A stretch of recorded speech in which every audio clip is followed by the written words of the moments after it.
My words, but what we're hearing from top officials in Western countries, with today a big Ukrainian city looking like it's now in Russian hands for the first time. And as we're coming on the air, we've just learned both sides have tentatively agreed to try to keep civilians getting out of the line of fire protected. But we'll tell you how experts are putting that into context. And with the Biden administration trying to tighten the screws on Vladimir Putin, corporations are too, pulling out of Russia left and right to protest the war. We'll show you why they're okay risking billions of dollars in tonight's original. Plus, in Kentucky, in just the last few hours, a jury acquitted the only officer on trial related to the deadly raid that killed Breonna Taylor. So what does it mean that it only took 3 hours for the jury to talk it through? And former Attorney General Bill Barr giving our own Lester Holt an exclusive look at what happened when he told former President Trump that he wouldn't go along with the big lie about the 2020 election. The interview you will not see on any other network next. And in just a few hours, there will be a new crater on the moon more than 60 feet wide, thanks to a giant hunk of space junk hurtling toward it as we speak. We've got more on the thousands of other pieces floating around behind it later in the show. Hey, I'm Hallie, and a week into this war, U.S. and European officials say dark days are ahead. As we're learning now, the mayor of a key Ukrainian city says the Russians have taken over. We're talking about Kherson, a city being bombarded by missile strikes, like the one you're seeing here, right? The one that you're looking at on screen, one that's being overrun by Russian soldiers right now. And control of this city means controlling access to Ukraine's main river and the Black Sea.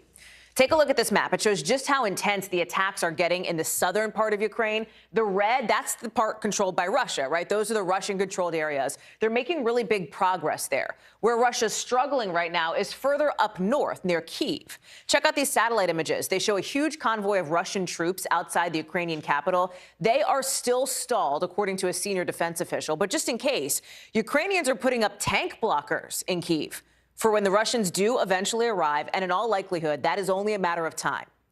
And check out what it looks like in the Russians' path. This is new drone video into us, showing the devastation to a suburb in Kyiv. Tanks lining the streets, smoke coming up from the ground, buildings totally leveled. And now, just in, we're learning from the Russian side, they've agreed with Ukraine in new peace talks today to create a humanitarian corridor, basically a safe passageway, right? The ability to get civilians out and humanitarian supplies in. But that's not enough for Ukraine's President Volodymyr Zelensky. He's telling our Richard Engel he wants to talk with Putin himself. Watch. It's not about I want to talk with Putin. I think I have to talk with Putin. The world has to talk with Putin because there are no other ways to stop this war.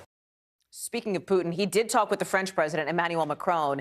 Sounds like it got pretty tense. The French say Putin thinks the situation is going to get worse because, in his words, quote, Ukraine chose it. We've got more on that in a minute. But for now, I want to go to Cal Perry, who's in Lviv, Ukraine. And Cal, you know, from Washington, the capture of Kherson, this feels like an inflection point. This feels like a potential turning point. Do you get that sense on the ground? Yeah, we absolutely do. And for all the reasons that you laid out, strategically, you know, it was always anticipated that Putin might want to draw that land bridge just north of Crimea and connect it to those eastern breakaway provinces. At least that's how he would sort of frame them. But it's also because it's the first city, right? And that matters here because for so long, no cities were falling here in this country. And the Ukrainian army, as well as civilians, were able to kind of hold it back. But now you have this creeping sense that while the Russians may be slow with it, they're being very methodical and they're unrelenting on their march towards these cities. It's for that reason I think it matters a great deal. So as we were coming on the air, Cal, and I referenced this a moment ago, there's this, it seems like agreement. We need to say tentative agreement, right, to create this basically passageway, safe passage for civilians to get out and humanitarian aid to get in. I had the opportunity to speak with one of the president's advisors on the National Security Council about this, Amanda Sloat. Here's what she said. That certainly is not the end of the conflict. We're continuing to call for a ceasefire and want to see all of the fighting stop.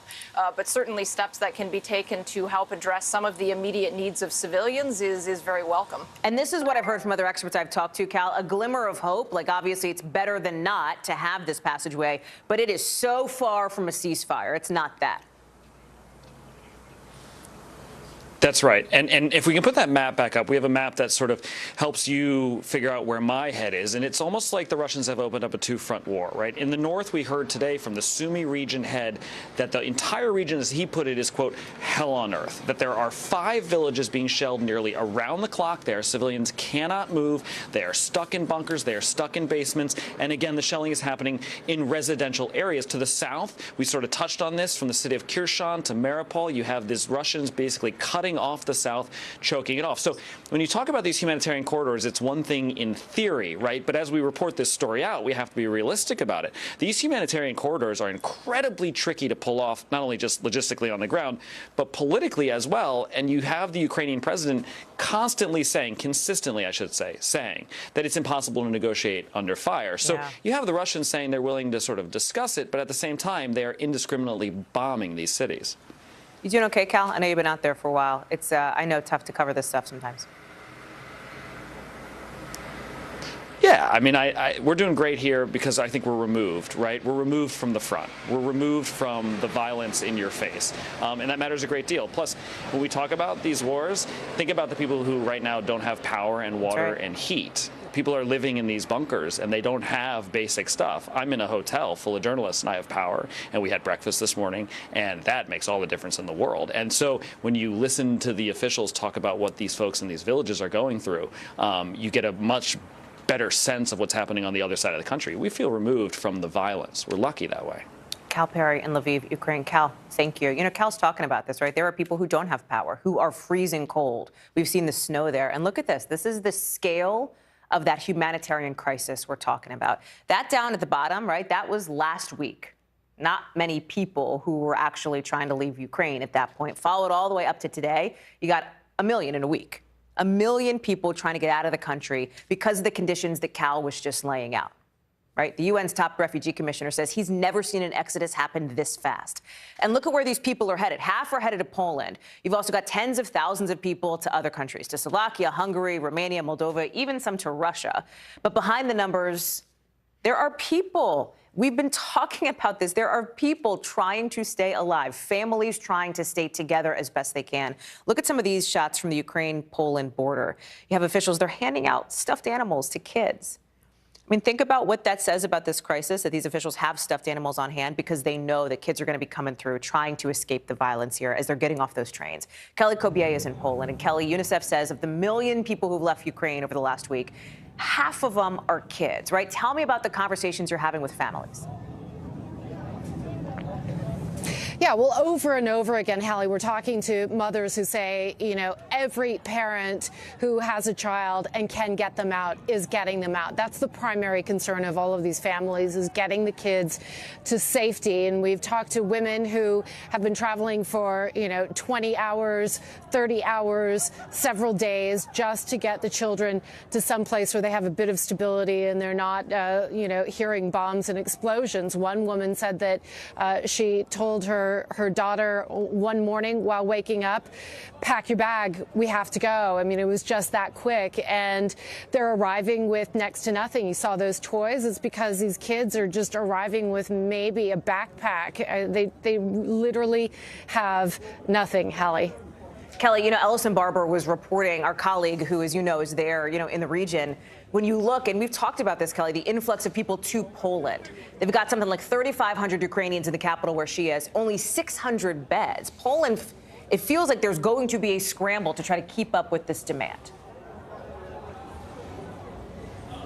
Yeah, it's really interesting the way this is playing out on the ground here. There is this huge volunteer army that we've been talking about over the past couple of days, and it almost seems like they are doing the bulk of the work. There are a lot of connections being made on social media, in person at a lot of these reception centers, and that's how people are ending up getting to places where they can live, not just stay for a night or two at a reception center or in a big gymnasium, but actually stay on a more long-term basis.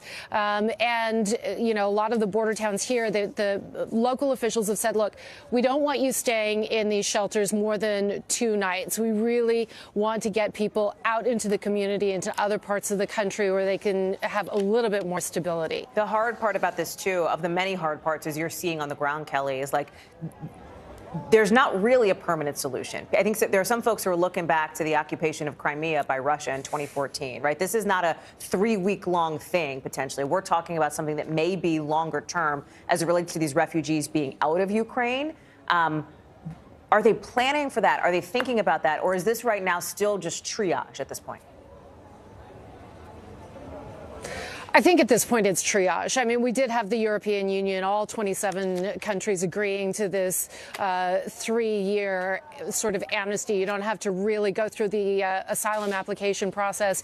You can work in any European country for at least a year, and then it's extendable. But people really aren't thinking that way right now. Listen to what one woman said who came from Kiev. She left her entire family behind, and she's just thinking about the next few hours. Take a listen. I need to start new life because all my life now was. Will you go back? I don't know. I don't know. You know, I don't understand. Even believe, Yeah. that I hear. Hallie, so many people just sort of in shock that this is actually happening, that this is their new reality. Kelly Kobiela in Poland. Kelly, we're glad to have you there. Thank you. So just this afternoon, we talked about how the Biden administration was hoping to tighten the screws on Putin. They're doing that by basically closing the net around dozens of oligarchs, these really rich Russians and their families. The president announcing it in the cabinet meeting you see there just within the last few hours. And the administration says they're also working with allies.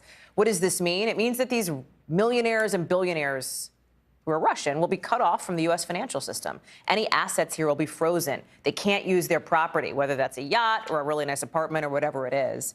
It comes after earlier in the day, France seized, speaking of yachts, that one. It's owned by Igor Sechin, the CEO of a huge Russian oil company.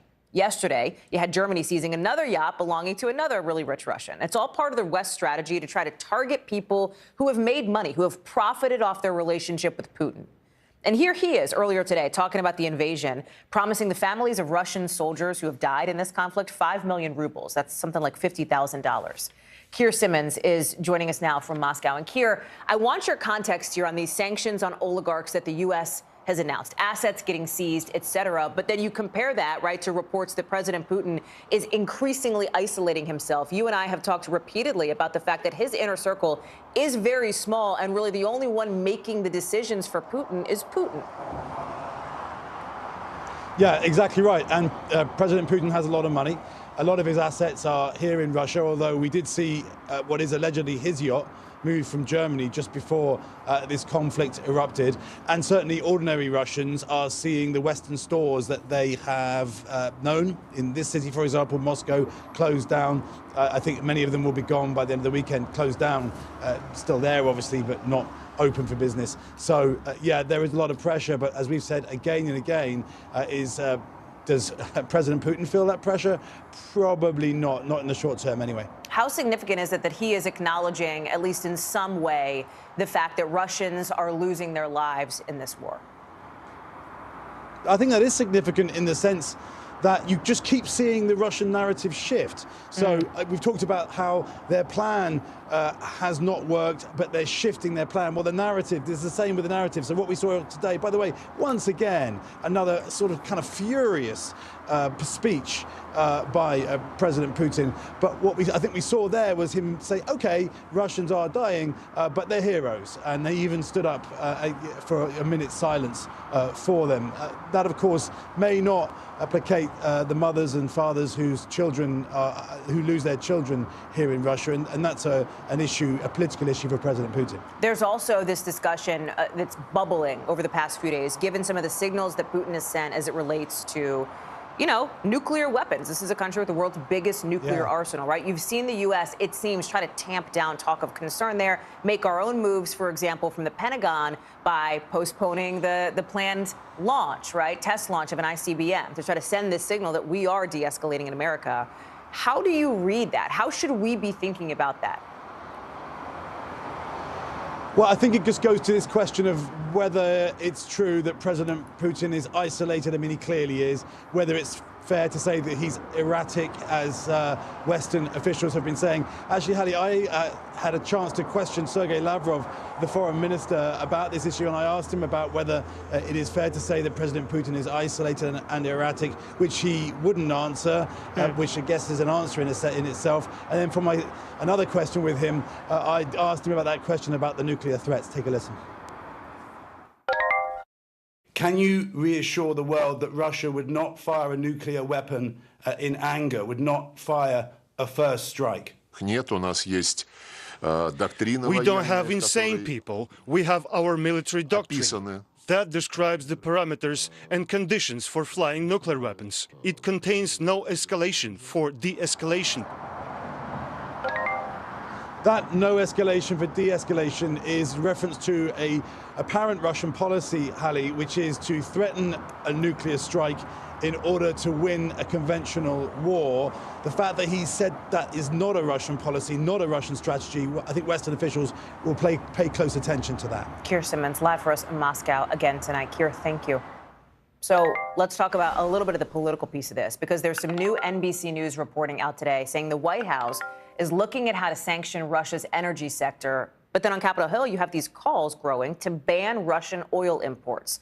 So let's talk about oil prices, right? They hit levels that energy analysts had warned us about, $120 a barrel internationally, and in the U.S., $116. If you don't know how to put in context barrels of crude oil, like Brent, I get it, you are not alone. Here's what you need to know. This is the highest it's been, that number on the right of your screen, in 14 years, right? And if the price of oil goes up, the price of your gas that you put in your car could go up too. That is a real concern for this White House. I want to bring in Mike Memoli, who is joining us here in Washington. Let me put this in sort of really clear terms, Mike. There is this appetite here. It seems to be growing in some quarters on Capitol Hill, with House Speaker Nancy Pelosi backing this too, saying, hey, maybe we should ban Russian oil imports. The White House doesn't seem to be wanting to go that far. But then I had a conversation with an NSC official who said nothing's off the table. Where are we on this? Isn't going to happen? And if it does, what does it mean? Yeah, I think the daylight between what we're hearing from the White House podium and what you heard from a White House official today speaks to the fact that there might be more of an appetite for banning Russian oil imports among the Americans than among our allies. And everything that the U.S. has tried to do at this point is work in concert with our allies. We're stronger together, to use a former campaign slogan, but that's the way the White House sees it. And so I think what we're seeing is, and according to some new reporting from my colleagues Carol Lee, Courtney Kuby, Josh Letterman, they're looking at sort of creative ways to not disrupt the current oil supply, but still go after Russia's energy industry, which really, despite all the ways in which the U.S. has tried to strangle the Russian economy, still is generating billions of dollars for them. And that would involve sort of, we've used the term export controls to describe how the White House is trying to prevent sort of advanced technology from going to Russia, to what they would use to diversify their economy. Well, there are ways that the U.S. can do similar tactics to prevent Russia from sort of future energy exploration, future oil drilling. And that's really what the White House seems to be focused on at the moment. But you're right, the pressure on Capitol Hill is growing, and that's something that we need to keep an eye on. Mike Memoli, live outside the White House for us. Mem, great to see you. Thank you. In an NBC News exclusive tonight, former Attorney General Bill Barr talks with our Lester Holt, taking us inside the room for the moment when former President Trump accepted Barr's resignation after he refused to say the 2020 presidential election was fraudulent. Of course it was not. Watch. And I told him that all this stuff was bullshit and about election fraud. And, it was wrong to be shoveling it out the way his team was. And he started asking me about different theories, and I had the answers. I was able to tell him this is wrong because of this. You're trying to set him straight. Yes, and he listened. He was obviously getting very angry about this. I said, okay, well, look, I understand you're upset with me, and I'm perfectly happy to tender my resignation. And then, boom! He slaps the desk. He slapped the desk, and he said, accepted, accepted. And then, boom, he slapped it again. Accept it. Go home. Don't go back to your office. Go home. You're done. You're done. In a statement to NBC News, Mr. Trump denies Barr's account. And then breaking right before we came on the air, we have another piece of information as it relates to what happened on January 6th with the House committee there subpoenaing Kimberly Guilfoyle, Donald Trump Jr.'s fiancée. Committee Chairman Benny Thompson saying they want to talk with her because of her involvement in the events that led up to the Capitol riot, saying she was in the Oval Office that morning, and not only did she speak at the rally on the Ellipse, but was also involved in raising money for it.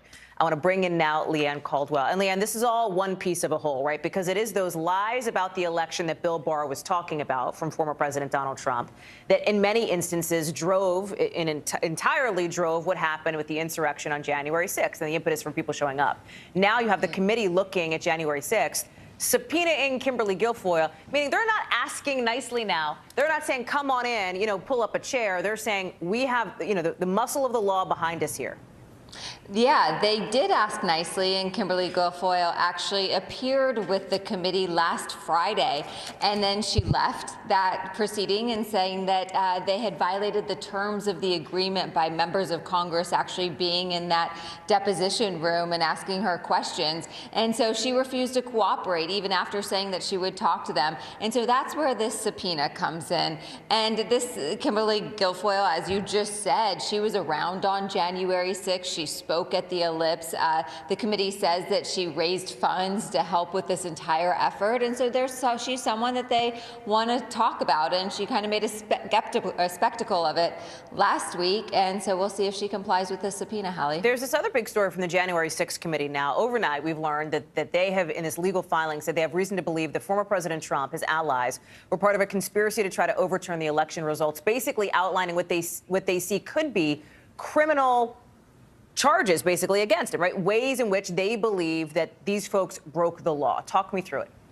Yeah, this was quite a blockbuster document. So this is revolving around John Eastman, a former attorney, advisor, and participant leading up to January 6th. And that's what the participant part is what the committee is saying. So John Eastman is trying to withhold thousands of pages of documents from the committee. He filed suit against the committee. And so this is the committee's response to it. So this is a legal document where the committee says that they need those documents from John Eastman because they have reason to believe that those documents show that the former president committed perhaps up to or at least 3 crimes, including obstruction of an official proceeding, which is the vote count, the electoral vote counting up here on Congress on January 6th, fraud, as well as another one.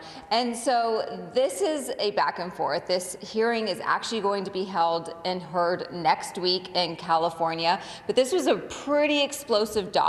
And remember, John Eastman is someone who tried to convince the former Vice President Mike Pence to reject the the Electoral College count on that day. So, yeah, this really gave some insight into what the January 6th Select Committee has received and what they're thinking moving forward. At the hearings, Leanne, those, it sounds like, May, right? The summer, as far as public hearings related to what the January 6th committee knows? Yeah, perhaps even April. I don't know. I'm a little skeptical about April, but then there's going to be an interim report, and then they're supposed to finish up their depositions, they said, in the next few weeks, next month or so. And then there's going to be a final report at some point, which one of the members of the committee, Elaine Luria, told me today could be thousands and thousands of pages. We'll see how this all works out, but they are trying to wrap up this investigative part of their investigation, Hallie. Leanne Caldwell on Capitol Hill, thank you. So that is the investigation as it relates to Congress, right? How about as it relates to the Department of Justice? There's some new updates tonight with this dramatic moment, really, cinematic kind of, in a federal courtroom this afternoon, with the son of an accused Capitol rioter taking the stand against his own dad. We're talking about Guy Reffitt. He's the guy who prosecutors say led the mob to the Capitol, was kind of the tip of the spear here. Well, just within the last hour or so, you had prosecutors playing recordings, audio, that Jackson Reffitt recorded of his dad after Guy Reffitt got back from Washington. In one recording, Guy Reffitt was heard saying, quote, "I was willing to die." He was also heard saying, according to our team in the courtroom, quote, "I did bring a weapon. This gun right here was loaded. That was a historic day. I'm not done yet. The beginning, bro." Jackson Reffitt also talked about elements from the group chat he and his dad and his family members had been on in the month prior to the insurrection.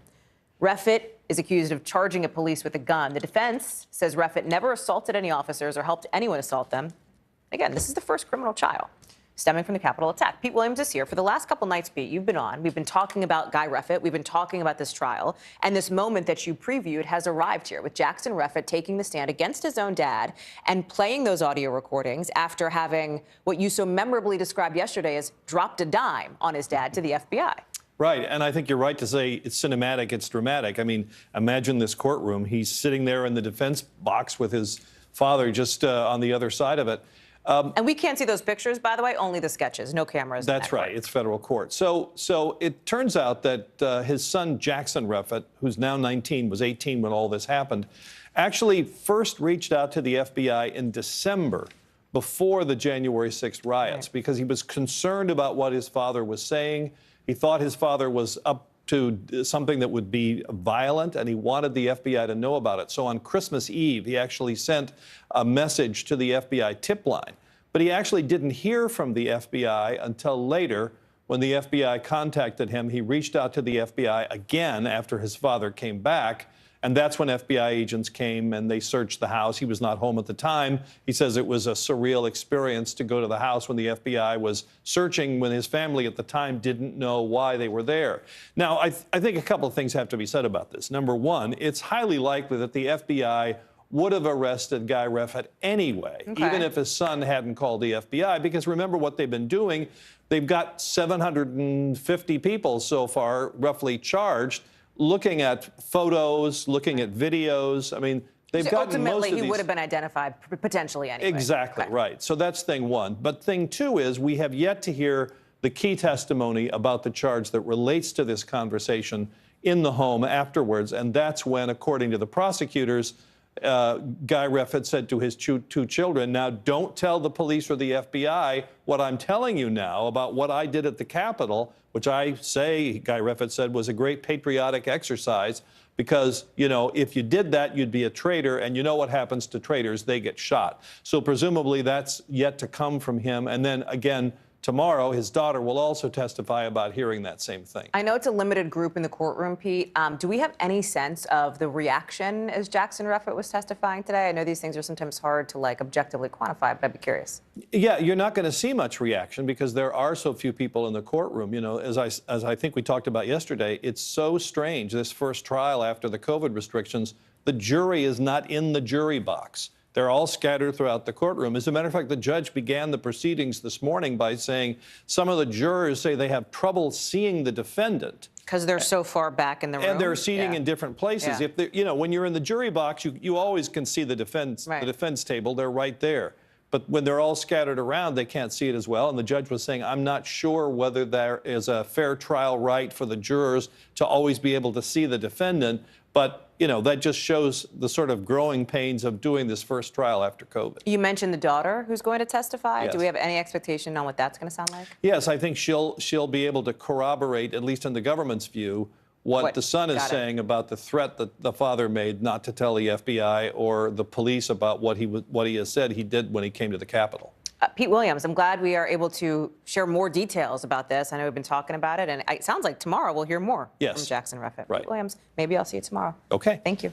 Coming up here on the show now, speaking of trials, we now have the verdict in from one related to a former Louisville police officer found not guilty on all counts in connection to the raid that killed Breonna Taylor.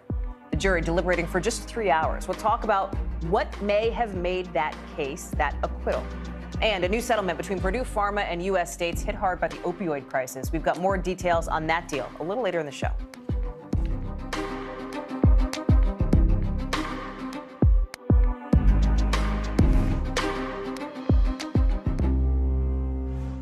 Top Story with Tom Llamas, weeknights at 7 on NBC News Now. Top Story with Tom Llamas, weeknights at 7 on NBC News Now. News is happening now. Look at what's making headlines around the world. Whenever it happens, wherever you are, it's here now. Nearly a dozen hours after the eye roared ashore. There is some late-breaking news. All right, Joining watching NBC News Now. Here's what's happening. Right now on NBC News Now. We've got all the angles covered tonight. Look at what's making headlines around the world. President Biden making news tonight on several fronts. We're answering the questions you want answered. There's a lot to talk about this evening. Let's start breaking all this down. We begin with breaking news. Now to an NBC News exclusive interview. We'll get right to that breaking news, the desperate search and rescue. Our team is live all across the path of destruction tonight. People say the town is gone. Do you see it that way? Absolutely not. Nearly 200 firefighters responded. What you see on the tablet here is what we see in real life on the street. 2022 midterms, the battle for Congress and the fight for control of State House. In our special County to County series, we're checking out key battlegrounds ahead of the midterms. We are talking elections. I'm in a battleground state. Meet the Press Election Night special. It is a big night. Let's take a look at what else is making news around the world. The escalating tension between Ukraine and Russia. They worry that Russia is not negotiating in good faith. Let's zoom out a bit to our changing climate. I'm not asking you to predict the future, but what do we think that the new normal is going to be? We begin with the pandemic today. Have you seen a demand for mental health services increase among Latinos? Raise your hand if you have had enough of COVID. A piece of space junk is on a collision course with the moon. It does matter. It is significant. Why? We're here to try to start conversation. A lot to talk about as we continue our rolling coverage. We're coming on the air with the news NBC Scoop. Bringing the news to you is not only a job, it's an honor.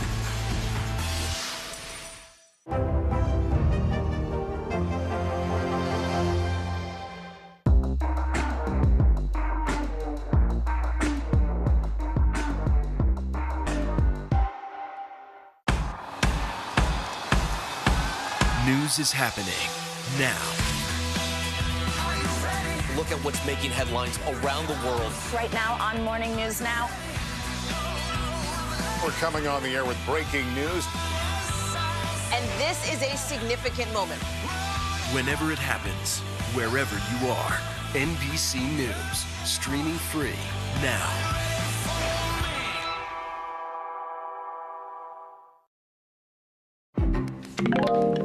So a jury tonight has found the former Louisville officer involved in the deadly raid that killed Breonna Taylor not guilty on several endangerment charges of wanton endangerment. We're talking about Brett Hankison, who was wiping tears from his eyes as the verdict was read. He was facing up to 5 years in prison if he were convicted.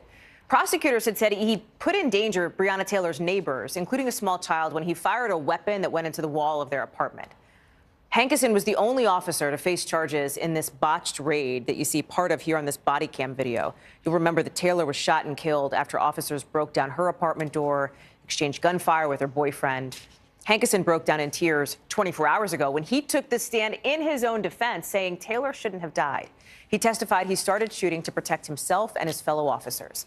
I want to bring in NBC's Gabe Gutierrez, who's following this one for us. And Gabe, I got to tell you, we were kind of on verdict watch for this, right? Because we knew this was in the hands of the jury. The deliberations really only lasted a few hours, 3 hours, I think. What was the reaction as this verdict was read? And what is your sense in talking with experts about the, not a ton of time it took for the jury to get to this?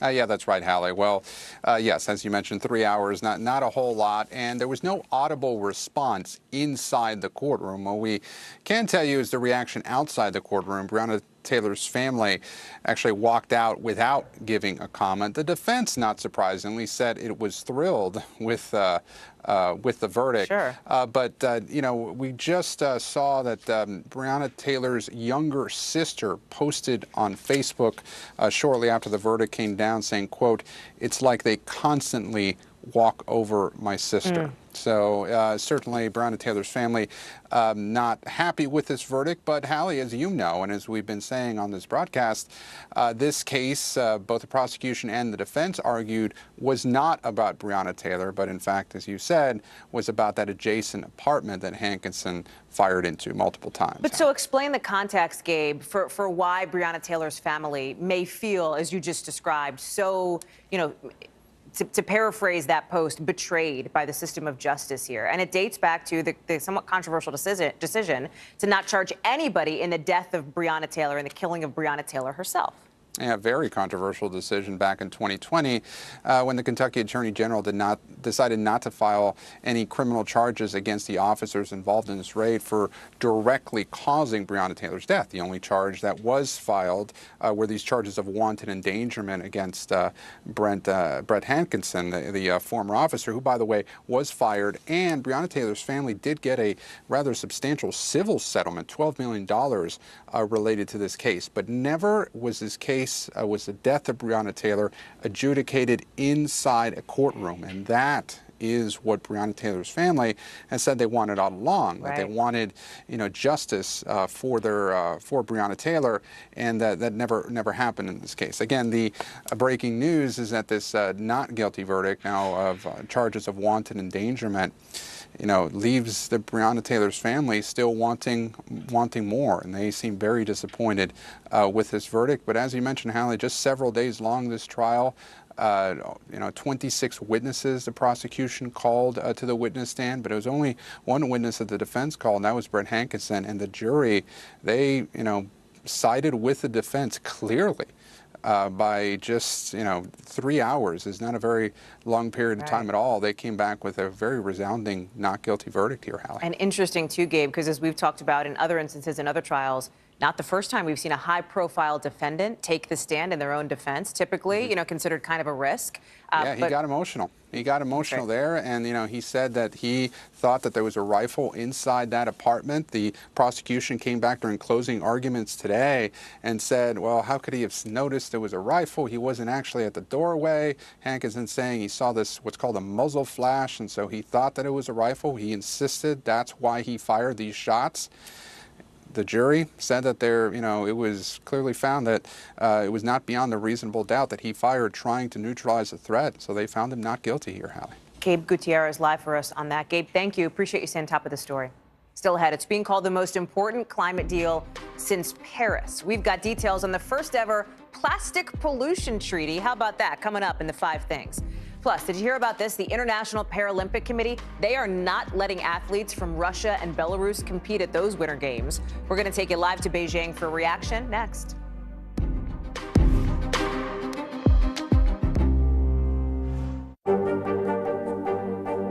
What are you doing for teachers who feel that they're being stretched too thin? Did you understand how prevalent hunger was in your own community? News is happening now. Look at what's making headlines around the world. Whenever it happens, wherever you are, it's here now. NBC News, streaming free now. Still to come on the Channel 2 News. Well, the waters are certainly receding now. Still too close to call. Lester Holt reporting from Ground Zero, as it's being referred to. It is, in fact, a taste of freedom. The Haitian people know a little something about resiliency. What's the biggest risk right now? Some of the troops who have been proud. I want to welcome you to the first presidential debate. In fact, we've been told we can't go any farther. You with some resilient folks. Let me get a hint.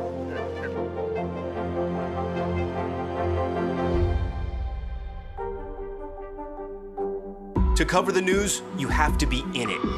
We'll take you to the front lines of the story, bringing your news feed to life. Streaming live every night. It's your news playlist. Top Story with Tom Llamas, weeknights at 7 on NBC News Now. There's no better place for fun with friends. Quality time with your little golf buddy. Or an afternoon alone together. Golf Now app. Family and friends are just a tap away. Just pick your course, pay from your phone, get out and enjoy. Golf Now. Download the app and go play.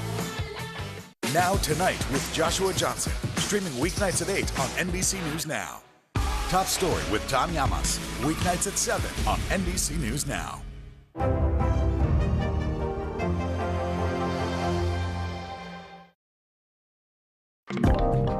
So, sanctions are not the only way to punish Russia for invading Ukraine. We'll talk about how businesses are doing something about it, and you may be surprised to hear which ones. That's in tonight's original. But first, let's get you over to the 5 things our team thinks you should know about tonight. Number 1, the Surgeon General of this country is asking big tech to hand over data about COVID misinformation. That's according to the New York Times.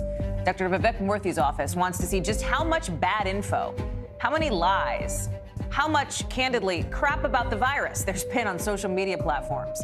He's called that kind of information an urgent threat to the public. Companies have until May to hand this stuff over. Number 2, Purdue Pharma has gotten to a deal with states over its role in the opioid crisis. If this is approved by a judge, the Sackler family, which owns the company, would pay out as much as $6 billion in cash to end this litigation. The money from the maker of OxyContin would go to addiction treatment programs all across the country. Number 3, check this out. A Florida highway was so foggy this morning, 25 cars crashed, 5 separate crashes. One of them, look at this, caused a truck to explode. So then there was all that smoke, plus the fog. Visibility was totally shot. 3 people were killed in these wrecks, and 1 child was airlifted to a nearby hospital. Number 4, 5.7 magnitude earthquake was reported in southeast Mexico this morning, sending people running for the streets. Sirens rang out in Mexico City out of precaution, but the capital was not affected. So far, no damage or deaths have been reported. Number 5, world leaders from nearly 200 countries met up in Nairobi for the UN Environment Assembly and agreed on this resolution to end plastic pollution. Listen, this is being called the most important climate deal since Paris. It's going to be developed in the next couple years. Just some other news tonight, and it's a huge reversal, right? The Paralympic Committee now saying that Russia and Belarus are going to be banned from competing in those games. The opening ceremony is tomorrow, but just 24 hours ago, the committee said, yeah, the athletes from those countries could compete as neutrals in Beijing. That was criticized for being totally inadequate, given the fact that Russia is invading Ukraine. The president of the Paralympic Committee now telling Russian and Belarusian athletes, we are very sorry that you are affected by the decisions your governments took last week. This comes on the heels of a new report from the New York Times from a U.S. and European official. They say China told Russia not to invade Ukraine until after the end of the Winter Olympics there. China responding, calling this speculation without basis. We all remember these photos of Vladimir Putin. We might remember them. Here they are during the opening ceremony. 4 days after the closing ceremony, the invasion began. Janice Mackey-Freyer is joining us now live from China. Janice, it's great to see you.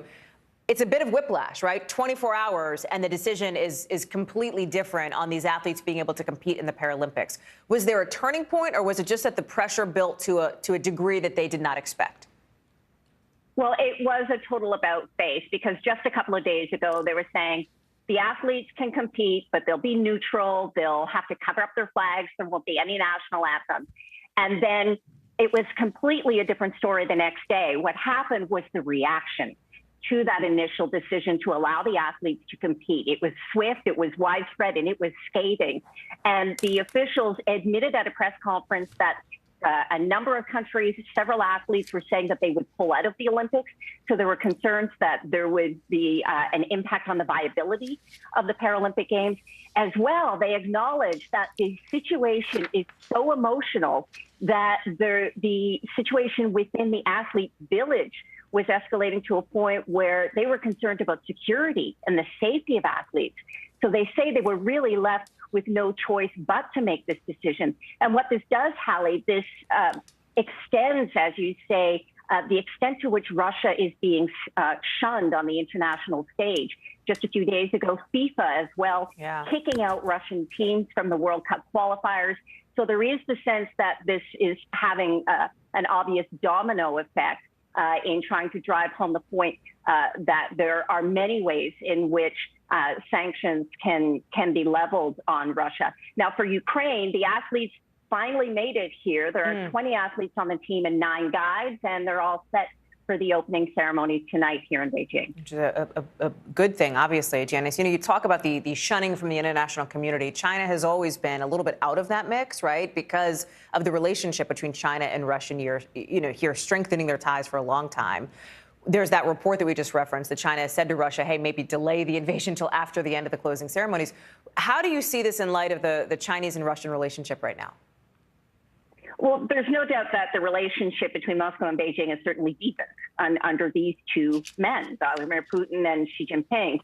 What was said between them at this summit that they had around the Winter Olympics in early February isn't exactly clear.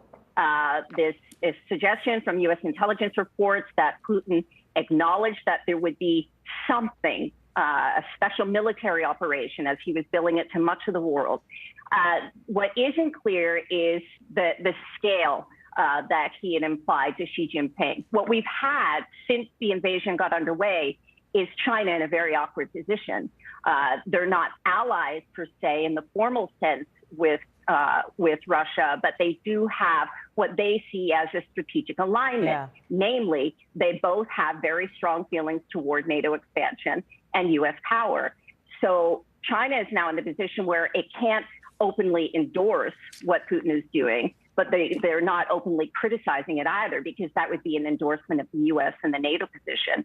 So what we've seen day to day are officials acknowledging that there is now an invasion going on. For the first couple of days, they refused to call it an invasion. But now they are regarding it as an unfortunate situation, one that they officially regret. They haven't exactly offered themselves in the role of a mediator, but there is the sense that China does have some leverage now with Russia, that perhaps they can try and wind this down and give Putin the exit ramp that people are now talking about. Xi Jinping has talked to Putin. He has not yet talked to Zelensky. And what's at stake for China here is the economy. China has trade deals with the EU, doesn't want deterioration further in the relationship with the U.S. because the economy is at stake. There are also about 20 European countries that have signed on to Xi's Belt and Road Initiative. So China stepping very carefully these days in trying to maneuver this situation. Janice Mackey-Fryer, it's so great to have your expertise on what is a complicated geopolitical situation as it relates to China and Russia. Thank you. After the break, you heard Janice reference the ways that there can be pressure put on Russia about this invasion. Businesses are looking to get in on this, too. That's next in The Original. Plus, arrests made now in a series of attacks on Asian women in New York City. We've got those details in The Local.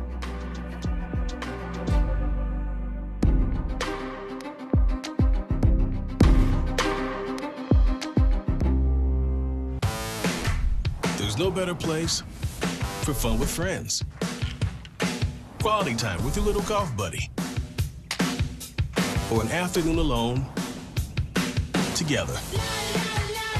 With the Golf Now app, family and friends are just a tap away. Just pick your course, pay from your phone, get out and enjoy. Golf Now. Download the app and go play. News is happening now. Look at what's making headlines around the world. Whenever it happens, wherever you are, it's here now.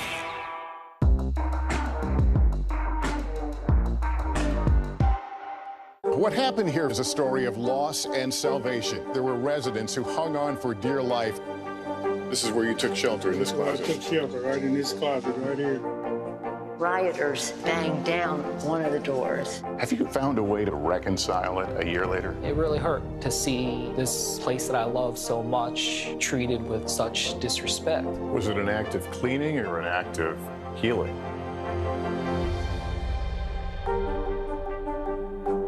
Now Tonight with Joshua Johnson, streaming weeknights at 8 on NBC News Now. To cover the news, you have to be in it.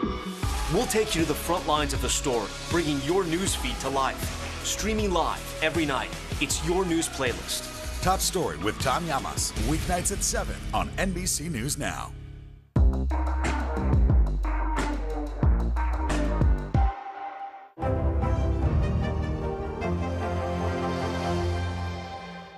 We're here to start conversations about the big things happening in our world, because it's not my job to tell you what to think. My job is to think about what you tell me. Now Tonight with Joshua Johnson, streaming weeknights at 8 on NBC News Now.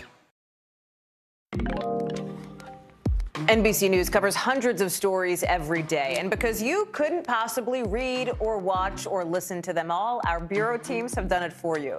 This is what they tell us is going down in their regions in a segment we call The Local. From our Northeast Bureau, New York City police have arrested the man they believe is behind a series of attacks on Asian women. We told you yesterday 7 women were assaulted over 2 hours in Manhattan Sunday. We showed you the security video. Well, the 28-year-old suspect apparently barricaded himself inside a public library before he was taken in. He faces hate crimes and other charges for each attack. From our Southeast Bureau, a Texas judge blocked the state from investigating the parents of a transgender teen over gender-confirming treatments. We reported more on this story after a lawsuit had been filed against the state, but the temporary halt issued by the judge doesn't stop Texas's Department of Family and Protective Services from looking into reports about kids getting similar care. And from our Midwest Bureau, Iowa is banning trans women and girls from female sports teams in schools and colleges. Governor Kim Reynolds signed that GOP-backed bill into law not too long ago today. It's effective in the state immediately, but is expected to be fought against by advocate groups filing lawsuits. Now we want to bring you tonight's original with in-depth reporting on a topic we've been keeping an eye on. You know, as we've been saying, international pressure is intensifying against Russia to end this war on Ukraine, with some of the world's biggest corporations now reacting in just the last 24 hours. Most recently, you had IKEA announcing it's closing all 17 of its Russian stores. Netflix is pressing pause on its projects that are Russian. Formula One permanently canceling its Russian Grand Prix contract. And then concert giant Live Nation ending all business in Russia. If you wanted to see the Batman premiere in Russia, that's not happening because Warner Brothers and other big studios are pulling releases. This is kind of a movement at the corporate level, and our Vaughn Hilliard took a look. Many of the world's major corporations responding to Russia's invasion of Ukraine with swift action. We wanted to buy an Apple Watch as a present. Suddenly, the store is closed.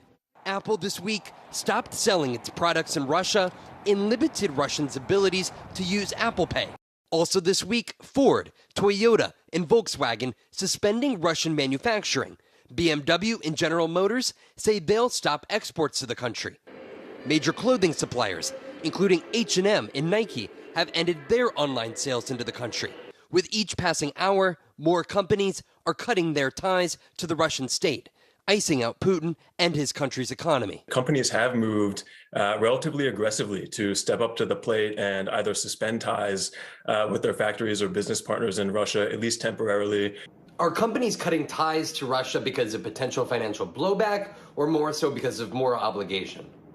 I think it's a bit of both at this point in time. The hope that the steep drop in the value of the ruble and an increasingly anxious Russian population leads Putin to relent. The quadratic formula. These corporations also affecting the country's entertainment. Disney, Sony, and Warner Brothers all delaying the release of their upcoming movies in the country. FIFA this week disqualifying Russia from competing in international soccer events, including the qualifiers ahead of this summer's World Cup. FIFA condemns as well the use of force by Russia in Ukraine. And the International Skating Union now banning all Russian figure skaters. Then on Thursday, Formula One racing making it clear in a statement, Russia will no longer have a race in the future. Even the International Cat Federation announced it will now exclude any cats bred in Russia from its future competitions. And multiple oil and gas companies making massive moves by choosing to disinvest in Russian oil. BP saying it will end its financial backing of Rosneft, Russia's state-backed oil producer. Shell is also leaving the country. The business moves come as the Russian economy plummets, struggling to withstand the onslaught of sanctions by the U.S., the European Union, and others. Do sanctions make it easier for these companies to cut ties? If you have a company that's sitting there saying, you know, under these sanctions, is there a material risk I could face if I continue to do business in Russia? The answer is pretty clearly yes. Other American brands, however, are continuing to operate, including hundreds of fast food restaurants, including McDonald's and Burger King's. But the pressure on those that remain increasing as Russia's invasion advances.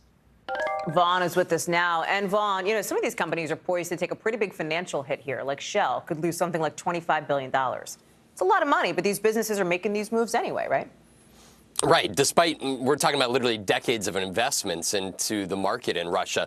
The CEO of Shell saying, quote, "We cannot and we will not stand by." These companies, they have to take into account their relationships with the United States, with EU nations, with their shareholders, and they believe that they cannot be seen or at least perceived as undermining the sanctions and the efforts of the U.S. and the EU here. And the public is on their side. Take a look at Morning Consult, which is the decision intelligence company who you heard from in this piece. They surveyed about 2,000 Americans and asked that question, and you can see it right there. 75% called on U.S. companies to cut off and sever their relationships inside of Russia. 75% said that no longer should U.S. companies export into Russia. And the other interesting number, 38% believe that U.S. companies should make those steps permanent. Hallie.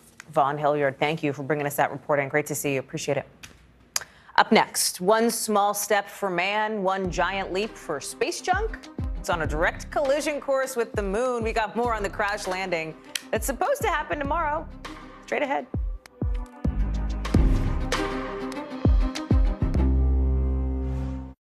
Top Story with Tom Llamas, weeknights at 7 on NBC News Now. News is happening now. Look at what's making headlines around the world. We're coming on the air with breaking news. This is a significant moment. Whenever it happens, wherever you are, NBC News, streaming free now. What happened here is a story of loss and salvation. There were residents who hung on for dear life. This is where you took shelter, in this closet. I took shelter right in this closet right here. Rioters banged down one of the doors. Have you found a way to reconcile it a year later? It really hurt to see this place that I love so much treated with such disrespect. Was it an act of cleaning or an act of healing?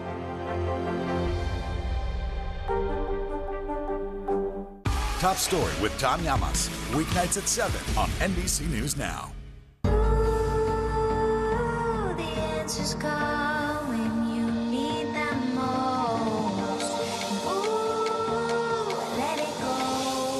The Today Show's newest fan. Little Al Roker. What am I doing here?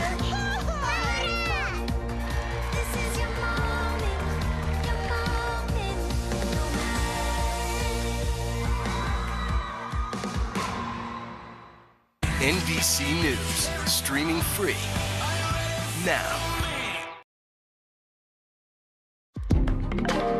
In about 12 hours, a huge chunk of a Chinese rocket is going to crash into the surface of the moon. Obviously, you're not going to feel it on Earth, right? But it is the first time a piece of space junk is going to accidentally, unintentionally hit the moon. It's not a serious threat to the moon or its orbit. It's not like it's going to knock it out of orbit, but it's going to leave a mark. Look at this. It's moving about 5,800 miles an hour. It's almost 4 tons. It's going to make a 66-foot-long crater. And it hits the moon tomorrow at about 7:30 in the morning. NASA telling NBC it could take weeks or months to identify the impact site. They're psyched about it. They're calling it an exciting research opportunity. Do you love that spin from those NASA geeks or what? And I say that with a lot of affection. Kristen Dahlgren is joining me now. Like, cool, space junk's hitting the moon, but we're psyched to research it. I love that. Talk about the significance of this, like the first piece of space junk to accidentally slam the moon. Right, and I'm glad you got the Hollywood scenarios out of the way. You know, not a threat to Earth at all. But we are talking about this 3-ton piece of space junk, and it's going to leave a crater that could fit several semi-trucks inside. That's so big, definitely Kristen. not That's a big crater. That's like large. Yeah. Absolutely, on the far side of the moon, and this is where it's going to be difficult for them to pinpoint and why it's going to take weeks and maybe even months because it's out of view of our telescopes and view from our satellites, and so they won't be able to tell right away where it is. And, you know, the significance is it's multi-leveled, Hallie. So there's like this dispute over what it is, and that shows you just how there isn't really as much transparency between countries that are launching these things into space. And then also, you know, it just highlights this idea of space junk and kind of our vulnerability. So Yeah. I'm glad NASA scientists are excited about it. But, you know, if you think about it and how they can't track exactly where it's going, you think about how fast it's moving and how many other pieces of space junk are out there, it might give some people pause. So not everyone excited about it. I think that's a very good point, Kristen. You know, what's interesting is we had actually a couple months ago talked about this story because scientists thought this was actually a SpaceX piece of a SpaceX Falcon rocket that was launched a while ago. It's not, right? How did they figure that out? Like, how are they identifying what this is? Right, and it's so interesting because it was actually first identified by sort of an amateur asteroid tracker named Bill Gray, and he's the one who originally said that he believes that it was part of a SpaceX rocket. And then he looked back sort of at the calculations and the orbit that piece of space debris was in, and he said, wait, I'm correcting myself. And so he now thinks, and a lot of scientists believe, that it's the third stage of a Chinese rocket. China is saying that the stage of its rocket actually did come back into Earth's atmosphere, but now U.S. Space Command is looking and saying, wait, there were two very similar launches, and the piece that we're talking about did not deorbit. So now most American scientists do believe this is a part of a Chinese rocket. Well, 12 hours or so, it's going to be, you know, vaporized, I guess, when it slams into the moon. Kristen Dahlgren, thank you for that. I so appreciate you talking space junk with this friend. Who knows what we're going to talk about tomorrow? I don't. Let's show up and find out together. Same time, same place. Coverage picks up right now.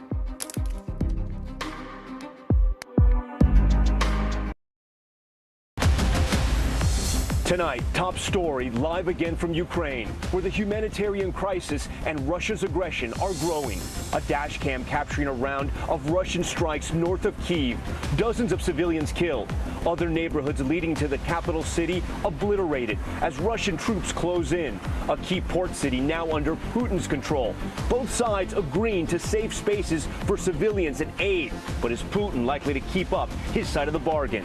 Ticket to escape. More than 1 million refugees have now fled Ukraine, many by train. I speak with the head of the rail system in Ukraine, the lifeline for refugees, the pressure he's under to get his fellow citizens out alive.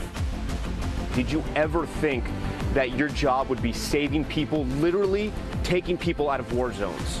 Never. And what he said about the increasing danger as Russian missiles hit tracks and rail bridges. Also, former officer Brett Hankinson found not guilty for his actions during a botched police raid that led to the death of Breonna Taylor. The reaction tonight from people on both sides of the case.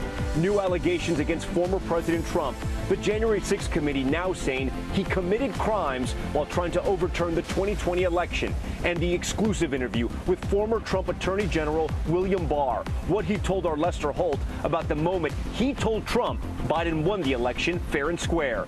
Plus, the 12-year-old boy fatally shot in the back by police in Philadelphia. Police say the child fired multiple rounds at officers. The investigation just launched. An apartment inferno, the moment an apartment building exploded in Maryland. Crews searching the area for survivors. Top story starts right now.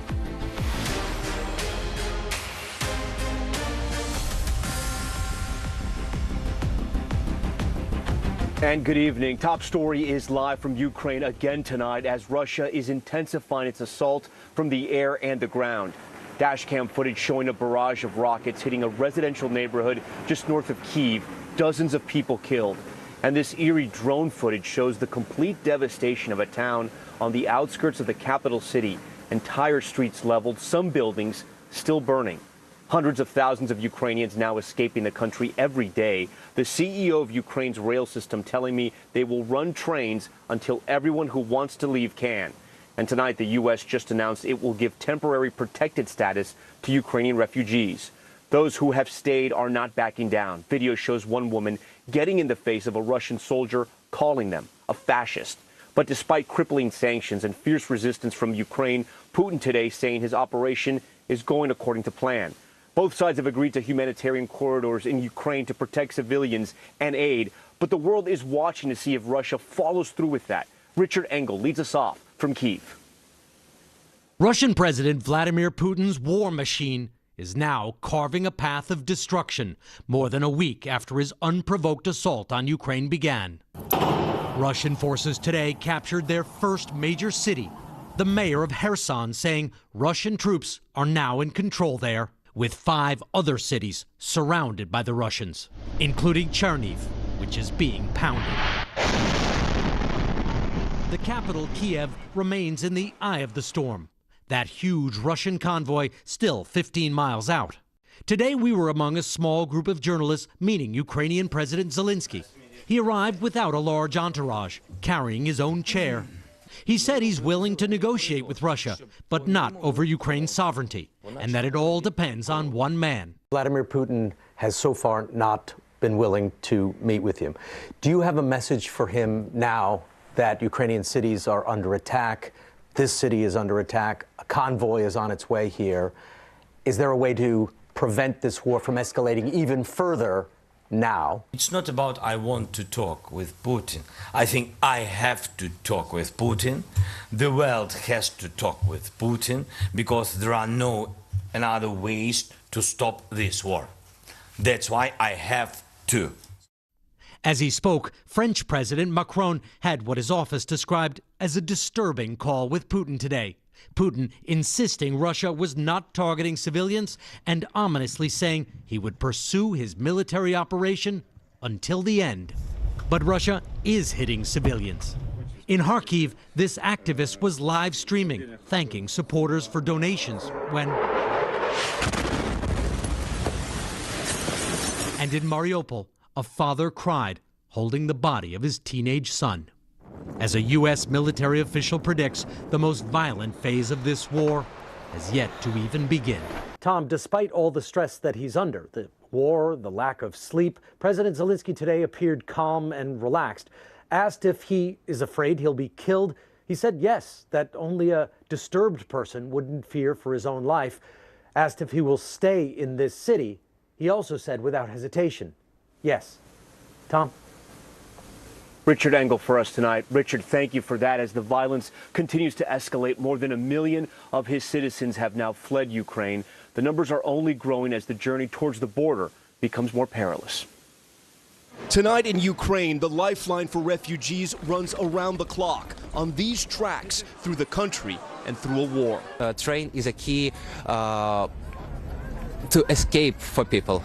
Inside rail cars, families are packed tight, not sure what the next stop will bring. It was very hard to get inside and to spend 10 hours and a half because it was too full, very full, a lot of people, with young children, with animals. And the journey is growing more dangerous. These new images showing rail bridges blown up, tracks crippled, even a missile just steps from the rail lines.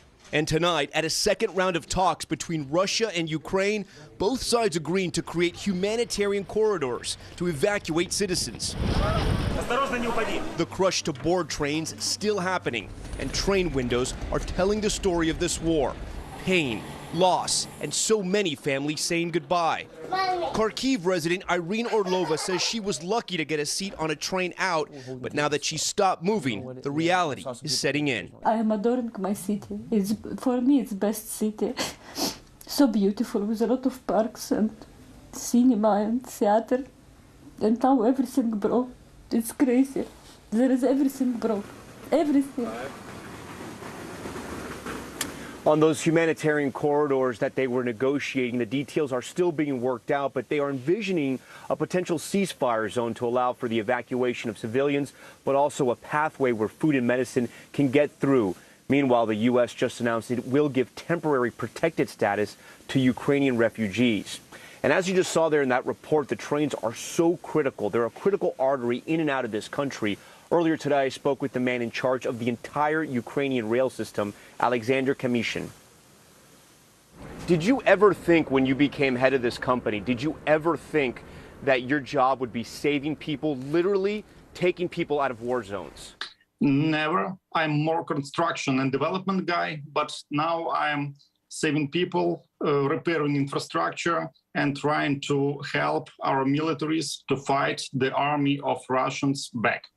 Alexander, what is it like to see your train cars filled with families, with women and children and babies. And train cars that should be filled with 4 people are filled with 12 to 15 people. What's that been like? That gives pain, but that gives happiness because we let these people flee the bombing cities. And as of yesterday evening, we got 928,000 people whom we helped to flee from central, eastern, and southern cities to west. And as of tonight, as we're talking with you, it's over 1 million of people. Do you think the Russians are trying to hit your trains? I've seen the bombs, which are about 2 meters from the track. And our people are courageous enough to take these bombs out and let the train go. But meanwhile, thanks God, the trains are not hit. And that's thanks God, I would say. Are you asking for a humanitarian zone, a green zone, so your trains can run in and out without the fear of being hit by missiles or bombs? Definitely, that's what we asked, and that's what was agreed as of the negotiations round 2 today, the humanitarian corridors. That's what we actually urgently need, because we got cities which are cut from the other part of Ukraine, and we can't bring water, medicals, and food to these cities. And only humanitarian corridor, humanitarian train can help these people. Alexander, we have been at the train station here in Lviv day after day, night after night. We have seen the images of the children in the train car windows. They are incredibly moving. They are hard to see. You see children crying. You see little girls with their hands on the window waving, some children waving the peace sign. Have you seen those images, and what does that mean to you? I see these images daily. And even now, I've been passing the train station, and I have seen 2 kids standing on the in the night, standing outside. I got those kids, brought them to the office, and they spent at least some hours in the office waiting for the train. And we deal with it daily, and that's what gives me pain. Understanding that all these kids, all these ladies, all these men around the country are trying to flee the home because of these people which came to our country and tried to fight us. And then what would you tell to all the Ukrainians who are trying to get out, who can't find a spot on the train right now?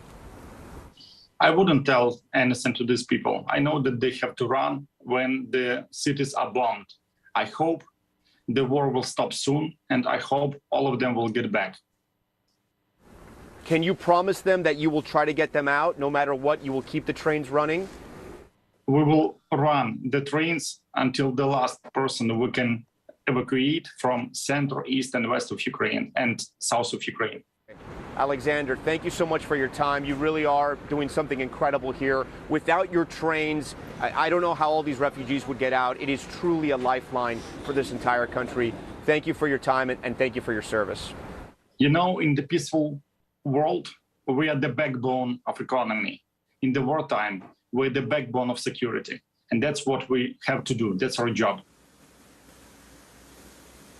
Kamishin also told me his railway conductors and engineers have been working around the clock to get as many families out as possible. His message to the Russians: you can't stop the trains in Ukraine. We continue our coverage now. Next tonight, it's the first Ukrainian city to be captured by Russian forces, Kherson, Ukraine, but the citizens there remaining defiant against the Russian invaders. Our Aaron McLaughlin takes a look, inside the harrowing reality of the city's occupation and speaks to those fearful about their loved ones now trapped behind enemy lines. Life in Kherson, Ukraine, the first city to fall in Putin's war. Russian soldiers patrol the streets. Residents are terrified. Today, when I woke up with the loud bangs outside, and there are people running on the street, it was horrifying. 2 days ago, the Russian military invaded this port city of almost 300,000, soon overwhelming Ukrainian forces, according to the mayor. Still, the people defiant. This woman going toe-to-toe with the Russian soldier. The city's new rules posted on the mayor's Facebook. A strict curfew in place and a maximum of 2 people allowed on the streets together at any time. Citizens must stop when commanded. Today was the first day many residents felt safe enough to leave their homes. Desperate for food and money, still unease. And more than 500 miles away in Lviv, Dennis phones his mom. She's trapped in Kherson with no way out. My mother was supporting the Ukrainian army. Then probably she'll go at least to jail. You're worried your mom's going to end up in jail? Yes. Back in Kherson, fearing reprisal, this man only wants to be known as Jimmy. We probably lost our town to the enemy, but majority thinks it's a temporary, and we have to hold on until the Ukrainian army frees us. Tonight in Ukraine, wishful thinking that history won't repeat itself. Aaron McLaughlin joins us again tonight here on Top Story. Aaron, watching that report, it's just devastating what these people are going through. Talking to family members in a town now occupied, is there any sense that they're going to try and get them out, and is that even possible? Well, the residents that I've been speaking to say they have absolutely no idea. They're too scared to even try to leave. An exit was not discussed, apparently, between the mayor and the Russian military occupying force. It wasn't listed in that agreement that was posted on Facebook. And the situation is rife with uncertainty. I was just texting a resident just a short while ago, and he said he was hearing explosions and shelling. He doesn't know what's going on, and he doesn't know what to do, Tom. Yeah, it seems like everything is so uncertain at this moment. We heard there from, all those Ukrainians who are sort of facing this reality of a Russian occupation. From the people that you've been able to talk to and text with and email with, has there been any shift in how confident they are that Ukraine will be able to resist Russian forces? Well, the residents that I spoke to there in Kherson are hopeful that the Ukrainian military will return and retake the town. But it is an uncertain situation. It's entirely possible that this could remain in Russian hands for days, weeks, months, perhaps even years. And the people that I've been speaking to say they are prepared and bracing for that reality. Meanwhile, their family members who are in other parts of Ukraine are absolutely desperate. I was speaking to that man his mother is now trapped inside the city, and it was very clear that he's heartbroken. He doesn't know what he's going to do. He said that once he gets his own family across the Polish border, he's going to try and make his way back to save his mother. But according to the terms posted on Facebook, agreed to by the mayor, they're only allowing cars in with food and other supplies. It's a very tenuous situation at this point, Tom.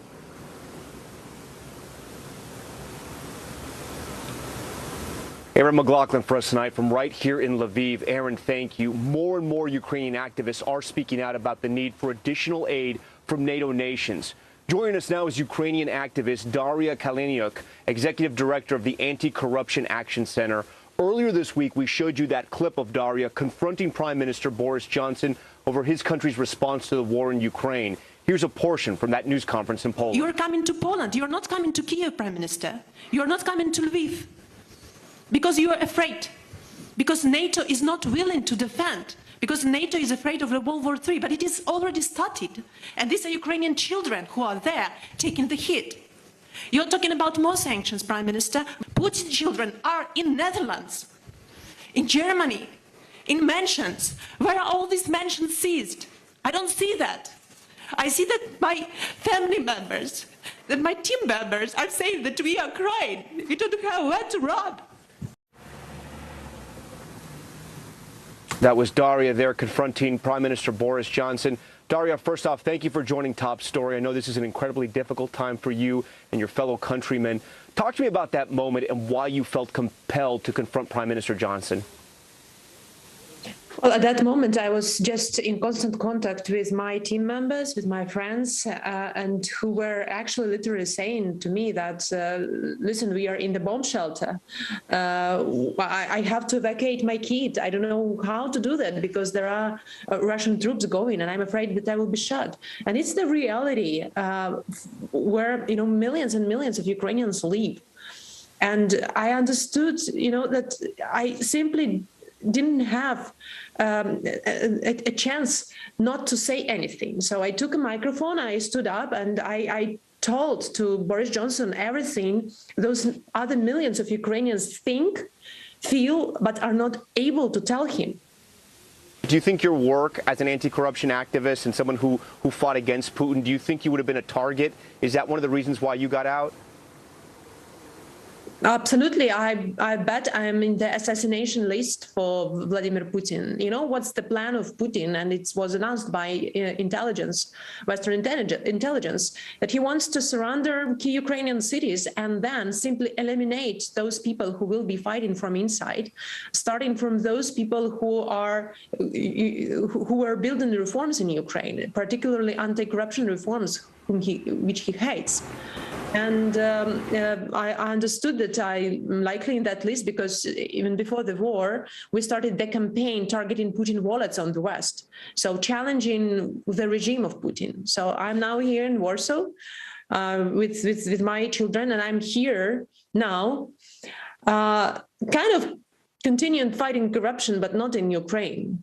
But I'm trying to explain to the West that corruption kills, corruption starts wars. And this is corruption now, not in Ukraine, but it's corruption in the West. And accepting dirty money from Vladimir Putin is no more a rule. It has to be, it's part of the crime. And those sanctions which our Western partners are imposing, they are extraordinary. But it is extraordinary situation now in Ukraine.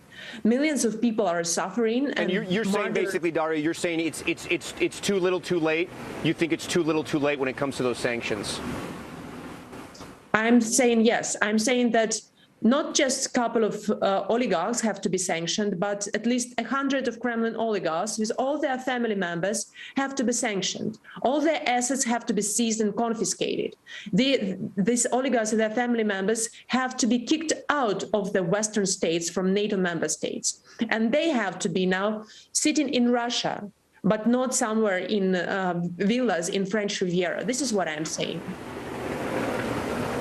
Daria, I want to transition now to the refugee crisis. The UN says more than 1 million refugees have fled Ukraine. They think that number could reach 4 million. I think that number is going to be even higher, having reported on the situation over the last week here. What can the rest of the world do? What can the United States do to help out the refugee crisis?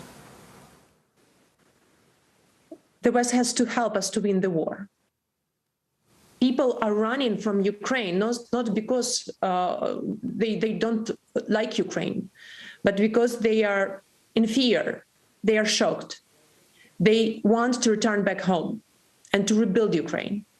And what the West has to do is to do everything possible to intervene now and to protect us, to shield our sky from Russian missiles and help our army to defend our territory and our country. Ukrainians will not surrender.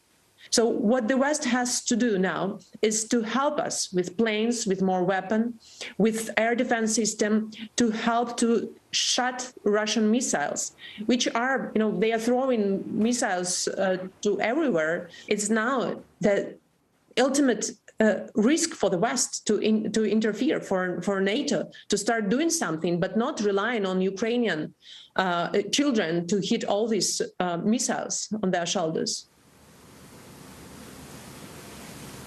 We thank Dara for her time. Next, inside Russia tonight, despite worldwide condemnation and sanctions, no signs from Vladimir Putin that he will stop the invasion. The Russian president remaining defiant, and Russia's foreign minister telling our Keir Simmons questions about Putin's state of mind are, quote, Western propaganda. Keir Simmons again tonight for us. Tonight, President Putin standing for a moment of silence for Russian soldiers killed in Ukraine. Later, calling them heroes and insisting most Ukrainians have been duped by Ukraine's government. Once again, his key advisors, ministers, military and intelligence chiefs at a distance, appearing via video link. And tonight, our reporting indicates senior members of the government were at times left out of the loop as President Putin prepared for war. Russia's foreign minister telling us today questions about the president's state of mind are Western lies. President Putin is described by many in the West as erratic and isolated. What and how Putin does and how he acts, you are judging on the basis of what Western propaganda is telling you. Among the president's inner circle are his protection officers, members of an elite service with historical links to the KGB. Insiders tell us they would give their life for him. They even control the Russian president's nuclear black box.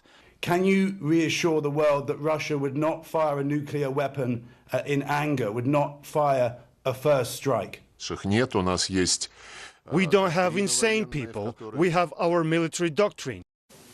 Keir joins us now from Moscow. Keir, you know, I was watching that Putin announcement on television here in Ukraine, and I was sort of shocked to hear him put a price tag on the lives of those soldiers. He announced to the country that he's going to pay out those families. How much exactly is Russia going to pay the families of the soldiers who have died in this war?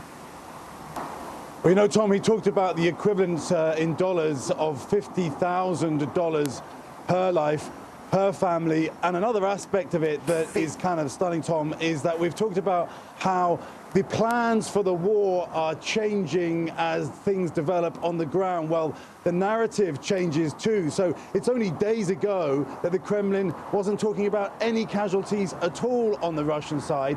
Now you have the Russian president openly admitting on television that Russians are dying and making those offers of payments. $50,000 for those lives, many of them young lives. It's truly unbelievable. On the topic of those deaths, on the soldiers, the Russian soldiers who are dying in this war, is the news and the media, and I know it's state-run over there, but are they covering this at all? Are the people of Russia aware of what's happening here?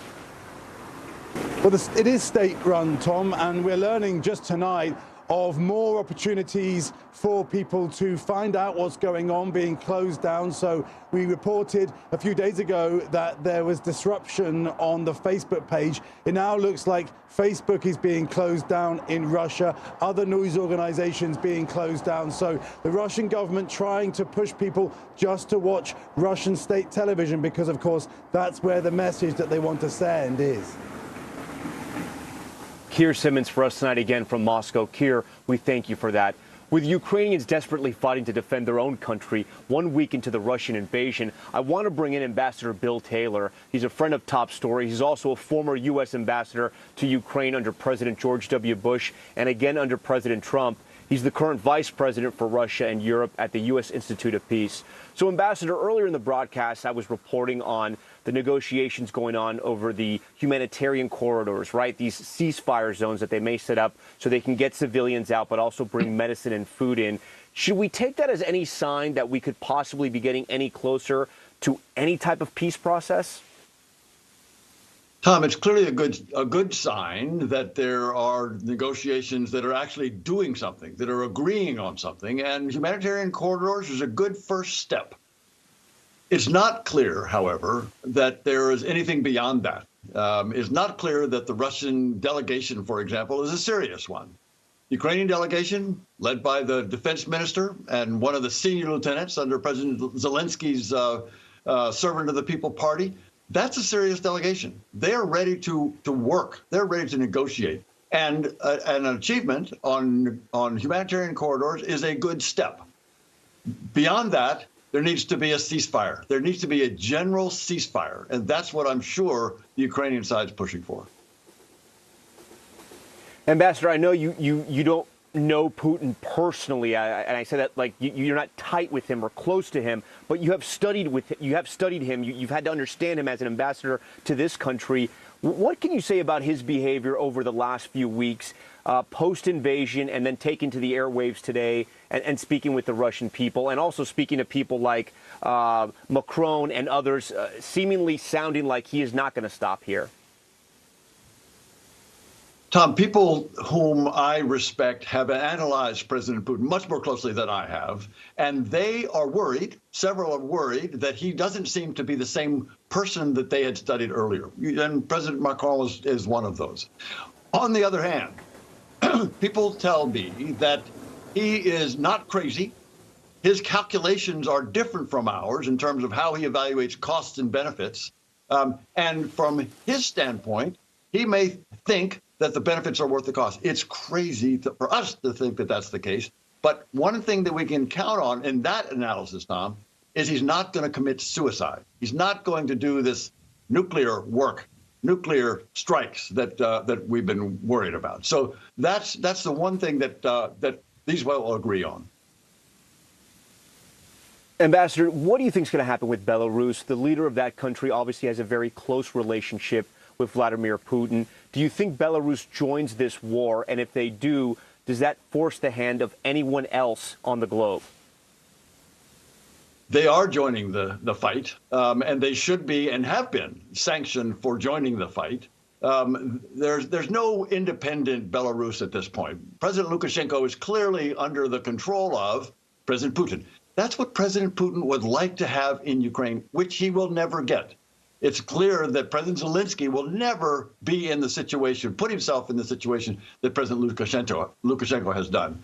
The Ukrainians will stand for their independence and their sovereignty.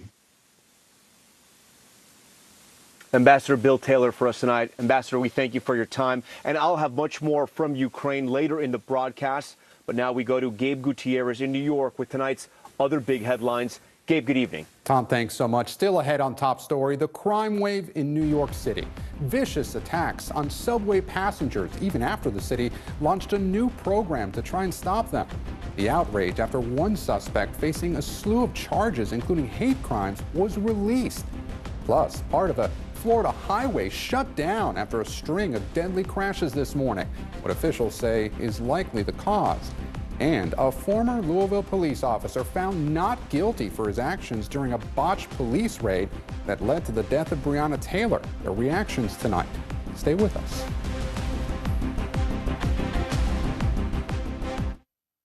There were residents who hung on for dear life. I've heard people say the town is gone. Do you see it that way? Absolutely not. We've lost some houses, but our community's still here. You're watching NBC News Now. Here's what's happening. Right now on NBC News Now. We've got all the angles covered tonight. Look at what's making headlines around the world. President Biden making news tonight on several fronts. We're answering the questions you want answered. There's a lot to talk about this evening. Let's start breaking all this down. We begin with breaking news. Now to an NBC News exclusive interview. We'll get right to that breaking news, the desperate search and rescue. Our team is live all across the path of destruction tonight. People say the town is gone. Do you see it that way? Absolutely not. Nearly 200 firefighters responded. What you see on the tablet here is what we see in real life on the street. 2022 midterms, the battle for Congress and the fight for control of state house. In our special County to County series, we're checking out key battlegrounds ahead of the midterms. We are talking elections. I'm in a battleground state. Meet the Press Election Night special. It is a big night. Let's take a look at what else is making news around the world. The escalating tension between Ukraine and Russia. They worry that Russia is not negotiating in good faith. Let's zoom out a bit to our changing climate. I'm not asking you to predict the future, but what do we think that the new normal is going to be? We begin with the pandemic today. Have you seen a demand for mental health services increase among Latinos? Raise your hand if you have had enough of COVID. A piece of space junk is on a collision course with the moon. It does matter. It is significant. Why? We're here to try to start conversation. A lot to talk about as we continue our rolling coverage. We're coming on the air with the news NBC Scoop. Bringing the news to you is not only a job, it's an honor.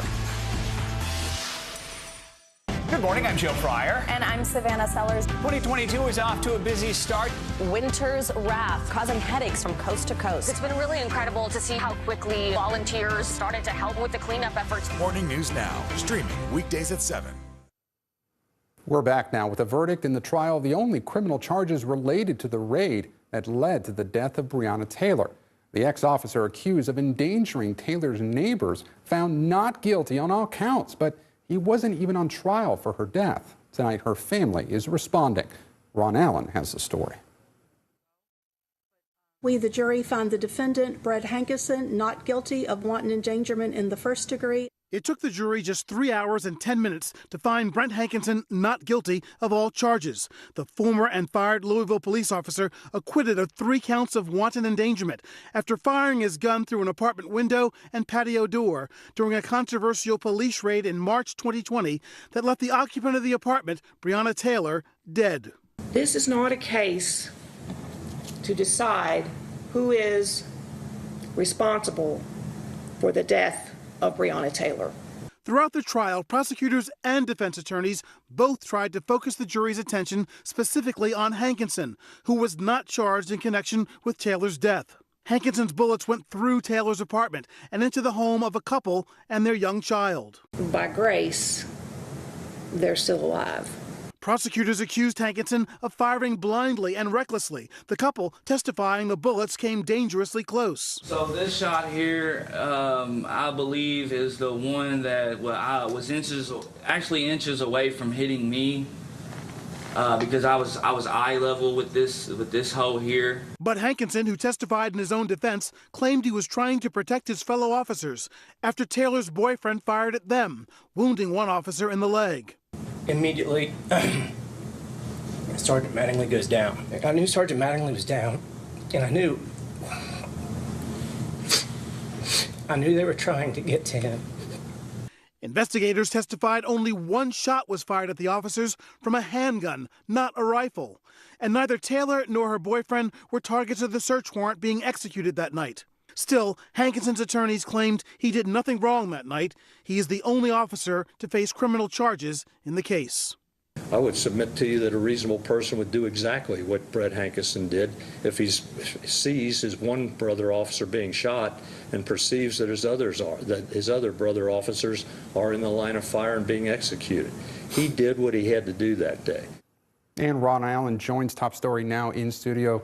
Ron, this has been a very emotional case, not just for the city of Louisville, but for many others across the country. So what's been the reaction to the not guilty verdict? Hankinson left the court quickly. He didn't say anything. He seemed relieved, as you might expect. His attorney said that he was glad that Hankinson chose to testify on his own behalf. He thinks he convinced the jury that he was doing the best he could that night under very difficult circumstances. As you might expect, Taylor's family was angry. Her mother posted on social media saying that even though this case wasn't about Breonna Taylor, that Hankinson should have been found guilty. And Louisville's mayor, in a statement, said, among other things, that he's working with the community and the police department to hopefully make sure that something like this never happens again. Ron Allen joining us live here in studio. Ron, thanks so much. Back here in New York, crime in the city's subway system has surged in recent weeks. One woman brutally attacked with a hammer. Another video allegedly showing a man shoving feces in a woman's face in the Bronx. The surge comes despite Mayor Eric Adams sending 1,000 more officers and mental health professionals into the subways to fight the problem. Priscilla Thompson reports. Tonight, major crimes on New York City transit up 30% this week, even after the mayor's subway safety plan went into effect. I have seen a slight increase in the police presence. Do you feel safer? No.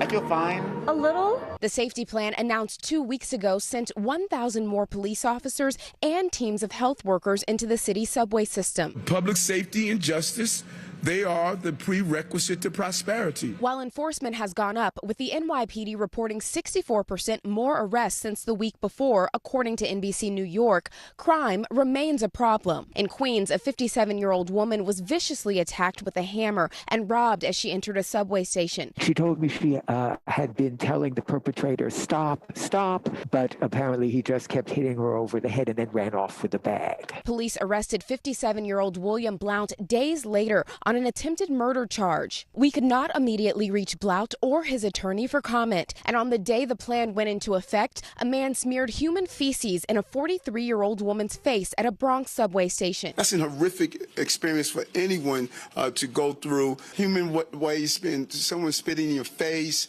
those are real signs of mental health issues. The alleged perpetrator, 37-year-old Frank Abrokwa, now facing a slew of charges, including assault, according to court documents, released on his own recognizance, prompting outrage. The Bronx District Attorney's Office telling NBC News they requested Abrokwa be held on bail and supervised release, but the judge denied both. Abrokwa is also facing hate crime charges for a prior incident in Brooklyn. He's on supervised release for that. His attorney had no comment without Abrokwa's consent. I do not understand why the MTA cannot ban people like that guy who had 3 priors. We take away driver's licenses for, one drunk driving episode. Overall, major crimes on transit so far this year are in line with 2016 to 2019 statistics, according to the NYPD, although ridership is still down significantly. Why are people like this being released? As disgusting as this crime was, it didn't fall within any of the other categories of what that bail would be required. Joseph Jackalone is a retired NYPD sergeant and professor at John Jay College of Criminal Justice. He says addressing crime on the trains begins above ground. Just about every one of these cases has to deal with somebody who is homeless and has done something terrible. Historically, when I was a cop back in the day, the homeless people complained that the shelters weren't safe. Well, they need to fix that, and they needed to fix that yesterday. And we thank Priscilla Thompson for that report. When we come back, the NBC News exclusive, Lester Holt sits down with former Attorney General William Barr. What he said about a call between former President Trump and the president of Ukraine leading up to the 2020 election. And the apartment explosion caught on camera, the urgent search for survivors tonight. Stay with us. Top Story with Tom Llamas is your news playlist on NBC News Now. And now, you can listen to it as a podcast. Available anytime and anywhere. These days, it feels like the news never stops. So let's get into it. What's happening right now, what it all means for you for an hour every day. It can be hard to keep up, so let's get started together. Hallie Jackson Now, weekdays at 5 on NBC News Now. NBC News, streaming free now. This is a very different kind of program. We're here to start conversation about the big things happening in our world. Professor, I'm not asking you to predict the future, but what do we think that the new normal is going to be? Is part of this that everyone's rethinking their jobs during this pandemic and their relationship to their employers? What is your biggest tip for any parent who's concerned about this? It's not my job to tell you what to think. My job is to think about what you tell me. Now Tonight with Joshua Johnson, streaming weeknights at 8 on NBC News Now. There were residents who hung on for dear life. I've heard people say the town is gone. Do you see it that way? Absolutely not. We've lost some houses, but our community's still here. Hallie Jackson Now, weekdays at 5 on NBC News Now. The fire has grown leaps and bounds. What you see behind me is typical. How you doing? Pretty bad. We're here to start conversations about the big things happening in our world, because it's not my job to tell you what to think. My job is to think about what you tell me.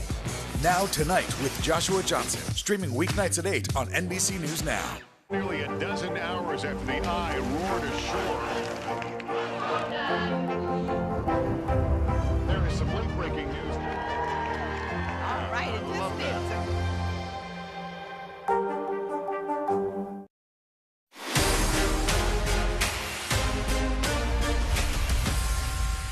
Now to Top Stories news feed, and we begin with the deadly crash on a Florida highway. 5 separate crashes involving nearly 20 vehicles shut down a 20-mile stretch of I-95. At least 3 people killed and several more injured, including a young child who was airlifted to an Orlando hospital.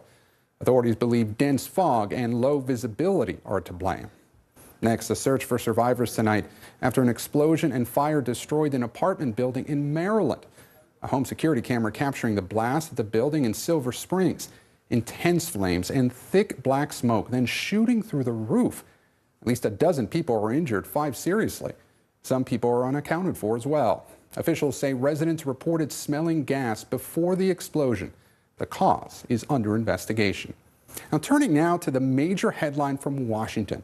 The January 6th committee is arguing former President Trump broke the law while trying to overturn the 2020 election.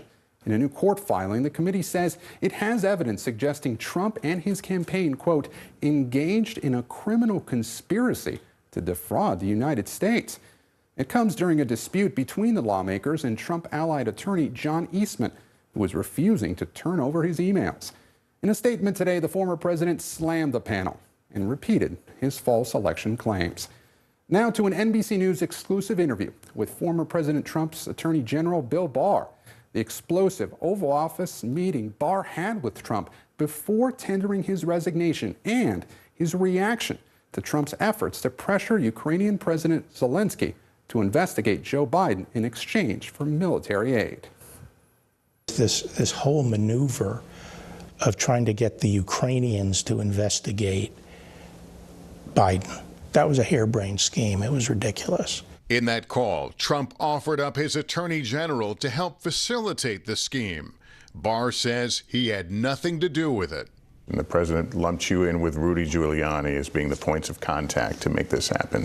I was livid. 4 weeks after the election, Barr's relationship with the president came to a head when he told a reporter there was no widespread election fraud, that Trump had simply lost. It led to a blow-up at the White House. And I told him that all this stuff was bullshit and about election fraud. And, it was wrong to be shoveling it out the way his team was. You're trying to set him straight. Yes. And he listened. He was obviously getting very angry about this. I said, okay, well, look, I understand you're upset with me, and I'm perfectly happy to tender my resignation. And then, boom, he slapped the desk and he said, accepted, go home, you're done. In a 3-page letter to NBC News, President Trump called Barr's book fake and repeatedly insulted his former AG as a coward, a big disappointment, and lazy. Trump also said that he was the one who demanded Barr's resignation. You can watch more of Lester's conversation with former Attorney General Bill Barr tomorrow on Today and on a special hour this Sunday at 9 p.m. Eastern, 8 p.m. Central on the mothership, NBC. We turn now to the police shooting of a 12-year-old boy in Philadelphia. Authorities say plainclothes officers shot the boy in the back, killing him after he fired at them. Police say he was with a teenager they thought was wanted for illegal gun possession. Tonight, the community is responding. Zincle Esamoah has that story. Tonight, a 12-year-old boy fatally shot in the back by Philadelphia police, now identified as Thomas Siderio, according to authorities who allege the boy fired at multiple officers on Tuesday night. This was the scene where the boy was shot, struck in the upper right area of his back, and pronounced dead at the hospital. The community in shock. Being a father, it's just, it's not something that I could possibly imagine. Joseph Perez says he has a 12-year-old who attends Siderio's school. Unfortunately, in today's society, children no longer can be children. They have to go from infants to adolescents instantaneously. As for what happened, police say 4 plainclothes officers were investigating an illegal gun possession in South Philadelphia when the officers spotted a wanted 17-year-old teen related to their investigation. Police say the officers then approached the teen, who was accompanied by 12-year-old Siderio, in their unmarked vehicle with police lights on. I can tell you definitively that the police officer's vehicle had the red and blue lights indicative of police activity. The 17-year-old's mother, who asked not to be shown on camera, disagrees. They're saying the cop car turned their lights on. That never happened. So they didn't make themselves known as police officers.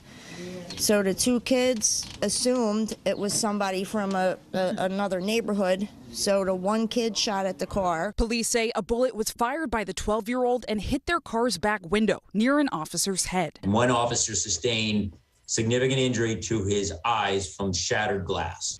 Law enforcement add that 2 officers then pursued Siderio on foot, fatally shooting him. 1 officer was treated at the hospital and released. No other officers were injured. At this point, all indications are we believe he was still in possession of the weapon at the time of the officer's discharge. Here's what's going to be very important, is to be able to capture as much video from the street as we can, witness statements, physical evidence, anything that we can reconstruct that entire shooting scene. Video obtained by NBC affiliate WCAU shows the aftermath, where a 9mm semi-automatic handgun was recovered at the scene. Police say the firearm was stolen. The 17-year-old teen was stopped for questioning and released. The incident is now under investigation, and the 4 involved officers are on administrative leave. And Zincle Esamoah joins us now live. Zincle, it's hard to imagine how a 12-year-old got his hands on a gun. What are authorities saying about that?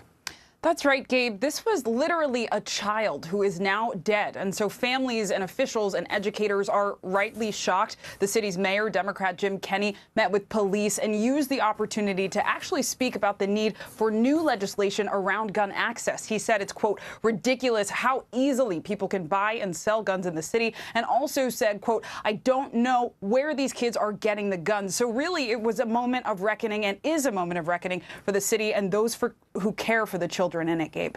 Sinclair, thanks so much. Now to Top Stories Global Watch. And a massive fire has destroyed a historic building used in hit TV shows Peaky Blinders and Downton Abbey.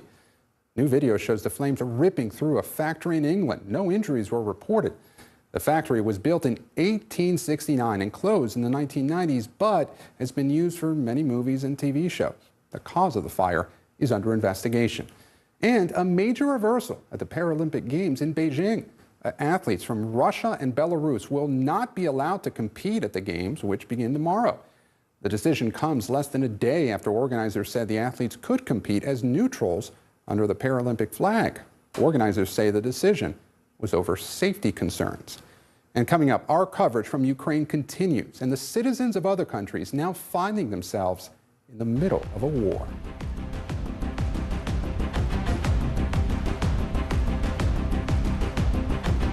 Now Tonight with Joshua Johnson, streaming weeknights at 8 on NBC News Now. These days, it feels like the news never stops. So let's get into it. What's happening right now, what it all means for you for an hour every day. It can be hard to keep up, so let's get started together. Hallie Jackson Now, weekdays at 5 on NBC News Now. Let's go. This is a critical choke point for this fire.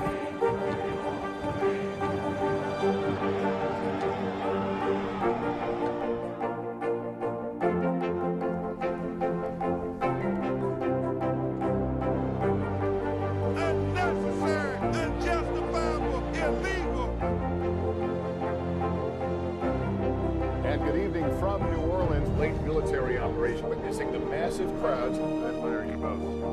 Nice to really spend some time with you. Appreciate it.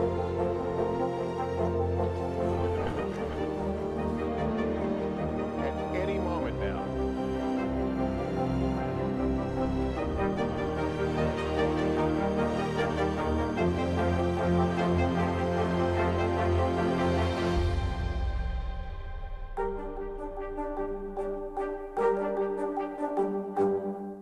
You're watching NBC News Now. Here's what's happening. Right now on NBC News Now. We've got all the angles covered tonight. Look at what's making headlines around the world. President Biden making news tonight on several fronts. We're answering the questions you want answered. There's a lot to talk about this evening. Let's start breaking all this down.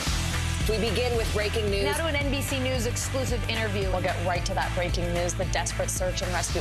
Our team is live all across the path of destruction tonight. People say the town is gone. Do you see it that way? Absolutely not. Nearly 200 firefighters responded. What you see on the tablet here is what we see in real life on the street. 2022 midterms, the battle for Congress and the fight for control of State House. In our special County to County series, we're checking out key battlegrounds ahead of the midterms. We are talking elections. I'm in a battleground state. Meet the Press Election Night special. It is a big night. Let's take a look at what else is making news around the world. The escalating tension between Ukraine and Russia. They worry that Russia is not negotiating in good faith. Let's zoom out a bit to our changing climate. I'm not asking you to predict the future, but what do we think that the new normal is going to be? We begin with the pandemic today. Have you seen a demand for mental health services increase among Latinos? Raise your hand if you have had enough of COVID. A piece of space junk is on a collision course with the moon. It does matter.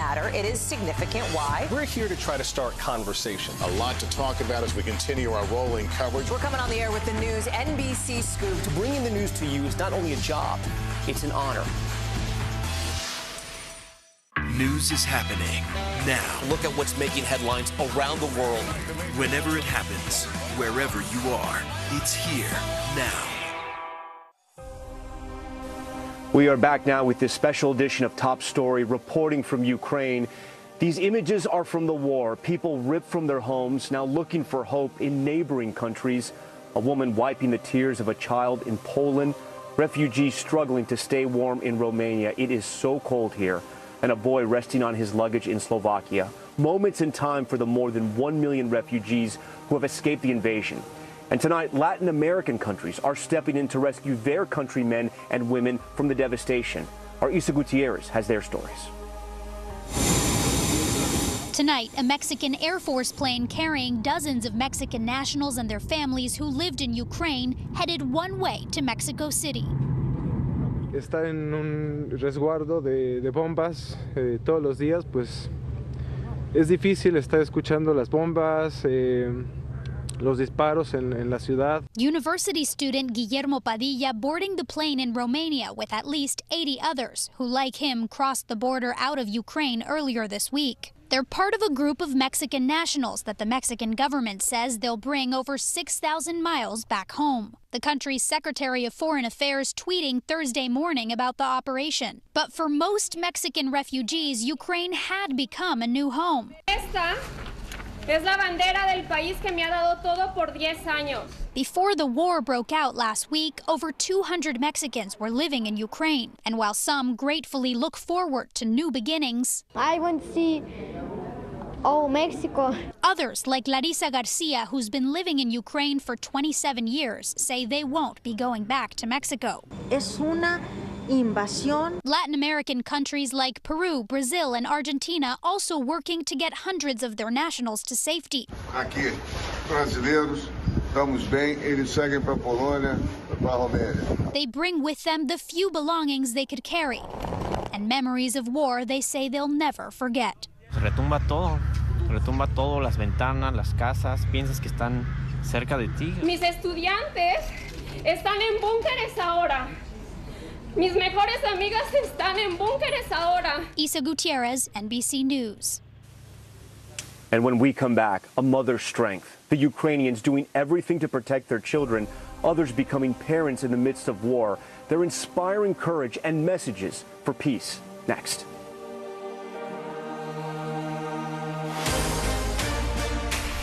We're here to start conversations about the big things happening in our world, because it's not my job to tell you what to think. My job is to think about what you tell me. Now Tonight with Joshua Johnson, streaming weeknights at 8 on NBC News Now. News is more than a headline. It informs, it inspires, and it still matters. To cover it, you have to be in it. And that's what we're going to do. Every night, we take you to the front lines of the story, where it's actually happening, with NBC News journalists on the ground from all over the world. We cover what you need to know and bring your newsfeed to life. In primetime and streaming live, it's your news playlist every night. Top Story with Tom Llamas, weeknights at 7 on NBC News Now. There's no better place for fun with friends. Quality time with your little golf buddy. Or an afternoon alone together. With the Golf Now app, family and friends are just a tap away. Just pick your course, pay from your phone, get out and enjoy. Golf Now. Download the app and go play. These days, it feels like the news never stops. So let's get into it. What's happening right now, what it all means for you for an hour every day. It can be hard to keep up, so let's get started together. Hallie Jackson Now, weekdays at 5 on NBC News Now. Let's go. This is a critical choke point for this fire.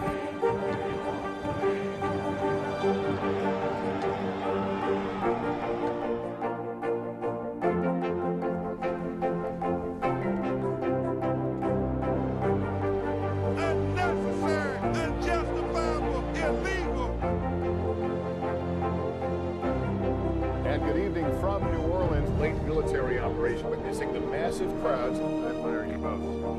Nice to really spend some time with you. Appreciate it.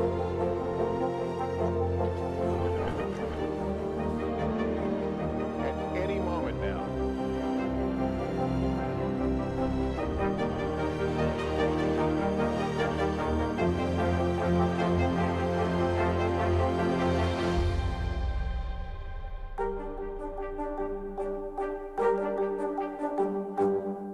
Top Story with Tom Llamas, weeknights at 7 on NBC News Now. We're here to start conversations about the big things happening in our world, because it's not my job to tell you what to think. My job is to think about what you tell me. Now Tonight with Joshua Johnson, Streaming weeknights at 8 on NBC News Now. NBC News, streaming free now. Top Story with Tom Llamas, weeknights at 7 on NBC News Now. To cover the news, you have to be in it. We'll take you to the front lines of the story, bringing your news feed to life. Streaming live every night. It's your news playlist. Top Story with Tom Llamas, weeknights at 7 on NBC News Now. Top Story is back reporting from Ukraine. Those bells ringing at Notre Dame Cathedral in Paris for 7 straight minutes today in honor of the 7 days Ukraine has stood up to the Russian invasion, and thousands taking to the streets of Hamburg, Germany in a stunning show of solidarity with Ukraine. The support truly flooding in from all over the globe, so many watching in horror as this crisis stretches on. But amid the darkness of war, the strength of the Ukrainian people shining brightly, the light of the mothers of Ukraine shining brightest of all. Day after day, Ukrainians teaching the world about patriotism. Everyday citizens stepping up to defend their homeland and shocking the globe with their resolve. And in many cases, those putting up the fiercest fight are the mothers, doing whatever it takes to protect their children. At this shelter in Lviv, we met Tanya Lushikova with her son Elsie, just 5 months old. How hard is it to travel with a baby? She tells us that moms left to carry their kids to safety seem to become the strongest creatures of them all. Tanya, like so many refugees we've met, worries about the psychological toll this war will take on its youngest victims. In shelters across the city, mothers doing whatever they can to shield their little ones from the horrors that surround them. This mother stroking her daughter's hair as they lay together on a threadbare mattress. Another with her 2 young sons huddled around a kitchen table for a family dinner during a war. And many women becoming mothers for the first time in a country torn apart by Russia's attack. I had my son. His name is Mark. Yula admitted to a hospital in Kyiv the same day the Russian invasion began. Her healthy baby boy, Mark, born in a hospital basement just 5 days later. Amid the tragedy and death, his life a symbol of hope. And for soon-to-be moms like Elena, I shouldn't be stressed now, so I'm trying to cool myself down. But of course it's terrible what is happening. We are living in real hell. That motherly strength and the hope it can bring already on display. Hopefully this one will see peace. And we hope Elena is right and that her child will indeed see peace. Thank you so much for watching Top Story tonight. I'm Tom Llamas reporting from Ukraine. Stay right there. More news now on the way.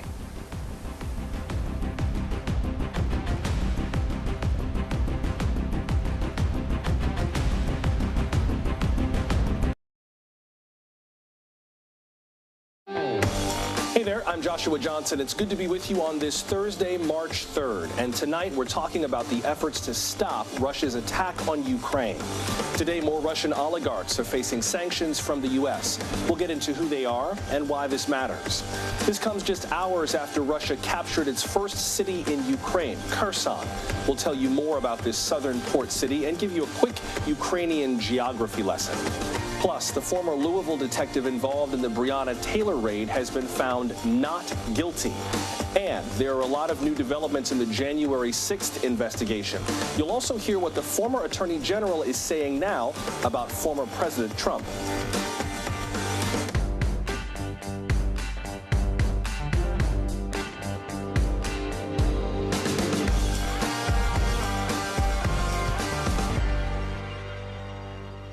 Let us begin tonight with breaking news from the largest nuclear power plant in Europe, and it is in Ukraine. We're getting word from the mayor of a town called Energodar, which is not far from Zaporizhzhia. You're looking at a live web picture of the Zaporizhzhia nuclear power plant. If you know anything about nuclear power, that name probably stood out, might have made some of the hair stand up on the back of your neck, because according to reports, Russians are attacking this nuclear power plant. They have apparently started shelling the plant. It supplies Ukraine with at least a quarter of its power, and as we mentioned, it is the largest nuclear power plant in Europe. A tweet from Ukraine's Minister of Foreign Affairs, Dmytro Kuleba, reads in part, quote, "If it blows up, it will be 10 times larger than Chernobyl. Russians must immediately cease the fire, allow firefighters establish a security zone, unquote. That is a tweet from Dmytro Kuleba, who is the Minister of Foreign Affairs, essentially the equivalent of the Secretary of State in Ukraine. There are a number of reports of people who have been trying to defend this power plant. We're going to be as judicious as we can showing you these live pictures because, of course, we're looking at an active war zone, right? We're looking at battles that are in progress, and God forbid we should be in the middle of this disaster in Ukraine getting even worse than it already is. Now, we don't have independent confirmation of a number of the details of what's going on right now, but the breaking development this evening that we'll get to in just a second with Cal Perry is that the Zaporizhzhia nuclear power plant, which you're looking at now from this webcast picture, in Ukraine is under attack by Russian troops.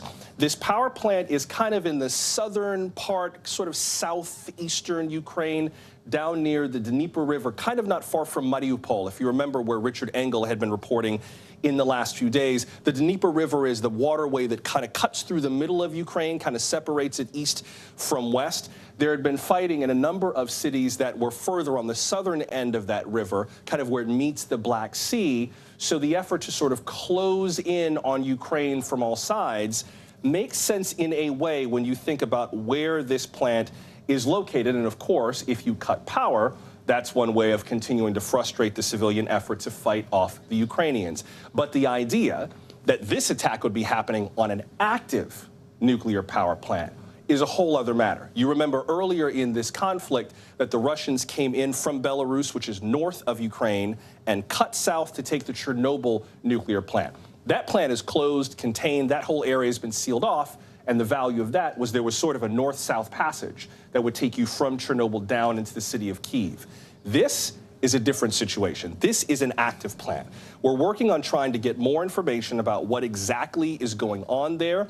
Of course, we've got this live image, and we have gotten other video that we're working on turning around of forces fighting their way around the plant, trying to defend it from the Russian onslaught. But again, the latest we have is this live stream showing what appears to be Russian attacks at the Zaporizhzhia nuclear power plant, which is the largest nuclear plant in Europe. It provides between a fifth and a quarter of Ukraine's power overall.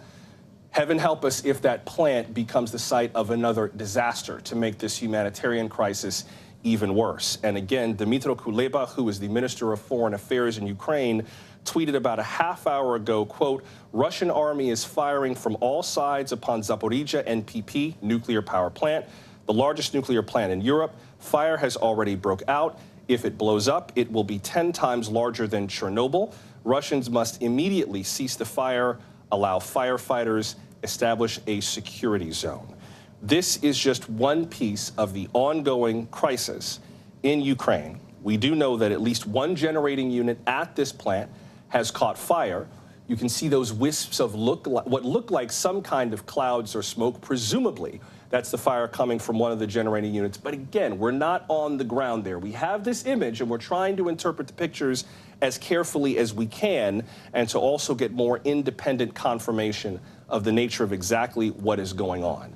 But this is just one more call that the world will put on Russia to stop what's happening on the ground there in Ukraine.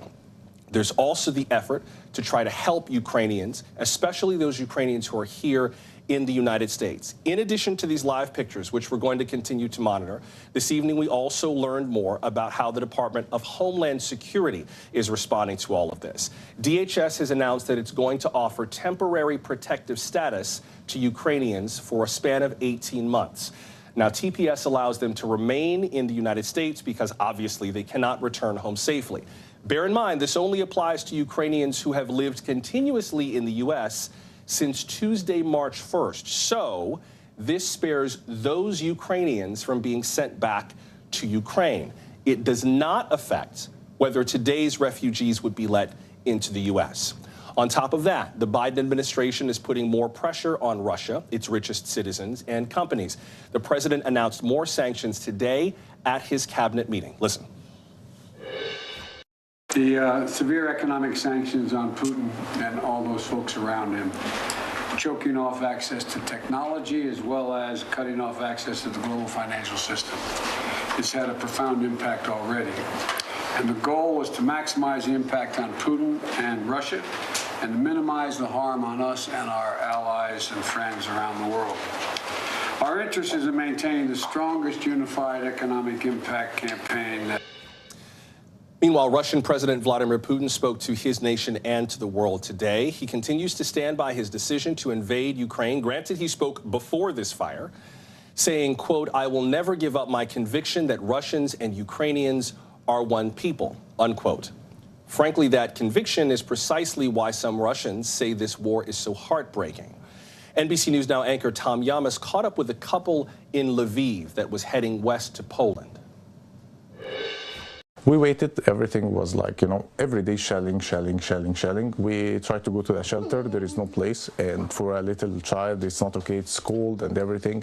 So I don't want my daughter to get sick, plus running from the Russian, this is not okay. 1 week in this war, yeah. You can't think and making plans. Sometimes you are texting your friends and you don't understand what you are speaking because your brain not working good. So we just step by step according to situation. Now we're in Lviv. Next step, go to Poland. Now, as for the efforts to stop this war, diplomats from Russia and Ukraine met again today. Russia's chief negotiator Vladimir Medinsky says they've reached an agreement. They are apparently open to creating temporary humanitarian corridors to evacuate civilians.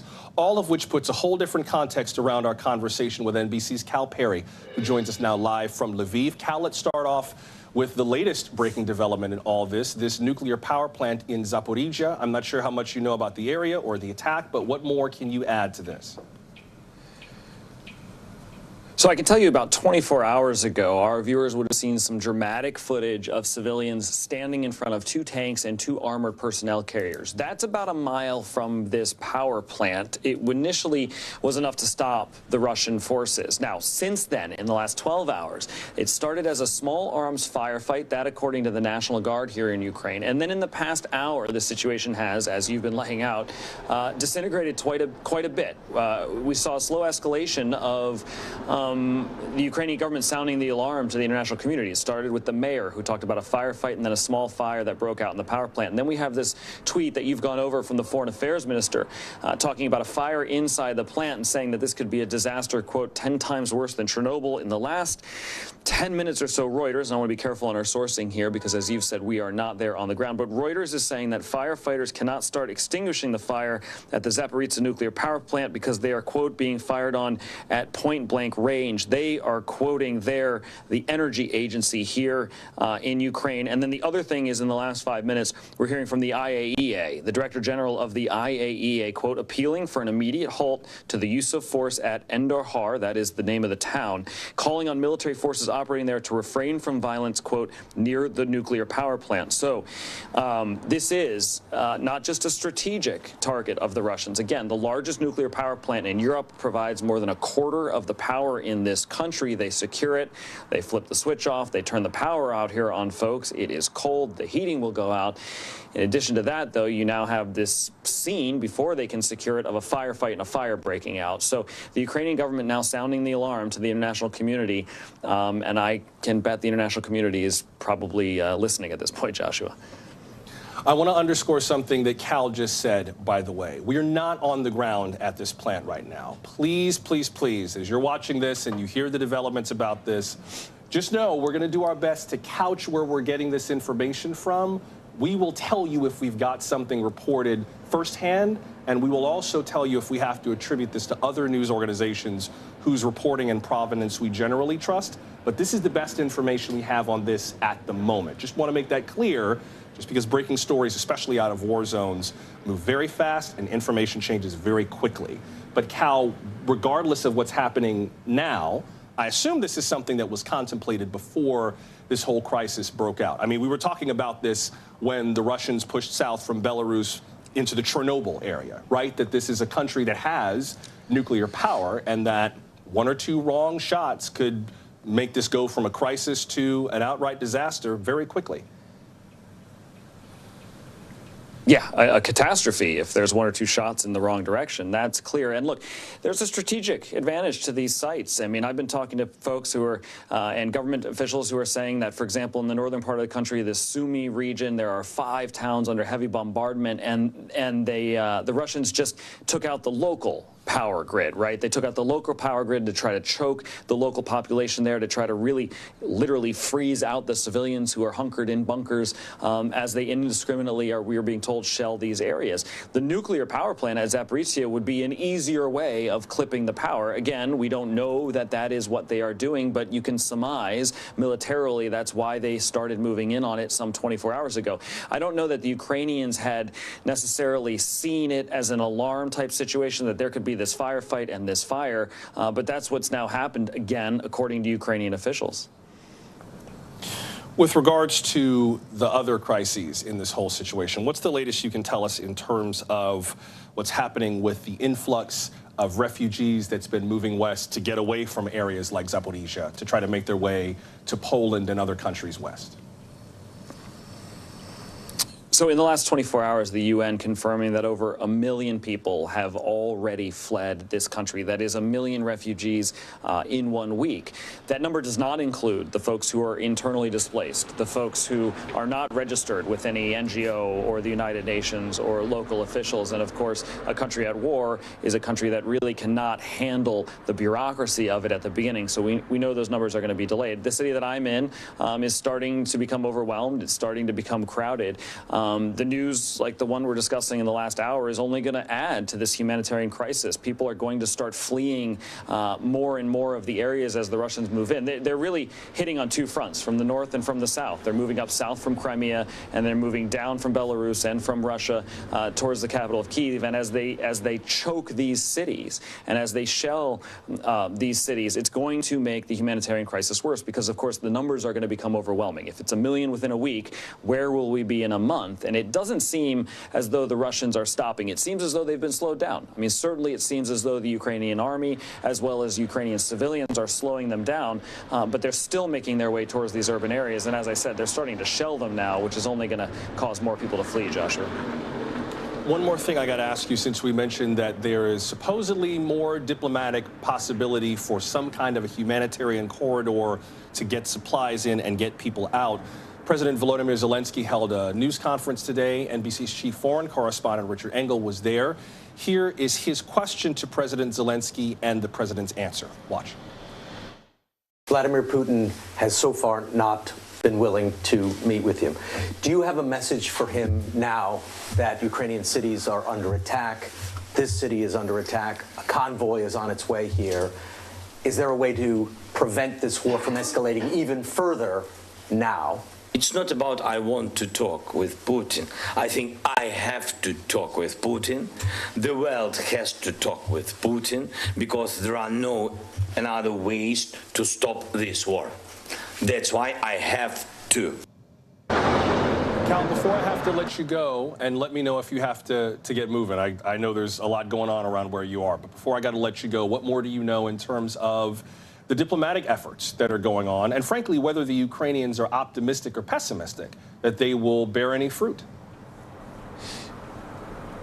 Suspicious. Suspicious is the word that I would use. You know, you talk to government officials here, and certainly we've heard this from these negotiations, this consistent line that how do we negotiate well under fire? While the negotiations were happening along the border with Belarus, the towns were being shelled mercilessly, and especially in the north of the country, just brutally. The mayor of one town saying that civilians were just trapped in basically buildings that had become cold coffins. So, look, I think the president needs to talk to the Russians exactly as he's saying. He needs to show the people here that he's willing to do anything to save lives on the ground.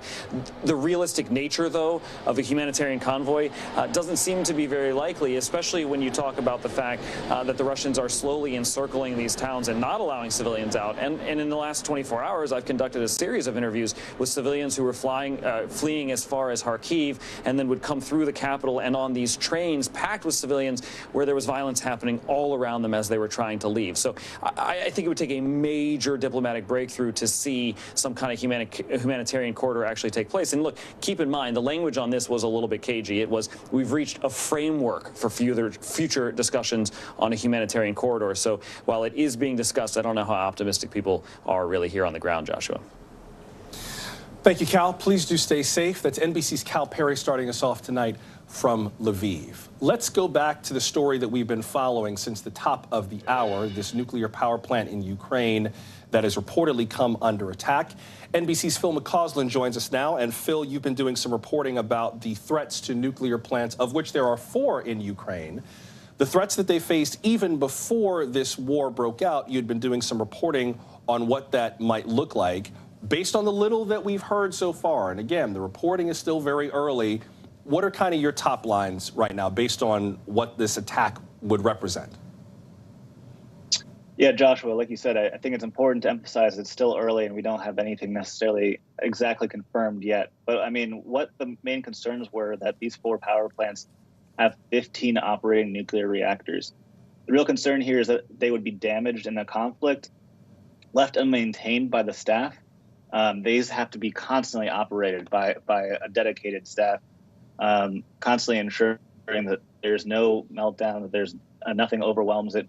Something that we saw, for example, at 3 Mile Island was close to that.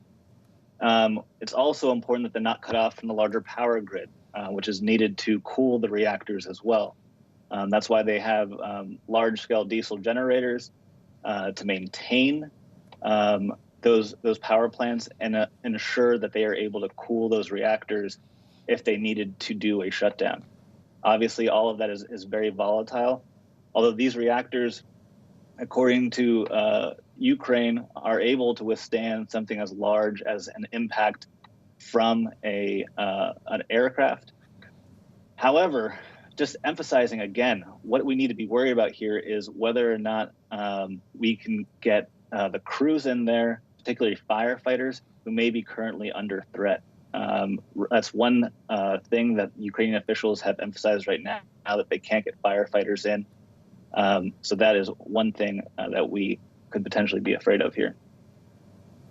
Can you just level set for us a little bit in terms of the nature of what this threat might be? I don't want to overblow this, right? This war is already scary enough, and a vacuum of information, your imagination can go to some very dark places. But clearly, a catastrophe at a nuclear plant is no small matter. Level set for us a little bit, based on where this plant is, how big it is, how much power it generates, what's at stake here? Yeah, I mean, I think last week we were all worried about Chernobyl, right? Chernobyl, however, is in a 1,000 square mile exclusion zone, which means there's not a lot there. These power plants are closer to cities and towns, some of them large, and their fuel is much more radioactive than Chernobyl. So if we're thinking about an incident like Chernobyl, we're looking at something that would be much larger here in this particular area. Again, there's 3 other power plants. This is the largest one, however.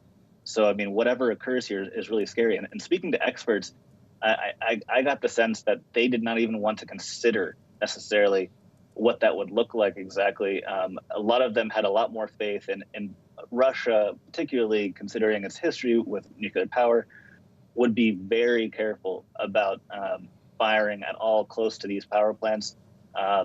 One expert even said, my feeling would be that they would even bring in crews in order to operate them if they were to capture them. What it appears so far, though, again, our confirmation is not quite there, is that they're not being as careful as we all had hoped. Yeah, with regard to that, one of the things that you mentioned in some of your recent reporting is that reportedly Russian forces have held the Ukrainian staff, at least by some accounts, hostage at Chernobyl and forced them to keep working, according to the acting director of that site. NBC's Keir Simmons put a question to Sergei Lavrov, who is Russia's foreign minister, kind of Russia's equivalent of the Secretary of State, about the decision-making calculus that Vladimir Putin is undertaking. Here's Keir's question and the foreign minister's answer. Watch. Minister, President Putin is described by many in the West as erratic and isolated. Can you reassure people about President Putin's reasoning? Is he taking advice? And when was the last time you were able to advise him? President Putin, in the past weeks, has provided detailed comments on our position. That is the position of our leadership. Phil, I know it's a dangerous game to try to get inside Vladimir Putin's head, but I think based on at least what the Russians are saying, something like a wanton attack on a nuclear plant would not make sense. That they would presumably understand the amount of danger that an attack on this facility would represent. Yeah, you would imagine so. And again, I mean, this was, I think, something that was unthinkable to me reporting on this and to experts who I had spoken to. It's tough to get inside Putin's head for sure. I mean, it's unclear whether this would be something that he would have directed or, whether this is an incidental assault or what exactly occurred here and what is the cause of this fire. We have to be very, very careful, I guess, about how we characterize it. But it is extremely scary. And you mentioned that those staff at Chernobyl, I think that's another thing that we have to be worried about here is this conflict going to make the workers on these nuclear power plants afraid to come to work? If they're going to be held hostage or if they're going to come under attack like this, that, again, it really raises the stakes here and makes this a really scary situation, not just for this power plant, but for the 3 others in the country. NBC's Phil McCausland with a little bit more context on nuclear power. Phil, thanks very much. Thank you. We will keep an eye on this story again for those of you who are just looking in. We're keeping an eye on what appears to be some kind of a firefight, some kind of an attack on the nuclear power plant in Zaporizhia in Ukraine. That's in the southern, kind of southeastern corner of the country near the southern end of the Dnieper River, which is the river that runs through the center of Ukraine, kind of separates it east from west. Ukraine's foreign minister has claimed, at least in a tweet, has expressed his concern that if this plant blows up, it would be, in his words, quote, 10 times larger than Chernobyl. And he is asking for the Russians to cease fire and establish a security zone and allow firefighters through. As we heard from Phil McCausland, that, of course, is key, not only to prevent fires at the plant. Apparently, one of the generators at the plant has already caught fire, but also to take care of the staff that are there. When the Russians attacked Chernobyl, they reportedly held the staff hostage to keep the plant working. And remember, nuclear plants don't just sit on their own. There's electricity that has to come into the plant to run some of the other components, including the cooling systems that prevent the reactors from melting down. So there is a potential cascading array of risks in this attack. But again, we're dealing mostly with external reports and the tweet from the foreign minister. I've been checking Volodymyr Zelensky's Twitter feed. I haven't seen anything from him lately. He's been pretty vocal on Twitter. I don't believe we have any more updates at the moment. And please do bear in mind, this is a war zone. We're doing our best to get you the most accurate information we can and to keep an eye on that web stream if and when it is available. So stick with us. When we learn more information, we'll definitely pass it on. And if we have to correct anything from this report, you'll be the first to know. This is just one of the many attacks on key Ukrainian cities with key infrastructure. And those attacks have been intensifying, including what we're watching tonight. A number of cities are suffering mass casualties, power outages, and more. From our colleagues at Sky News, national correspondent Alex Rossi has more. As this war gets uglier, Russia's tactics are becoming more violent and destructive.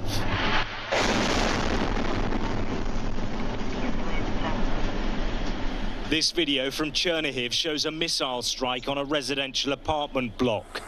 The blast wave shakes the entire city. Whilst the building burns, emergency workers rescue dazed civilians. And the situation in other parts of the country is just as desperate. This is Borodyanka, but as these pictures show, it could just as easily be a suburb in Syria. The damage goes on as far as the eye can see. What do you want from us?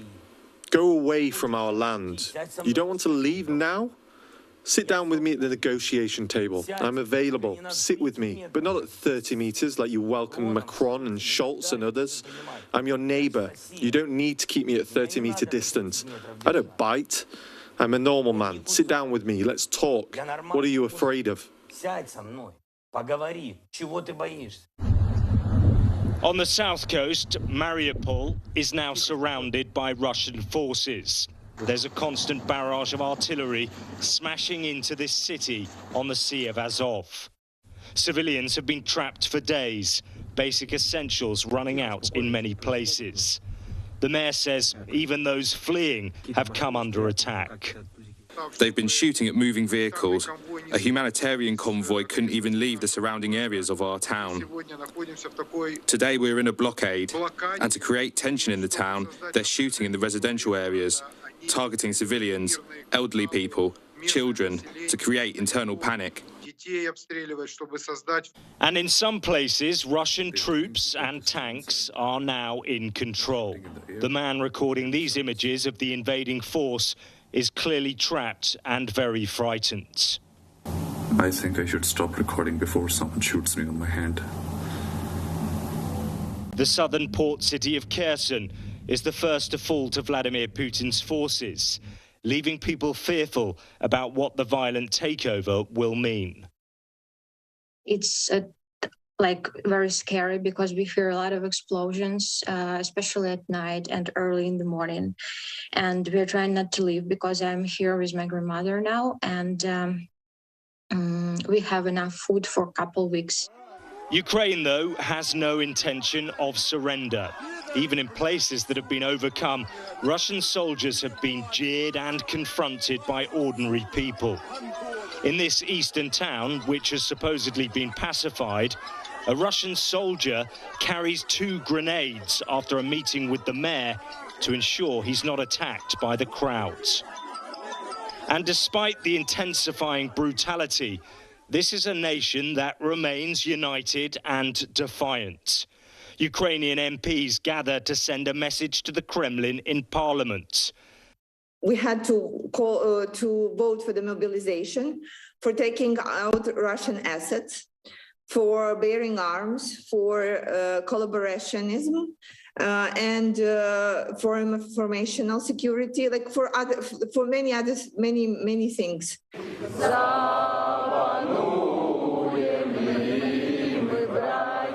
They are singing the national anthem, but their words are being heard far beyond the walls of this chamber. Alex Rossi, Sky News, Eastern Ukraine. Let's continue from Ukraine with one of its political leaders. Lisa Yasko is a member of the Ukrainian parliament. She belongs to the Servant of the People Party, that's President Zelensky's party. Ms. Yasko, welcome to the program. Good evening. First of all, how are you and your family doing right now? We are in quite desperate mood, of course, with knowing that there are no good news every day. And my family are in different parts of Ukraine right now. I managed to evacuate my mom from the center of Kyiv, bringing her more to the western border of Ukraine. But my dad is in the center of Kyiv, and my grandmother is in the center of Kyiv. They don't really have access to food. There are problems with even buying a bread or medicine. So unfortunately, the situation is not good. How are people getting by, especially in Kyiv? If shops, stores, the shelves, I'm sure, have been bare for quite some time. How are people getting by? Well, first of all, it's allowed only to walk out only when there is no curfew, and then long queues in the shops, and still it's not possible to buy sometimes even basic things, because we are still waiting for this humanitarian aid and for basically for these products, but they need time to get to Kyiv, even if there is a transfer and logistics arranged from abroad, it takes 2 or 3 days to get to Kyiv from the western border with the current traffic and with all the checks and with all the security measures. How is Ukraine's political system doing right now? I mean, is the Ukrainian parliament still functional? Are you still able to perform some of your responsibilities, or has it basically been suspended because of all this? No, we are performing our duties. We have our online committee meetings. We even had the physical meeting today of the parliament, and we have different hybrid online meetings. But now it's the time of very good self-organization. Many of us are helping communities, trying to help with humanitarian aid. This is where we are much needed, and all country is screaming, you know, in the need for help. And our voice is very important, and the voice of parliamentarians speaking to the foreign colleagues, explaining what kind of help do we need, calling for no-fly zone, calling for sanctions, calling for military and humanitarian assistance. This is what we are doing right now. Are there certain parts of Ukraine that you're the most concerned about, just geographically, most concerned about Russia being able to claim? We know that there's been an increasing push to attack Ukraine's power plants. Is that one of the main targets you're concerned about, or are there others? Well, I'm concerned about the capital. I'm concerned very much about the north of Ukraine, and of course also about the south and the east. But as I said, there are no place in Ukraine that can be called as safe right now, because Russians are targeting through the air attacks, different infrastructure, military objects, even historical heritage. They threw an air attack even in Babi Yar. This is a Holocaust memorial, and 5 people were killed. So I'm very worried about destroyed villages that we already have in different parts of Ukraine. It's very heartbreaking and very painful to see and to hear that stories of people who don't have their homes anymore because Putin destroyed that.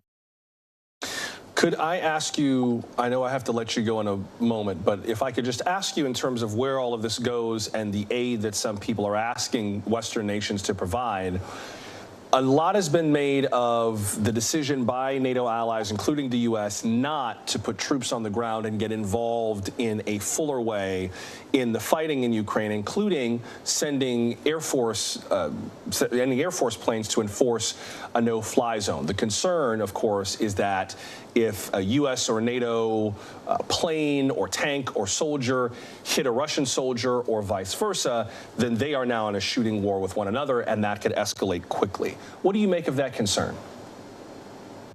Well, we are very open about that we are asking for the air defense for no-fly zone, because that will prevent many deaths and dead people. And I don't know how many killings should be happening more until such decision should come into the force.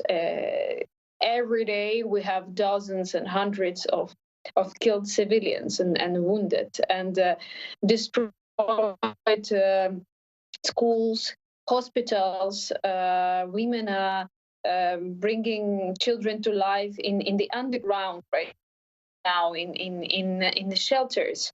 So I think if there could be assistance in the form of air force assistance, of course, that could prevent many tragic happening. And before I have to let you go, our senior international correspondent, Keir Simmons, spoke to Foreign Minister Sergei Lavrov and asked him about something that Vladimir Putin brought up or kind of alluded to when he announced this invasion. He kind of broadly referenced that Russia was a nuclear power, and that got a lot of people concerned about what Vladimir Putin would or would not be willing to do. Here is what Keir Simmons asked Mr. Lavrov. Watch. For decades, Russia and America have maintained stability despite fearsome nuclear capability. Can you reassure the world that Russia would not fire a nuclear weapon in anger, would not fire a first strike? We don't have insane people. We have our military doctrine that describes the parameters and the conditions for applying nuclear weapons. It contains no escalation for de-escalation point. So he didn't really answer the question. He said they have doctrine that describes the conditions for applying nuclear weapons. He did not quite answer Keir Simmons' question. Ms. Yasko, before I have to let you go, if not even a nuclear strike, how concerned are you about the potential for escalation, especially if the world gets more militarily involved with something like a no-fly zone? It just feels like this is the kind of thing that could heat up very quickly and more people could get hurt even if the world comes to try to defend Ukraine. Is that a concern of yours? Well, I'm concerned that if the world doesn't provide more assistance and defense to Ukraine, then that war will come to your countries. This is my biggest concern, because Putin is a crazy person right now, and we have no guarantees that he's going to stop. Even if he takes Ukraine, that is not going to happen. We will fight till the end. We will defend Ukraine. But security concerns are already in different countries around Ukraine, our neighbors, Poland, Lithuania, even in Sweden. There are lots of concerns about possibility of a Russian invasion. So if we don't provide enough pressure and the military reaction, then unfortunately it may get really, really, really bad. Lisa Yasko, a member of the Ukrainian parliament, I hope you are able to find safety and comfort even in these difficult times. And I thank you very much for making time to speak to us tonight. Thank you. Thank you. We'll continue following the breaking news on the ground in Ukraine, partly by shifting the view from the ground to the view from above. Clint Watts will join us for something of a geography primer on the war in Ukraine and his analysis of the breaking story at the nuclear plant in Zaporizhia. When we continue, stay with us.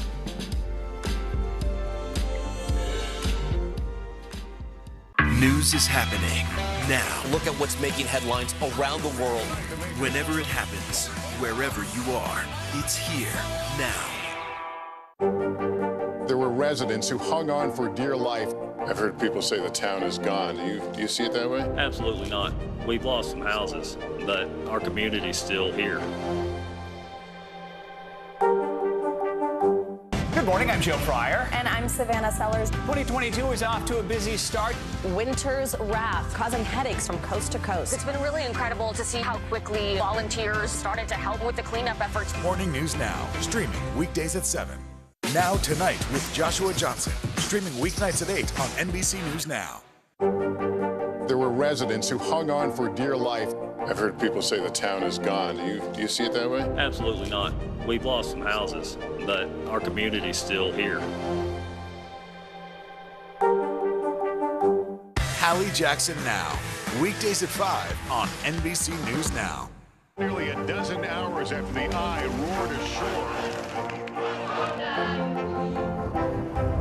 There is some late-breaking news.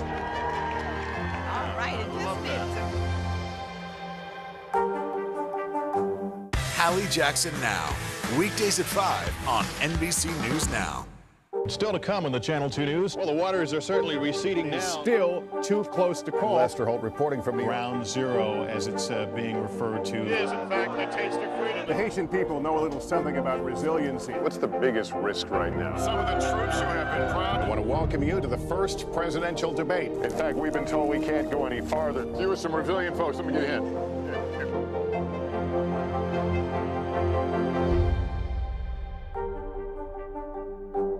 NBC News, streaming free now.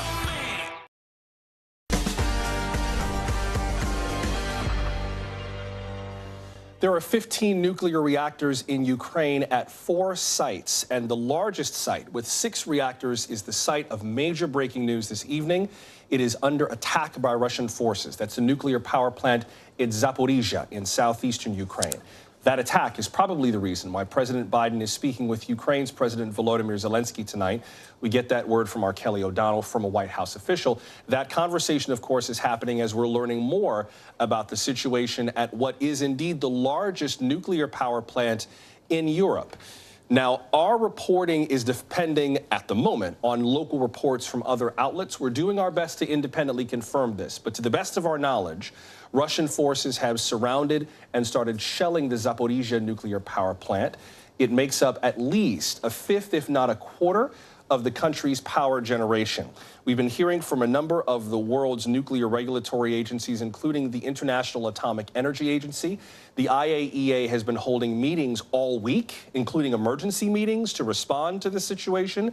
They said tonight in a tweet that they are in contact with Ukrainian authorities and they're hoping to promote the peaceful use of nuclear energy, not to mention the fact that because there is fighting going on around the plant in Zaporizhia, that means that emergency services can't really get there, including firefighters. One of the concerns is the nuclear material. The other concern is just making sure power comes to this power plant so that, for example, electrical systems that keep the reactor cool can remain online. Let's get some more analysis from NBC national security analyst Clint Watts, who's also a distinguished research fellow at the Foreign Policy Research Institute. Clint, we had been meaning to walk through the map with you there, but perhaps that gives us another context to talk about the geography of all of this. I wonder what you make of the idea that Europe's largest nuclear power plant is under attack tonight. That's right, Josh. What's super interesting is we've been focused very much up here in the north. This convoy, which we've seen stacked up on the highway, essentially building combat power to go and lay siege to Kyiv. But one of the stories we've not talked about maybe enough is what's been going on in the south. While the Russians, they really struggled in the first week, and the Ukrainians, they overachieved. Looking at what's going on right now, you're seeing some success by the Russian forces here in the south. This is where I want to bring you up to speed at. In Crimea, this is the units and essentially the divisions that took over Crimea back in 2014. They broke out and created a land bridge over here to Donbass, and they are now laying siege to Mariupol. Separately, you're seeing forces advance on the town of Kherson. Kherson is critically important because the Dnieper River, which it goes into the Black Sea, there's a bridge there. And if they can get across that bridge, they can advance all the way out to the Moldovan border. Once they do that, as you can see, they will then control the Sea of Azov here, and they will control the southern coast, essentially shutting Ukraine off from resupply in the south. What we're worried about right now is here. This power plant, which you just mentioned, Zaporizhia, is the largest power plant in Europe, and it is the scene of a very intense firefight right now. The videos that you've seen there are quite scary. In this area right here, from some of the reports that we're seeing online, it seems that there was a firefight somewhere around in this area here. Now, Senator Marco Rubio, he thankfully just tweeted out that they think the plant is under control, but there's still nuclear fuel there. But at the same point, as you mentioned, think about the volume of power and electricity to the whole country. That's part of the reason why the Russians want to take it. They want to be able to control the power supply.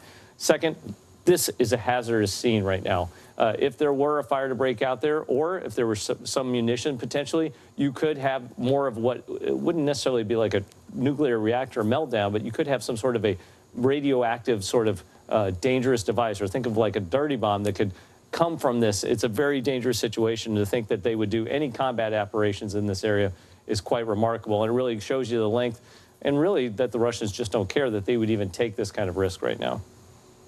Yeah, I've just looked at Senator Rubio's Twitter feed since you mentioned that. His latest remark wisely notes that there's all kind of contradictory information from officials in Ukraine, and that is understandable considering that there is a country at war. Another update I want to pass on, we just got some more information from the State Emergency Service of Ukraine.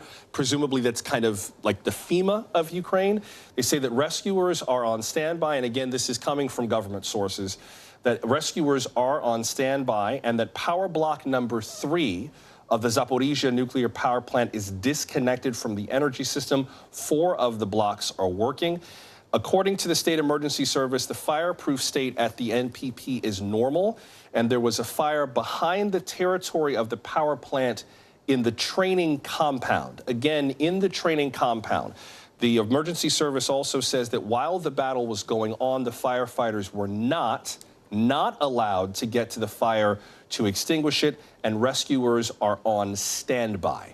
That comes from the State Emergency Service of Ukraine, a Facebook post that they put out updating what's happening at the Zaporizhzhia nuclear power plant in Ukraine. And it's, according to officials, they say that there are rescuers on standby, presumably ready to get in there and put these fires out and deal with people who are wounded. Clint, I wonder how you view this in light of some of the concerns about Russia's strategy. I mean, the idea that you would attack an area around a power plant without a very surgical approach seems farcical at best, but then again, this is a war, and there is kind of no way to account for all the variables that will come up, and we know what happens to the best laid plans. How does this factor into your view of whether Russia has thought this all the way through and what this might result in? Joshua, I actually think this is quite consistent with Russia's approach to total war. I think one of the things that we've sort of misinterpreted in all of this is that Russia would act more like a civilized Western military force.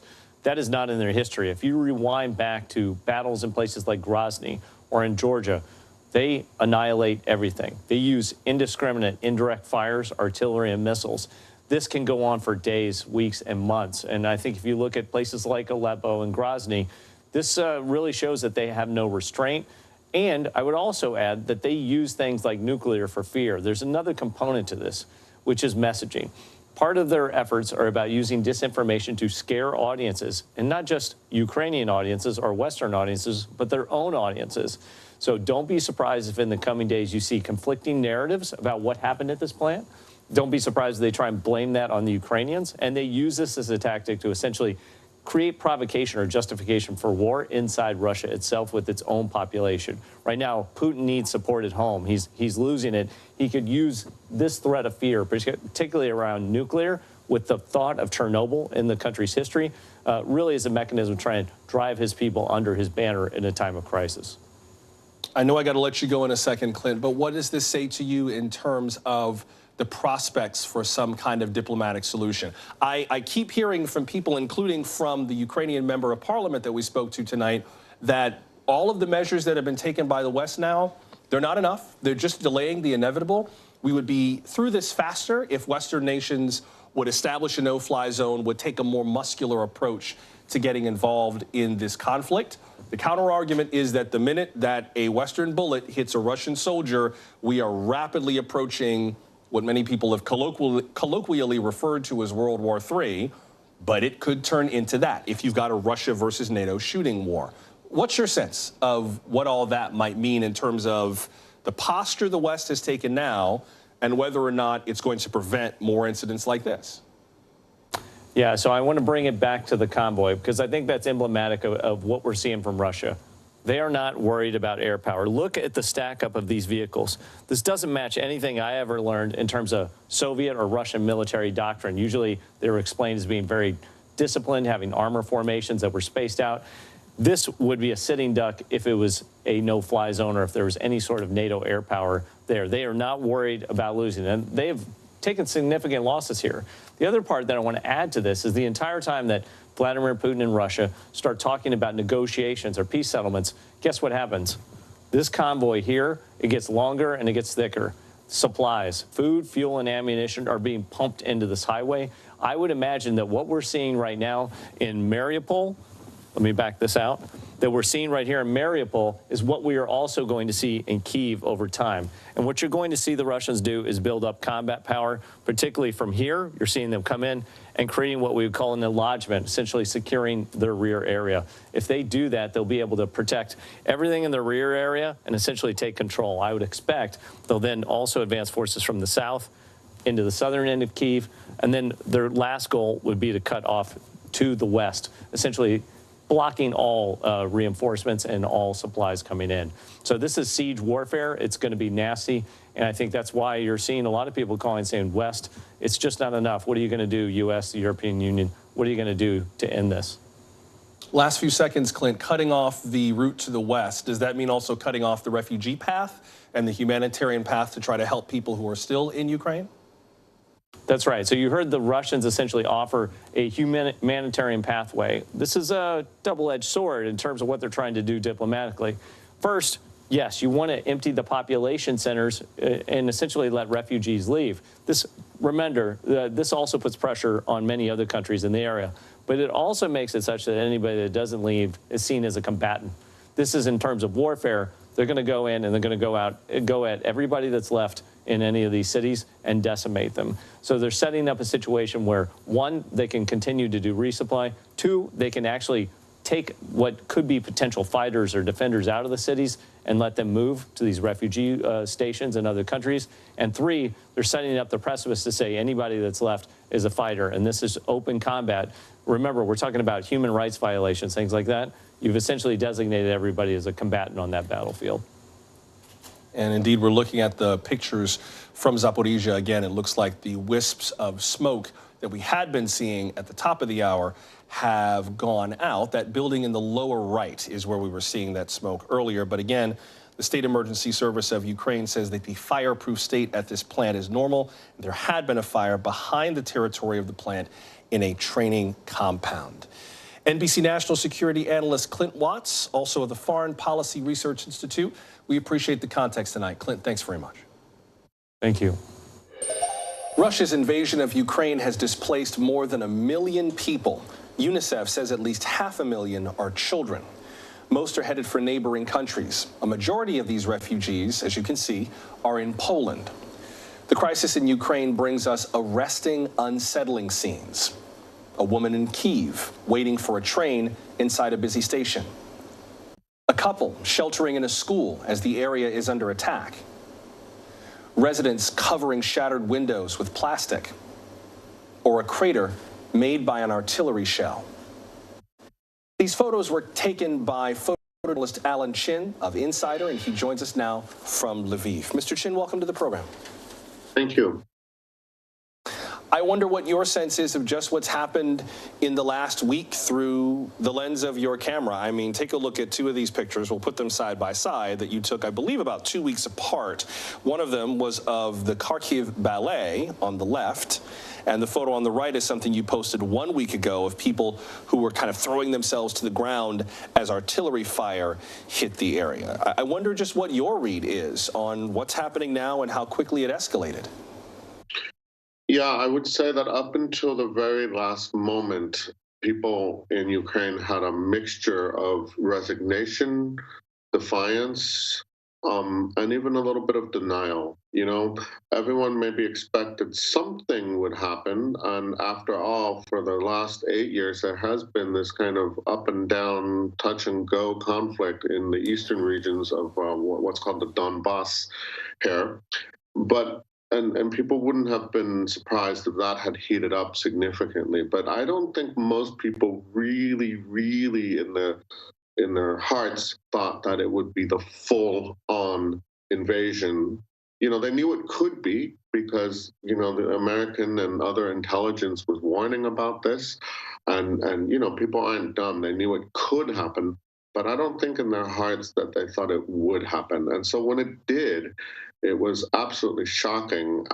But it also means, yeah, that up until the very last moment, you know, people were at the ballet, at restaurants, nightclubs. And I will say this, as you can see from some of my images, even after it started and even as 1 million people and more have been leaving their homes, there's not been a lot of panic.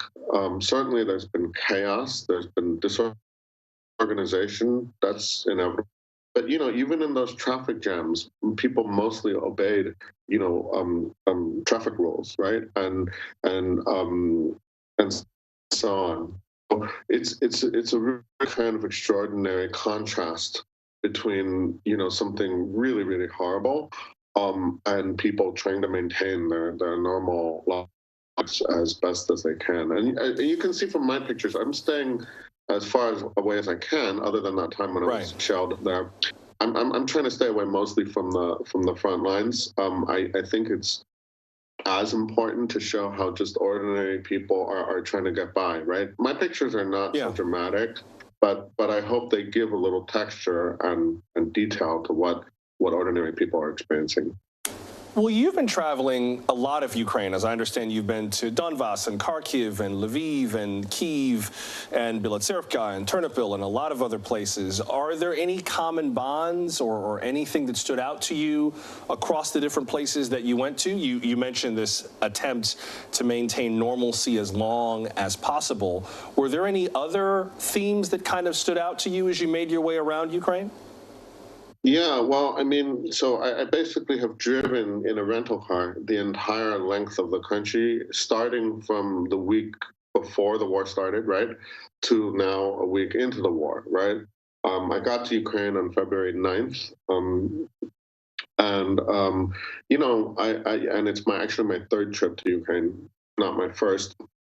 And I just wanted to see what was going on in those areas in the east where we did think if anything was going to happen, it would most likely be there, right? But I'll be honest, yeah, once it started intensifying, you know, I wanted to stay one step ahead of the fighting, you know, and so I kept going west, just like these hundreds of thousands of people, right?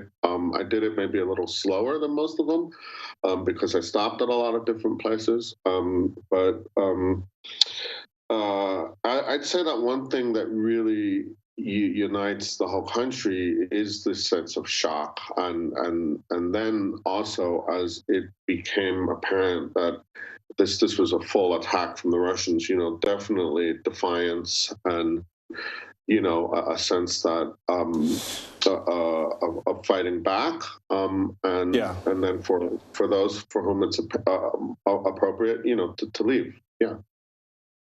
Well, I did want to ask you about one picture in particular before I have to let you go. You caught a moment between a man and his two daughters in Ternopil. Let's take a look at this as they were feeding pigeons there. And I understand that he talked to you about finding little moments of happiness during the chaos of all this. Before I let you go, expand on that and on what he told you.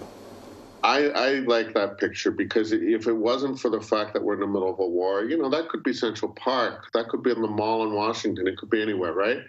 And his sister is actually one of the people who left the capital, Kiev, and came to Ternopil, which is a much smaller city, and for safety, even though the air raid sirens go off there and people have to go to bomb shelters, you know, it's still relatively safer, right?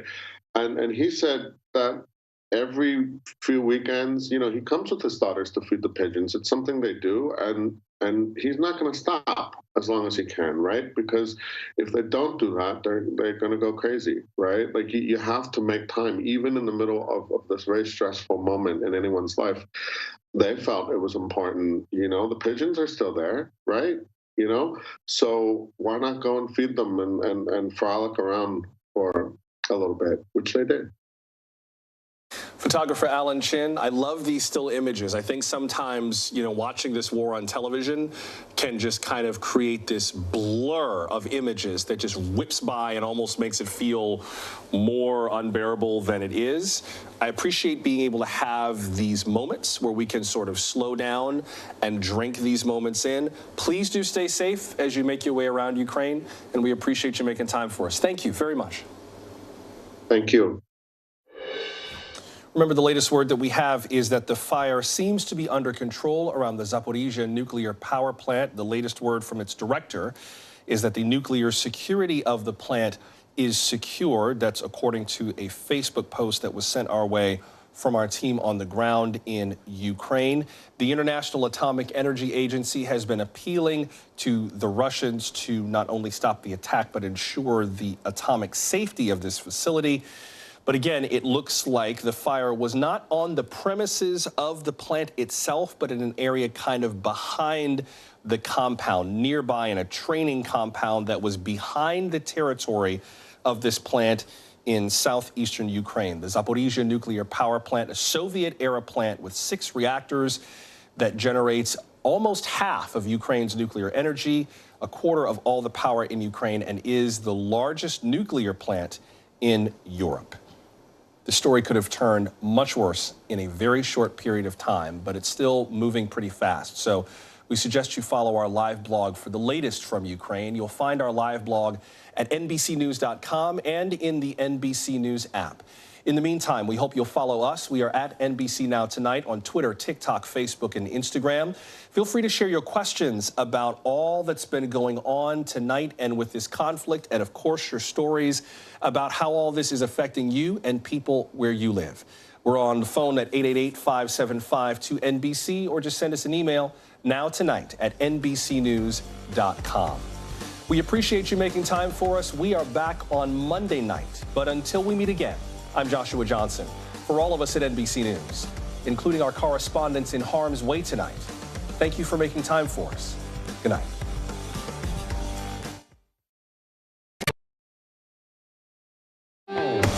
Hey there, I'm Joshua Johnson. It's good to be with you on this Thursday, March 3rd. And tonight we're talking about the efforts to stop Russia's attack on Ukraine. Today, more Russian oligarchs are facing sanctions from the U.S. We'll get into who they are and why this matters. This comes just hours after Russia captured its first city in Ukraine, Kherson.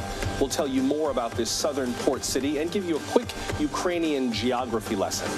Plus, the former Louisville detective involved in the Breonna Taylor raid has been found not guilty.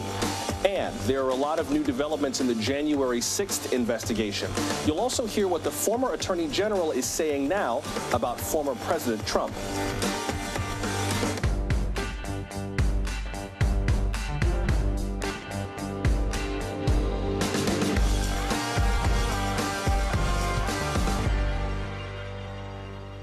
Let us begin tonight with breaking news from the largest nuclear power plant in Europe, and it is in Ukraine.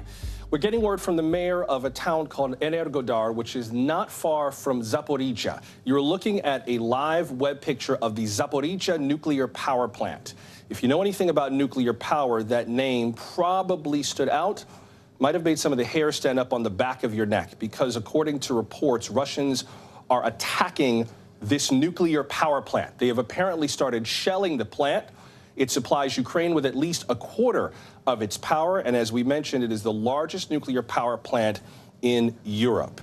A tweet from Ukraine's Minister of Foreign Affairs, Dmytro Kuleba, reads in part, quote, "If it blows up, it will be 10 times larger than Chernobyl. Russians must immediately cease the fire, allow firefighters, establish a security zone," unquote. That is a tweet from Dmytro Kuleba, who is the Minister of Foreign Affairs, essentially the equivalent of the Secretary of State in Ukraine. There are a number of reports of people who have been trying to defend this power plant. We're going to be as judicious as we can showing you these live pictures because, of course, we're looking at an active war zone, right? We're looking at battles that are in progress, and God forbid we should be in the middle of this disaster in Ukraine getting even worse than it already is. Now, we don't have independent confirmation of a number of the details of what's going on right now, but the breaking development this evening that we'll get to in just a second with Cal Perry is that the Zaporizhzhia nuclear power plant, which you're looking at now from this webcast picture, in Ukraine is under attack by Russian troops. This power plant is kind of in the southern part, sort of southeastern Ukraine, down near the Dnieper River, kind of not far from Mariupol, if you remember where Richard Engel had been reporting in the last few days. The Dnieper River is the waterway that kind of cuts through the middle of Ukraine, kind of separates it east from west. There had been fighting in a number of cities that were further on the southern end of that river, kind of where it meets the Black Sea. So the effort to sort of close in on Ukraine from all sides makes sense in a way when you think about where this plant is located. And of course, if you cut power, that's one way of continuing to frustrate the civilian effort to fight off the Ukrainians. But the idea that this attack would be happening on an active nuclear power plant is a whole other matter. You remember earlier in this conflict that the Russians came in from Belarus, which is north of Ukraine, and cut south to take the Chernobyl nuclear plant. That plant is closed, contained, that whole area has been sealed off, and the value of that was there was sort of a north-south passage that would take you from Chernobyl down into the city of Kyiv. This is a different situation. This is an active plant. We're working on trying to get more information about what exactly is going on there.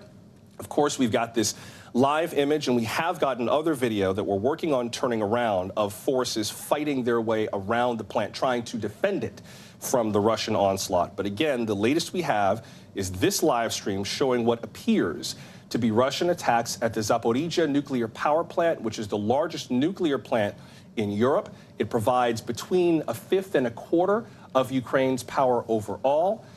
Heaven help us if that plant becomes the site of another disaster to make this humanitarian crisis even worse. And again, Dmytro Kuleba, who is the Minister of Foreign Affairs in Ukraine, tweeted about a half hour ago, quote, Russian army is firing from all sides upon Zaporizhzhia NPP nuclear power plant, the largest nuclear plant in Europe. Fire has already broke out. If it blows up, it will be 10 times larger than Chernobyl. Russians must immediately cease the fire, allow firefighters, establish a security zone.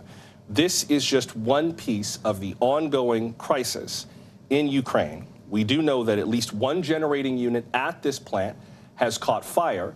You can see those wisps of what look like some kind of clouds or smoke. Presumably, that's the fire coming from one of the generating units. But again, we're not on the ground there. We have this image, and we're trying to interpret the pictures as carefully as we can, and to also get more independent confirmation of the nature of exactly what is going on.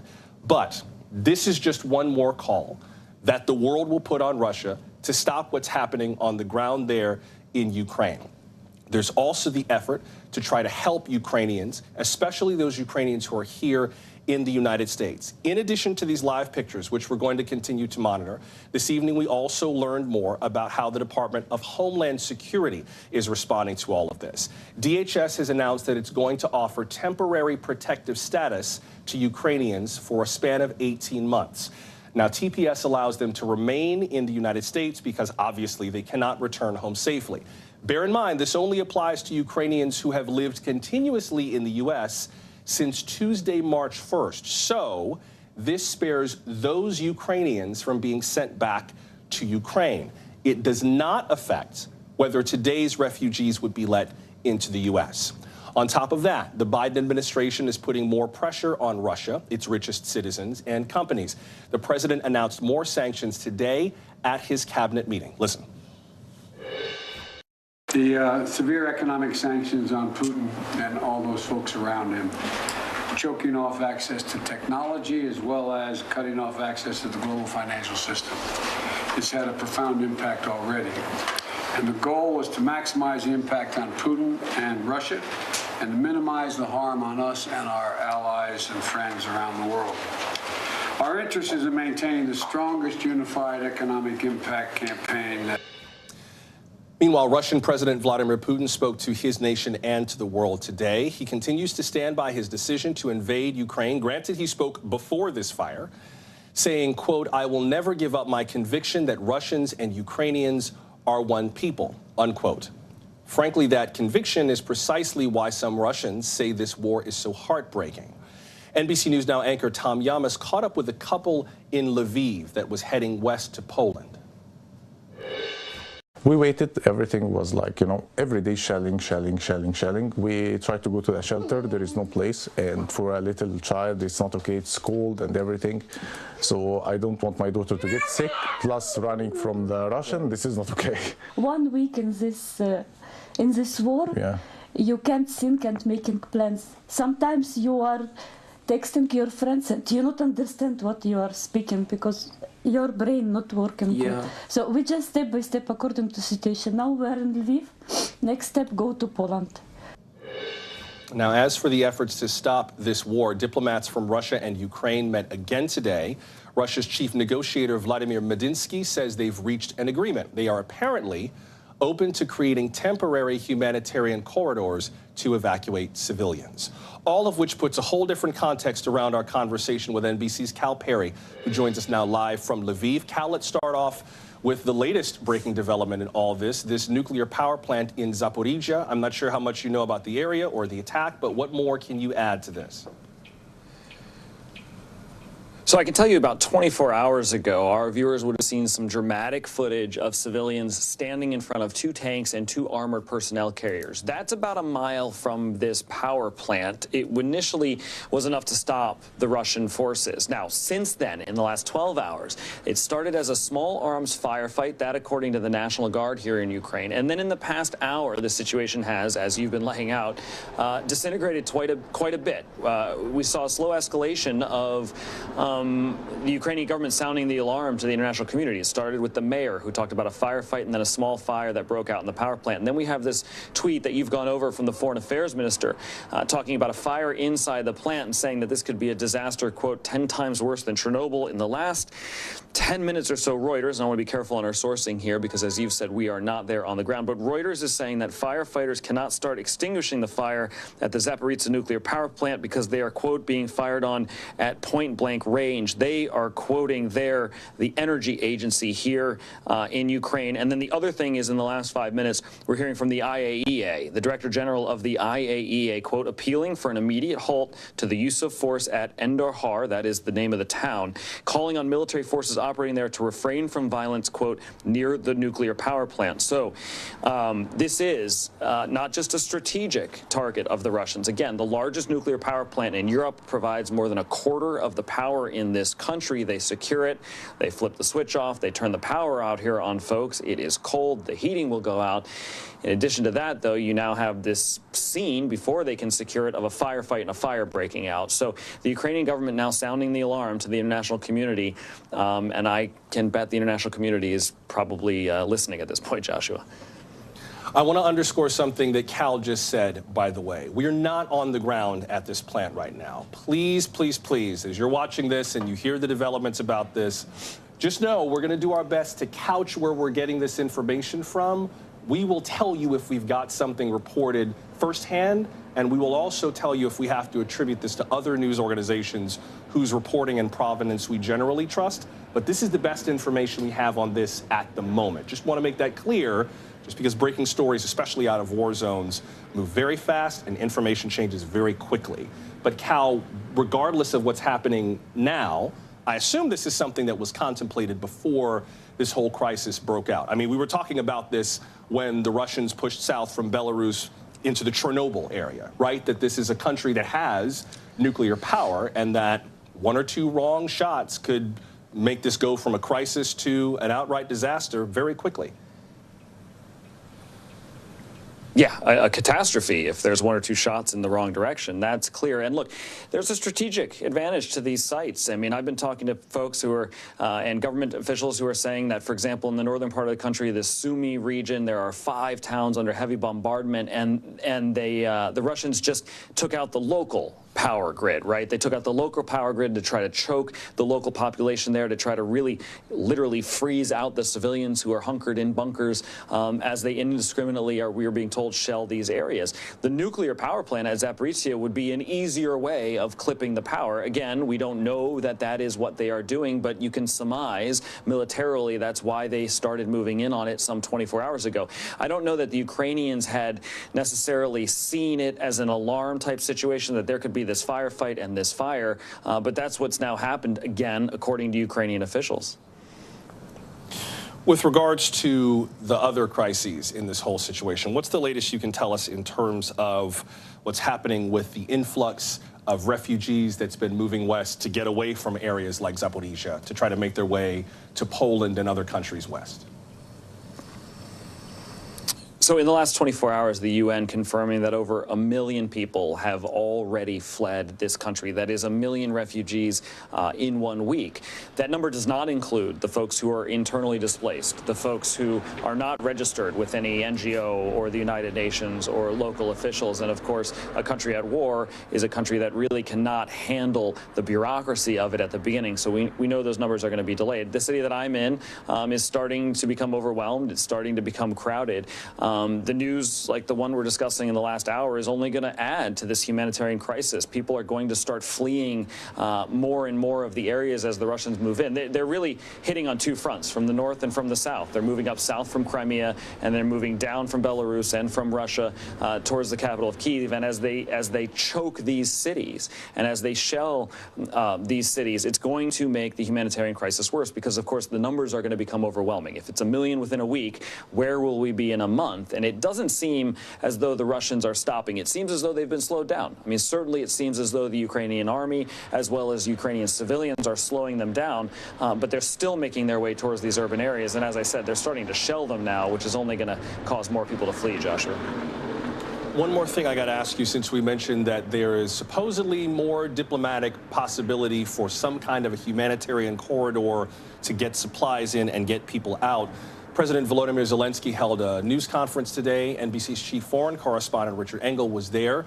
Here is his question to President Zelensky and the president's answer. Watch. Vladimir Putin has so far not been willing to meet with you. Do you have a message for him now that Ukrainian cities are under attack? This city is under attack. A convoy is on its way here. Is there a way to prevent this war from escalating even further now? It's not about I want to talk with Putin. I think I have to talk with Putin. The world has to talk with Putin, because there are no other ways to stop this war. That's why I have to.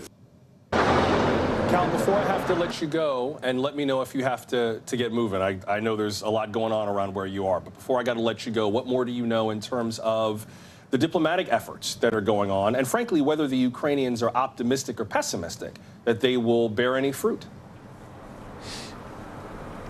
Suspicious. Suspicious is the word that I would use. You know, you talk to government officials here, and certainly we've heard this from these negotiations, this consistent line that how do we negotiate well under fire? While the negotiations were happening along the border with Belarus, the towns were being shelled mercilessly, and especially in the north of the country, just brutally. The mayor of one town saying that civilians were just trapped in basically buildings that had become cold coffins. So, look, I think the president needs to talk to the Russians exactly as he's saying. He needs to show the people here that he's willing to do anything to save lives on the ground. The realistic nature, though, of a humanitarian convoy doesn't seem to be very likely, especially when you talk about the fact that the Russians are slowly encircling these towns and not allowing civilians out. And in the last 24 hours, I've conducted a series of interviews with civilians who were fleeing as far as Kharkiv, and then would come through the capital and on these trains packed with civilians where there was violence happening all around them as they were trying to leave. So I think it would take a major diplomatic breakthrough to see some kind of humanitarian corridor actually take place. And look, keep in mind, the language on this was a little bit cagey. It was, we've reached a framework for future discussions on a humanitarian corridor. So while it is being discussed, I don't know how optimistic people are really here on the ground, Joshua. Thank you, Cal. Please do stay safe. That's NBC's Cal Perry starting us off tonight from Lviv. Let's go back to the story that we've been following since the top of the hour, this nuclear power plant in Ukraine that has reportedly come under attack. NBC's Phil McCausland joins us now. And Phil, you've been doing some reporting about the threats to nuclear plants, of which there are 4 in Ukraine. The threats that they faced even before this war broke out, you'd been doing some reporting on what that might look like. Based on the little that we've heard so far, and again, the reporting is still very early, what are kind of your top lines right now based on what this attack would represent? Yeah, Joshua, like you said, I think it's important to emphasize it's still early and we don't have anything necessarily exactly confirmed yet. But I mean, what the main concerns were that these 4 power plants have 15 operating nuclear reactors. The real concern here is that they would be damaged in a conflict, left unmaintained by the staff. These have to be constantly operated by a dedicated staff, constantly ensuring that there's no meltdown, that there's nothing overwhelms it. Something that we saw, for example, at 3 Mile Island was close to that. It's also important that they're not cut off from the larger power grid, which is needed to cool the reactors as well. That's why they have large-scale diesel generators to maintain those power plants and ensure that they are able to cool those reactors if they needed to do a shutdown. Obviously, all of that is very volatile, although these reactors, according to Ukraine, are able to withstand something as large as an impact from an aircraft. However, just emphasizing again, what we need to be worried about here is whether or not we can get the crews in there, particularly firefighters, who may be currently under threat. That's one thing that Ukrainian officials have emphasized right now that they can't get firefighters in. So that is one thing that we could potentially be afraid of here. Can you just level set for us a little bit in terms of the nature of what this threat might be? I don't want to, I don't want to overblow this, right? This war is already scary enough, and in a vacuum of information, your imagination can go to some very dark places. But clearly, a catastrophe at a nuclear plant is no small matter. Level set for us a little bit, based on where this plant is, how big it is, how much power it generates, what's at stake here? Yeah, I mean, I think last week we were all worried about Chernobyl, right? Chernobyl, however, is in a 1,000 square mile exclusion zone, which means, there's not a lot there. These power plants are closer to cities and towns, some of them large, and their fuel is much more radioactive than Chernobyl. So if we're thinking about an incident like Chernobyl, we're looking at something that would be much larger here in this particular area. Again, there's 3 other power plants. This is the largest one, however. So, I mean, whatever occurs here is really scary. And speaking to experts, I got the sense that they did not even want to consider necessarily what that would look like exactly. A lot of them had a lot more faith in Russia, particularly considering its history with nuclear power, would be very careful about firing at all close to these power plants. One expert even said, my feeling would be that they would even bring in crews in order to operate them if they were to capture them. What it appears so far, though, again, our confirmation is not quite there, is that they're not being as careful as we all had hoped.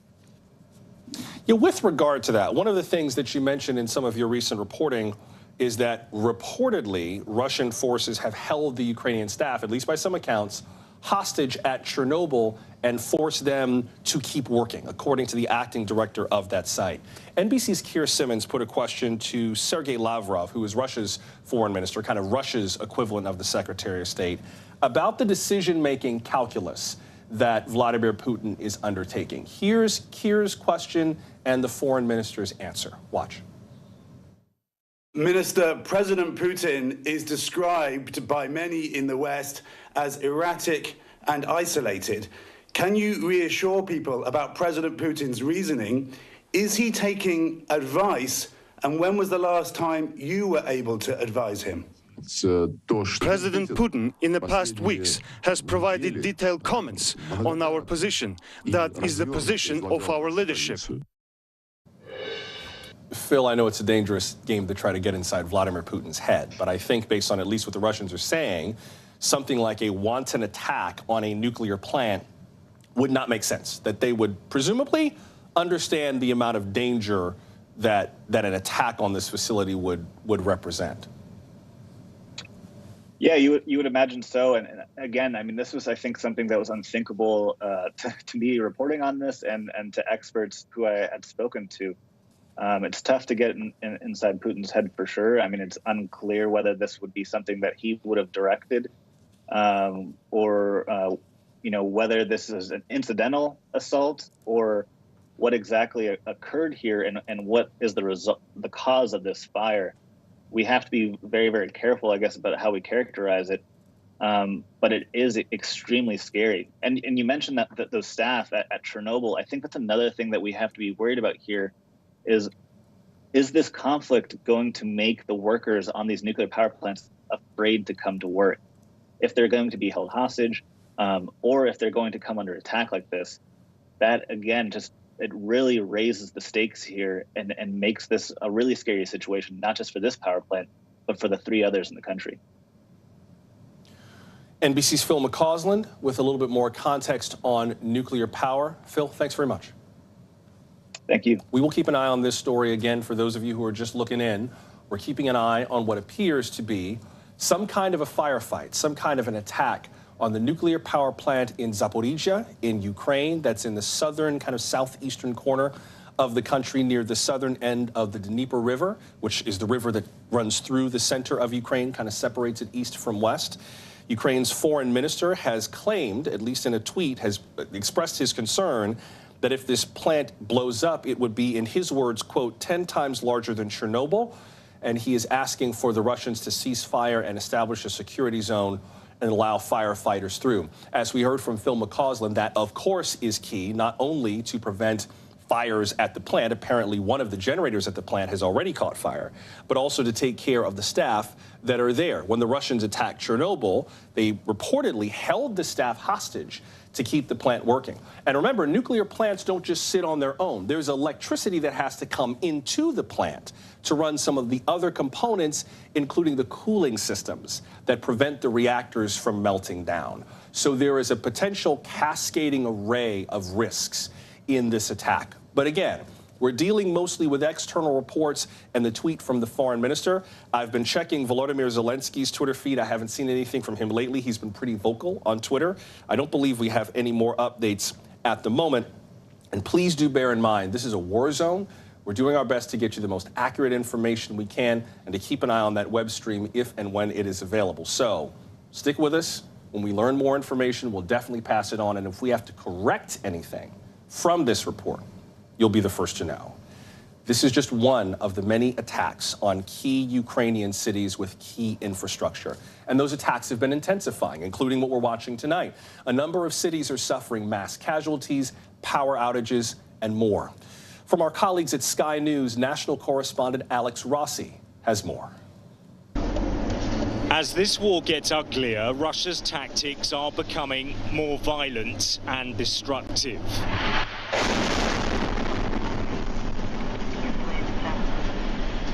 This video from Chernihiv shows a missile strike on a residential apartment block. The blast wave shakes the entire city. Whilst the building burns, emergency workers rescue dazed civilians. And the situation in other parts of the country is just as desperate. This is Borodyanka, but as these pictures show, it could just as easily be a suburb in Syria. The damage goes on as far as the eye can see. What do you want from us? Go away from our land. You don't want to leave now? Sit down with me at the negotiation table. I'm available. Sit with me, but not at 30 meters like you welcome Macron and Schultz and others. I'm your neighbor. You don't need to keep me at 30-meter distance. I don't bite. I'm a normal man. Sit down with me. Let's talk. What are you afraid of? On the south coast, Mariupol is now surrounded by Russian forces. There's a constant barrage of artillery smashing into this city on the Sea of Azov. Civilians have been trapped for days, basic essentials running out in many places. The mayor says even those fleeing have come under attack. They've been shooting at moving vehicles. A humanitarian convoy couldn't even leave the surrounding areas of our town. Today we're in a blockade, and to create tension in the town, they're shooting in the residential areas, targeting civilians, elderly people, children, to create internal panic. And in some places, Russian troops and tanks are now in control. The man recording these images of the invading force is clearly trapped and very frightened. I think I should stop recording before someone shoots me on my hand. The southern port city of Kherson is the first to fall to Vladimir Putin's forces, leaving people fearful about what the violent takeover will mean. It's very scary because we hear a lot of explosions, especially at night and early in the morning. And we're trying not to leave because I'm here with my grandmother now, and we have enough food for a couple weeks. Ukraine, though, has no intention of surrender. Even in places that have been overcome, Russian soldiers have been jeered and confronted by ordinary people. In this eastern town, which has supposedly been pacified, A Russian soldier carries 2 grenades after a meeting with the mayor to ensure he's not attacked by the crowds. And despite the intensifying brutality, this is a nation that remains united and defiant. Ukrainian MPs gather to send a message to the Kremlin in parliament. We had to call to vote for the mobilization, for taking out Russian assets, for bearing arms, for collaborationism, and for informational security, like for many others, many things.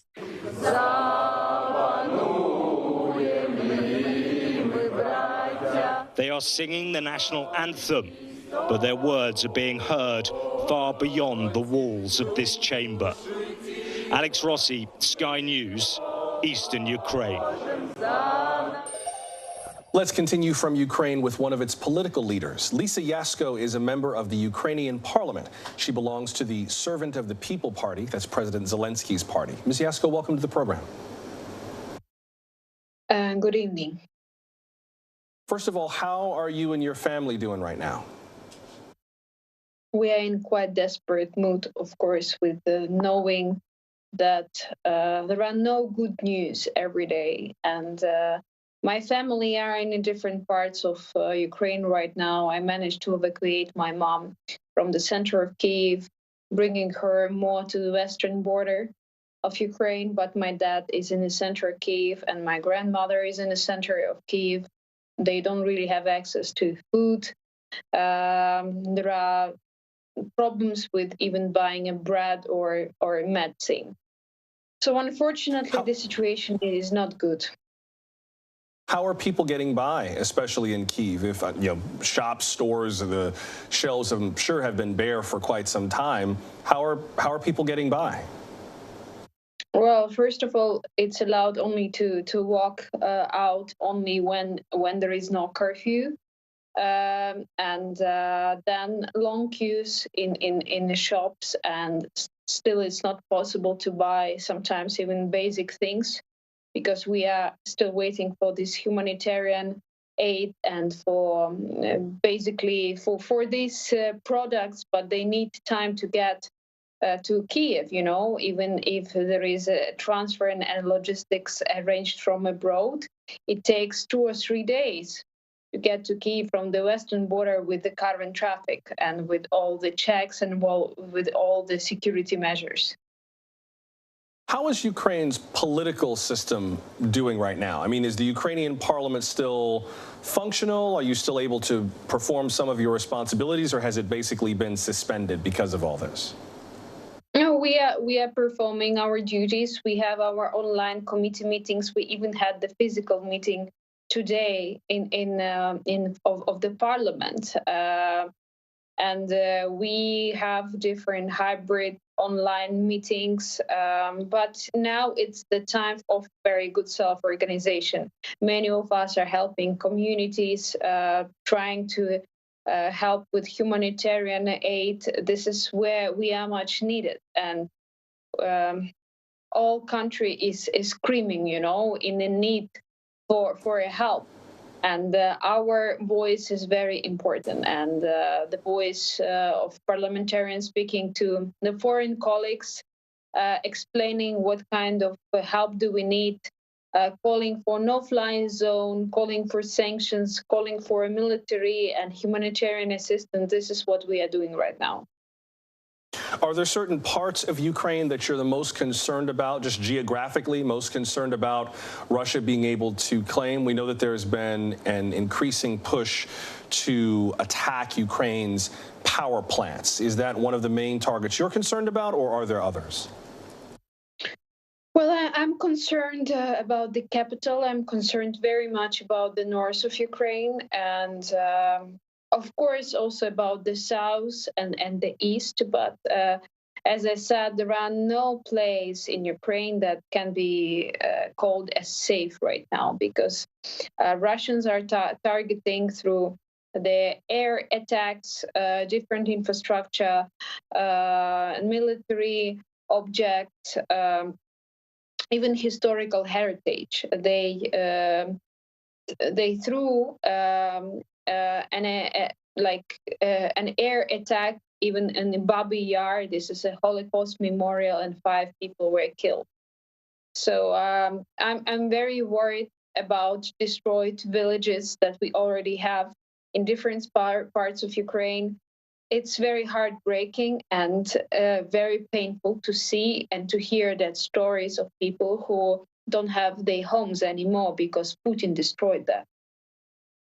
Could I ask you, I know I have to let you go in a moment, but if I could just ask you in terms of where all of this goes and the aid that some people are asking Western nations to provide, a lot has been made of the decision by NATO allies, including the U.S., not to put troops on the ground and get involved in a fuller way in the fighting in Ukraine, including sending Air Force planes to enforce a no-fly zone. The concern, of course, is that if a U.S. or a NATO plane or tank or soldier hit a Russian soldier or vice versa, then they are now in a shooting war with one another, and that could escalate quickly. What do you make of that concern?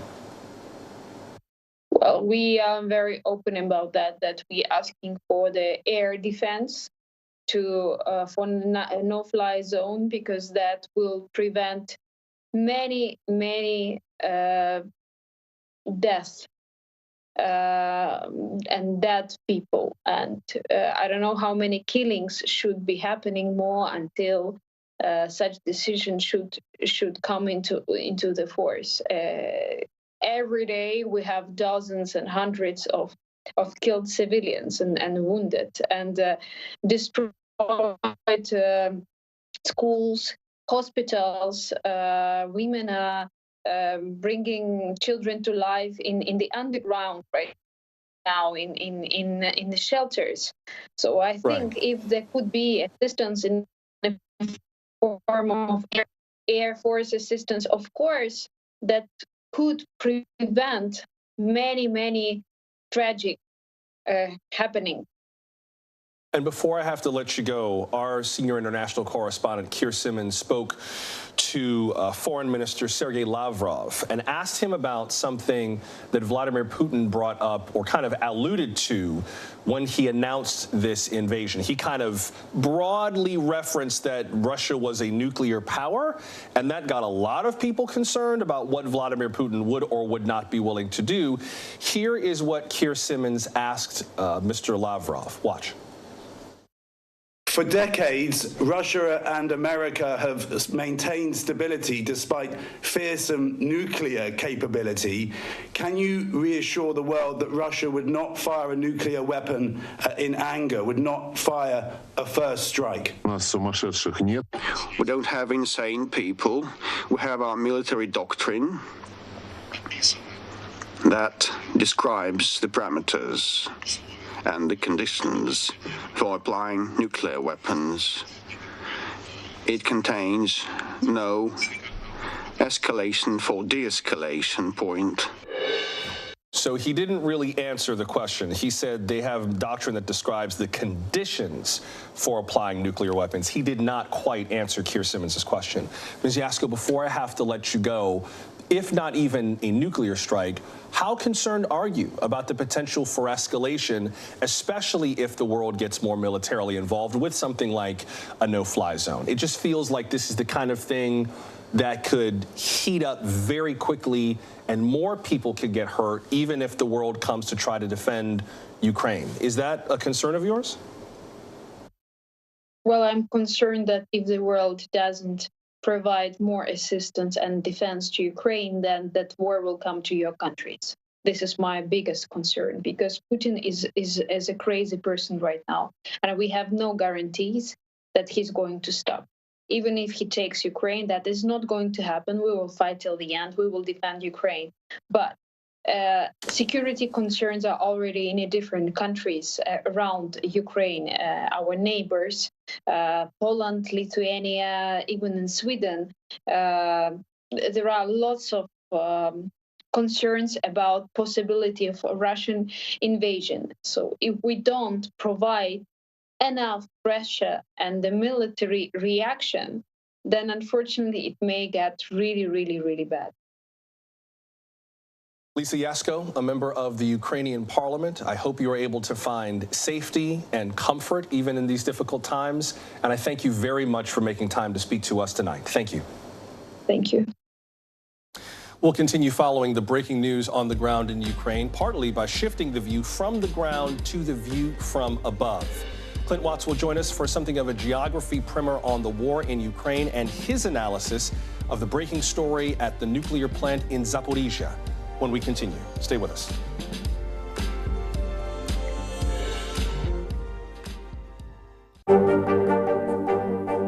What are you doing for teachers who feel that they're being stretched too thin? Did you understand how prevalent hunger was in your own community? Now Tonight with Joshua Johnson, streaming weeknights at 8 on NBC News Now. What are you doing for teachers who feel that they're being stretched too thin? Did you understand how prevalent hunger was in your own community?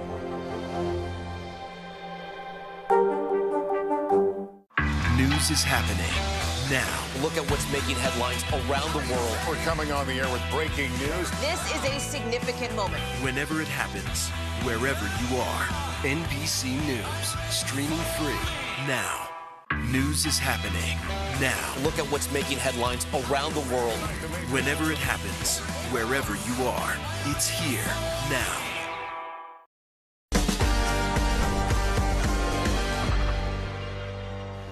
There are 15 nuclear reactors in Ukraine at 4 sites, and the largest site with 6 reactors is the site of major breaking news this evening. It is under attack by Russian forces. That's the nuclear power plant in Zaporizhia in southeastern Ukraine. That attack is probably the reason why President Biden is speaking with Ukraine's President Volodymyr Zelensky tonight. We get that word from our Kelly O'Donnell from a White House official. That conversation, of course, is happening as we're learning more about the situation at what is indeed the largest nuclear power plant in Europe. Now, our reporting is depending at the moment on local reports from other outlets. We're doing our best to independently confirm this, but to the best of our knowledge, Russian forces have surrounded and started shelling the Zaporizhia nuclear power plant. It makes up at least a fifth, if not a quarter, of the country's power generation. We've been hearing from a number of the world's nuclear regulatory agencies, including the International Atomic Energy Agency.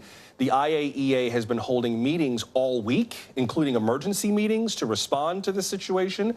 They said tonight in a tweet that they are in contact with Ukrainian authorities and they're hoping to promote the peaceful use of nuclear energy, not to mention the fact that because there is fighting going on around the plant in Zaporizhia, that means that emergency services can't really get there, including firefighters. One of the concerns is the nuclear material. The other concern is just making sure power comes to this power plant so that, for example, electrical systems that keep the reactor cool can remain online. Let's get some more analysis from NBC national security analyst Clint Watts, who's also a distinguished research fellow at the Foreign Policy Research Institute. Clint, we had been meaning to walk through the map with you there, but perhaps that gives us another context to talk about the geography of all of this. I wonder what you make of the idea that Europe's largest nuclear power plant is under attack tonight. That's right, Josh. What's super interesting is we've been focused very much up here in the north. This convoy, which we've seen stacked up on the highway, essentially building combat power to go and lay siege to Kyiv. But one of the stories we've not talked about maybe enough is what's been going on in the south. While the Russians, they really struggled in the first week, and the Ukrainians, they overachieved. Looking at what's going on right now, you're seeing some success by the Russian forces here in the south. This is where I want to bring you up to speed at. In Crimea, this is the units and essentially the divisions that took over Crimea back in 2014. They broke out and created a land bridge over here to Donbass, and they are now laying siege to Mariupol. Separately, you're seeing forces advance on the town of Kherson. Kherson is critically important because the Dnieper River, which it goes into the Black Sea, there's a bridge there. And if they can get across that bridge, they can advance all the way out to the Moldovan border. Once they do that, as you can see, they will then control the Sea of Azov here, and they will control the southern coast, essentially shutting Ukraine off from resupply in the south. What we're worried about right now is here. This power plant, which you just mentioned, Zaporizhia, is the largest power plant in Europe, and it is the scene of a very intense firefight right now. The videos that you've seen there are quite scary. In this area right here, from some of the reports that we're seeing online, it seems that there was a firefight somewhere around in this area here. Now, Senator Marco Rubio, he thankfully just tweeted out that they think the plant is under control, but there's still nuclear fuel there. But at the same point, as you mentioned, think about the volume of power and electricity to the whole country. That's part of the reason why the Russians want to take it. They want to be able to control the power supply. Second, this is a hazardous scene right now. If there were a fire to break out there, or if there were some munition potentially, you could have more of what, it wouldn't necessarily be like a nuclear reactor meltdown, but you could have some sort of a radioactive sort of dangerous device, or think of like a dirty bomb that could come from this. It's a very dangerous situation. To think that they would do any combat operations in this area is quite remarkable, and it really shows you the length, and really that the Russians just don't care that they would even take this kind of risk right now. Yeah, I've just looked at Senator Rubio's Twitter feed since you mentioned that. His latest remark wisely notes that there's all kind of contradictory information from officials in Ukraine, and that is understandable considering that there is a country at war. Another update I want to pass on, we just got some more information from the State Emergency Service of Ukraine. Presumably that's kind of like the FEMA of Ukraine.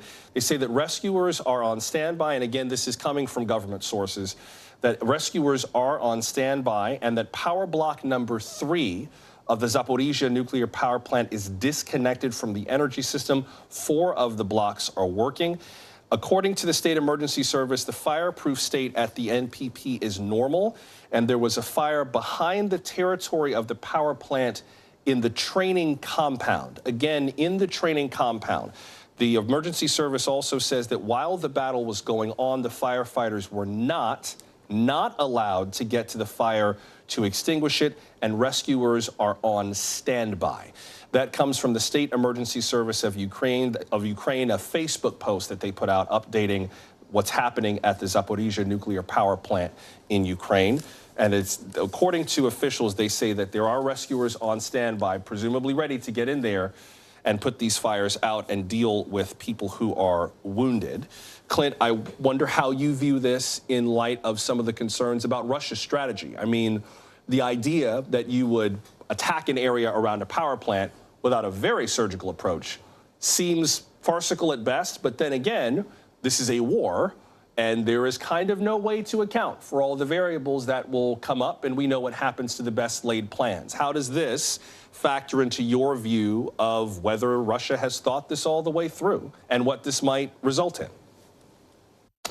Joshua, I actually think this is quite consistent with Russia's approach to total war. I think one of the things that we've sort of misinterpreted in all of this is that Russia would act more like a civilized Western military force. That is not in their history. If you rewind back to battles in places like Grozny or in Georgia, they annihilate everything. They use indiscriminate indirect fires, artillery, and missiles. This can go on for days, weeks, and months. And I think if you look at places like Aleppo and Grozny, this really shows that they have no restraint. And I would also add that they use things like nuclear for fear. There's another component to this, which is messaging. Part of their efforts are about using disinformation to scare audiences, and not just Ukrainian audiences or Western audiences, but their own audiences. So don't be surprised if in the coming days you see conflicting narratives about what happened at this plant. Don't be surprised if they try and blame that on the Ukrainians, and they use this as a tactic to essentially create provocation or justification for war inside Russia itself with its own population. Right now, Putin needs support at home. He's losing it. He could use this threat of fear, particularly around nuclear, with the thought of Chernobyl in the country's history, really as a mechanism to try and drive his people under his banner in a time of crisis.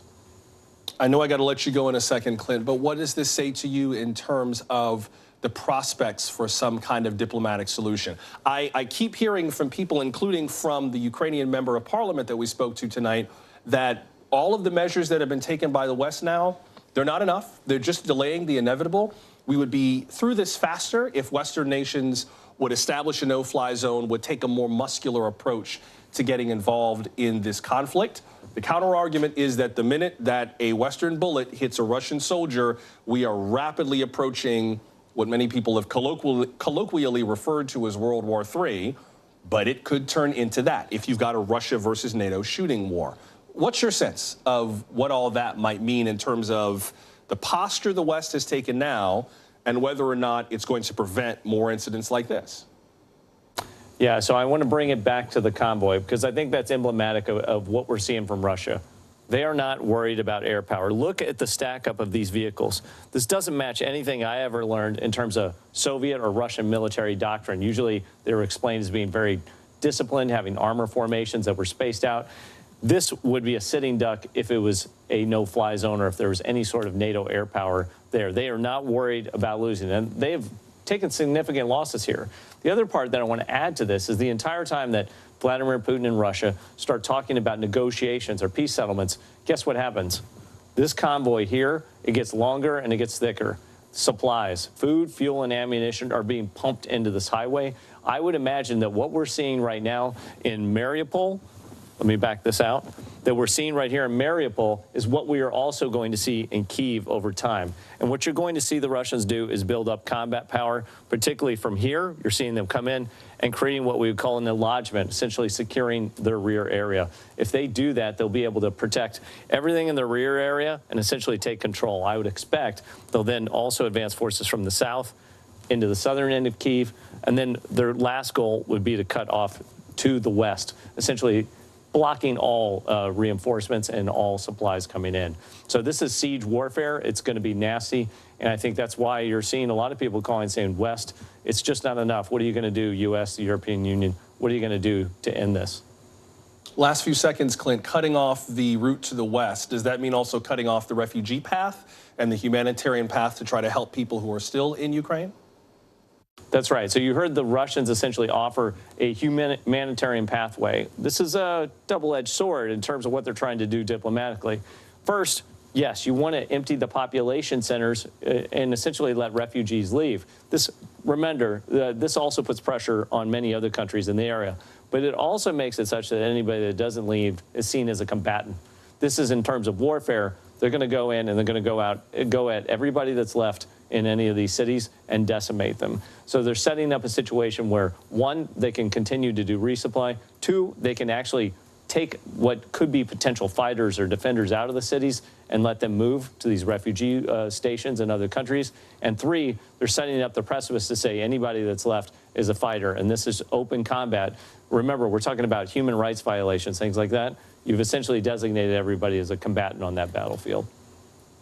And indeed, we're looking at the pictures from Zaporizhia. Again, it looks like the wisps of smoke that we had been seeing at the top of the hour have gone out. That building in the lower right is where we were seeing that smoke earlier. But again, the State Emergency Service of Ukraine says that the fireproof state at this plant is normal. There had been a fire behind the territory of the plant in a training compound. NBC national security analyst Clint Watts, also of the Foreign Policy Research Institute. We appreciate the context tonight. Clint, thanks very much. Thank you. Russia's invasion of Ukraine has displaced more than 1 million people. UNICEF says at least 500,000 are children. Most are headed for neighboring countries. A majority of these refugees, as you can see, are in Poland. The crisis in Ukraine brings us arresting, unsettling scenes. A woman in Kyiv waiting for a train inside a busy station. A couple sheltering in a school as the area is under attack. Residents covering shattered windows with plastic. Or a crater made by an artillery shell. These photos were taken by photojournalist Alan Chin of Insider, and he joins us now from Lviv. Mr. Chin, welcome to the program. Thank you. I wonder what your sense is of just what's happened in the last week through the lens of your camera. I mean, take a look at two of these pictures. We'll put them side by side that you took, I believe, about 2 weeks apart. One of them was of the Kharkiv Ballet on the left, and the photo on the right is something you posted 1 week ago of people who were kind of throwing themselves to the ground as artillery fire hit the area. I wonder just what your read is on what's happening now and how quickly it escalated. Yeah, I would say that up until the very last moment, people in Ukraine had a mixture of resignation, defiance, and even a little bit of denial. You know, everyone maybe expected something would happen, and after all, for the last 8 years, there has been this kind of up and down, touch and go conflict in the eastern regions of what's called the Donbass here.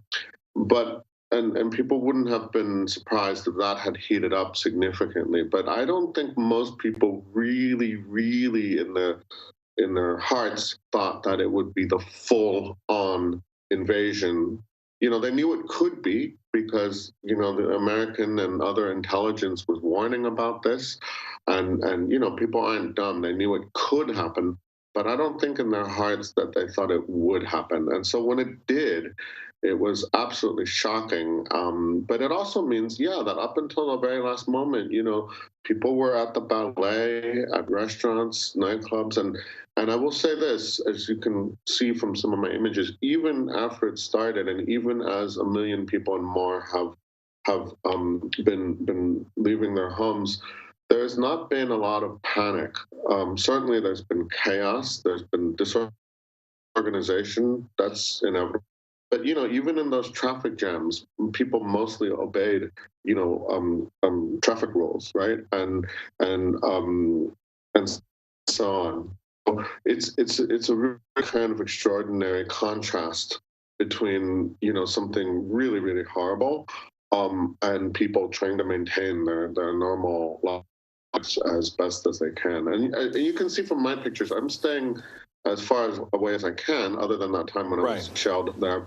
I'm trying to stay away mostly from the front lines. I think it's as important to show how just ordinary people are trying to get by, right? My pictures are not so dramatic, but I hope they give a little texture and detail to what ordinary people are experiencing.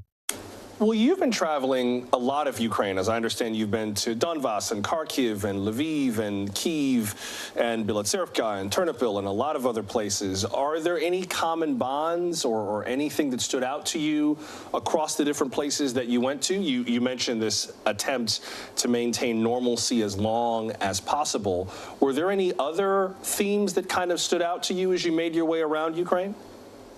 Yeah, well, I mean, so I basically have driven in a rental car the entire length of the country, starting from the week before the war started, right, to now a week into the war, right? I got to Ukraine on February 9th,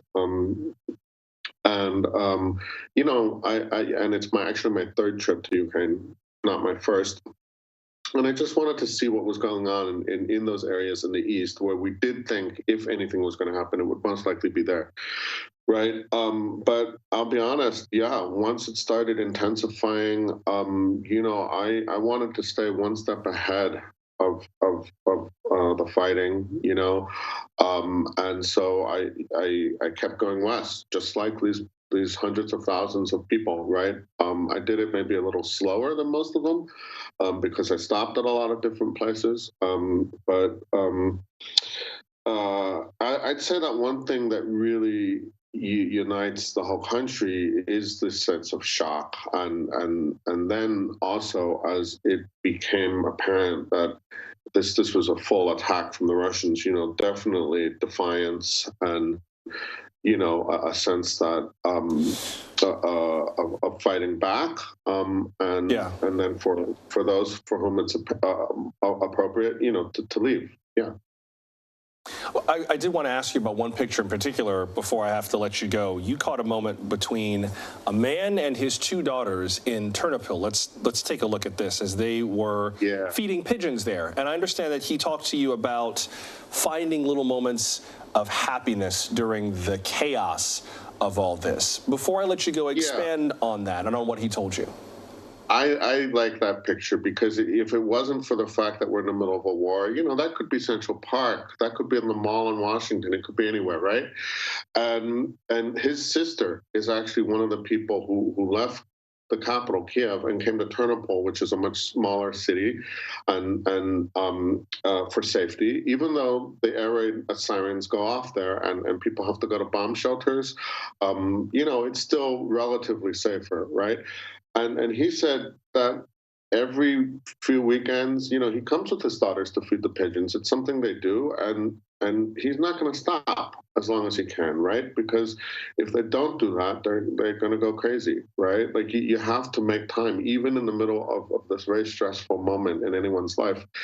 They felt it was important. You know, the pigeons are still there, right? You know, so why not go and feed them and frolic around for a little bit, which they did.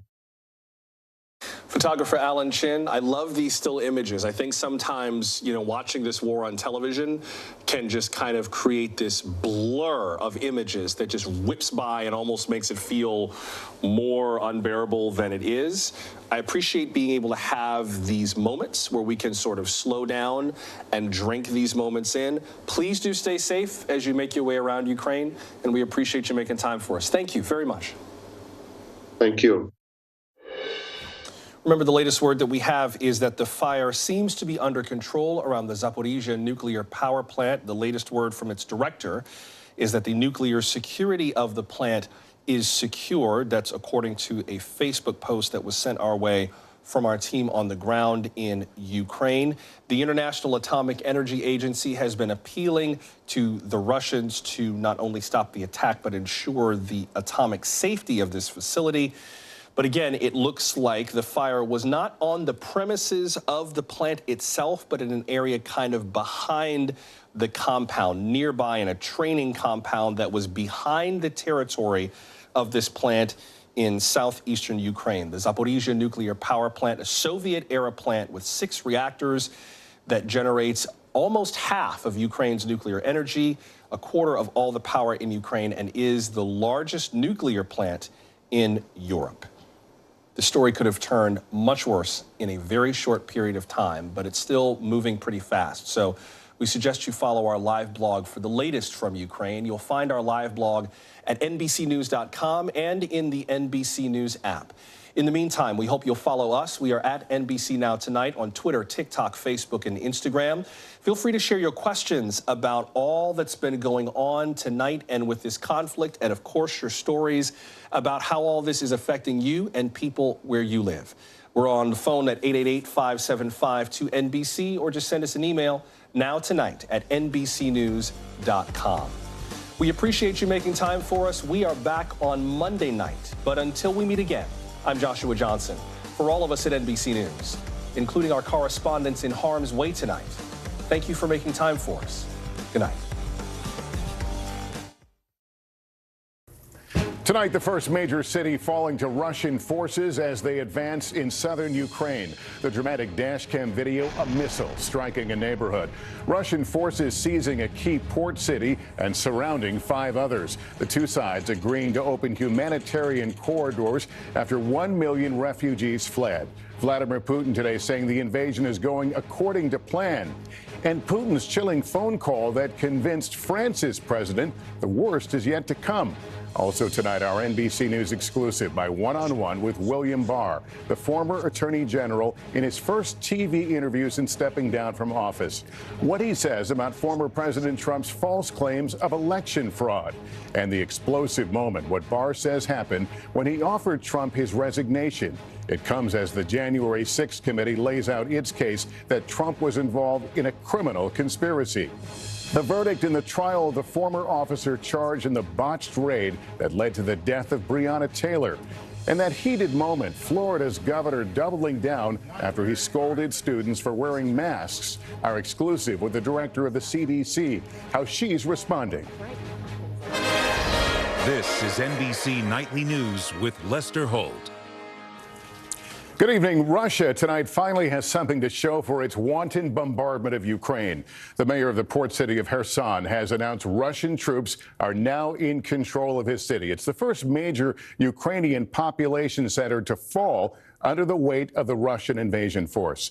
Other cities, too, under constant attack. In one, Ukraine emergency services report 33 dead bodies were unearthed from the rubble after a Russian airstrike.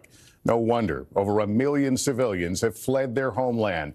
And with that ominous military convoy slowly bearing down on his country's capital, Ukrainian President Zelensky held a news conference saying he wants to talk directly to Vladimir Putin, who today tried to convince his country the war is for a righteous cause.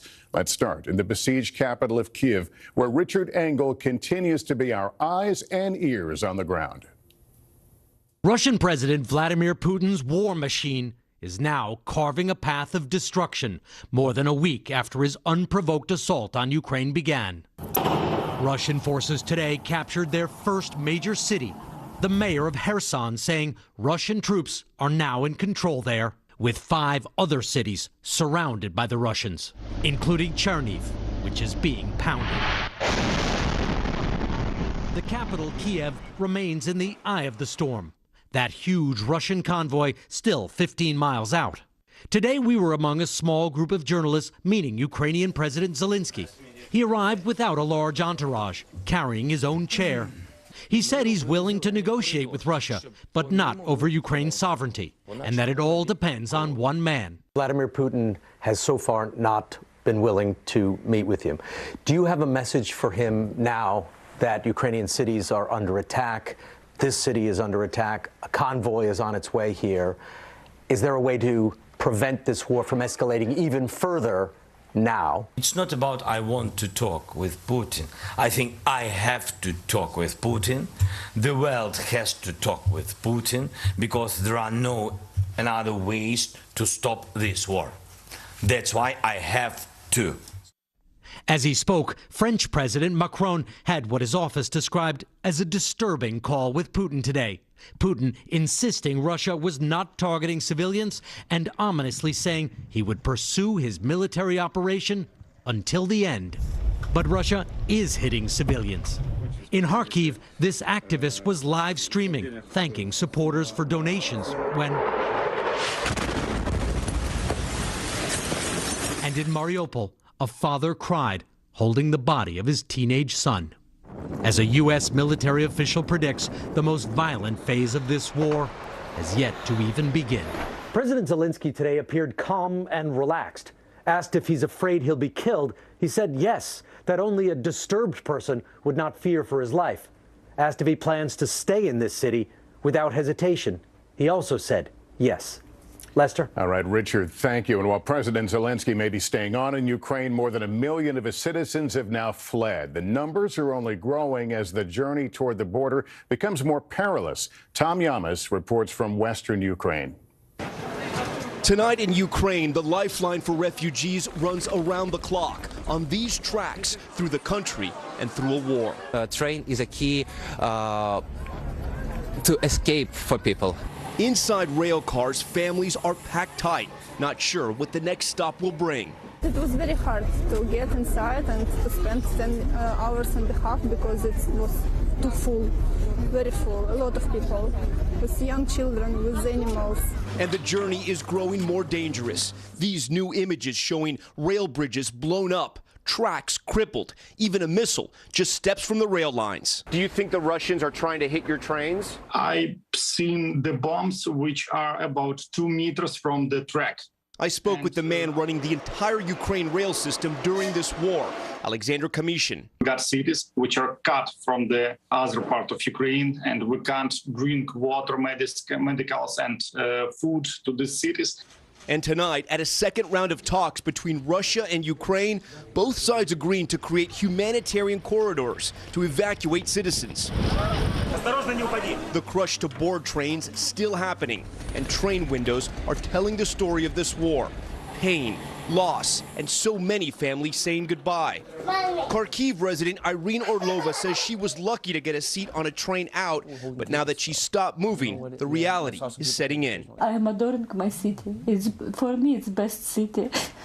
So beautiful, with a lot of parks and cinema and theater. And now everything broke. It's crazy. There is everything broke. Everything. Tom, obviously it's urgent to do something to get these folks out. What do we know about how soon those humanitarian corridors will be set up and running?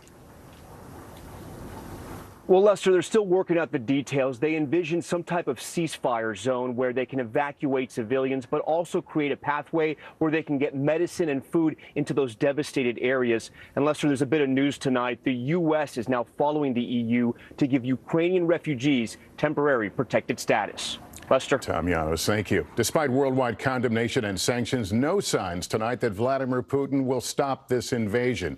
Keir Simmons is in Moscow. Tonight, President Putin standing for a moment of silence for Russian soldiers killed in Ukraine. Later, calling them heroes and insisting most Ukrainians have been duped by Ukraine's government. Once again, his key advisors, ministers, military and intelligence chiefs at a distance, appearing via video link. And tonight, our reporting indicates senior members of the government were at times left out of the loop as President Putin prepared for war. Russia's foreign minister telling us today questions about the president's state of mind are Western lies. President Putin is described by many in the West as erratic and isolated. What and how Putin does and how he acts, you are judging on the basis of what Western propaganda is telling you. Among the president's inner circle are his protection officers, members of an elite service with historical links to the KGB. Insiders tell us they would give their life for him. They even control the Russian president's nuclear black box. Can you reassure the world that Russia would not fire a nuclear weapon in anger, would not fire a first strike? We don't have insane people. We have our military doctrine. President Putin insisted today his military campaign is going to plan, a day when diplomatic hope was hard to find. The Russian leader, again, uncompromising. Lester. Keir Simmons in Moscow. Thank you, Keir. President Biden is facing growing pressure from Republicans and Democrats to get even tougher on Russia and Putin. Kristen Welker is at the White House. Kristen, what did they announce today? Well, Lester, today the Biden administration announced new sanctions on 8 Russian oligarchs who are close to Vladimir Putin. But the president is stopping short of taking the tougher step of banning Russia from selling its oil, which would strike at the heart of the Russian economy, despite mounting calls from both parties to take that step, including House Speaker Nancy Pelosi just today. The White House said blocking Russian oil sales would send already soaring gas prices higher and could even help Putin profit more. Lester. Kristen Welker at the White House. Thanks. A new court filing by the House committee investigating the January 6th attack argues that former President Trump and members of his campaign were part of a criminal conspiracy to overturn the 2020 election results. Today, the former president repeated his false claims, saying the conspiracy was the Democrats rigging the election. He has not been charged with any crime. Now to an NBC News exclusive. The man who stood at the center of some of the storms that engulfed the Trump presidency is breaking his silence tonight. Former Attorney General William Barr, in his new memoir, One Damn Thing After Another, opens up about his relationship with the former president. And ahead of the book's release, he opened up to me. People really started going after me when they saw that I was not going to take the rubbish that was the Russiagate pseudo-scandal. I was going to deal with it. Defiant in his convictions, Bill Barr gives no ground to his critics. The narrative, and we live in the age of narrative, not facts. The narrative was I was a toady to Trump, and I would do Trump's bidding, and the media constantly went out with that story. Were you? Well, I think no, because I tried to take every issue that came to me and decided what I thought was the right thing, and I didn't really care what people thought about me. The criticism that framed Barr's time in the Trump administration actually started before he even took the job, when as a private citizen, he wrote an unsolicited memo to the Department of Justice outlining why the president should not be investigated in the Mueller probe. Many people look at that memo as an audition for the job of Attorney General. Look at this. This is how I lean. Well, first, I wasn't interested in being Attorney General, and second, if I wanted to be Attorney General, there are much more direct ways of auditioning for it. Some thought the memo was a signal to the president that Barr was ready to make the Russia investigation go away. Your mind sounds like it was clearly made up before we even got to this point on the Russia investigation, that it was a phony investigation. No, it wasn't made up. I was, as I say in my book, I was suspicious of it. It didn't ring true to me. Months after Barr wrote that memo, the president fired Attorney General Jeff Sessions, who had refused to intervene in the Mueller investigation. The president offered the job to Barr. 5 weeks after his confirmation, the Mueller report was in his hands. This is all we know. Bob Mueller has submitted his report to the Attorney General, period. Barr says he couldn't legally release the full report at first. Classified and grand jury information needed to be redacted. Instead, he wrote a 4-page letter to Congress about Mueller's conclusions. And the conclusions were there was no collusion and that he didn't make a decision on obstruction, but he lays out all the facts in the report.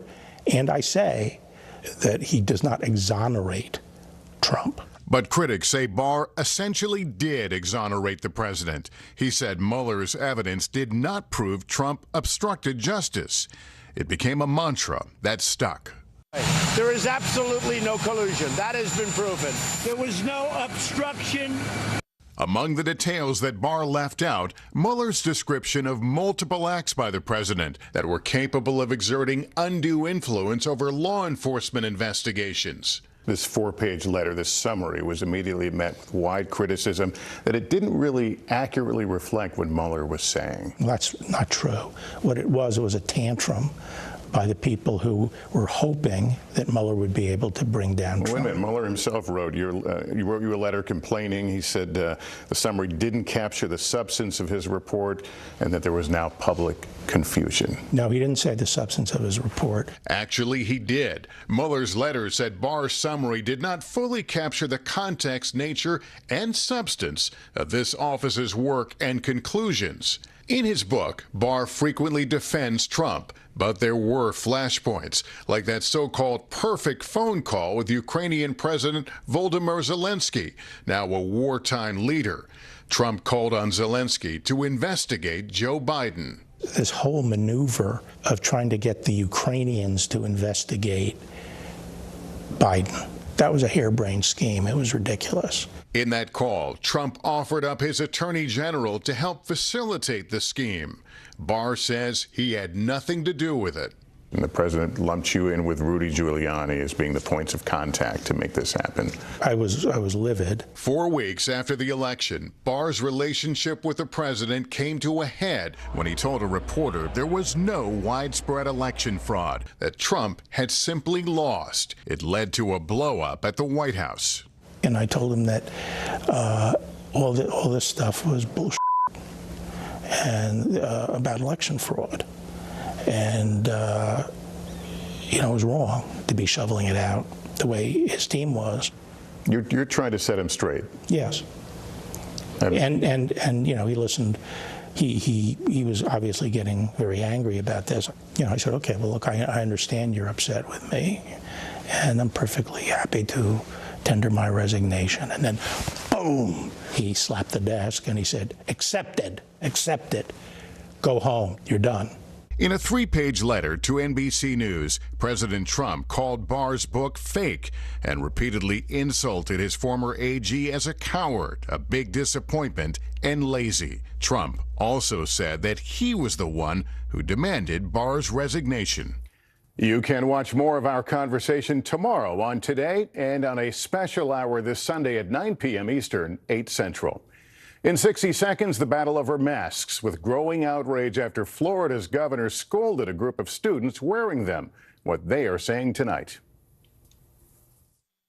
This is a very different kind of program. We're here to start conversation about the big things happening in our world. Professor, I'm not asking you to predict the future, but what do we think that the new normal is going to be? Is part of this that everyone's rethinking their jobs during this pandemic and their relationship to their employers? What is your biggest tip for any parent who's concerned about this? It's not my job to tell you what to think. My job is to think about what you tell me. Now Tonight with Joshua Johnson, streaming weeknights at 8 on NBC News Now. What are you doing for teachers who feel that they're being stretched too thin? Did you understand how prevalent hunger was in your own community?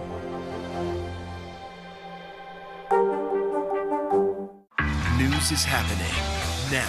Look at what's making headlines around the world. We're coming on the air with breaking news. This is a significant moment. Whenever it happens, wherever you are. NBC News, streaming free now. In Louisville, Kentucky, a jury found a former police officer not guilty of endangering the neighbors of Breonna Taylor during the raid on her apartment 2 years ago. Brett Hankison was charged with wanton endangerment for firing bullets that went into the neighbor's apartment during the raid in which Taylor was killed.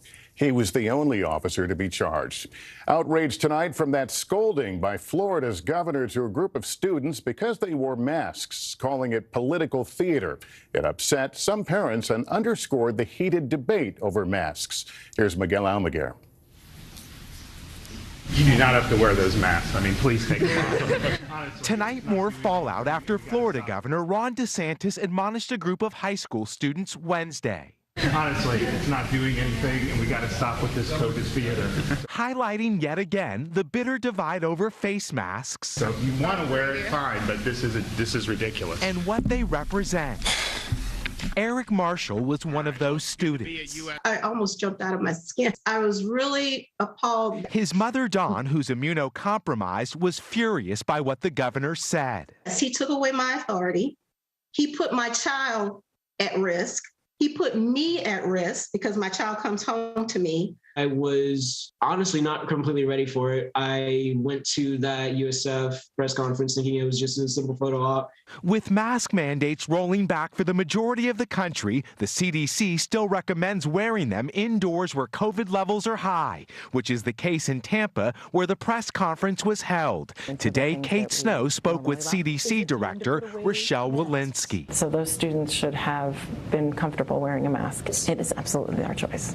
Governor DeSantis doubled down today, calling masks political theater, defending his comments and highlighting the incident in a fundraising letter. And while he won't wear a mask, tonight he is the face of controversy. Miguel Almaguer, NBC News. And up next, battling Russian cyber warfare against Ukraine with an assist from a tech giant.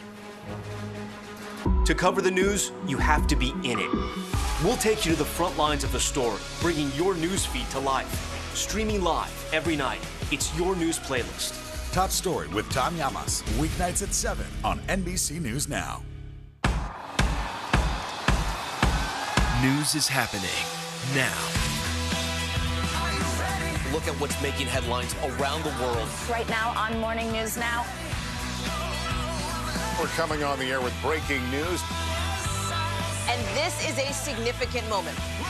Whenever it happens, wherever you are, NBC News, streaming free now. There's no better place for fun with friends. Quality time with your little golf buddy, or an afternoon alone together. Family and friends are just a tap away. Just pick your course, pay from your phone. Golf now. Download the app and go play. As the Russian invasion of Ukraine intensifies, we have yet to see Russia unleash its full cyber warfare capabilities. Andrea Mitchell explains. Before Russia mounted its ground offensive in Ukraine, the leading edge of its assault was detected thousands of miles away. Alarm bells went off at Microsoft's Threat Intelligence Center in Redmond, Washington, over a new piece of malware aimed at Ukraine's government and financial institutions. Microsoft jumped into the digital fray, picking apart the malware, alerting Ukraine's cyber defenders and the top cyber official at the White House.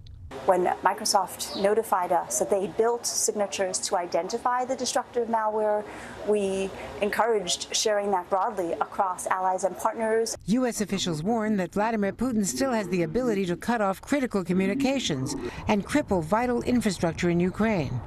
But so far, Russia's cyber offensive has been limited to denial of service attacks on Ukraine's defense ministry and banks. Are you surprised that we have not seen a more massive cyber attack against Ukraine or against other of the NATO nations or against us? I think we have to be very much on guard about that possibility. We are. The U.S. is working with Ukraine's cyber defenses to be ready in case the worst is still to come. Russia has one of the most sophisticated cyber programs in the world. And it's far easier to attack than to defend. An attacker has to be successful once. A defender has to be successful every time. The U.S. could go on offense, targeting Russia's command and control over its forces in Ukraine. But that could set off a cyber war between Russia and the U.S. Lester. Andrea, thank you. Up next, Ukraine's defiance, even in a city just captured by Russia. You're watching NBC News Now. Here's what's happening. Right now on NBC News Now. We've got all the angles covered tonight. Look at what's making headlines around the world. President Biden making news tonight on several fronts. We're answering the questions you want answered. There's a lot to talk about this evening. Let's start breaking all this down. We begin with breaking news. Now to an NBC News exclusive interview. We'll get right to that breaking news, the desperate search and rescue. Our team is live all across the path of destruction tonight. People say the town is gone. Do you see it that way? Absolutely not. Nearly 200 firefighters responded. What you see on the tablet here is what we see in real life on the street. 2022 midterms, the battle for Congress and the fight for control of State House. In our special County to County series, we're checking out key battlegrounds ahead of the midterms. We are talking elections. I'm in a battleground state. Meet the Press Election Night special. It is a big night. Let's take a look at what else is making news around the world. The escalating tension between Ukraine and Russia. They worry that Russia is not negotiating in good faith. Let's zoom out a bit to our changing climate. I'm not asking you to predict the future, but what do we think that the new normal is going to be? We begin with the pandemic today. Have you seen a demand for mental health services increase among Latinos? Raise your hand if you have had enough of COVID. The piece of space junk is on a collision course with the moon. It does matter. It is significant. Why? We're here to try to start conversation. A lot to talk about as we continue our rolling coverage. We're coming on the air with the news NBC Scoop. Bringing the news to you is not only a job, it's an honor. Top Story with Tom Llamas, weeknights at 7 on NBC News Now. These days, it feels like the news never stops. So let's get into it. What's happening right now, what it all means for you for an hour every day. It can be hard to keep up, so let's get started together. Hallie Jackson Now, weekdays at 5 on NBC News Now. Top Story with Tom Llamas is your news playlist on NBC News Now. And now, you can listen to it as a podcast. Available anytime and anywhere.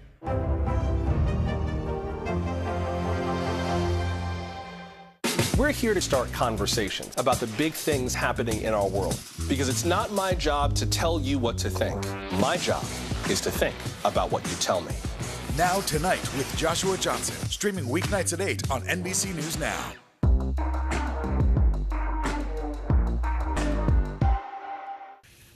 Finally, it's the first Ukrainian city to be captured by Russian forces. Aaron McLaughlin now on the defiance its citizens are showing the Russian invaders.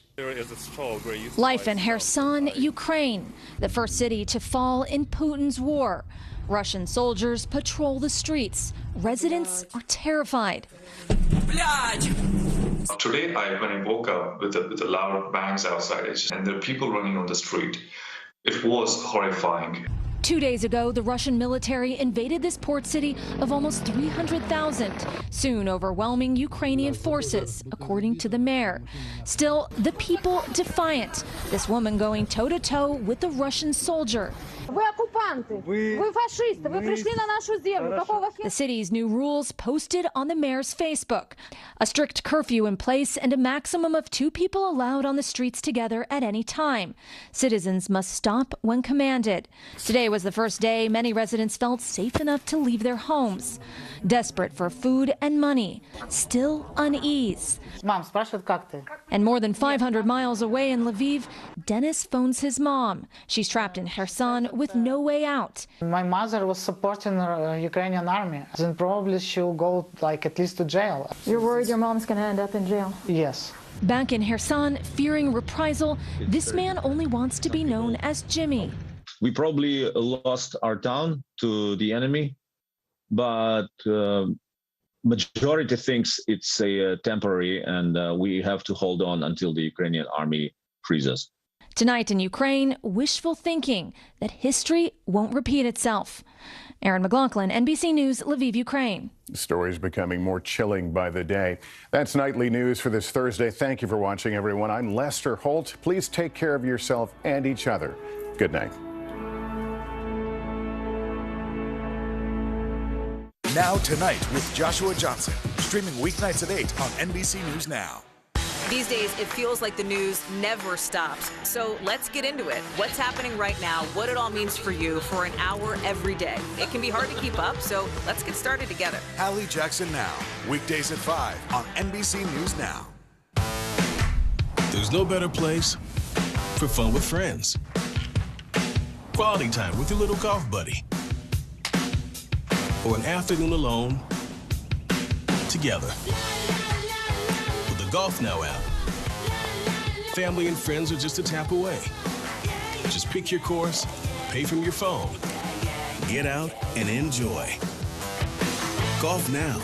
Download the app and go play. There were residents who hung on for dear life. I've heard people say the town is gone. Do you see it that way? Absolutely not. We've lost some houses, but our community's still here. Tonight, the first major city falling to Russian forces as they advance in southern Ukraine. The dramatic dashcam video, a missile striking a neighborhood. Russian forces seizing a key port city and surrounding 5 others. The two sides agreeing to open humanitarian corridors after 1 million refugees fled. Vladimir Putin today saying the invasion is going according to plan. And Putin's chilling phone call that convinced France's president the worst is yet to come. Also tonight, our NBC News exclusive, my one-on-one with William Barr, the former Attorney General, in his first TV interview since stepping down from office. What he says about former President Trump's false claims of election fraud. And the explosive moment, what Barr says happened when he offered Trump his resignation. It comes as the January 6th committee lays out its case that Trump was involved in a criminal conspiracy. The verdict in the trial of the former officer charged in the botched raid that led to the death of Breonna Taylor. And that heated moment, Florida's governor doubling down after he scolded students for wearing masks. Our exclusive with the director of the CDC, how she's responding. This is NBC Nightly News with Lester Holt. Good evening. Russia tonight finally has something to show for its wanton bombardment of Ukraine. The mayor of the port city of Kherson has announced Russian troops are now in control of his city. It's the first major Ukrainian population center to fall under the weight of the Russian invasion force. Other cities, too, under constant attack. In one, Ukraine emergency services report 33 dead bodies were unearthed from the rubble after a Russian airstrike. No wonder over 1 million civilians have fled their homeland. And with that ominous military convoy slowly bearing down on his country's capital, Ukrainian President Zelensky held a news conference saying he wants to talk directly to Vladimir Putin, who today tried to convince his country the war is for a righteous cause. Let's start in the besieged capital of Kyiv, where Richard Engel continues to be our eyes and ears on the ground. Russian President Vladimir Putin's war machine is now carving a path of destruction more than a week after his unprovoked assault on Ukraine began.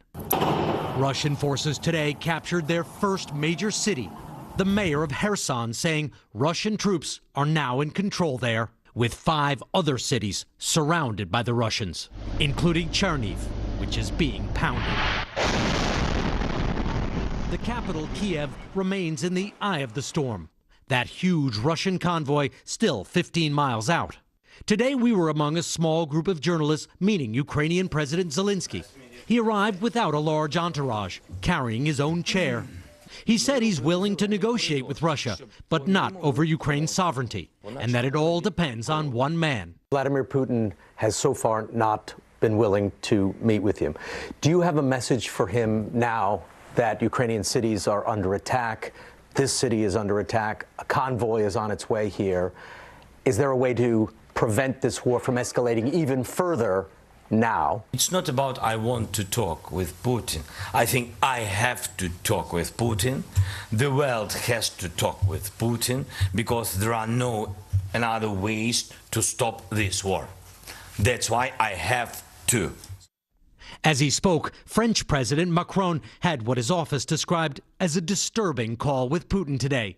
Putin insisting Russia was not targeting civilians and ominously saying he would pursue his military operation until the end. But Russia is hitting civilians. In Kharkiv, this activist was live streaming, thanking supporters for donations when... And in Mariupol, a father cried, holding the body of his teenage son. As a U.S. military official predicts, the most violent phase of this war has yet to even begin. President Zelensky today appeared calm and relaxed. Asked if he's afraid he'll be killed, he said yes, that only a disturbed person would not fear for his life. Asked if he plans to stay in this city without hesitation, he also said yes. Lester? All right, Richard, thank you. And while President Zelensky may be staying on in Ukraine, more than 1 million of his citizens have now fled. The numbers are only growing as the journey toward the border becomes more perilous. Tom Yamas reports from western Ukraine. Tonight in Ukraine, the lifeline for refugees runs around the clock on these tracks through the country and through a war. Train is a key to escape for people. Inside rail cars, families are packed tight, not sure what the next stop will bring. It was very hard to get inside and to spend 10 hours and a half because it was too full, very full, a lot of people, with young children, with animals. And the journey is growing more dangerous. These new images showing rail bridges blown up, tracks crippled, even a missile just steps from the rail lines. Do you think the Russians are trying to hit your trains? I've seen the bombs which are about 2 meters from the track. I spoke with the man running the entire Ukraine rail system during this war, Alexander Kamishin. We got cities which are cut from the other part of Ukraine, and we can't bring water, medicals, and food to these cities. And tonight, at a second round of talks between Russia and Ukraine, both sides agreeing to create humanitarian corridors to evacuate citizens. The crush to board trains still happening, and train windows are telling the story of this war. Pain, loss, and so many families saying goodbye. Kharkiv resident Irene Orlova says she was lucky to get a seat on a train out, but now that she's stopped moving, the reality is setting in. I am adoring my city. For me, it's the best city. So beautiful, with a lot of parks and cinema and theater. And now everything broke. It's crazy. There is everything broke. Everything. Tom, obviously it's urgent to do something to get these folks out. What do we know about how soon those humanitarian corridors will be set up and running? Well, Lester, they're still working out the details. They envision some type of ceasefire zone where they can evacuate civilians, but also create a pathway where they can get medicine and food into those devastated areas. And Lester, there's a bit of news tonight. The U.S. is now following the EU to give Ukrainian refugees temporary protected status. Lester. Tom Yanos, thank you. Despite worldwide condemnation and sanctions, no signs tonight that Vladimir Putin will stop this invasion. Keir Simmons is in Moscow. Tonight, President Putin standing for a moment of silence for Russian soldiers killed in Ukraine.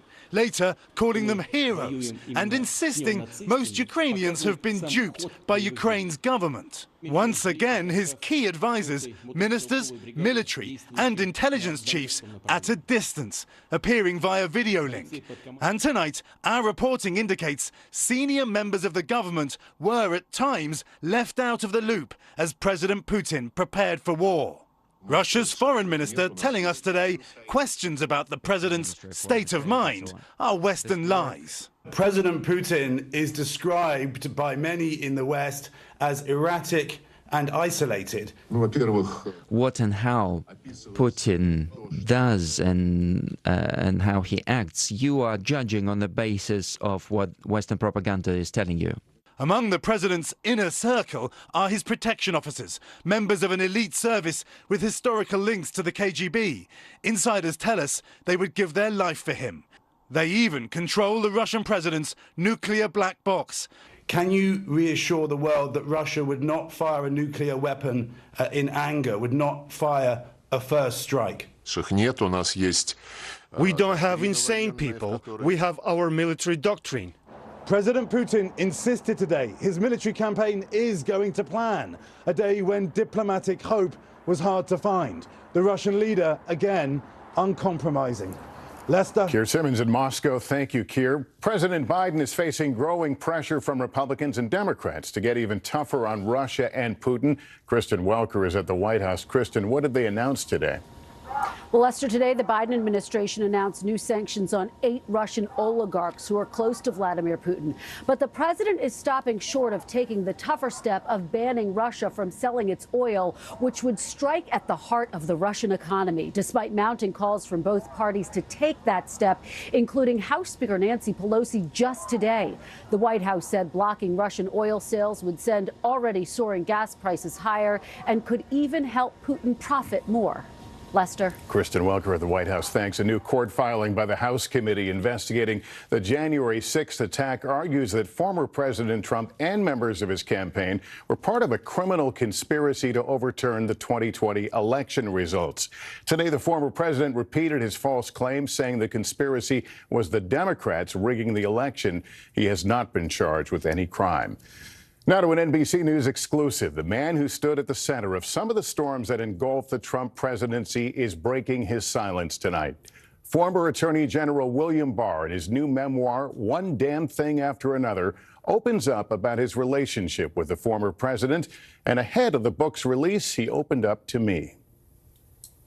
People really started going after me when they saw that I was not going to take the rubbish that was the Russiagate pseudo-scandal. I was going to deal with it. Defiant in his convictions, Bill Barr gives no ground to his critics. The narrative, and we live in the age of narrative, not facts. The narrative was I was a toady to Trump, and I would do Trump's bidding, and the media constantly went out with that story. Were you? Well, I think no, because I tried to take every issue that came to me and decide what I thought was the right thing, and I didn't really care what people thought about me. The criticism that framed Barr's time in the Trump administration actually started before he even took the job, when as a private citizen, he wrote an unsolicited memo to the Department of Justice outlining why the president should not be investigated in the Mueller probe. Many people look at that memo as an audition for the job of Attorney General. Look at this. This is how I lean. Well, first, I wasn't interested in being Attorney General, and second, if I wanted to be Attorney General, there are much more direct ways of auditioning for it. Some thought the memo was a signal to the president that Barr was ready to make the Russia investigation go away. Your mind sounds like it was clearly made up before we even got to this point on the Russia investigation, that it was a phony investigation. No, it wasn't made up. I was, as I say in my book, I was suspicious of it. It didn't ring true to me. Months after Barr wrote that memo, the president fired Attorney General Jeff Sessions, who had refused to intervene in the Mueller investigation. The president offered the job to Barr. 5 weeks after his confirmation, the Mueller report was in his hands. This is all we know. Bob Mueller has submitted his report to the Attorney General, period. Barr says he couldn't legally release the full report at first. Classified and grand jury information needed to be redacted. Instead, he wrote a 4-page letter to Congress about Mueller's conclusions. And the conclusions were there was no collusion and that he didn't make a decision on obstruction, but he lays out all the facts in the report, and I say that he does not exonerate Trump. But critics say Barr essentially did exonerate the president. He said Mueller's evidence did not prove Trump obstructed justice. It became a mantra that stuck. There is absolutely no collusion. That has been proven. There was no obstruction. Among the details that Barr left out, Mueller's description of multiple acts by the president that were capable of exerting undue influence over law enforcement investigations. This 4-page letter, this summary, was immediately met with wide criticism that it didn't really accurately reflect what Mueller was saying. That's not true. What it was a tantrum by the people who were hoping that Mueller would be able to bring down Trump. Wait a minute, Mueller himself wrote you a letter complaining. He said the summary didn't capture the substance of his report and that there was now public confusion. No, he didn't say the substance of his report. Actually, he did. Mueller's letter said Barr's summary did not fully capture the context, nature, and substance of this office's work and conclusions. In his book, Barr frequently defends Trump, but there were flashpoints, like that so-called perfect phone call with Ukrainian President Volodymyr Zelensky, now a wartime leader. Trump called on Zelensky to investigate Joe Biden. This whole maneuver of trying to get the Ukrainians to investigate Biden, that was a harebrained scheme. It was ridiculous. In that call, Trump offered up his attorney general to help facilitate the scheme. Barr says he had nothing to do with it. And the president lumped you in with Rudy Giuliani as being the points of contact to make this happen. I was livid. 4 weeks after the election, Barr's relationship with the president came to a head when he told a reporter there was no widespread election fraud, that Trump had simply lost. It led to a blow-up at the White House. And I told him that all this stuff was bullshit and about election fraud. And, it was wrong to be shoveling it out the way his team was. You're trying to set him straight. Yes. And he listened. He was obviously getting very angry about this. I said, okay, well, look, I understand you're upset with me, and I'm perfectly happy to tender my resignation. And then, boom, he slapped the desk and he said, accepted, go home, you're done. In a 3-page letter to NBC News, President Trump called Barr's book fake and repeatedly insulted his former AG as a coward, a big disappointment, and lazy. Trump also said that he was the one who demanded Barr's resignation. You can watch more of our conversation tomorrow on Today and on a special hour this Sunday at 9 p.m. Eastern, 8 Central. In 60 seconds, the battle over masks, with growing outrage after Florida's governor scolded a group of students wearing them. What they are saying tonight. To cover the news, you have to be in it. We'll take you to the front lines of the story, bringing your news feed to life. Streaming live every night. It's your news playlist. Top Story with Tom Llamas, weeknights at 7 on NBC News Now. This is a very different kind of program. We're here to start conversation about the big things happening in our world. Professor, I'm not asking you to predict the future, but what do we think that the new normal is going to be? Is part of this that everyone's rethinking their jobs during this pandemic and their relationship to their employers? What is your biggest tip for any parent who's concerned about this? It's not my job to tell you what to think.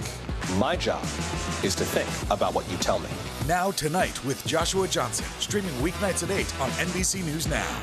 Good morning, I'm Joe Fryer. And I'm Savannah Sellers. 2022 is off to a busy start. Winter's wrath causing headaches from coast to coast. It's been really incredible to see how quickly volunteers started to help with the cleanup efforts. Morning News Now, streaming weekdays at 7. In Louisville, Kentucky, a jury found a former police officer not guilty of endangering the neighbors of Breonna Taylor during the raid on her apartment 2 years ago. Brett Hankison was charged with wanton endangerment for firing bullets that went into the neighbor's apartment during the raid in which Taylor was killed. He was the only officer to be charged. Outrage tonight from that scolding by Florida's governor to a group of students because they wore masks, calling it political theater. It upset some parents and underscored the heated debate over masks. Here's Miguel Almaguer. You do not have to wear those masks. I mean, please take them off. Tonight, more fallout after Florida Governor Ron DeSantis admonished a group of high school students Wednesday. Honestly, it's not doing anything, and we got to stop with this COVID theater. Highlighting yet again the bitter divide over face masks. So if you want to wear it, fine, but this is ridiculous. And what they represent. Eric Marshall was one of those students. I almost jumped out of my skin. I was really appalled. His mother, Dawn, who's immunocompromised, was furious by what the governor said. He took away my authority. He put my child at risk. He put me at risk because my child comes home to me. I was honestly not completely ready for it. I went to that USF press conference thinking it was just a simple photo op. With mask mandates rolling back for the majority of the country, the CDC still recommends wearing them indoors where COVID levels are high, which is the case in Tampa, where the press conference was held. Today, Kate Snow spoke with CDC Director Rochelle Walensky. So those students should have been comfortable wearing a mask. It is absolutely their choice. Governor DeSantis doubled down today, calling masks political theater, defending his comments and highlighting the incident in a fundraising letter. And while he won't wear a mask, tonight he is the face of controversy. Miguel Almaguer, NBC News. And up next, battling Russian cyber warfare against Ukraine with an assist from a tech giant. Now Tonight with Joshua Johnson, streaming weeknights at 8 on NBC News Now. The fire has grown leaps and bounds. You see behind me is typical. How you doing? Pretty bad.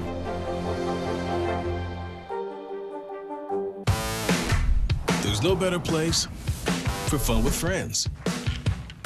Quality time with your little golf buddy. Or an afternoon alone together. With the Golf Now app. Family and friends are just a tap away. Just pick your course, pay from your phone, get out and enjoy. Golf Now. Download the app and go play. What happened here is a story of loss and salvation. There were residents who hung on for dear life.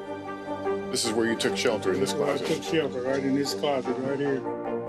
Rioters banged down one of the doors. Have you found a way to reconcile it a year later? It really hurt to see this place that I love so much treated with such disrespect. Was it an act of cleaning or an act of healing?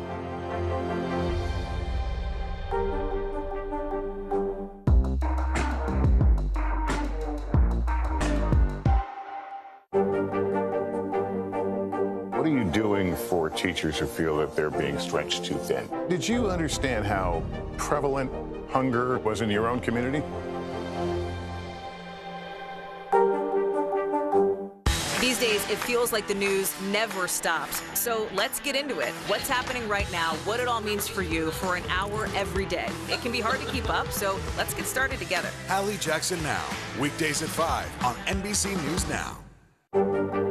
There were residents who hung on for dear life. I've heard people say the town is gone. Do you see it that way? Absolutely not. We've lost some houses, but our community's still here. This is a very different kind of program. We're here to start conversation about the big things happening in our world. Professor, I'm not asking you to predict the future, but what do we think that the new normal is going to be? Is part of this that everyone's rethinking their jobs during this pandemic and their relationship to their employers? What is your biggest tip for any parent who's concerned about this? It's not my job to tell you what to think. My job is to think about what you tell me. Now Tonight with Joshua Johnson, streaming weeknights at 8 on NBC News Now. Just call when you need them most. Ooh, let it go. The Today Show's newest fan. Little Al Roker. What am I doing here? This is your moment. Your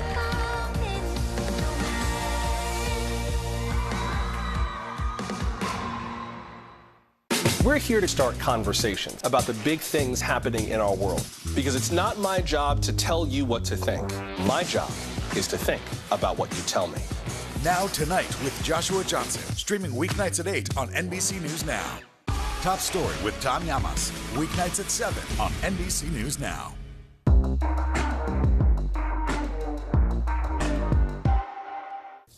As the Russian invasion of Ukraine intensifies, we have yet to see Russia unleash its full cyber warfare capabilities. Andrea Mitchell explains. Before Russia mounted its ground offensive in Ukraine, the leading edge of its assault was detected thousands of miles away. Alarm bells went off at Microsoft's Threat Intelligence Center in Redmond, Washington, over a new piece of malware aimed at Ukraine's government and financial institutions. Microsoft jumped into the digital fray, picking apart the malware, alerting Ukraine's cyber defenders and the top cyber official at the White House. When Microsoft notified us that they built signatures to identify the destructive malware, we encouraged sharing that broadly across allies and partners. U.S. officials warn that Vladimir Putin still has the ability to cut off critical communications and cripple vital infrastructure in Ukraine. But so far, Russia's cyber offensive has been limited to denial of service attacks on Ukraine's defense ministry and banks. Are you surprised that we have not seen a more massive cyber attack against Ukraine or against other of the NATO nations or against us? I think we have to be very much on guard about that possibility. We are. The U.S. is working with Ukraine's cyber defenses to be ready in case the worst is still to come. Russia has one of the most sophisticated cyber programs in the world. And it's far easier to attack than to defend. An attacker has to be successful once. A defender has to be successful every time. The U.S. could go on offense, targeting Russia's command and control over its forces in Ukraine. But that could set off a cyber war between Russia and the U.S. Lester. Andrea, thank you. Up next, Ukraine's defiance, even in a city just captured by Russia. These days, it feels like the news never stops. So let's get into it. What's happening right now, what it all means for you for an hour every day. It can be hard to keep up, so let's get started together. Hallie Jackson Now, weekdays at 5 on NBC News Now. You're watching NBC News Now. Here's what's happening. Right now on NBC News Now. We've got all the angles covered tonight. Look at what's making headlines around the world. President Biden making news tonight on several fronts. We're answering the questions you want answered. There's a lot to talk about this evening. Let's start breaking all this down. We begin with breaking news. Now to an NBC News exclusive interview. We'll get right to that breaking news, the desperate search and rescue. Our team is live all across the path of destruction tonight. People say the town is gone. Do you see it that way? Absolutely not. Nearly 200 firefighters responded. What you see on the tablet here is what we see in real life on the street. 2022 midterms, the battle for Congress and the fight for control of State House. In our special County to County series, we're checking out key battlegrounds ahead of the midterms. We are talking elections. I'm in a battleground state. Meet the Press Election Night Special. It is a big night. Let's take a look at what else is making news around the world. The escalating tension between Ukraine and Russia. They worry that Russia is not negotiating in good faith. Let's zoom out a bit to our changing climate. I'm not asking you to predict the future, but what do we think that the new normal is going to be? We begin with the pandemic today. Have you seen a demand for mental health services increase among Latinos? Raise your hand if you have had enough of COVID. A piece of space junk is on a collision course with the moon. It does matter. It is significant. Why? We're here to try to start conversation. A lot to talk about as we continue our rolling coverage. We're coming on the air with the news NBC Scoop. Bringing the news to you is not only a job, it's an honor. There's no better place for fun with friends, quality time with your little golf buddy, or an afternoon alone together. Family and friends are just a tap away. Just pick your course, pay from your phone. Golf now. Download the app and go play. Now Tonight with Joshua Johnson, streaming weeknights at 8 on NBC News Now.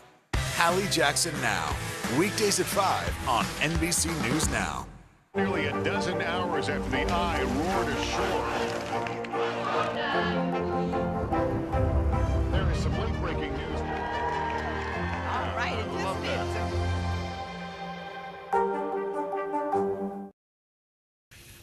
Finally, it's the first Ukrainian city to be captured by Russian forces. Aaron McLaughlin now on the defiance its citizens are showing the Russian invaders. Life in Kherson, Ukraine, the first city to fall in Putin's war. Russian soldiers patrol the streets. Residents are terrified. Today, when I woke up with the loud bangs outside, and there are people running on the street, it was horrifying. 2 days ago, the Russian military invaded this port city of almost 300,000, soon overwhelming Ukrainian forces, according to the mayor. Still, the people defiant. This woman going toe-to-toe with the Russian soldier. The city's new rules posted on the mayor's Facebook. A strict curfew in place and a maximum of 2 people allowed on the streets together at any time.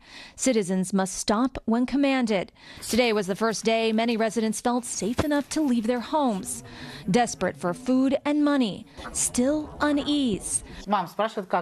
And more than 500 miles away in Lviv, Dennis phones his mom. She's trapped in Kherson with no way way out. My mother was supporting the Ukrainian army, and probably she'll go at least to jail. You're worried your mom's going to end up in jail? Yes. Back in Kherson, fearing reprisal, this man only wants to be known as Jimmy. We probably lost our town to the enemy, but majority thinks it's a temporary, and we have to hold on until the Ukrainian army frees us. Tonight in Ukraine, wishful thinking that history won't repeat itself. Aaron McLaughlin, NBC News, Lviv, Ukraine. The story is becoming more chilling by the day. That's nightly news for this Thursday. Thank you for watching, everyone. I'm Lester Holt. Please take care of yourself and each other. Good night. There's no better place for fun with friends, quality time with your little golf buddy, or an afternoon alone together. Family and friends are just a tap away. Just pick your course, pay from your phone. Golf now. Download the app and go play. Nearly a dozen hours after the eye roared ashore. There is some late-breaking news. All right, Now Tonight with Joshua Johnson, streaming weeknights at 8 on NBC News Now. These days, it feels like the news never stops. So let's get into it. What's happening right now, what it all means for you for an hour every day. It can be hard to keep up, so let's get started together. Hallie Jackson Now, weekdays at 5 on NBC News Now. Top Story with Tom Llamas, weeknights at 7 on NBC News Now. The fire has grown leaps and bounds. What you see behind me is typical. How you doing? Pretty bad.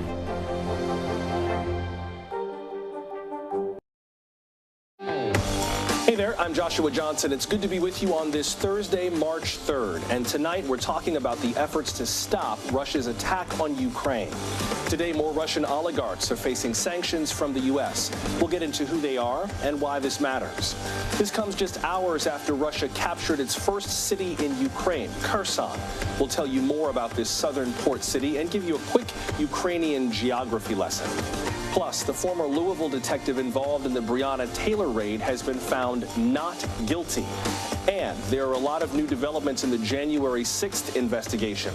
You'll also hear what the former Attorney General is saying now about former President Trump.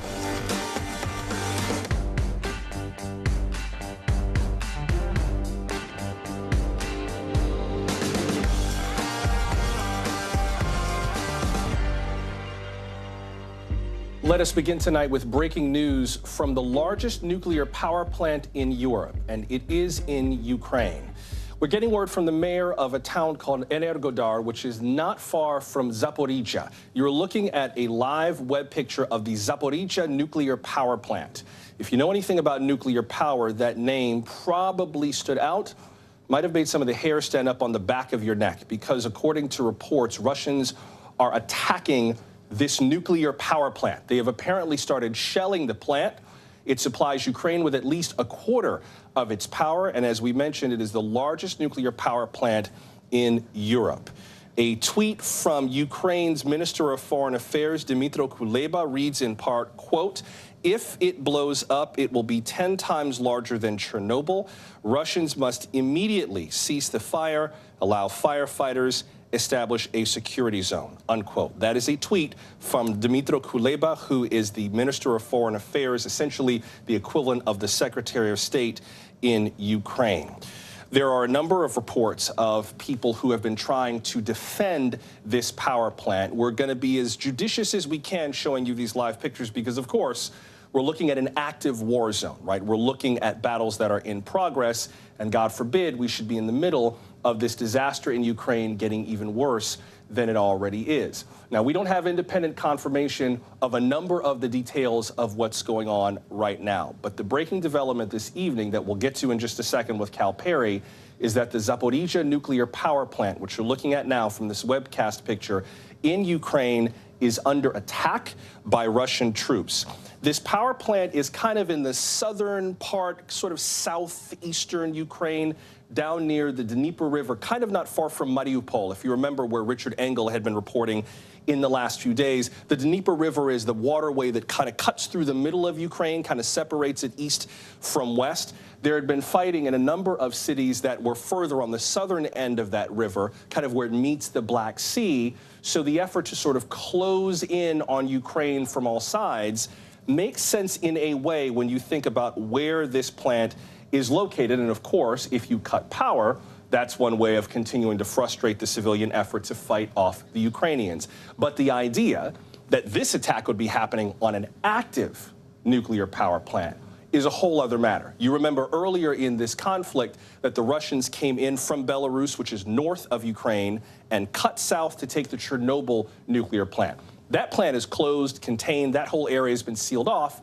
and the value of that was there was sort of a north-south passage that would take you from Chernobyl down into the city of Kyiv.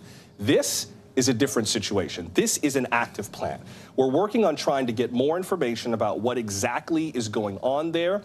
Of course, we've got this live image, and we have gotten other video that we're working on turning around of forces fighting their way around the plant, trying to defend it from the Russian onslaught. But again, the latest we have is this live stream showing what appears to be Russian attacks at the Zaporizhzhia nuclear power plant, which is the largest nuclear plant in Europe. It provides between a fifth and a quarter of Ukraine's power overall. Heaven help us if that plant becomes the site of another disaster to make this humanitarian crisis even worse. And again, Dmytro Kuleba, who is the Minister of Foreign Affairs in Ukraine, tweeted about a half hour ago, quote, Russian army is firing from all sides upon Zaporizhzhia NPP nuclear power plant, the largest nuclear plant in Europe. Fire has already broke out. If it blows up, it will be 10 times larger than Chernobyl. Russians must immediately cease the fire, allow firefighters, establish a security zone. This is just one piece of the ongoing crisis in Ukraine. We do know that at least one generating unit at this plant has caught fire. You can see those wisps of what look like some kind of clouds or smoke. Presumably, that's the fire coming from one of the generating units. But again, we're not on the ground there. We have this image, and we're trying to interpret the pictures as carefully as we can, and to also get more independent confirmation of the nature of exactly what is going on. But this is just one more call that the world will put on Russia to stop what's happening on the ground there in Ukraine. There's also the effort to try to help Ukrainians, especially those Ukrainians who are here in the United States. In addition to these live pictures, which we're going to continue to monitor, this evening we also learned more about how the Department of Homeland Security is responding to all of this. DHS has announced that it's going to offer temporary protective status to Ukrainians for a span of 18 months. Now, TPS allows them to remain in the United States because obviously they cannot return home safely. Bear in mind, this only applies to Ukrainians who have lived continuously in the U.S. since Tuesday, March 1st. So this spares those Ukrainians from being sent back to Ukraine. It does not affect whether today's refugees would be let into the U.S. On top of that, the Biden administration is putting more pressure on Russia, its richest citizens, and companies. The president announced more sanctions today at his cabinet meeting. Listen. The severe economic sanctions on Putin and all those folks around him, choking off access to technology as well as cutting off access to the global financial system. It's had a profound impact already. And the goal was to maximize the impact on Putin and Russia and to minimize the harm on us and our allies and friends around the world. Our interest is in maintaining the strongest unified economic impact campaign that. Meanwhile, Russian President Vladimir Putin spoke to his nation and to the world today. He continues to stand by his decision to invade Ukraine. Granted, he spoke before this fire, saying, quote, I will never give up my conviction that Russians and Ukrainians are one people, unquote. Frankly, that conviction is precisely why some Russians say this war is so heartbreaking. NBC News Now anchor Tom Yamas caught up with a couple in Lviv that was heading west to Poland. We waited, everything was like, every day shelling. We tried to go to a shelter, there is no place, and for a little child, it's not okay, it's cold and everything. So I don't want my daughter to get sick, plus running from the Russian, this is not okay. 1 week in this war, yeah. you can't think and making plans. Sometimes you are texting your friends and you not understand what you are speaking because your brain not working good. So we just step by step according to situation. Now we are in Lviv. Next step, go to Poland. Now, as for the efforts to stop this war, diplomats from Russia and Ukraine met again today. Russia's chief negotiator, Vladimir Medinsky, says they've reached an agreement. They are apparently open to creating temporary humanitarian corridors to evacuate civilians. All of which puts a whole different context around our conversation with NBC's Cal Perry, who joins us now live from Lviv. Cal, let's start off with the latest breaking development in all this nuclear power plant in Zaporizhia. I'm not sure how much you know about the area or the attack, but what more can you add to this? So I can tell you about 24 hours ago, our viewers would have seen some dramatic footage of civilians standing in front of 2 tanks and 2 armored personnel carriers. That's about a mile from this power plant. It initially was enough to stop the Russian forces. Now, since then, in the last 12 hours, it started as a small arms firefight, that according to the National Guard here in Ukraine. And then in the past hour, the situation has, as you've been laying out, disintegrated quite a bit. We saw a slow escalation of the Ukrainian government sounding the alarm to the international community. It started with the mayor, who talked about a firefight and then a small fire that broke out in the power plant. And then we have this tweet that you've gone over from the foreign affairs minister, talking about a fire inside the plant and saying that this could be a disaster, quote, 10 times worse than Chernobyl. In the last 10 minutes or so, Reuters, and I want to be careful on our sourcing here because, as you've said, we are not there on the ground, but Reuters is saying that firefighters cannot start extinguishing the fire at the Zaporizhia nuclear power plant because they are, quote, being fired on at point-blank range. They are quoting there the energy agency here in Ukraine. And then the other thing is, in the last 5 minutes, we're hearing from the IAEA, the Director General of the IAEA, quote, appealing for an immediate halt to the use of force at Endorhar, that is the name of the town, calling on military forces operating there to refrain from violence, quote, near the nuclear power plant. So this is not just a strategic target of the Russians. Again, the largest nuclear power plant in Europe provides more than a quarter of the power in this country. They secure it. They flip the switch off. They turn the power out here on folks. It is cold. The heating will go out. In addition to that, though, you now have this scene, before they can secure it, of a firefight and a fire breaking out. So the Ukrainian government now sounding the alarm to the international community, and I can bet the international community is probably listening at this point, Joshua. I want to underscore something that Cal just said, by the way. We are not on the ground at this plant right now. Please, please, please, as you're watching this and you hear the developments about this, just know we're going to do our best to couch where we're getting this information from. We will tell you if we've got something reported firsthand, and we will also tell you if we have to attribute this to other news organizations whose reporting and provenance we generally trust. But this is the best information we have on this at the moment. Just want to make that clear, just because breaking stories, especially out of war zones, move very fast and information changes very quickly. But Cal, regardless of what's happening now, I assume this is something that was contemplated before this whole crisis broke out. I mean, we were talking about this when the Russians pushed south from Belarus into the Chernobyl area, right? That this is a country that has nuclear power and that 1 or 2 wrong shots could make this go from a crisis to an outright disaster very quickly. Yeah, a catastrophe if there's 1 or 2 shots in the wrong direction. That's clear. And look, there's a strategic advantage to these sites. I mean, I've been talking to folks who are, and government officials who are saying that, for example, in the northern part of the country, the Sumy region, there are 5 towns under heavy bombardment, and the Russians just took out the local power grid, right? They took out the local power grid to try to choke the local population there, to try to really literally freeze out the civilians who are hunkered in bunkers as they indiscriminately are, we are being told, shell these areas. The nuclear power plant at Zaporizhia would be an easier way of clipping the power. Again, we don't know that that is what they are doing, but you can surmise militarily that's why they started moving in on it some 24 hours ago. I don't know that the Ukrainians had necessarily seen it as an alarm type situation, that there could be this firefight and this fire, but that's what's now happened again, according to Ukrainian officials. With regards to the other crises in this whole situation, what's the latest you can tell us in terms of what's happening with the influx of refugees that's been moving west to get away from areas like Zaporizhia to try to make their way to Poland and other countries west? So in the last 24 hours, the UN confirming that over 1 million people have already fled this country. That is 1 million refugees in 1 week.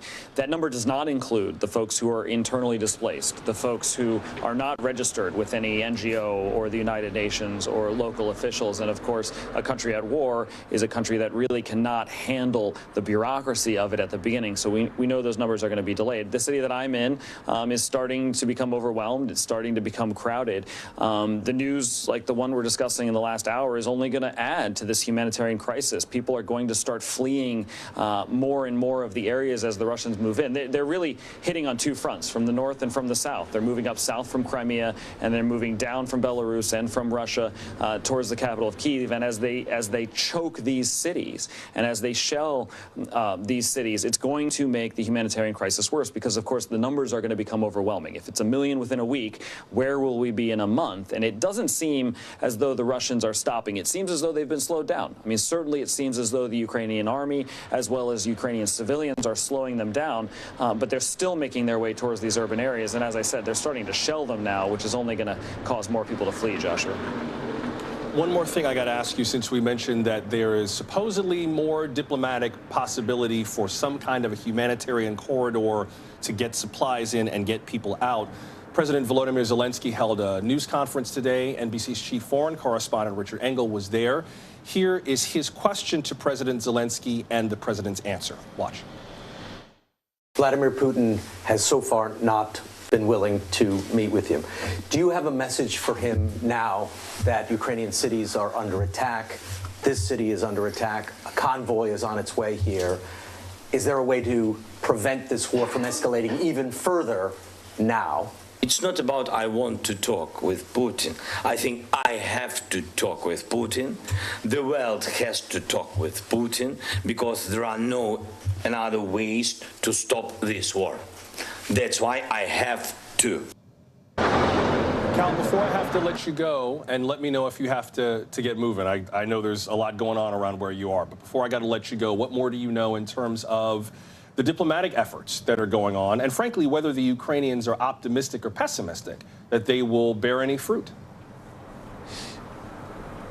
Suspicious. Suspicious is the word that I would use. You know, you talk to government officials here, and certainly we've heard this from these negotiations, this consistent line that how do we negotiate well under fire? While the negotiations were happening along the border with Belarus, the towns were being shelled mercilessly, and especially in the north of the country, just brutally. The mayor of one town saying that civilians were just trapped in basically buildings that had become cold coffins. So, look, I think the president needs to talk to the Russians exactly as he's saying. He needs to show the people here that he's willing to do anything to save lives on the ground. The realistic nature, though, of a humanitarian convoy doesn't seem to be very likely, especially when you talk about the fact that the Russians are slowly encircling these towns and not allowing civilians out. And in the last 24 hours, I've conducted a series of interviews with civilians who were fleeing as far as Kharkiv and then would come through the capital and on these trains packed with civilians where there was violence happening all around them as they were trying to leave. So I think it would take a major diplomatic breakthrough to see some kind of humanitarian corridor actually take place. And look, keep in mind, the language on this was a little bit cagey. It was, we've reached a framework for future discussions on a humanitarian corridor. So while it is being discussed, I don't know how optimistic people are really here on the ground, Joshua. Thank you, Cal. Please do stay safe. That's NBC's Cal Perry starting us off tonight from Lviv. Let's go back to the story that we've been following since the top of the hour, this nuclear power plant in Ukraine that has reportedly come under attack. NBC's Phil McCausland joins us now. And Phil, you've been doing some reporting about the threats to nuclear plants, of which there are 4 in Ukraine. The threats that they faced even before this war broke out, you'd been doing some reporting on what that might look like. Based on the little that we've heard so far, and again, the reporting is still very early, what are kind of your top lines right now based on what this attack would represent? Yeah, Joshua, like you said, I think it's important to emphasize it's still early and we don't have anything necessarily exactly confirmed yet. But I mean, what the main concerns were that these 4 power plants have 15 operating nuclear reactors. The real concern here is that they would be damaged in the conflict, left unmaintained by the staff. These have to be constantly operated by a dedicated staff, constantly ensuring that there's no meltdown, that there's nothing overwhelms it. Something that we saw, for example, at 3 Mile Island was close to that. It's also important that they're not cut off from the larger power grid, which is needed to cool the reactors as well. That's why they have large-scale diesel generators to maintain those power plants and ensure that they are able to cool those reactors if they needed to do a shutdown. Obviously, all of that is very volatile. Although these reactors, according to Ukraine, are able to withstand something as large as an impact from an aircraft. However, just emphasizing again, what we need to be worried about here is whether or not we can get the crews in there, particularly firefighters, who may be currently under threat. That's one thing that Ukrainian officials have emphasized right now that they can't get firefighters in. So that is one thing that we could potentially be afraid of here.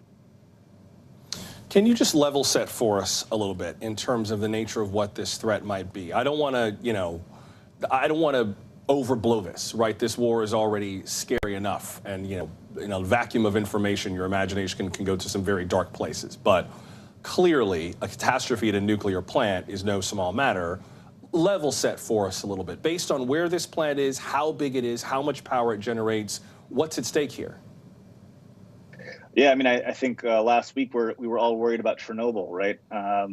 Chernobyl, however, is in a 1,000 square mile exclusion zone, which means, there's not a lot there. These power plants are closer to cities and towns, some of them large, and their fuel is much more radioactive than Chernobyl.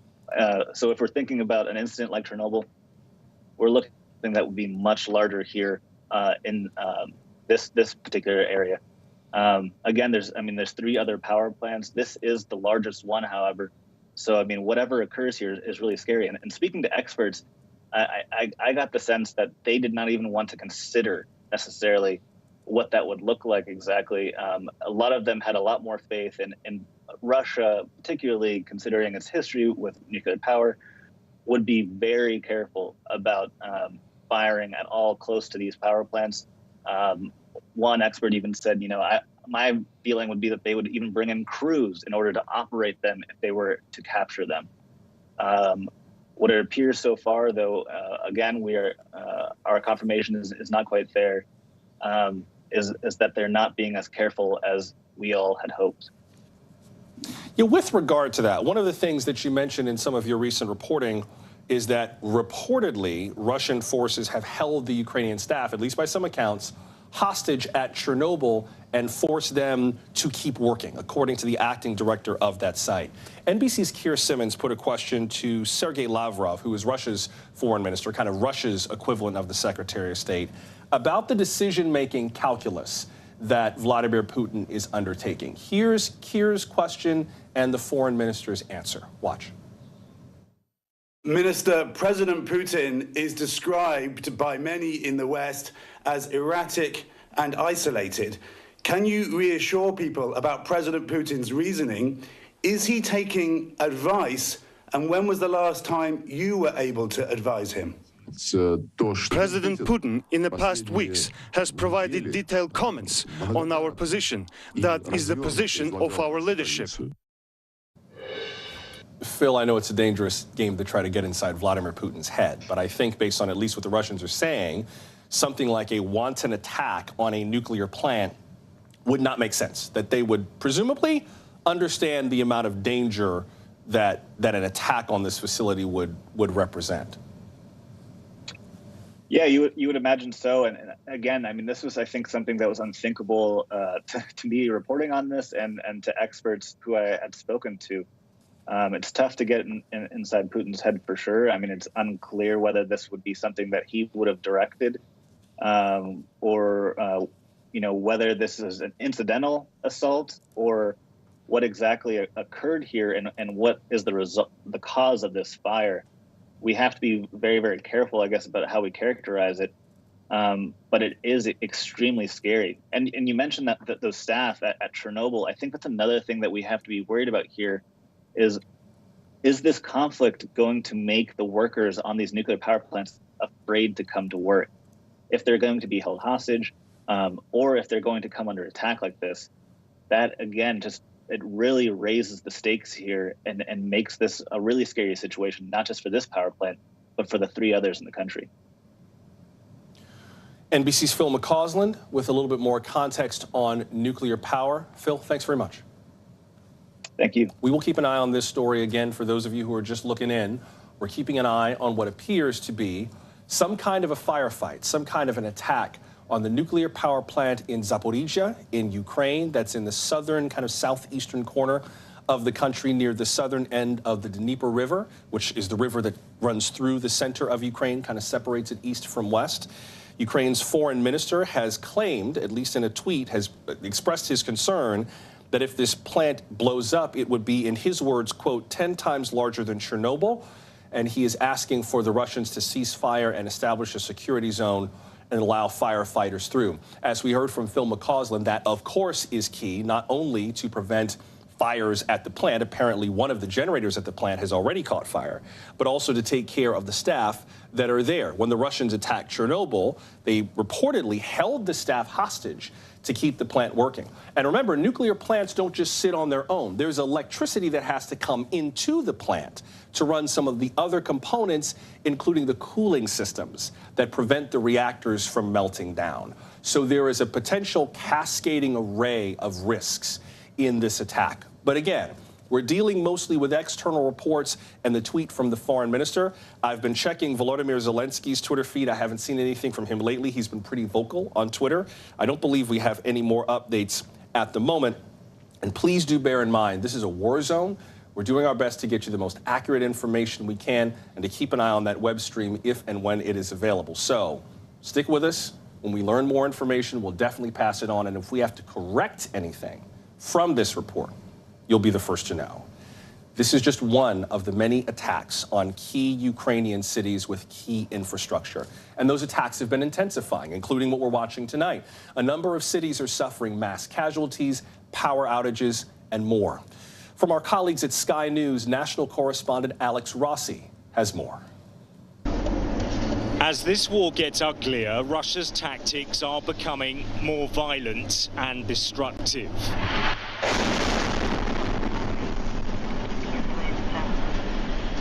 This video from Chernihiv shows a missile strike on a residential apartment block. The blast wave shakes the entire city. Whilst the building burns, emergency workers rescue dazed civilians. And the situation in other parts of the country is just as desperate. This is Borodyanka, but as these pictures show, it could just as easily be a suburb in Syria. The damage goes on as far as the eye can see. What do you want from us? Go away from our land. You don't want to leave now? Sit down with me at the negotiation table. I'm available. Sit with me, but not at 30 meters like you welcome Macron and Schultz and others. I'm your neighbor. You don't need to keep me at 30-meter distance. I don't bite. I'm a normal man. Sit down with me. Let's talk. What are you afraid of? On the south coast, Mariupol is now surrounded by Russian forces. There's a constant barrage of artillery smashing into this city on the Sea of Azov. Civilians have been trapped for days, basic essentials running out in many places. The mayor says even those fleeing have come under attack. They've been shooting at moving vehicles. A humanitarian convoy couldn't even leave the surrounding areas of our town. Today we're in a blockade, and to create tension in the town, they're shooting in the residential areas, targeting civilians, elderly people, children, to create internal panic. And in some places, Russian troops and tanks are now in control. The man recording these images of the invading force is clearly trapped and very frightened. I think I should stop recording before someone shoots me on my hand. The southern port city of Kherson is the first to fall to Vladimir Putin's forces, leaving people fearful about what the violent takeover will mean. It's a like very scary because we hear a lot of explosions, especially at night and early in the morning. And we're trying not to leave because I'm here with my grandmother now, and we have enough food for a couple weeks. Ukraine, though, has no intention of surrender. Even in places that have been overcome, Russian soldiers have been jeered and confronted by ordinary people. In this eastern town, which has supposedly been pacified, a Russian soldier carries 2 grenades after a meeting with the mayor to ensure he's not attacked by the crowds. And despite the intensifying brutality, this is a nation that remains united and defiant. Ukrainian MPs gather to send a message to the Kremlin in parliament. We had to call to vote for the mobilization, for taking out Russian assets, for bearing arms, for collaborationism, and for informational security, like for many others, many things.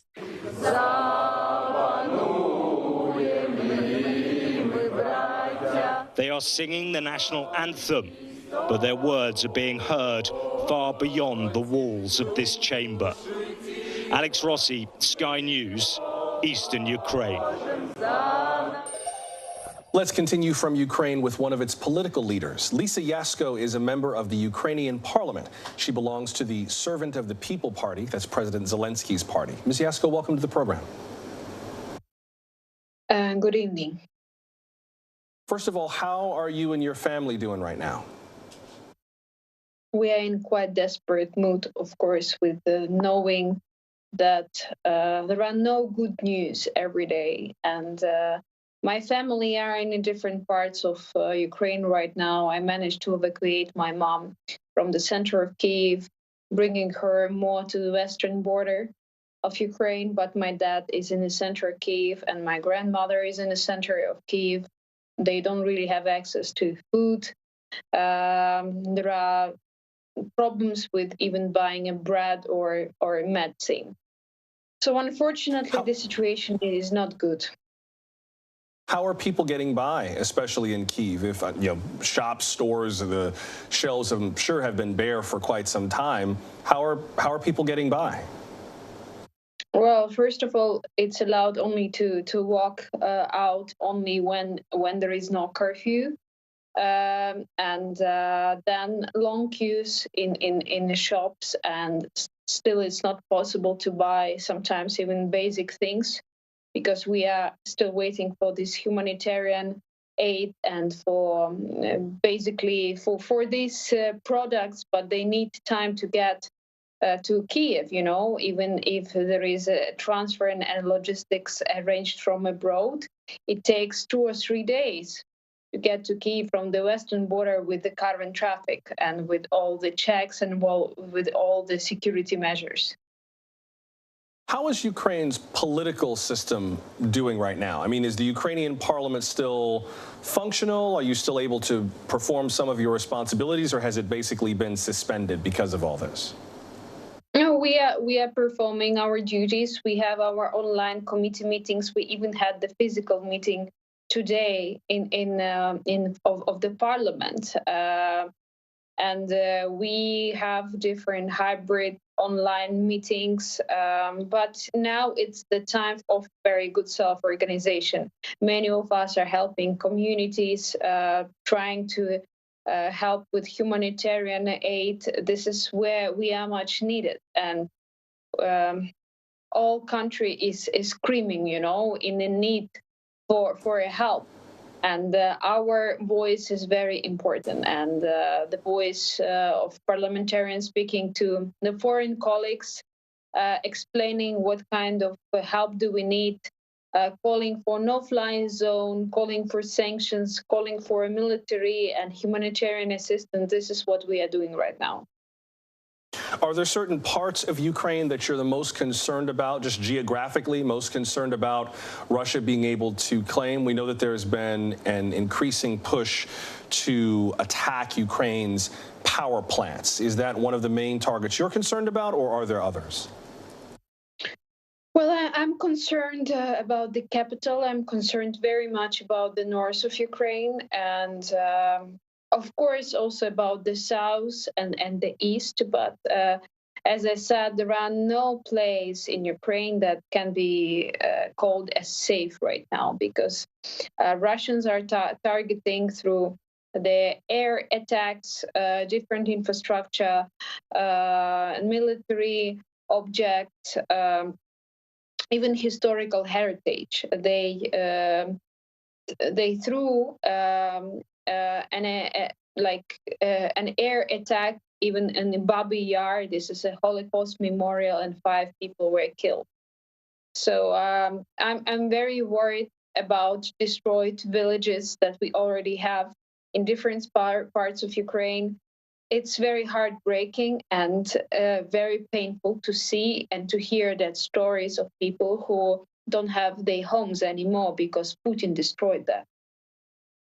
Could I ask you, I know I have to let you go in a moment, but if I could just ask you in terms of where all of this goes and the aid that some people are asking Western nations to provide, a lot has been made of the decision by NATO allies, including the U.S., not to put troops on the ground and get involved in a fuller way in the fighting in Ukraine, including sending Air Force planes to enforce a no-fly zone. The concern, of course, is that if a U.S. or a NATO plane or tank or soldier hit a Russian soldier or vice versa, then they are now in a shooting war with one another, and that could escalate quickly. What do you make of that concern? Well, we are very open about that we are asking for the air defense for a no-fly zone, because that will prevent many deaths and dead people. And I don't know how many killings should be happening more until such decision should come into the force. Every day we have dozens and hundreds of killed civilians and wounded, and destroyed schools, hospitals. Women are bringing children to life in the underground right now in the shelters. So I think if there could be assistance in the form of air force assistance, of course, that could prevent many tragic happening. And before I have to let you go, our senior international correspondent, Keir Simmons, spoke to Foreign Minister Sergei Lavrov and asked him about something that Vladimir Putin brought up or kind of alluded to when he announced this invasion. He kind of broadly referenced that Russia was a nuclear power, and that got a lot of people concerned about what Vladimir Putin would or would not be willing to do. Here is what Keir Simmons asked Mr. Lavrov. Watch. For decades, Russia and America have maintained stability despite fearsome nuclear capability. Can you reassure the world that Russia would not fire a nuclear weapon in anger, would not fire a first strike? We don't have insane people. We have our military doctrine that describes the parameters and the conditions for applying nuclear weapons. It contains no escalation for de-escalation point. So he didn't really answer the question. He said they have doctrine that describes the conditions for applying nuclear weapons. He did not quite answer Keir Simmons' question. Ms. Yasko, before I have to let you go, if not even a nuclear strike, how concerned are you about the potential for escalation, especially if the world gets more militarily involved with something like a no-fly zone? It just feels like this is the kind of thing that could heat up very quickly and more people could get hurt, even if the world comes to try to defend Ukraine. Is that a concern of yours? Well, I'm concerned that if the world doesn't provide more assistance and defense to Ukraine, then that war will come to your countries. This is my biggest concern, because Putin is a crazy person right now, and we have no guarantees that he's going to stop. even if he takes Ukraine. That is not going to happen. We will fight till the end. We will defend Ukraine. But security concerns are already in different countries around Ukraine, our neighbors, Poland, Lithuania, even in Sweden. There are lots of concerns about possibility of a Russian invasion. So if we don't provide enough pressure and the military reaction, then unfortunately it may get really, really, really bad. Lisa Yasko, a member of the Ukrainian parliament, I hope you are able to find safety and comfort even in these difficult times. And I thank you very much for making time to speak to us tonight. Thank you. Thank you. We'll continue following the breaking news on the ground in Ukraine, partly by shifting the view from the ground to the view from above. Clint Watts will join us for something of a geography primer on the war in Ukraine and his analysis of the breaking story at the nuclear plant in Zaporizhia. When we continue, stay with us. Top Story with Tom Llamas is your news playlist on NBC News Now. And now you can listen to it as a podcast, available anytime and anywhere.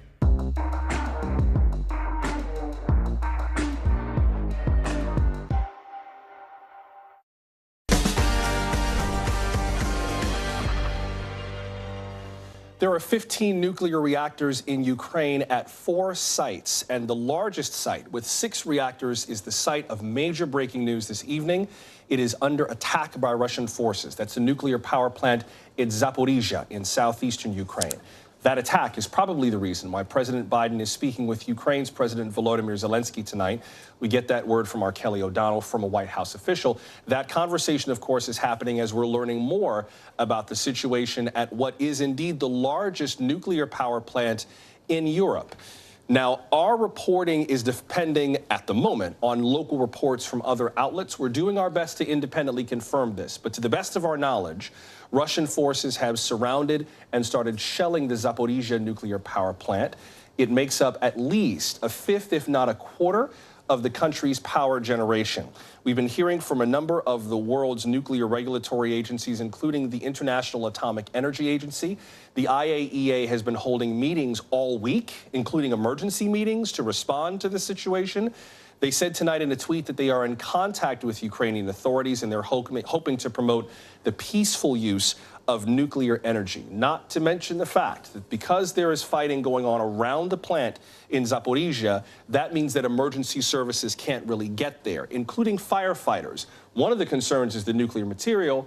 The other concern is just making sure power comes to this power plant so that, for example, electrical systems that keep the reactor cool can remain online. Let's get some more analysis from NBC national security analyst Clint Watts, who's also a distinguished research fellow at the Foreign Policy Research Institute. Clint, we had been meaning to walk through the map with you there, but perhaps that gives us another context to talk about the geography of all of this. I wonder what you make of the idea that Europe's largest nuclear power plant is under attack tonight. That's right, Josh. What's super interesting is we've been focused very much up here in the north. This convoy, which we've seen stacked up on the highway, essentially building combat power to go and lay siege to Kyiv. But one of the stories we've not talked about maybe enough is what's been going on in the south. While the Russians, they really struggled in the first week, and the Ukrainians, they overachieved. Looking at what's going on right now, you're seeing some success by the Russian forces here in the south. This is where I want to bring you up to speed at. In Crimea, this is the units and essentially the divisions that took over Crimea back in 2014. They broke out and created a land bridge over here to Donbass, and they are now laying siege to Mariupol.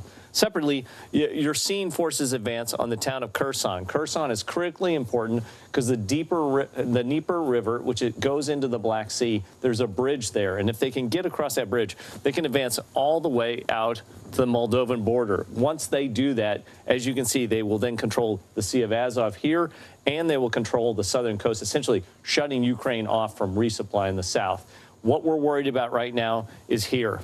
This power plant, which you just mentioned, Zaporizhia, is the largest power plant in Europe, and it is the scene of a very intense firefight right now. The videos that you've seen there are quite scary. In this area right here, from some of the reports that we're seeing online, it seems that there was a firefight somewhere around in this area here. Now, Senator Marco Rubio, he thankfully just tweeted out that they think the plant is under control, but there's still nuclear fuel there. But at the same point, as you mentioned, think about the volume of power and electricity to the whole country. That's part of the reason why the Russians want to take it. They want to be able to control the power supply. Second, this is a hazardous scene right now. If there were a fire to break out there, or if there was some munition potentially, you could have more of what, it wouldn't necessarily be like a nuclear reactor meltdown, but you could have some sort of a radioactive sort of dangerous device, or think of like a dirty bomb that could come from this. It's a very dangerous situation. To think that they would do any combat operations in this area is quite remarkable, and it really shows you the length, and really that the Russians just don't care that they would even take this kind of risk right now. Yeah, I've just looked at Senator Rubio's Twitter feed since you mentioned that. His latest remark wisely notes that there's all kind of contradictory information from officials in Ukraine, and that is understandable considering that there is a country at war. Another update I want to pass on, we just got some more information from the State Emergency Service of Ukraine. Presumably that's kind of like the FEMA of Ukraine.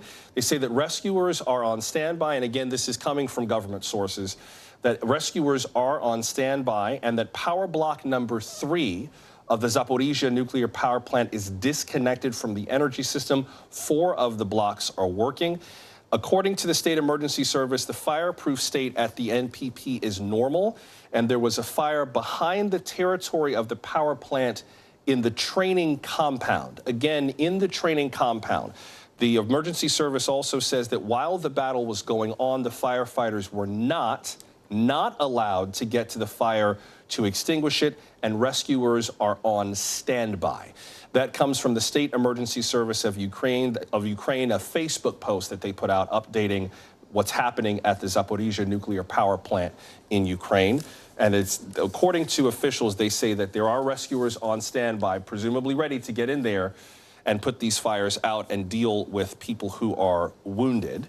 Clint, I wonder how you view this in light of some of the concerns about Russia's strategy. I mean, the idea that you would attack an area around a power plant without a very surgical approach seems farcical at best, but then again, this is a war, and there is kind of no way to account for all the variables that will come up, and we know what happens to the best laid plans. How does this factor into your view of whether Russia has thought this all the way through and what this might result in?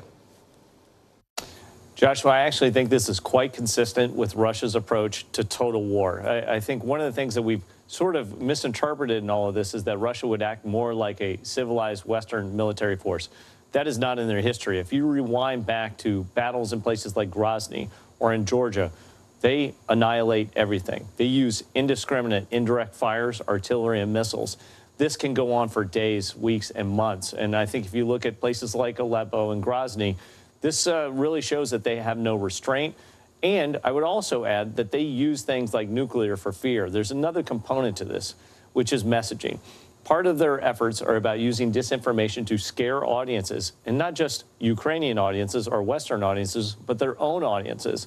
So don't be surprised if in the coming days you see conflicting narratives about what happened at this plant. Don't be surprised if they try and blame that on the Ukrainians, and they use this as a tactic to essentially create provocation or justification for war inside Russia itself with its own population. Right now, Putin needs support at home. He's losing it. He could use this threat of fear, particularly around nuclear, with the thought of Chernobyl in the country's history, really as a mechanism to try and drive his people under his banner in a time of crisis. I know I got to let you go in a second, Clint, but what does this say to you in terms of the prospects for some kind of diplomatic solution? I keep hearing from people, including from the Ukrainian member of parliament that we spoke to tonight, that all of the measures that have been taken by the West now, they're not enough. They're just delaying the inevitable. We would be through this faster if Western nations would establish a no-fly zone, would take a more muscular approach to getting involved in this conflict. The counter-argument is that the minute that a Western bullet hits a Russian soldier, we are rapidly approaching what many people have colloquially referred to as World War III, but it could turn into that if you've got a Russia versus NATO shooting war. What's your sense of what all that might mean in terms of the posture the West has taken now and whether or not it's going to prevent more incidents like this? Yeah, so I want to bring it back to the convoy because I think that's emblematic of what we're seeing from Russia. They are not worried about air power. Look at the stack up of these vehicles. This doesn't match anything I ever learned in terms of Soviet or Russian military doctrine. Usually they were explained as being very disciplined, having armor formations that were spaced out. This would be a sitting duck if it was a no-fly zone or if there was any sort of NATO air power there. They are not worried about losing, and they have taken significant losses here. The other part that I want to add to this is the entire time that Vladimir Putin and Russia start talking about negotiations or peace settlements, guess what happens? This convoy here, it gets longer and it gets thicker. Supplies, food, fuel, and ammunition are being pumped into this highway. I would imagine that what we're seeing right now in Mariupol, let me back this out, that we're seeing right here in Mariupol is what we are also going to see in Kyiv over time. And what you're going to see the Russians do is build up combat power, particularly from here. You're seeing them come in and creating what we would call an enlargement, essentially securing their rear area. If they do that, they'll be able to protect everything in their rear area and essentially take control. I would expect they'll then also advance forces from the south into the southern end of Kyiv, and then their last goal would be to cut off to the west, essentially blocking all reinforcements and all supplies coming in. So this is siege warfare. It's going to be nasty, and I think that's why you're seeing a lot of people calling, saying, West, it's just not enough. What are you going to do, U.S., the European Union? What are you going to do to end this? Last few seconds, Clint, cutting off the route to the west, does that mean also cutting off the refugee path and the humanitarian path to try to help people who are still in Ukraine? That's right. So you heard the Russians essentially offer a humanitarian pathway. This is a double-edged sword in terms of what they're trying to do diplomatically. First, yes, you want to empty the population centers and essentially let refugees leave. Remember, this also puts pressure on many other countries in the area, but it also makes it such that anybody that doesn't leave is seen as a combatant. This is in terms of warfare. They're going to go in and they're going to go at everybody that's left in any of these cities and decimate them. So they're setting up a situation where, one, they can continue to do resupply. Two, they can actually take what could be potential fighters or defenders out of the cities and let them move to these refugee stations in other countries. And three, they're setting up the precipice to say anybody that's left is a fighter. And this is open combat. Remember, we're talking about human rights violations, things like that. You've essentially designated everybody as a combatant on that battlefield. And indeed, we're looking at the pictures from Zaporizhia. Again, it looks like the wisps of smoke that we had been seeing at the top of the hour have gone out. That building in the lower right is where we were seeing that smoke earlier. But again, the State Emergency Service of Ukraine says that the fireproof state at this plant is normal. There had been a fire behind the territory of the plant in a training compound. NBC National Security Analyst Clint Watts, also of the Foreign Policy Research Institute. We appreciate the context tonight. Clint, thanks very much. Thank you. Russia's invasion of Ukraine has displaced more than 1 million people. UNICEF says at least 500,000 are children. Most are headed for neighboring countries. A majority of these refugees, as you can see, are in Poland. The crisis in Ukraine brings us arresting, unsettling scenes. A woman in Kyiv waiting for a train inside a busy station. A couple sheltering in a school as the area is under attack. Residents covering shattered windows with plastic. Or a crater made by an artillery shell. These photos were taken by photojournalist Alan Chin of Insider, and he joins us now from Lviv. Mr. Chin, welcome to the program. Thank you. I wonder what your sense is of just what's happened in the last week through the lens of your camera. I mean, take a look at two of these pictures. We'll put them side by side that you took, I believe, about 2 weeks apart. One of them was of the Kharkiv Ballet on the left, and the photo on the right is something you posted 1 week ago of people who were kind of throwing themselves to the ground as artillery fire hit the area. I wonder just what your read is on what's happening now and how quickly it escalated. Yeah, I would say that up until the very last moment, people in Ukraine had a mixture of resignation, defiance, and even a little bit of denial. You know, everyone maybe expected something would happen. And after all, for the last 8 years, there has been this kind of up and down, touch and go conflict in the eastern regions of what's called the Donbass here.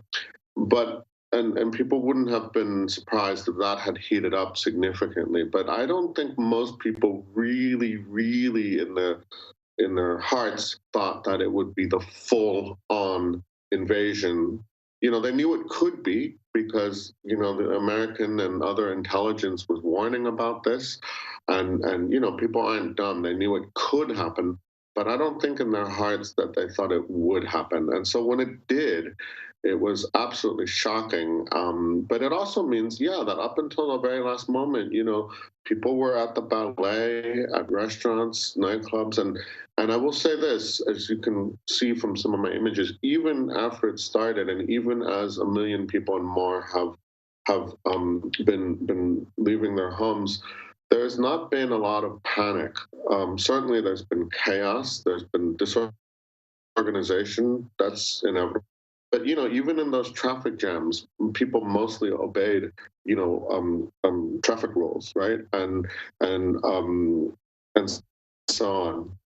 It's a really kind of extraordinary contrast between, you know, something really horrible, and people trying to maintain their normal lives as best as they can. And you can see from my pictures, I'm staying as far away as I can, other than that time when I was shelled there. I'm trying to stay away mostly from the front lines. I think it's as important to show how just ordinary people are trying to get by, right? My pictures are not so dramatic, but I hope they give a little texture and detail to what ordinary people are experiencing. Well, you've been traveling a lot of Ukraine. As I understand, you've been to Donbass and Kharkiv and Lviv and Kyiv and Bielotserivka and Ternopil and a lot of other places. Are there any common bonds or anything that stood out to you across the different places that you went to? You mentioned this attempt to maintain normalcy as long as possible. Were there any other themes that kind of stood out to you as you made your way around Ukraine? Yeah, well, I mean, so I basically have driven in a rental car the entire length of the country, starting from the week before the war started, right, to now a week into the war, right? I got to Ukraine on February 9th, you know, and it's actually my third trip to Ukraine, not my first. And I just wanted to see what was going on in those areas in the East where we did think if anything was going to happen, it would most likely be there, right? But I'll be honest, yeah, once it started intensifying, you know, I wanted to stay one step ahead of the fighting, you know, and so I kept going west, just like these hundreds of thousands of people, right? I did it maybe a little slower than most of them because I stopped at a lot of different places. But I'd say that one thing that really unites the whole country is this sense of shock, and then also as it became apparent that this was a full attack from the Russians, you know, definitely defiance and, you know, a sense that of fighting back, and then for those for whom it's appropriate, you know, to leave. Yeah. Well, I did want to ask you about one picture in particular before I have to let you go. You caught a moment between a man and his two daughters in Ternopil. Let's take a look at this as they were feeding pigeons there. And I understand that he talked to you about finding little moments of happiness during the chaos of all this. Before I let you go, expand on that and on what he told you.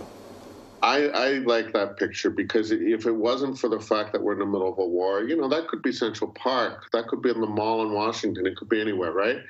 And his sister is actually one of the people who left the capital, Kiev, and came to Ternopil, which is a much smaller city, and for safety, even though the air raid sirens go off there and people have to go to bomb shelters, you know, it's still relatively safer, right?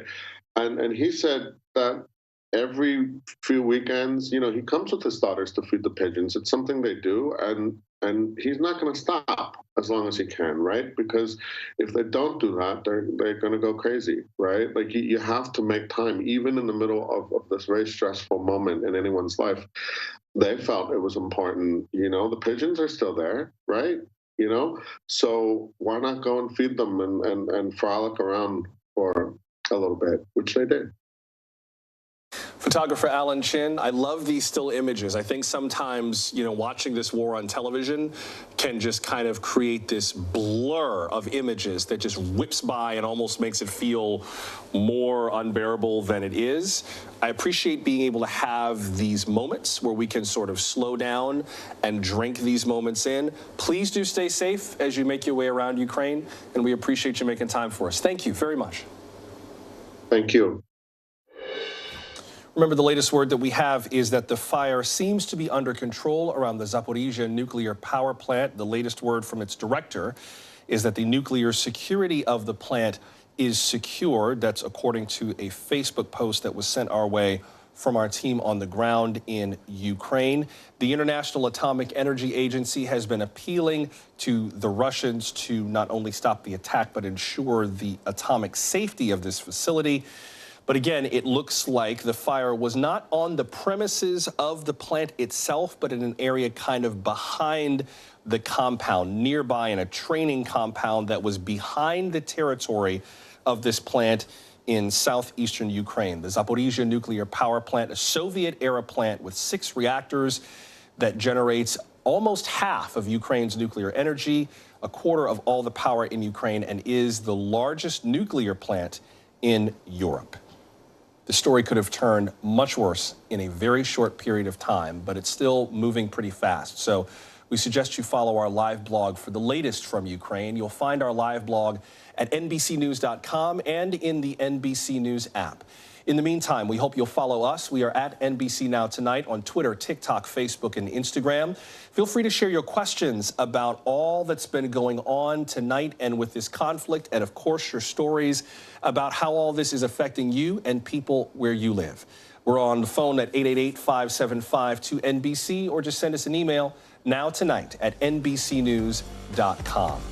We appreciate you making time for us. We are back on Monday night, but until we meet again, I'm Joshua Johnson.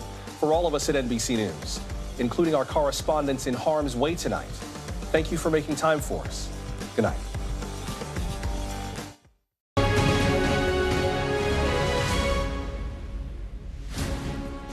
It's 5 o'clock. This is the early rundown, making news today. Russian forces attacked Europe's largest nuclear power plant in Ukraine, causing a fire in one of the plant's unused reactors. Officials warn an attack on the plant could cause a nuclear disaster 10 times as bad as Chernobyl. Southern towns and cities are being surrounded and ruthlessly bombed as Russian forces look to knock out power, water and heating supplies. A new life forced upon millions. The refugees fleeing Ukraine in search for safety throughout Europe. And the US joins Britain in sanctioning Russian oligarchs, and more companies shun Russia, piling more financial pain on Moscow. MPs say the government dragged its feet over helping people in Afghanistan, and the same is happening in its response to Ukraine. And we'll show you how the newspapers are reporting the invasion of Ukraine.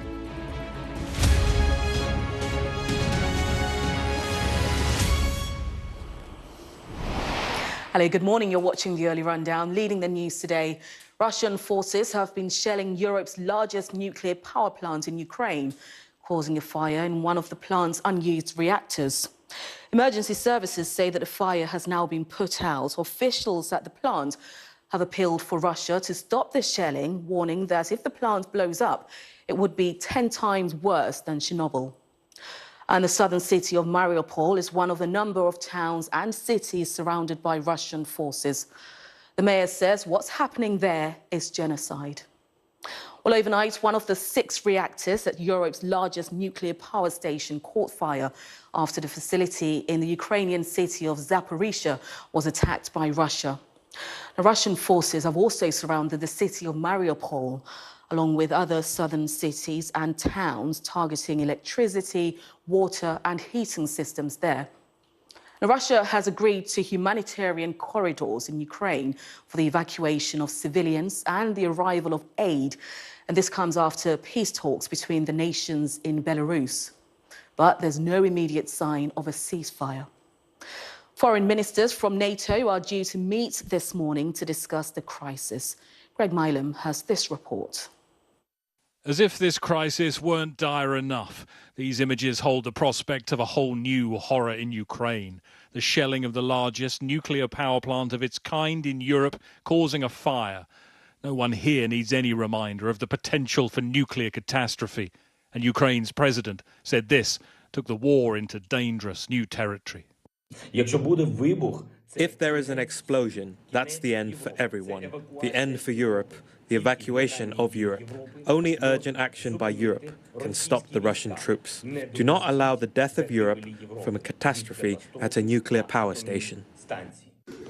The attack on Ukraine's infrastructure is just one of multiple fronts in an invasion that Vladimir Putin says is going to plan. This is what that looks like. Apartment buildings in the town of Borodyanka, 50 kilometers from the capital Kiev, still smouldering.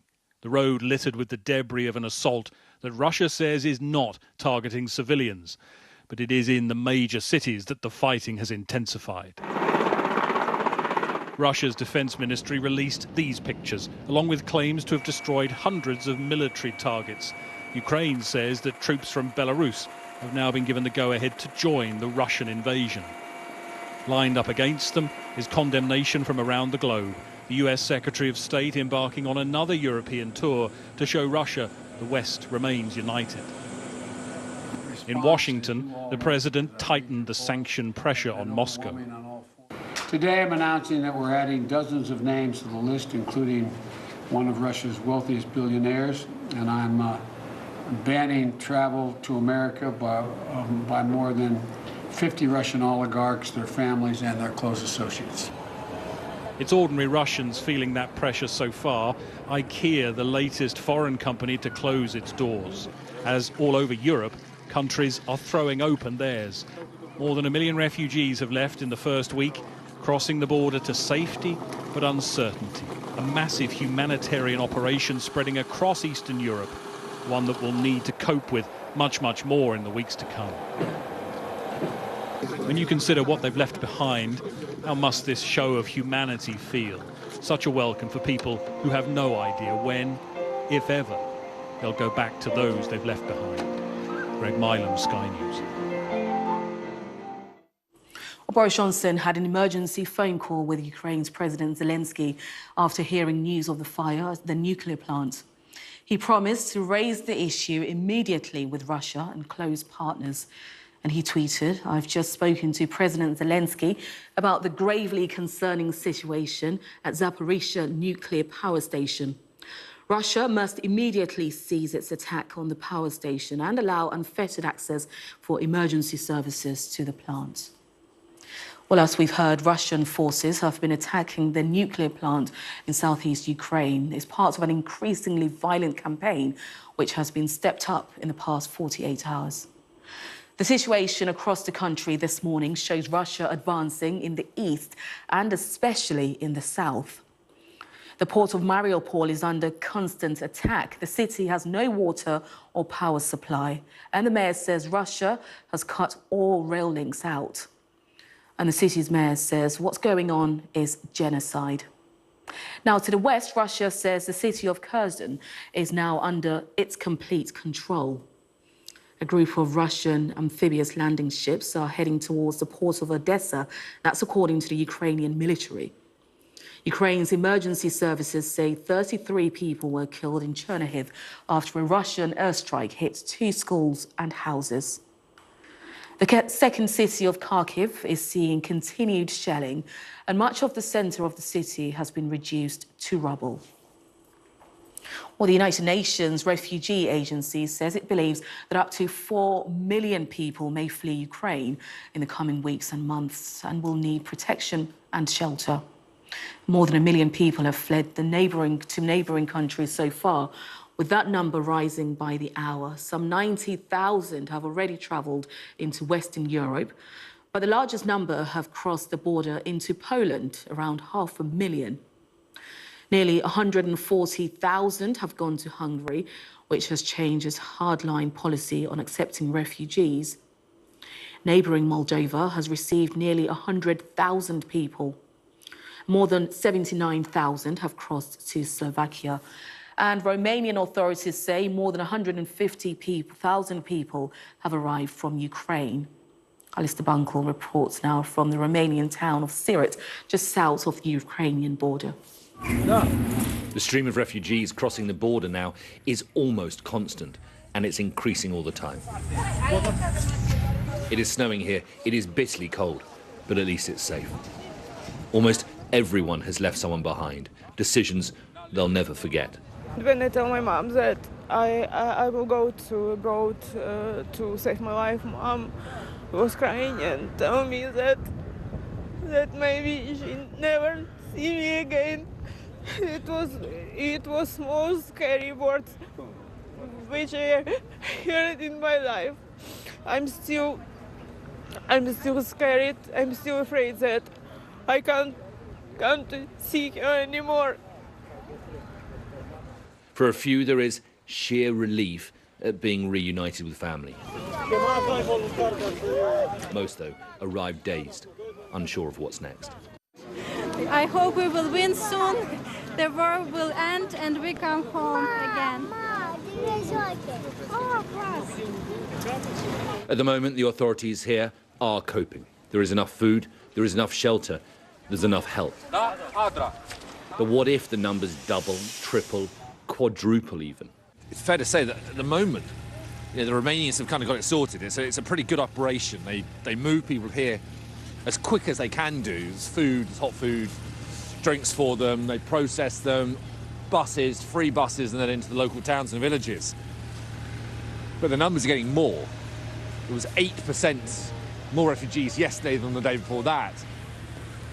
And there's already been more today again. On one side of the border, there are humans killing humans. Just the other side, humans helping humans. There is something quite life-affirming in the way Eastern Europeans are doing everything they can to look after their neighbours. Alistair Bunkle, Sky News, on the Ukrainian-Romanian border. Well, let's take a look now at some of the other stories making the news this morning.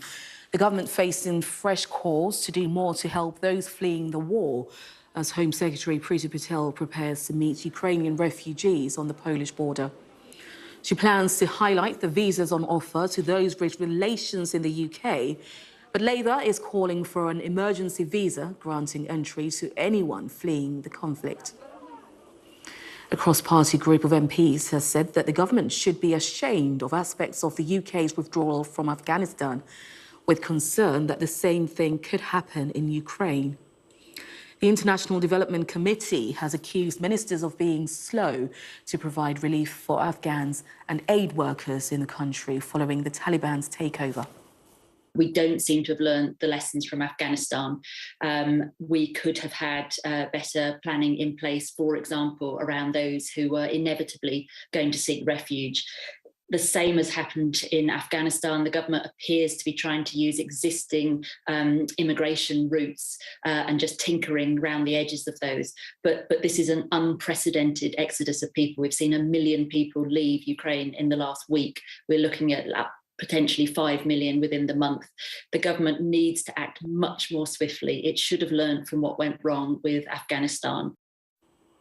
Well, as we've been hearing, more than 1 million refugees have now crossed the Ukrainian border into neighbouring countries. Germany is beginning to welcome thousands through its own border.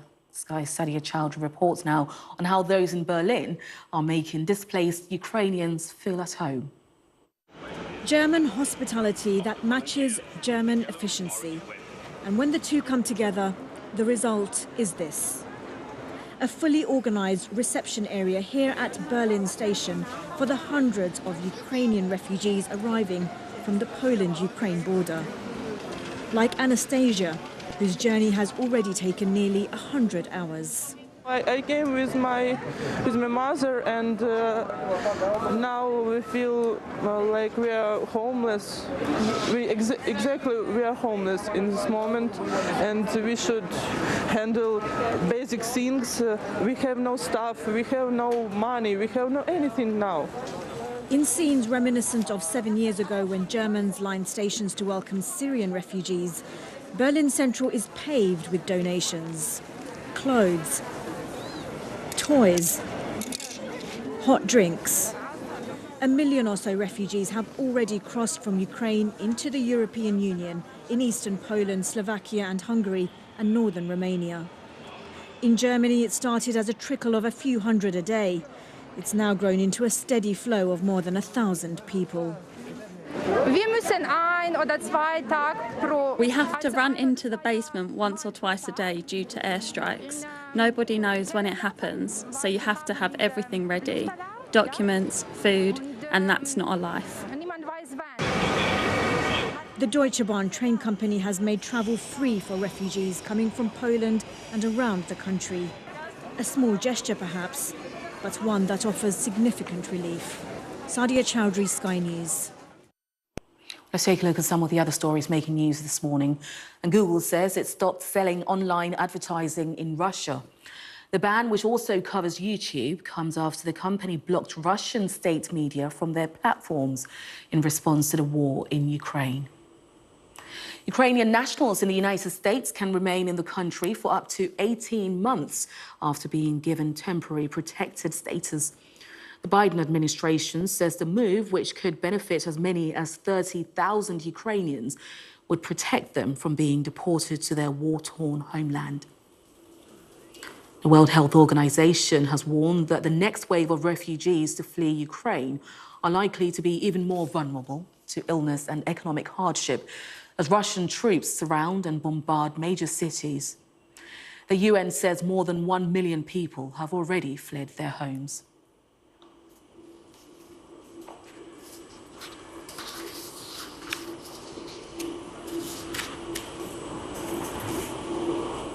Well, our Europe correspondent Adam Parsons has been to a theatre in Lviv, which has turned into a sanctuary for people. Lviv is an architect's joy. Its heart is full of old, stylish buildings, and among them is this, the Les Corbusiers Theatre.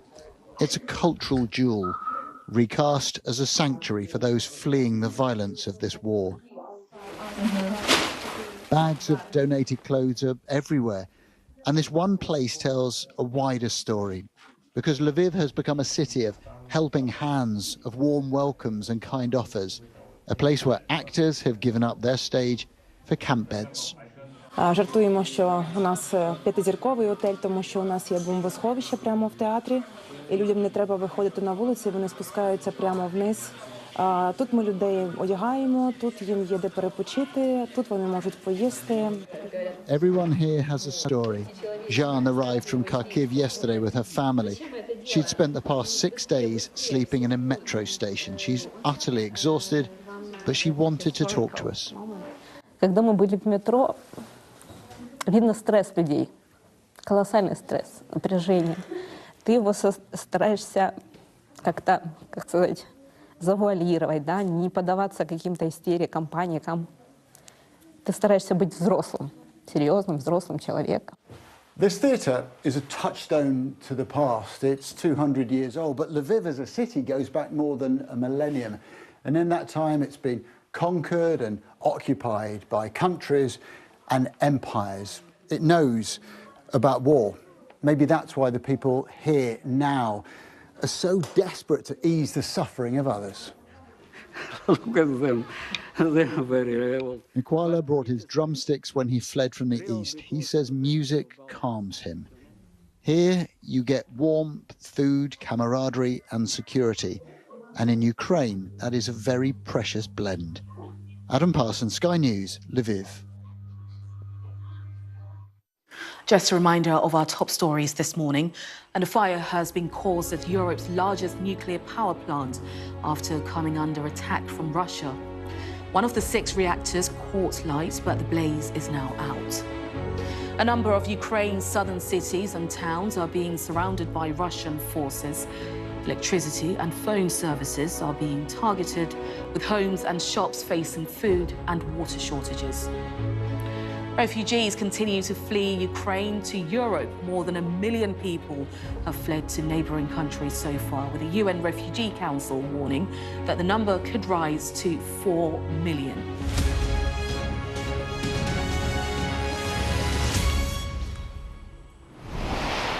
Time now to take a look at this morning's front pages. And of course, Ukraine definitely still dominating. Now, the Metro leads with figures from the UN suggesting that more than 1 million people have fled Ukraine in the last week. The Financial Times quotes an aide to the mayor of Mariupol who says they're trying to wipe this city off the face of the earth. Putin vows total victory, reports the Times, saying the Russian president claims Ukrainians have been brainwashed. The Guardian writes that President Putin is prompting fears of the worst to come in Ukraine. Now, the Eye has the same, picturing a bombed-out group of buildings. And the Telegraph calls it Putin's chilling warning, with a picture of a refugee carrying a baby in her arms. And the Mail asks, who will rid this world of this ranting madman? Now, the Sun proclaims Putin is the extreme gangster as a father hugs the body of his son, his dead son. And the Express pleads, in God's name, Putin, stop the suffering. And this is the Mirror's front page. Talk to me, says Volodymyr Zelensky, Ukraine's president, of course. He's calling for talks with his Russian counterpart. And of course, if you want to see any of those front pages again or read the stories, just scan that QR code, which is on your screen, and it will take you straight to the press preview on the Sky News website. Now, Labour's Paulette Hamilton is the country's newest MP. And this comes after winning the Birmingham Erdington by-election. She increased the party's share of the vote in the seat previously held by Jack Dromey. Ms Hamilton holds the majority of 3,266 ahead of the Conservative candidate. Reform UK came third. The turnout was just 27%. Sky's political correspondent John Craig was at the count. During this by-election campaign, there were 4 storms and an earthquake rocked the city of Birmingham. But there's been no political earthquake here because Labour have comfortably held the seat of Birmingham Erdington, previously held by Jack Dromey, who died in January. Labour's majority here was 3,266. That's down slightly on the 3,600 winning margin Mr Dromey had in December 2019, but Labour's share of the vote was up from 50 to 55%. The Tory share of the vote was down from 40 to 36%. The new MP, Paulette Hamilton, paid tribute to Sir Keir for his support during the campaign. She lost her father. He died just before the campaign started. For the Tories, there was no Ukraine uplift. Labour claimed this campaign was fought mainly on local issues. That's certainly what Paulette Hamilton claimed, and she will now go to Parliament next week to campaign for her new constituency on the cost of living and other domestic issues. It seems that the Ukraine issue has not really had an impact here. Labour have held this seat comfortably. Let's just bring you some breaking news that's just coming into us now, and that is that Russia's communications watchdog has restricted access to BBC Russian services. And this, of course, comes off the back of the increased restrictions on Russian independent Russians television and radio abroad, and of course sanctions on Russia, which is intensifying. So the latest that's just coming in to us now is that Russia's communications watchdog has restricted access to BBC Russian services. Well, let's take you through today's agenda and what's coming up later. At 7 o'clock this morning, Jane Secker will be live from Myshiva on Ukraine's border, crossing with Poland, and she'll speak to the Deputy Prime Minister, Dominic Raab. At 8, she'll speak to Labour's Shadow Women and Equality Secretary, Annalise Dodds. And from 8:30 this morning, NATO foreign ministers will meet in person to discuss the invasion of Ukraine. Now, Secretary Jens Stoltenberg and US Secretary of State Antony Blinken are scheduled to speak to media ahead of the meeting. Do stay with us here on the Early Rundown. Still to come, growing concerns for the UK economy over high inflation, tax rises and the war in Ukraine.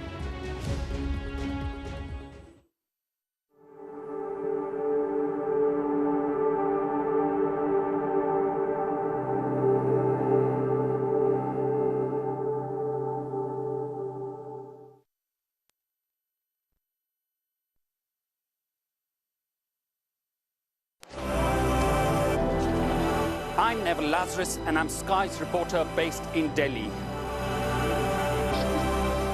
We take you to the heart of the story that shapes our world.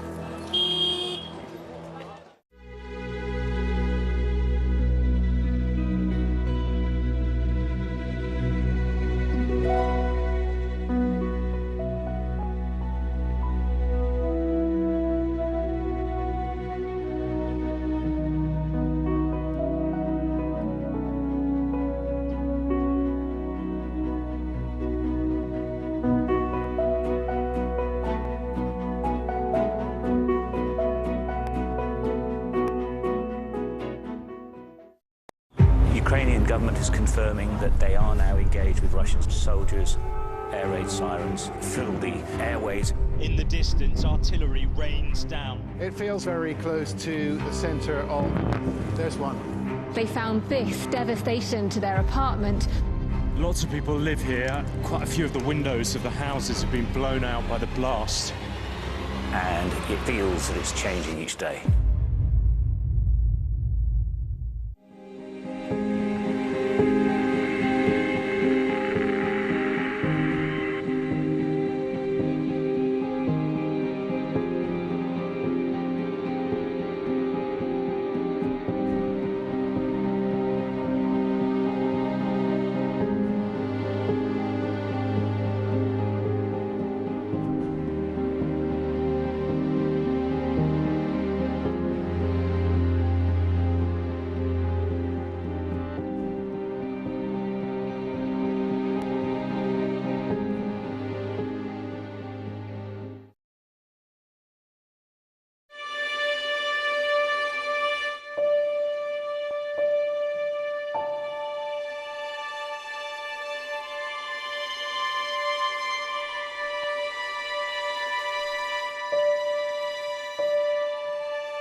Welcome back.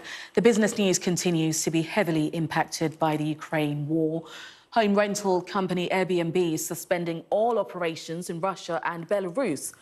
Chief Executive Officer Brian Chesky confirmed the news in a tweet after previously confirming that the company would work with hosts to house up to 100,000 refugees fleeing Ukraine. The British Chambers of Commerce has downgraded its economic forecast for this year amid high inflation, tax rises and global shocks, including the war in Ukraine. The business group predicted growth of 3.6%. That's down from 4.2% in December, reflecting a weaker than expected rebound in business investment. The grocery chain Co-op Food has removed Russian-made vodka from sale in response to the invasion of Ukraine. The move follows similar action taken by a host of bars and hospitality firms, which have also taken a stand by stopping selling Russian vodka.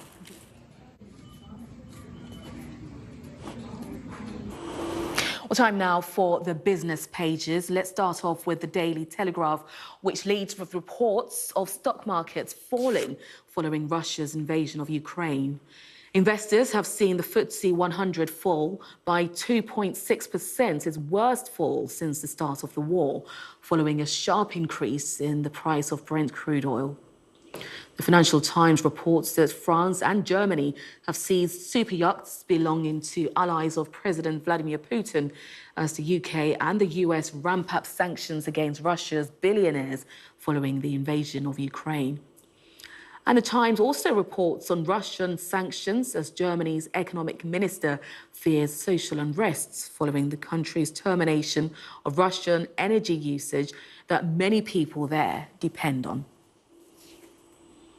Coming up on the early rundown, we'll be speaking to a Ukrainian journalist forced to leave Kiev because of the rocket attacks on the city.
Welcome back. You're watching the early rundown. Russian forces have attacked Europe's largest nuclear power plant in Ukraine, causing a fire that's now been extinguished in one of the plant's unused reactors. A number of Ukraine's southern cities and towns are being surrounded by Russian troops.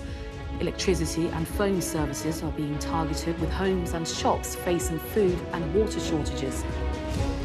Refugees continue to flee Ukraine to Europe. More than 1 million people have now fled to neighbouring countries so far, with the UN Refugee Council warning that the number could rise to 4 million.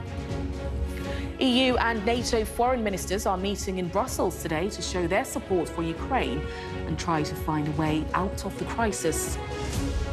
And a group of MPs say the government should be ashamed of the slow relief efforts in Afghanistan following the Taliban's takeover, with concerns that the same thing could happen in Ukraine.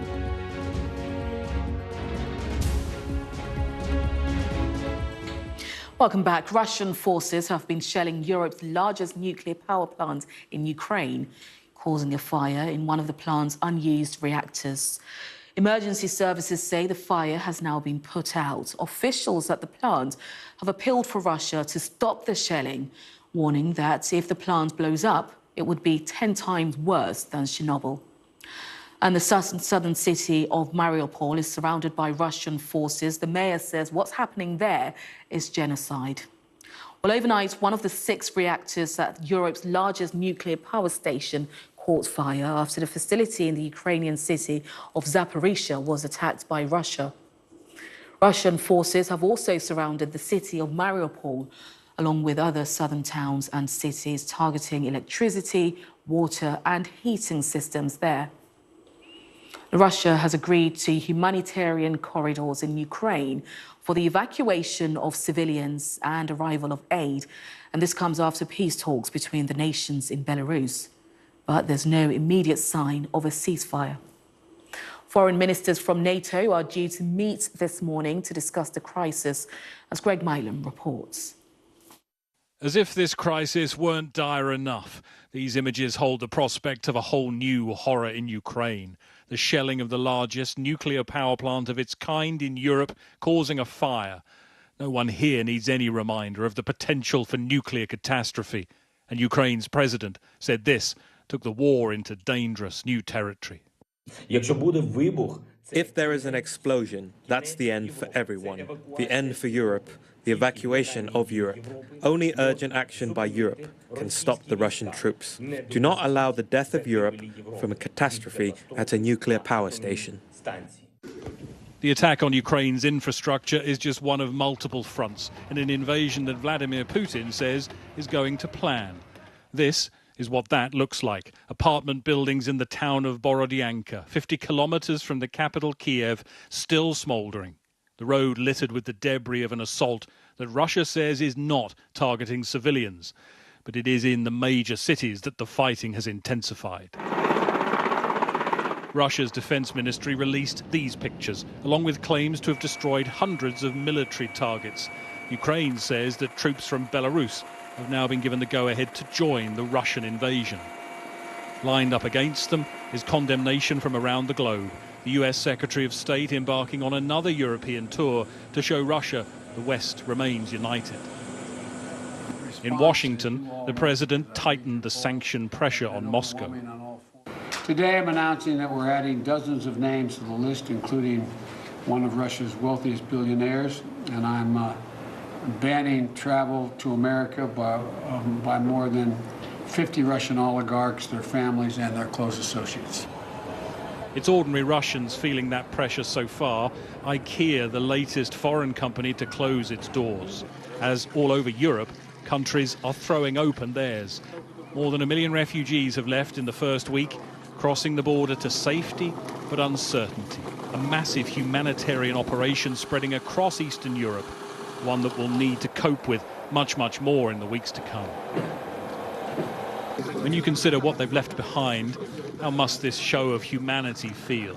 Such a welcome for people who have no idea when, if ever, they'll go back to those they've left behind. Greg Milam, Sky News. Well, everybody in Ukraine has had their world turned upside down in less than a fortnight. From living in a peaceful, democratic country, they are now in a war zone. Well, the journalist Anastasia Nedeluha was forced to leave Kiev due to fear from rocket attacks. And she joins me now. Thank you very much indeed for your time here on Sky News this morning. And, you know, 1 minute, you're doing your job that you love as a journalist, and the next you're finding yourself fleeing your home as a refugee. As I was just saying there, your world has been turned upside down. Just talk us through how your life has changed right now. Hello, it's a pleasure to be here and speak with you. It's true that all lives of all Ukrainians have turned upside down last Thursday. On Wednesday, I was doing my work as usual, having lots of projects, lots of plans for the future, looking for a wedding dress. And then on Thursday, I woke up in Kyiv from the sound of rocket launches at our city and from the sound of air raid strikes. And then the life has never been the same, almost no sleep, super terrified, but united. We had to flee Kyiv because there the situation is extremely difficult. It's extremely difficult to stay there physically and psychologically and morally because you constantly under attacks in the capital, in the center of Europe. So we had to flee. My mom and we fled to our hometown, Dnipro, on the eastern part of Ukraine, staying here for a week. But I think that was only a short-term solution because already we have air raid strikes at Dnipro as well. So we might need to flee somewhere to the western part of Ukraine soon as well. And also there was a fire on the nuclear plant tonight, and we could actually hear how they were shelling the nuclear plant because it's just like 100 kilometers from the place where I live. And we again had almost no sleep at night because of the air raid signals. And yeah, but of course, it's incomparable to what our army is currently going through and all the people in the front, in Kyiv, in Mariupol, in Sumy, in Cherkasy and other cities that are really struggling right now. Absolutely. And Anastasia, you mentioned there at the top that you were just shopping for a wedding dress and you've had to make that decision for your partner to stay in Kyiv. How did you guys even come to that decision? That must have been such an extremely difficult decision to make, to separate. It's difficult. I couldn't imagine that. I'm still struggling, but he had to stay in Kyiv because we have some older relatives there and we can't really move them anywhere. So he had to stay, but I don't know, I can't find words to describe how my life and all our lives have changed. We were living in a democratic European country. We were having lots of plans for the future and everything. And we possessed no danger to Russia. And then just our lives have changed. And, you know, I've never imagined that we could have a real war, like, you know, World War II, like of which I read in books or watched in movies. We would have such a war in Europe, in center of Europe in 21st century. So we're just getting accustomed to the new life, uniting and fighting because we have no other choice. We need to make hard decisions to win. And are you still holding on to those hopes?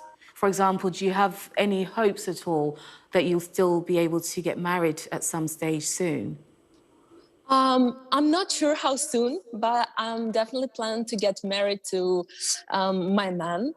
I'm definitely planning to live my happy life in Ukraine. And we have not a hope, but a clear faith that we'll win, we'll protect our country. We stay united. We will never get occupied by Russia. There is no such choice because Ukrainians, our core principles are freedom and democracy. So we have no other choice, no other plans for the future, but the victory. And it looks as though, unfortunately, Putin is very determined to keep going with his attacks. At what stage do you think that people will think, do you know, enough is enough, we can no longer take this? You could take a look at Mariupol, at Sumy, at Cherkasy, the cities that are currently living through humanitarian catastrophes there. They already have no water, no electricity, they're constantly being shelled, and they still fight. So, I don't know, we've lived through so many events and we have such a strong leader. Yeah, Putin will attack us. Putin will not stop for sure. We don't believe that talking to him would change anything. Only with the help of our Western partners and with the force of our army, we still believe we could win, and we believe there would be no such time when we say, okay, enough is enough and we could just get occupied by Russia. No, they invaded us. We would never invade them. We would never attack them, but we will protect and save our country. So I don't see such a choice right now. Anastasia Nedeluha, it's been a pleasure speaking to you. Thank you so much for taking time out at this extremely difficult time to speak to us here on Sky News. Really appreciate your time. Do take care and wishing you all the best. Thank you. Now, developments in satellite technology means that the war in Ukraine is visible to millions of people in a way that has not been seen before in a global conflict. Images of the Russian convoy heading for Kiev were first picked up by Google Maps and could be openly viewed, not just by the military, but by ordinary citizens. And it means that people have access to images beyond the control of governments wanting to keep it out of the public eye. Our science correspondent Thomas Moore reports. It's satellites that can be as small as a shoebox that are giving us a view of a conflict zone we've never had before. These are nano-satellites being assembled in Glasgow and soon to join a constellation of more than 100 already in orbit, listening in to signals from ships and aircraft. They spotted the Russian Navy in the Black Sea switch off tracking beacons just before the invasion. So by shrinking satellites down and miniaturizing the technology so these small satellites are more capable, you can deploy them more cost effectively. But what you can also do is deploy many more of them. Slightly larger commercial satellites are providing the crisp images of convoys, damaged airfields and bombed buildings. Their cameras are so good they can spot objects just 30 centimetres across, even catching a missile being launched. And with so many satellites in orbit, it's possible to monitor the same area several times a day. The military has had access to that kind of detail for many years, but the Ukraine conflict has launched it into the public domain. Open source intelligence from small satellites is giving us an independent eye on what's going on. And then once you have training data... Even an aging satellite owned by the European Space Agency can lead to surprising discoveries. This general purple background is what we would expect to get back from the satellite. These lighter blue splotches are something on the ground, a military radar most likely, causing interference. It's a training exercise in Belarus just before the invasion, and the scientist has now written radar detection software so anyone can search images from the Sentinel satellite. In the conflicts that I've lived through, the invasion of Iraq and all of that, the only imagery that came out of it were the images that were being released by the U.S. Department of Defense, and you just kind of had to take their word for it, Now anyone with an internet connection can check for themselves. But even if governments can no longer control what we see, the images can still be used to shape public perception. From a propaganda point of view, NATO could use this and turn around and say, this is what the Russians are doing, specifically to prove that the Russians are not telling the truth about this conflict. By being able to use public available images, they can turn around and say, hey, this is what's happening. You can see it for yourself. 2, 1. But satellites are giving us eyes and ears on parts of Ukraine beyond the reach of TV cameras and civilians with mobile phones. The horror of war is being seen from above. Thomas Moore, Sky News, Glasgow. A reminder now of our top stories. And a fire has been caused at Europe's largest nuclear power station after coming under attack from Russia. One of the 6 reactors caught light, but the blaze is now out. A number of Ukraine's southern cities and towns are being surrounded by Russian forces. Electricity and phone services are being targeted, with homes and shops facing food and water shortages. And refugees continue to flee Ukraine to Europe. More than 1 million people have fled to neighbouring countries so far, with the UN Refugee Council warning that the number could rise to 4 million.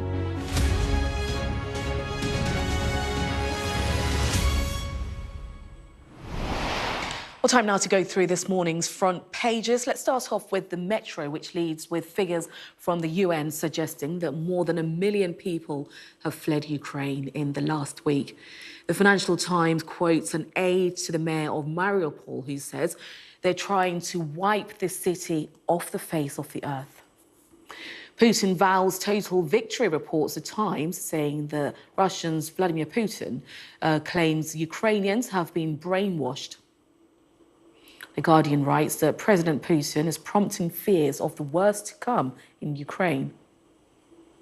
The Eye has the same, picturing a bombed-out group of buildings. The Telegraph calls it Putin's chilling warning, with a picture of a refugee carrying a baby in her arms, as you can see there. Now the Mail asks, who will rid this world of this ranting madman? And the Sun proclaims Putin is the extreme gangster as a father hugs the body of his dead son. The Express pleads, in God's name, Putin, stop the suffering. And this is the Mirror's front page. Talk to me, says Volodymyr Zelensky, as Ukraine's president calls for talks with his Russian counterpart. And if you want to see any of those front pages again or read the stories, just scan that QR code, which is on your screen now, and it will take you straight to the press preview on the Sky News website. Well, let's take you through today's agenda and what's coming up later. At 7 o'clock this morning, Jane Secker will be live from Shemesh on Ukraine's border crossing with Poland, and she'll be speaking to the Deputy Prime Minister, Dominic Raab. Now, at 8 o'clock, she'll be speaking to Labour's Shadow Women and Equality Secretary, Annalise Dodds. And from 8:30 this morning, NATO foreign ministers will meet in person to discuss the invasion of Ukraine. And Secretary Jens Stoltenberg and US Secretary of State Antony Blinken are scheduled to speak to media ahead of the meeting. Still to come, we'll be looking at the impact of sanctions on Russian billionaires involved in UK sport.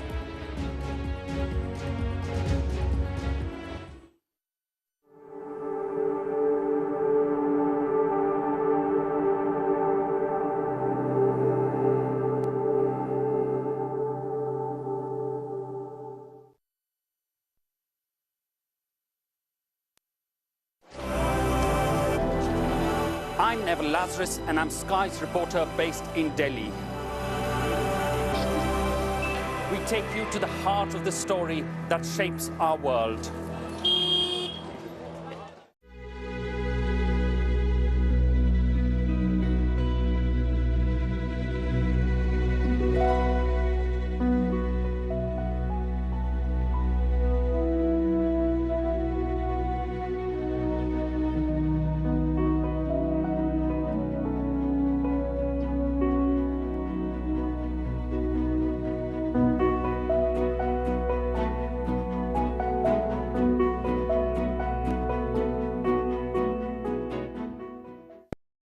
Ukrainian government is confirming that they are now engaged with Russian soldiers.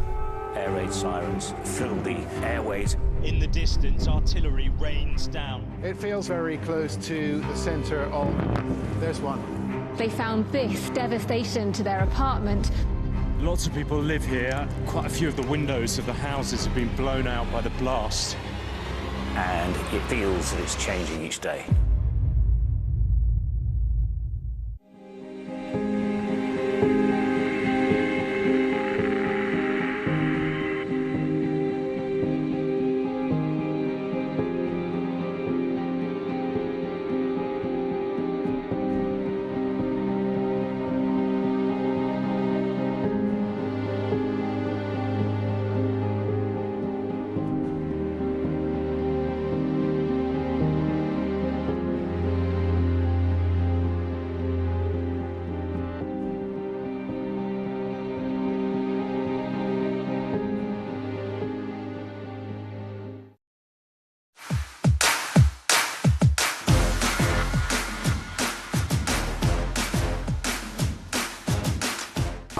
love my job because I get to do something that is contributing to a better future.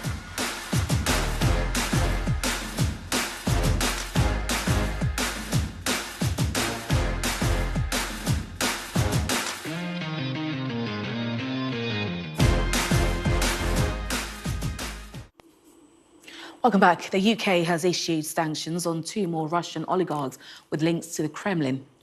Alisher Usmanov, who held stakes in football clubs Arsenal and Everton, and Igor Shuvalov, a former deputy prime minister in Russia, now face imminent asset freezes and travel bans.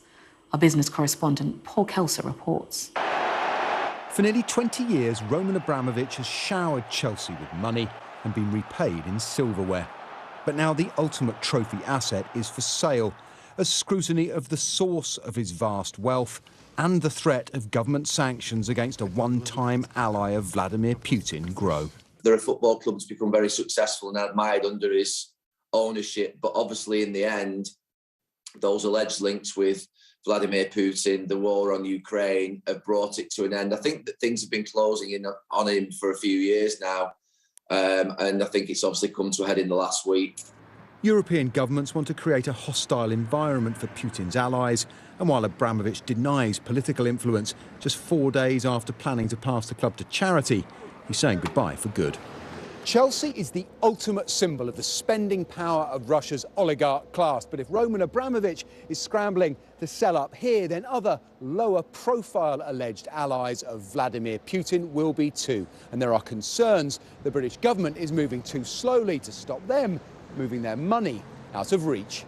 Ministers are considering emergency legislation to speed up sanctions. We have sanctioned Russian oligarchs and Russian organisations. We've also gone further than many others in banning vessels, Russian vessels from our ports, in closing airspace to Russian aeroplanes, and we will continue to sanction oligarchs as we build the evidence case to do so. Now added to the British list, Uzbek billionaire Alisher Usmanov, until this week a sponsor of Everton and a former shareholder in Arsenal. He owns this North London house valued at £48 million and a yacht on the left here that the German authorities are considering seizing. The UK has now sanctioned 13 individuals since the invasion began a week ago. That's half the 26 targeted by EU action. And Britain is accused of creating a loophole for customers of Russia's second biggest bank, VTB, who have 30 days to act before their assets are frozen. There are reports of a rush to sell London property assets too as the net tightens. There is concern that the delays have permitted some people who think they're going to be sanctioned to transfer money from bank accounts they might have in this jurisdiction elsewhere. That assumes, of course, they can find somewhere and someone who will willingly receive their funds. Also added to the UK list, former Russian Deputy Prime Minister Igor Shuvalov, said to own apartments in this Westminster block, no longer welcome, so close to the seat of power. Paul Kelso, Sky News. And those oligarchs are also featuring on the back pages of today's newspapers.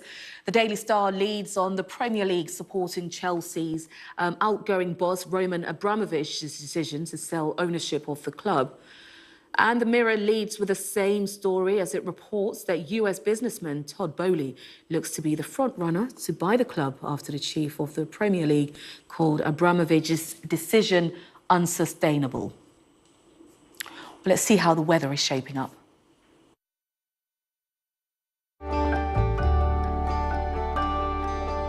Look forward to brighter skies. The weather, sponsored by Qatar Airways. Well, cloud, hill fog and patchy rain will edge eastwards today with just a few showers in the brighter west. Much of central and eastern Britain will start dull and mild, with rain becoming increasingly confined to the east. And further west, it looks drier and colder with a patchy frost and some local freezing fog. Low cloud over central and eastern Britain will bring further rain during the morning, mainly in the east. But East Anglia will be largely dry. The weather, sponsored by Qatar Airways. You stay with us here on Sky News. Coming up next on the Early Rundown, all the latest from Ukraine, including Europe's biggest nuclear power plant being attacked by Russian troops.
Six o'clock, this is the Early Rundown, making news today.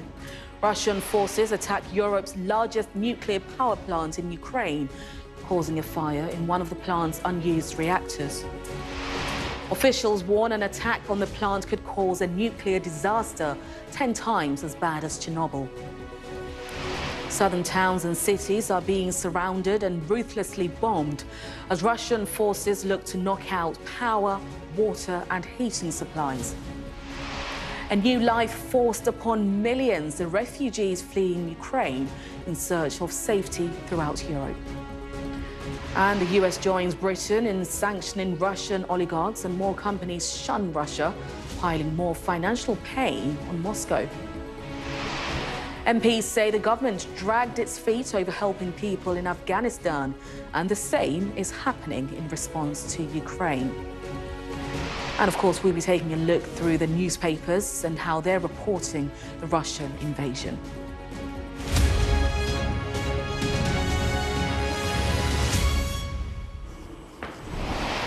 Hello, good morning. This is the early rundown. Leading the news today, Russian forces have been shelling Europe's largest nuclear power plant in Ukraine, causing a fire in one of the plant's unused reactors. Now, emergency services say that the fire has now been put out. Officials at the plant have appealed for Russia to stop the shelling, warning that if the plant blows up, it would be 10 times worse than Chernobyl. And the southern city of Mariupol is one of a number of towns and cities surrounded by Russian forces. The mayor says what's happening there is genocide. Well, overnight, one of the 6 reactors at Europe's largest nuclear power station caught fire after the facility in the Ukrainian city of Zaporizhzhia was attacked by Russia. Russian forces have also surrounded the city of Mariupol along with other southern towns and cities, targeting electricity, water and heating systems here. Russia has agreed to humanitarian corridors in Ukraine for the evacuation of civilians and the arrival of aid after peace talks between the nations in Belarus. But there's no immediate sign of a ceasefire. Foreign ministers from NATO are due to meet this morning to discuss the crisis, as Greg Milam reports.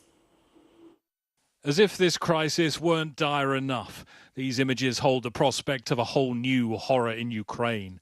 The shelling of the largest nuclear power plant of its kind in Europe, causing a fire.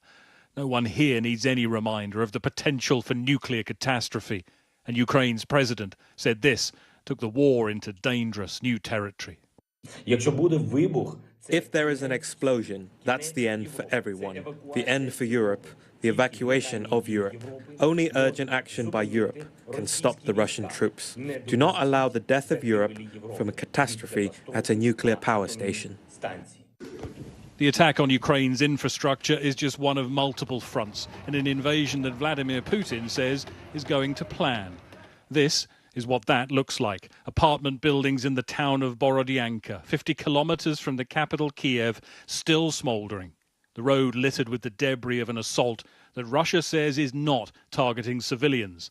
But it is in the major cities that the fighting has intensified.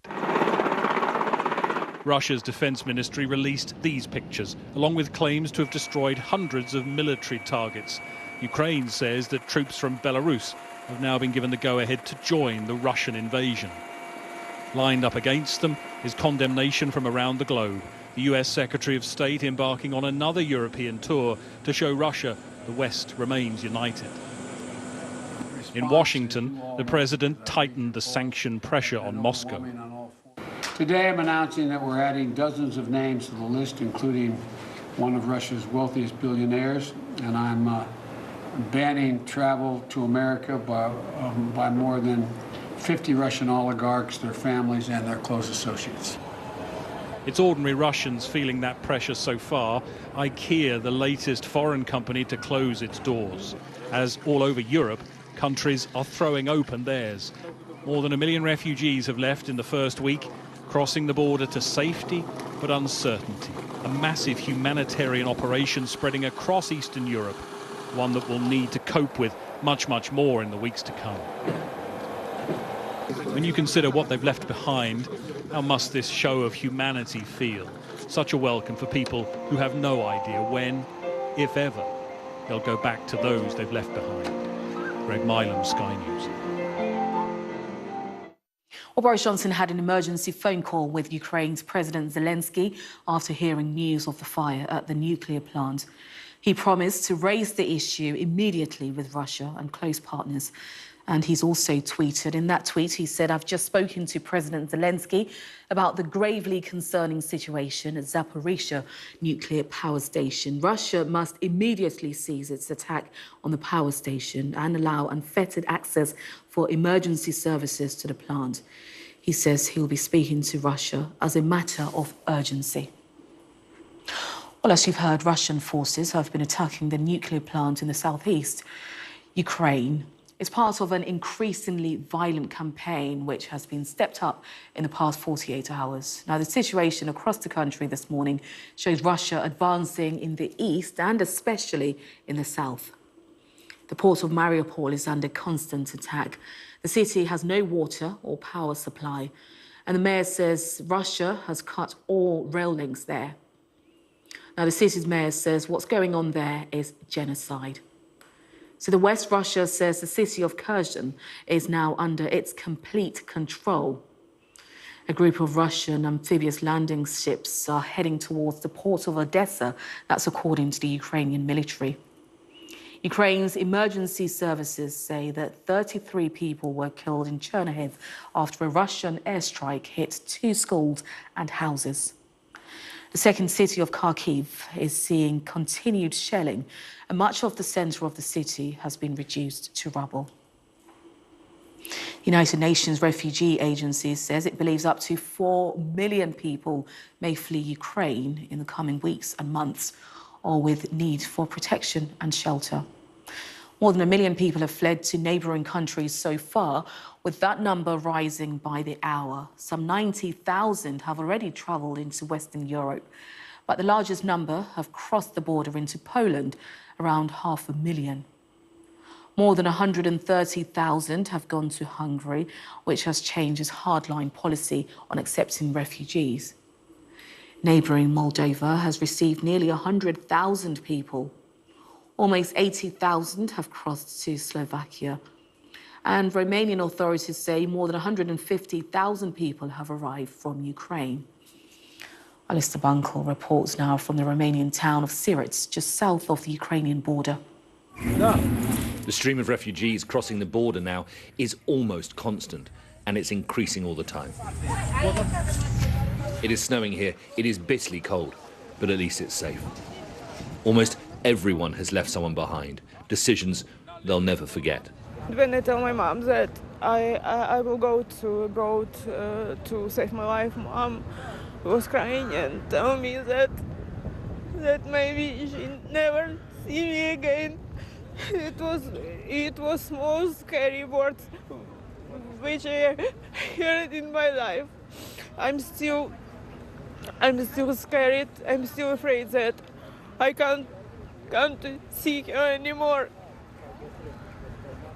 For a few, there is sheer relief at being reunited with family. Most, though, arrive dazed, unsure of what's next. I hope we will win soon, the war will end and we come home again. At the moment, the authorities here are coping. There is enough food, there is enough shelter, there's enough help. But what if the numbers double, triple, quadruple even? It's fair to say that at the moment, the Romanians have kind of got it sorted. It's a pretty good operation. They move people here as quick as they can do. There's food, there's hot food, drinks for them. They process them, buses, free buses, and then into the local towns and villages. But the numbers are getting more. It was 8% more refugees yesterday than the day before that. And there's already been more today again. On one side of the border, there are humans killing humans. Just the other side, humans helping humans. There is something quite life-affirming in the way Eastern Europeans are doing everything they can to look after their neighbours. Alistair Bunkle, Sky News, on the Ukrainian-Romanian border.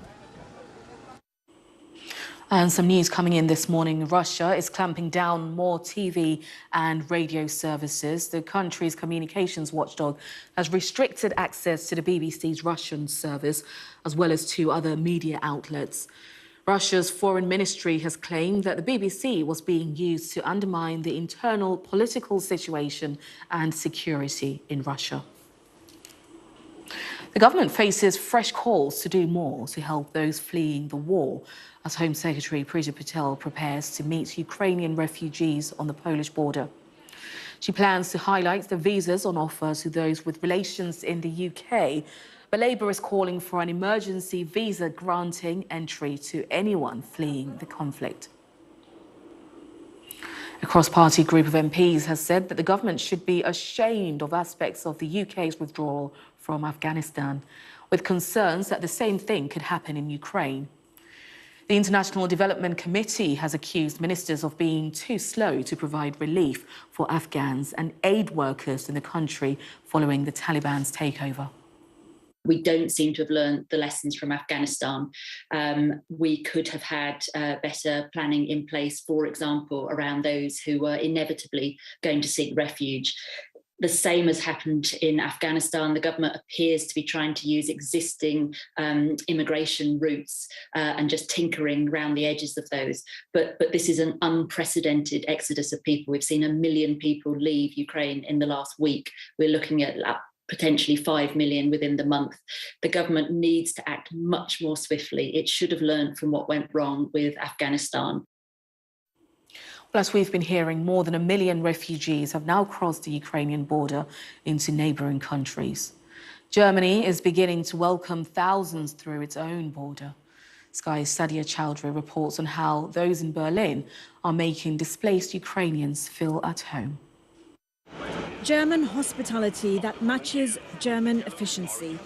And when the two come together, the result is this. A fully organised reception area here at Berlin station for the hundreds of Ukrainian refugees arriving from the Poland-Ukraine border. Like Anastasia, whose journey has already taken nearly 100 hours. I came with my mother, and now we feel like we are homeless. We are homeless in this moment, and we should handle basic things. We have no stuff, we have no money, we have no anything now. In scenes reminiscent of 7 years ago when Germans lined stations to welcome Syrian refugees, Berlin Central is paved with donations. Clothes, toys, hot drinks. 1 million or so refugees have already crossed from Ukraine into the European Union in eastern Poland, Slovakia and Hungary and northern Romania. In Germany, it started as a trickle of a few hundred a day. It's now grown into a steady flow of more than 1,000 people.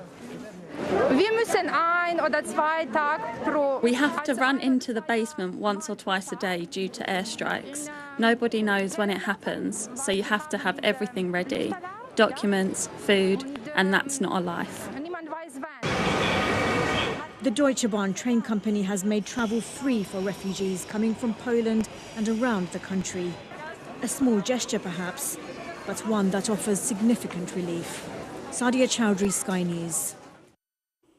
Google says it stopped selling online advertising in Russia. The ban also covers YouTube, which comes after the company blocked Russian state media from their platforms in response to the war in Ukraine.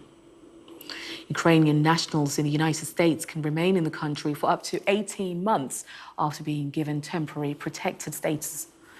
The Biden administration says the move, which could benefit as many as 30,000 Ukrainians, would protect them from being deported to their war-torn homeland. The World Health Organization has warned that the next wave of refugees to flee Ukraine are likely to be even more vulnerable and due to illness and economic hardship as Russian troops surround and bombard major cities. The UN says more than 1 million people have already fled their homes. And just a reminder of our top stories now. Fire has been caused at Europe's largest nuclear power station, and this comes after it was under attack from Russia. One of the 6 reactors caught light, but the blaze is now out. A number of Ukraine's southern cities and towns are being surrounded by Russian forces. Electricity and phone services are being targeted, with homes and shops facing food and water shortages. Refugees continue to flee Ukraine to Europe. More than 1 million people have fled to neighbouring countries so far, with the UN Refugee Council warning that the number could rise to 4 million.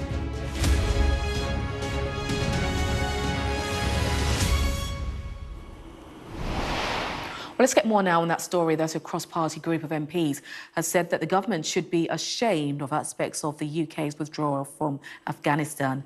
And they're concerned that the same thing could happen in Ukraine. Well, let's speak to Sky's Ali Fortescue, who joins me now from Westminster. Ali, good morning to you. Just tell us more about exactly what they're saying and the recommendations that they have to government, particularly on the latest situation for Ukraine.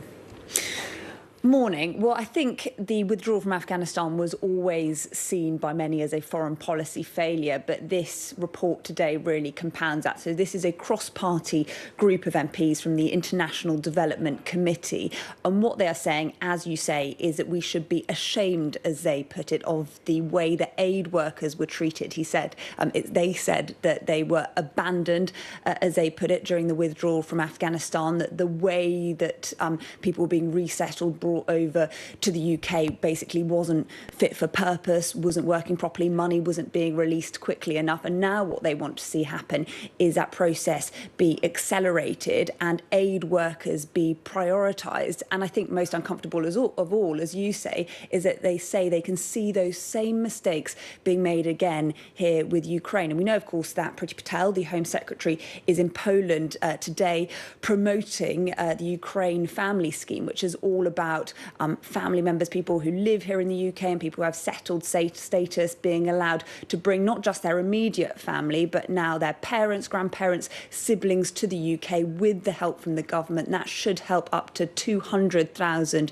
Ukrainians seeking safety. There has been criticism, though, of course, from Labour that it doesn't go far enough, that we need to see something more like the European approach. The EU are allowing Ukrainians to live and work in any European country as part of their scheme without having a visa for 3 years. So there are calls for the British government to go further. And I think the comparisons being made with the withdrawal from Afghanistan this morning will be particularly uncomfortable for them. Ali, thank you. And many of those fleeing violence in Ukraine are crossing the border into Poland. It means large numbers of people continue to arrive in Ukraine's western city of Lviv. Our Europe correspondent, Adam Parsons, has been to a theatre there, which has turned its stage into a sanctuary. Lviv is an architect's joy. Its heart is full of old, stylish buildings, and among them is this, the Les Corbas Theatre. It's a cultural jewel, recast as a sanctuary for those fleeing the violence of this war. Bags of donated clothes are everywhere. And this one place tells a wider story, because Lviv has become a city of helping hands, of warm welcomes and kind offers, a place where actors have given up their stage for camp beds. Жартуємо, що у нас п'ятизірковий готель, тому що у нас є бомбосховище прямо в театрі, і людям не треба виходити на вулицю, вони спускаються прямо вниз. Тут ми людей одягаємо, тут їм є де перепочити, тут вони можуть поїсти. Everyone here has a story. Jeanne arrived from Kharkiv yesterday with her family. She'd spent the past 6 days sleeping in a metro station. She's utterly exhausted, but she wanted to talk to us. Когда мы были в метро, видно стресс людей, колоссальный стресс, напряжение. Ты его стараешься как-то, как сказать, завуалировать, да, не поддаваться каким-то истерикам, паникам. Ты стараешься быть взрослым, серьезным, взрослым человеком. This theatre is a touchstone to the past. It's 200 years old, but Lviv as a city goes back more than a millennium. And in that time, it's been conquered and occupied by countries and empires. It knows about war. Maybe that's why the people here now are so desperate to ease the suffering of others. Look at them. They're very rebel. Nikwala brought his drumsticks when he fled from the east. He says music calms him. Here you get warmth, food, camaraderie and security. And in Ukraine, that is a very precious blend. Adam Parsons, Sky News, Lviv. Well, time now for a look at this morning's front pages. And the Metro leads with figures from the UN suggesting that more than 1 million people have fled Ukraine in the last week. The Financial Times quotes an aide to the mayor of Mariupol who says they're trying to wipe the city off the face of the earth. Now, Putin vows total victory, reports the Times, saying that the Russian president claims Ukrainians have been brainwashed. The Guardian writes that President Putin is prompting fears of the worst to come in Ukraine. And the Eye has the same, picturing a bombed-out group of buildings. The Telegraph calls it Putin's chilling warning, with a picture of a refugee carrying a baby in her arms. And the Mail asks, who will rid the world of this ranting madman? The Sun proclaims Putin is the extreme gangster as a father hugs the body of his dead son. Express pleads, in God's name, Putin, stop the suffering. And this is the Mirror's front page. Talk to me, says Volodymyr Zelensky, as Ukraine's president calls for talks with his Russian counterpart. And if you want to see any of those front pages again, just to read the stories, and of course you can just scan that QR code, which is on your screen now, and it will take you straight to the press preview on our Sky News website. Now, Labour's Paulette Hamilton is the country's newest MP after winning the Birmingham Erdington by-election. She increased the party's share of the vote in the seat previously held by Jack Dromey. Ms Hamilton was with a majority of 3,266 ahead of the Conservative candidate. Reform UK came third. The turnout was just 27%. Sky's chief political correspondent, John Craig, was at the count. During this by-election campaign, there were 4 storms and an earthquake rocked the city of Birmingham.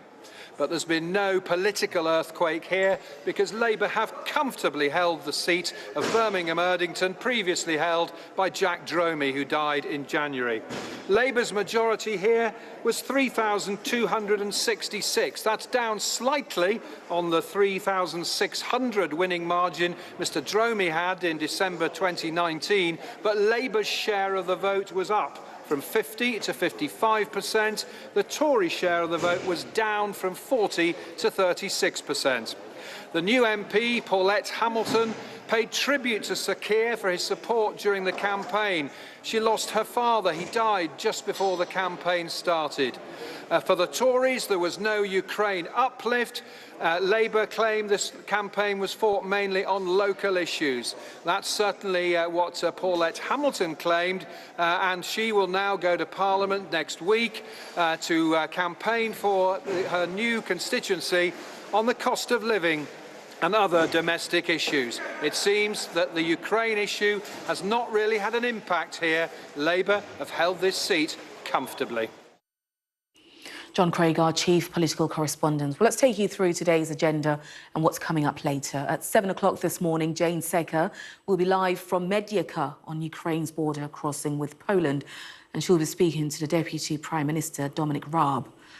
At 8, she'll be speaking to Labour's Shadow Women and Equality Secretary, Annalise Dodds. And from 8:30 this morning, NATO foreign ministers will meet in person to discuss the invasion of Ukraine. Secretary Jens Stoltenberg and US Secretary of State Antony Blinken are scheduled to speak to the media ahead of that meeting. Do stay with us here on the early rundown. Still to come, growing concerns for the UK economy over high inflation, tax rises and the war in Ukraine.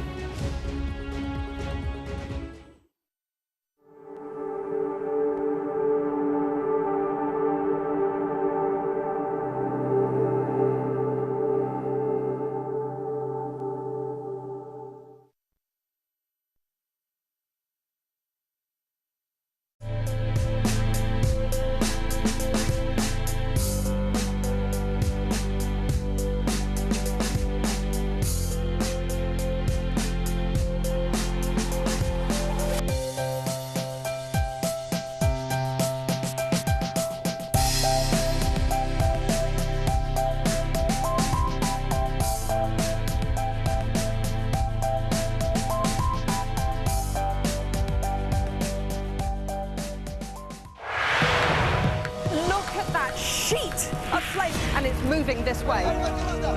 And over there is Dover. We track the changes happening to our world right now. I think it's a procession of the Taliban. There they are, right here. Would you, as Prime Minister, be able to look them in the face? Let's have a look at both of those two things. I just want to say thank you for having the courage to speak to us. We do genuinely believe in what we do, to show the truth. I thought there was an astonishing story there.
I'm Tom Cheshire, and I'm Sky's Asia correspondent, based here in Beijing. We help you understand the world with us.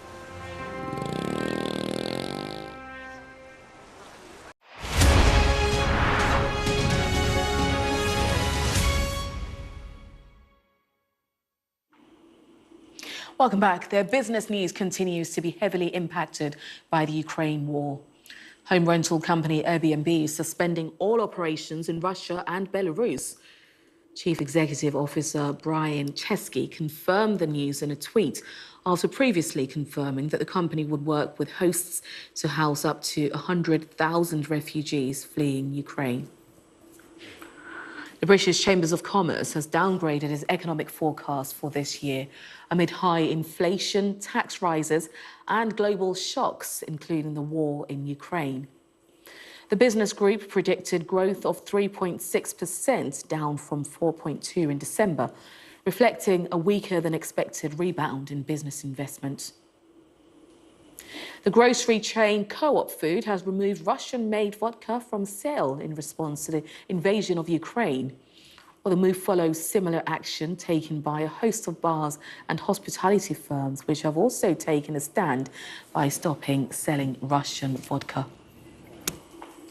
Let's take a look at the business pages, and the war, of course, continues to dominate there too. Now, the Daily Telegraph leads with reports of stock markets dropping following Russia's invasion of Ukraine. Investors have seen the FTSE 100 fall by 2.6%, its worst drop since the start of the war, following a sharp increase in the price of Brent crude oil. The Financial Times reports that France and Germany have seized super yachts belonging to allies of President Vladimir Putin, as the UK and the US ramp up sanctions against Russia's billionaires following the invasion of Ukraine. And the Times also reports on Russian sanctions as Germany's economic minister fears that social unrests could follow. And this, of course, follows the country's termination of Russian energy usage, which, of course, many people in the country depend on there. Coming up on the early rundown, we'll be speaking to a nuclear energy expert following a fire outbreak at Europe's largest nuclear power station during a Russian attack in Ukraine.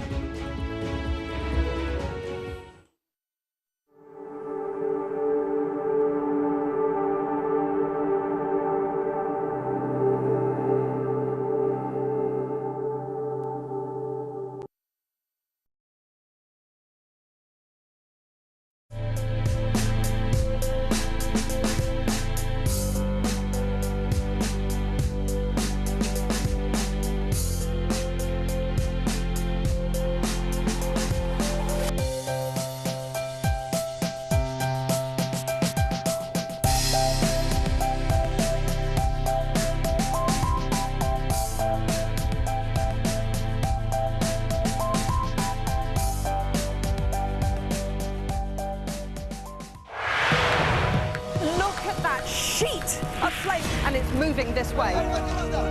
And over there is Dover. We track the changes happening to our world right now. I think it's a procession of the Taliban. There they are, right here. Would you, as Prime Minister, be able to look them in the face? Let's have a look at both of those two things. I just want to say thank you for having the courage to speak to us. We do genuinely believe in what we do, to show the truth.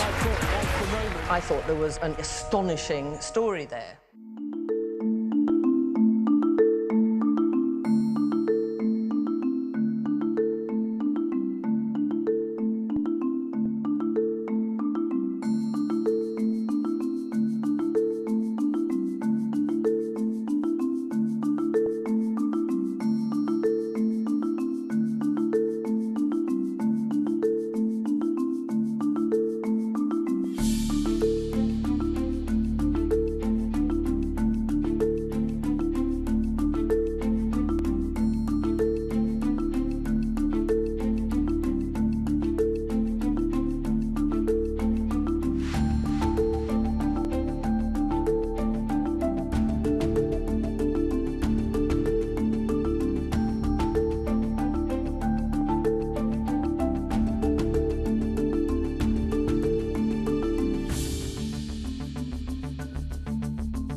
I'm Tom Cheshire, and I'm Sky's Asia correspondent, based here in Beijing. We help you understand the world with us.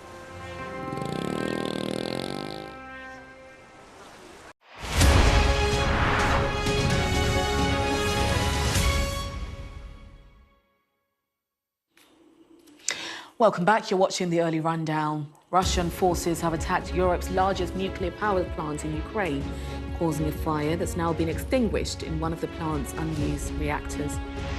A number of Ukraine's southern cities and towns are being surrounded by Russian forces.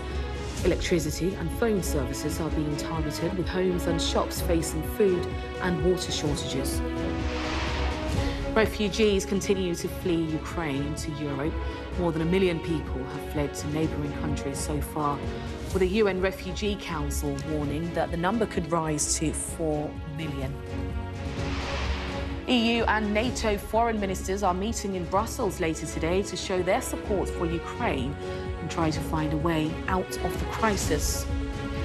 And a group of MPs say that the government should be ashamed of the slow relief efforts in Afghanistan following the Taliban's takeover, with concerns that the same thing could happen in Ukraine.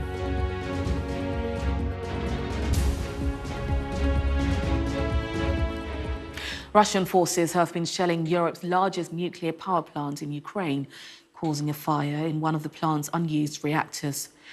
Emergency services say the fire has now been put out. Officials at the plant have appealed for Russia to stop the shelling, warning that if the plant blows up, it would be 10 times worse than Chernobyl.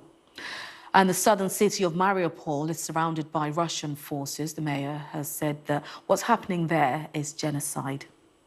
Well, overnight, one of the 6 reactors at Europe's largest nuclear power station caught fire at the facility in the Ukrainian city of Zaporizhzhia, which was attacked by Russia. Russian forces have also surrounded the city of Mariupol, along with other southern towns and cities, targeting electricity, water and heating systems there. Russia has agreed to humanitarian corridors in Ukraine for the evacuation of civilians and the arrival of aid after peace talks between the nations in Belarus. But there's no immediate sign of a ceasefire. Foreign ministers from NATO are due to meet this morning to discuss the crisis, as Greg Milam reports. As if this crisis weren't dire enough, these images hold the prospect of a whole new horror in Ukraine. The shelling of the largest nuclear power plant of its kind in Europe, causing a fire. No one here needs any reminder of the potential for nuclear catastrophe. And Ukraine's president said this took the war into dangerous new territory. If there is an explosion, that's the end for everyone. The end for Europe, the evacuation of Europe. Only urgent action by Europe can stop the Russian troops. Do not allow the death of Europe from a catastrophe at a nuclear power station. The attack on Ukraine's infrastructure is just one of multiple fronts in an invasion that Vladimir Putin says is going to plan. This is what that looks like. Apartment buildings in the town of Borodyanka, 50 kilometres from the capital Kiev, still smouldering. The road littered with the debris of an assault that Russia says is not targeting civilians. But it is in the major cities that the fighting has intensified. Russia's defence ministry released these pictures, along with claims to have destroyed hundreds of military targets.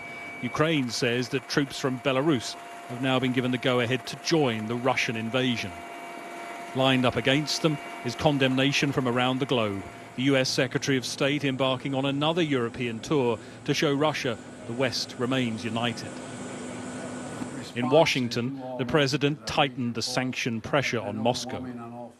Today I'm announcing that we're adding dozens of names to the list, including one of Russia's wealthiest billionaires, and I'm banning travel to America by more than 50 Russian oligarchs, their families, and their close associates. It's ordinary Russians feeling that pressure so far. IKEA, the latest foreign company to close its doors. As all over Europe, countries are throwing open theirs. More than 1 million refugees have left in the first week, crossing the border to safety but uncertainty. A massive humanitarian operation spreading across Eastern Europe, one that will need to cope with much, much more in the weeks to come. When you consider what they've left behind, how must this show of humanity feel? Such a welcome for people who have no idea when, if ever, they'll go back to those they've left behind. Greg Milam, Sky News. Well, returning now to the developing situation in Ukraine, where Russian forces have attacked Europe's largest nuclear power station. And actually, the latest coming in to us now is that it has been seized by Russian military forces. So that's the very latest that it's just coming into us right now. I'm now joined by an expert in nuclear energy and international security, professor at the School of Public Policy and Global Affairs at the University of British Columbia, M.V. Ramana. Grateful for your time on Sky News this morning. And as I was just saying, the plant has now been seized by the Russian military forces. So we await to see how developments there, of course, pan out. The officials are warning that an attack on the plant could cause a nuclear disaster 10 times as bad as Chernobyl. And Zelensky, also speaking earlier, said that an explosion will be an end for everyone in Europe. Just spell out for us how significant an attack on the plant is, not just for the people in Ukraine, but across Europe. Yeah, so we have never seen an attack of this sort before. So we are in uncharted territory at this point. There have been attacks on small nuclear reactors. Israel bombed the Osirak reactor in Iraq in the 1980s, but that was a really small research reactor. We've never seen anything of this sort. A few hours ago, we did not even know what exactly was happening. And at that time, there was a real concern that the fire might actually shut down the plant. And the other point which sort of comes up is the rationale for Russia doing this appears to be to shut down the plant probably and thereby destabilize Ukraine's electricity grid so that electricity supplies across the country might be affected. Ukraine, as you might know, receives, gets about 50% of its electricity from nuclear power plants around the country. And the particular Zaporizhzhia nuclear plant is the largest among them. In the event that there is actually an accident where some of the radioactive materials in the plant get released into the atmosphere, it is true, like the president said, that it would create a very large environmental contamination across the country and across the continent. And at that stage, what happens then? What can be done to contain that? Is there anything that can be done if that was to happen? No, so unfortunately, once there's a meltdown starts, it's actually too late to do anything about it. Even now, there's a concern, which is that even though the majority of the reactors on the site appear to have been shut down, that's just the unconfirmed news reports that are coming out, there is still one reactor which seems to be operating. But even after a reactor is shut down, there is a concern, which is that the fuel elements that powered the nuclear reactor, that generated the energy that went into the electricity that is producing, is still very radioactive and very hot. So the radioactive decays inside the fuel produces heat constantly, which has to be transported away from it through some form of cooling. It's typically by circulating water through it, but that circulation requires a constant supply of electricity. Otherwise, the water will stop circulating. And if the nuclear plant is shut down, we still have to find some way of getting the electricity from somewhere. That could be from the larger grid, or if the grid fails, then there are diesel generators typically on each nuclear power plant that supply electricity.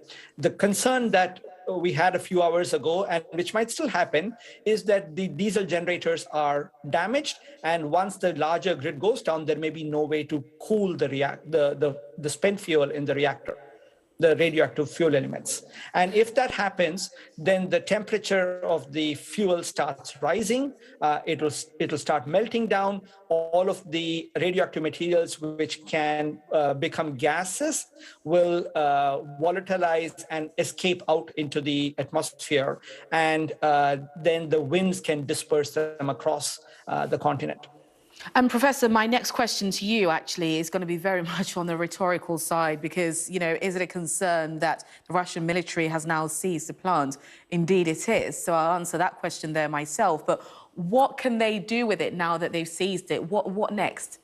Now, if there is any logic to what they are trying to do, my expectation would be that they would just try to shut down the plant. Force the operators to shut down the plant and make it stop generating electricity. But at the same time, if they wanted to ensure that the plant doesn't melt down, they probably will have to keep the operators on the site to ensure the plant, the fuel elements continue to be cooled. So that's what I would expect a rational person or rational strategy to do. However, in this case, I don't know what is going on in Putin's mind. I don't know what these people are up to. This is completely unexpected. And so I'm not 100% confident that's what is going to happen. And Professor, all I can think of is just the danger that at the moment we have this nuclear plant in the middle of a war zone. Yes, that is absolutely right. Nuclear plants are not designed to be kept in war zones. Right? Even under normal circumstances, there is always the risk that any nuclear plant can have an accident. And when you put it in the middle of a war zone, there are all kinds of things that can go wrong, right? Including the fires that we see. In this case, the fire was outside the reactor building, but it could have been at the reactor site, including the possibility that the electricity supply can be cut off. Including the possibility that cooling water may not be available, things of that sort. All of these things can happen in a war, which makes it the handling of a hazardous technology like nuclear technology even harder. Professor Ramana, grateful for your time this morning on Sky News. Thank you. Thank you. And let's hope for the best. Absolutely. Thank you. Now, developments in satellite technology means that the war in Ukraine is visible to millions of people in a way that hasn't been seen before in a global conflict. Images of the Russian convoy heading for Kiev were first picked up by Google Maps and could be openly viewed, not just by the military, but by ordinary citizens.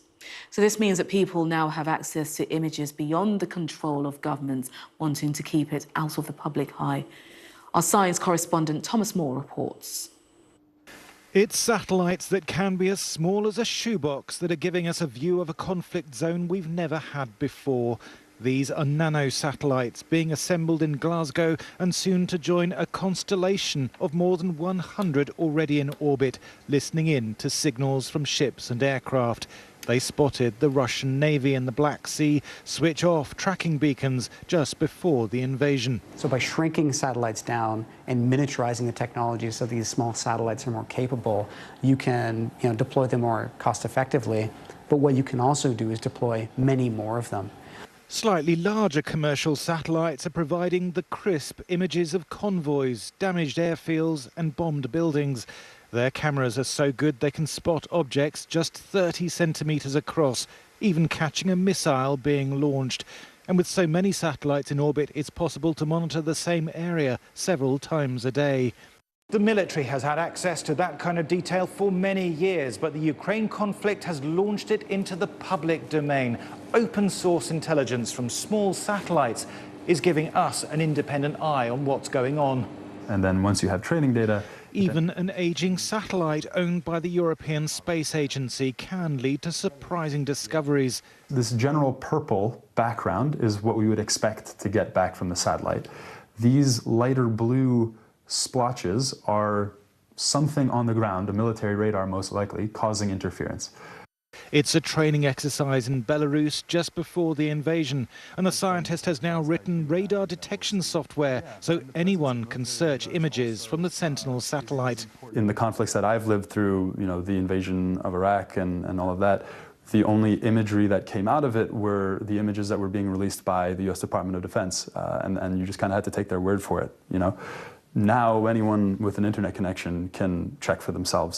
But even if governments can no longer control what we see, the images can still be used to shape public perception. From a propaganda point of view, NATO could use this and turn around and say, this is what the Russians are doing, specifically to prove that the Russians are not telling the truth about this conflict. By being able to use public available images, they can turn around and say, hey, this is what's happening. You can see it for yourself. 2, 1. But satellites are giving us eyes and ears on parts of Ukraine beyond the reach of TV cameras and civilians with mobile phones. The horror of war is being seen from above. Thomas Moore, Sky News, Glasgow. Still to come on the early rundown, we'll be looking at the impact of sanctions on Russian billionaires involved in UK sports.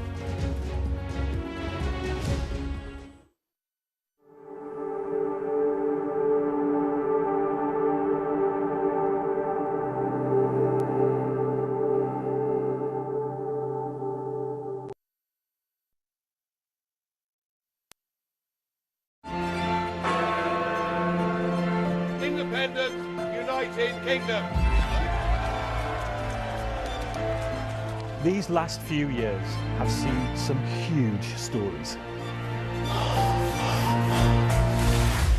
And these stories have been driven by politics, by politicians, the people in power. You must stay at home. And it's my job to figure out how these decisions made by politicians impact all of us in our everyday lives.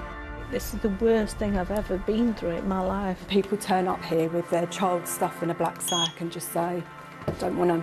And that is what it is. It's first-class poverty. Is this an example of the welfare state failing? We take you to the heart of the stories that shape our world. These are stories that affect us all. Millions of children are now having to catch up. Some stories have changed all of our lives. Because like the residents, the staff are being infected. Politicians, they make decisions all of the time, and it's our job to hold them to account. I wonder if you will take this opportunity to apologise to those families. But in the end, the real power doesn't actually lie with the politicians. The real power lies with the people. I'm Nick Martin. I'm the People and Politics correspondent at Sky News.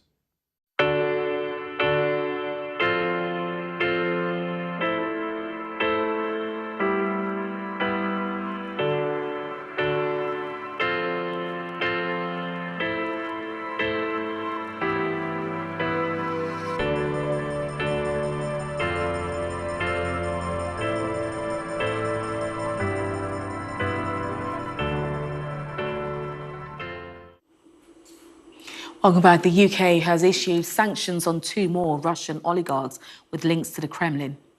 Alisher Usmanov, who held stakes in football clubs Arsenal and Everton, and also Igor Shuvalov, a former deputy prime minister in Russia, now face imminent asset freezes and travel bans. Our business correspondent, Paul Kelso, has more.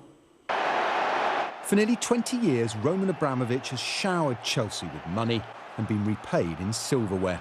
But now the ultimate trophy asset is for sale, as scrutiny of the source of his vast wealth and the threat of government sanctions against a one-time ally of Vladimir Putin grow. There are football clubs become very successful and admired under his ownership, but obviously in the end, those alleged links with Vladimir Putin, the war on Ukraine, have brought it to an end. I think that things have been closing in on him for a few years now. And I think it's obviously come to a head in the last week. European governments want to create a hostile environment for Putin's allies, and while Abramovich denies political influence, just 4 days after planning to pass the club to charity, he's saying goodbye for good. Chelsea is the ultimate symbol of the spending power of Russia's oligarch class. But if Roman Abramovich is scrambling to sell up here, then other lower-profile alleged allies of Vladimir Putin will be too. And there are concerns the British government is moving too slowly to stop them moving their money out of reach. Ministers are considering emergency legislation to speed up sanctions. We have sanctioned Russian oligarchs and Russian organisations. We've also gone further than many others in banning vessels, Russian vessels, from our ports, in closing airspace to Russian aeroplanes, and we will continue to sanction oligarchs as we build the evidence case to do so. Now added to the British list, Uzbek billionaire Alisher Usmanov, until this week a sponsor of Everton and a former shareholder in Arsenal. He owns this North London house valued at £48 million and a yacht on the left here that the German authorities are considering seizing. The UK has now sanctioned 13 individuals since the invasion began a week ago. That's half the 26 targeted by EU action.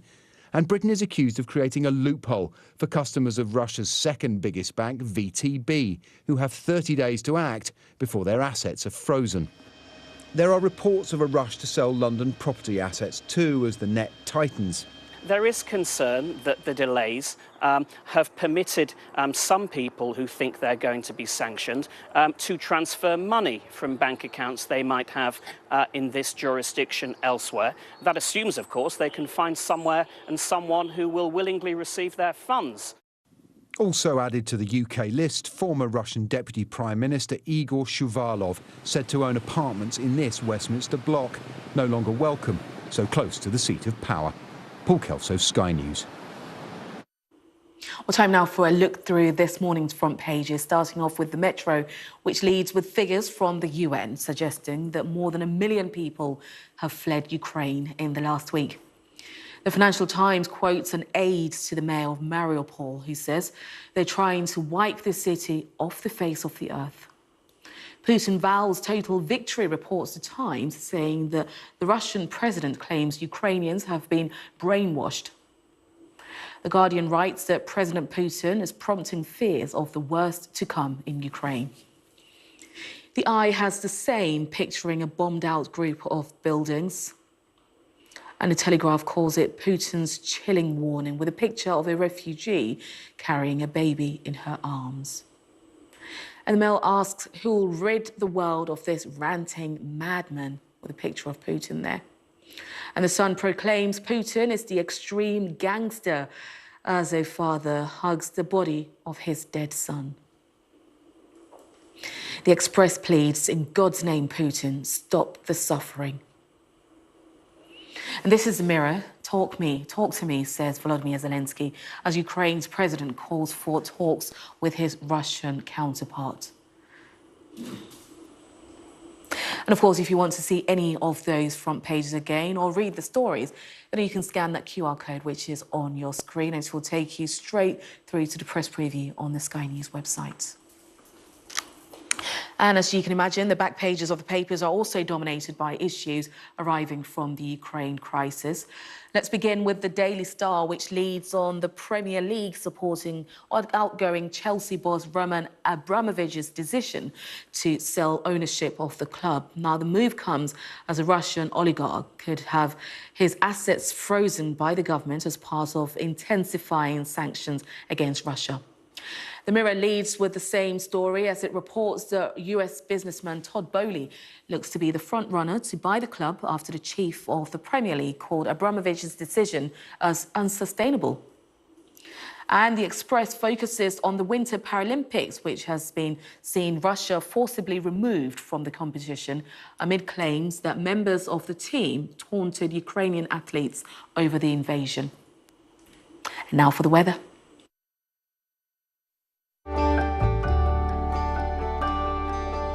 Look forward to brighter skies.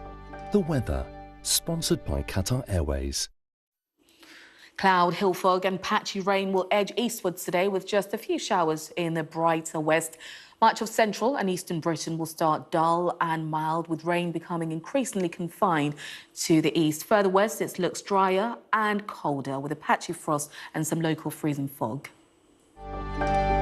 The weather, sponsored by Qatar Airways. Well, coming up next on Sky News Breakfast in the next hour, Jane Secker will have the latest live from Ukraine's border with Poland as Russian troops shell and reportedly seize a nuclear power plant in Ukraine.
Hello, good morning. This is Sky News Breakfast, live from Medikar, the main border crossing between Poland and Ukraine, and the route out of the country for Ukrainians escaping the conflict.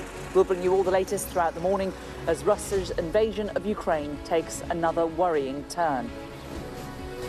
Europe's biggest nuclear power plant is shelled as Russian targets Ukraine's energy infrastructure, prompting a chilling warning from Ukraine's president.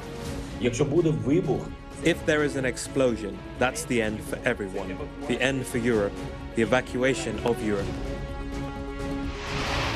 Boris Johnson says that Russia's attack on a nuclear power station could threaten the safety of all of Europe. As Russia steps up the assault on Ukraine cities, Western ministers will hold crisis talks today.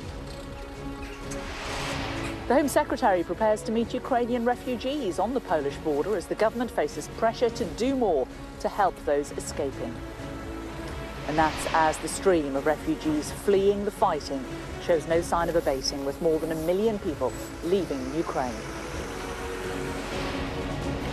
I'm live in Lviv in western Ukraine as thousands upon thousands of people continue to arrive here trying to escape the Russian attack on the east of this country.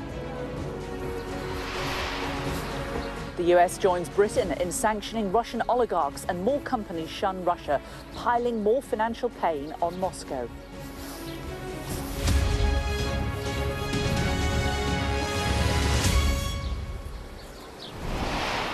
Hello, good morning from Medikar. We're on the border between Poland and Ukraine, where many of the more than 1 million people fleeing the fighting have been arriving over the last few days.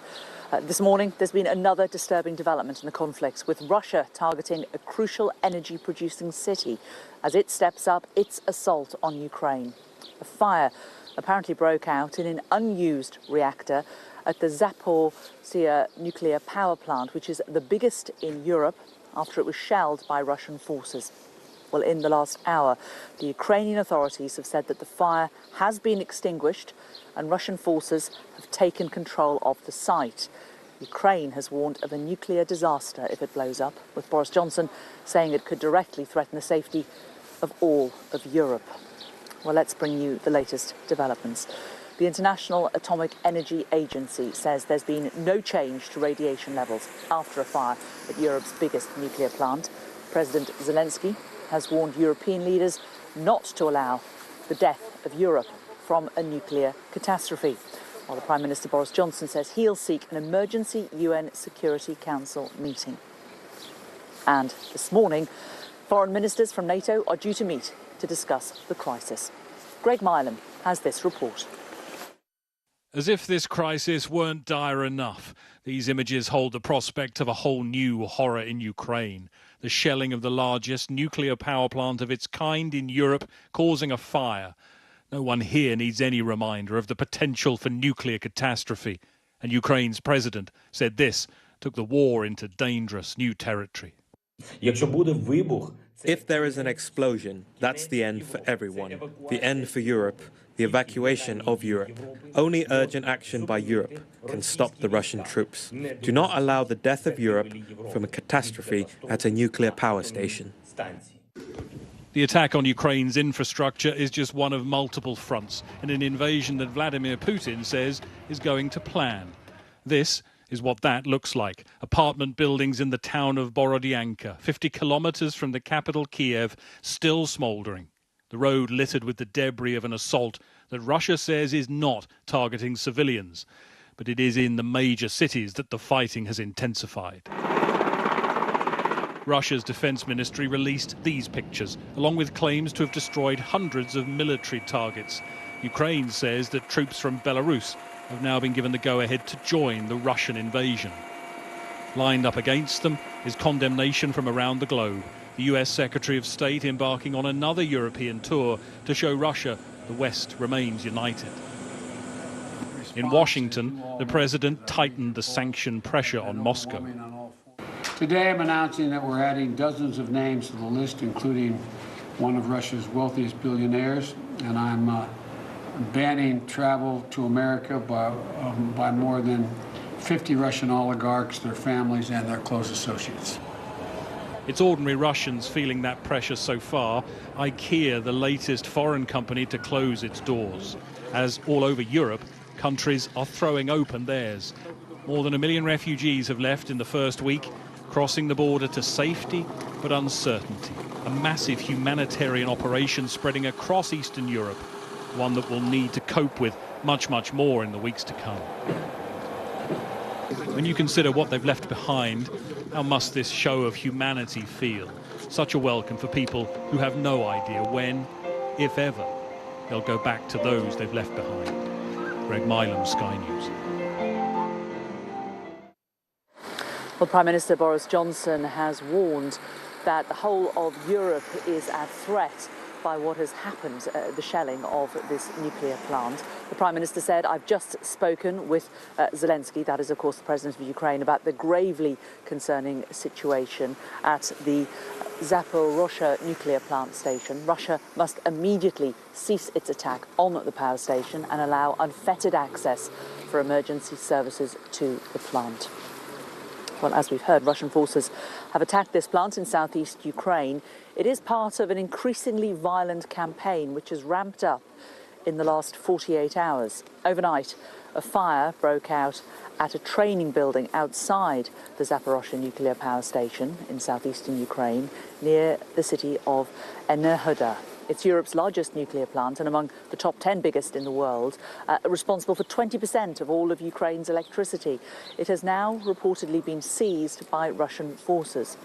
Moscow has launched hundreds of missiles and artillery attacks on cities and other sites around the country, making significant gains in the south.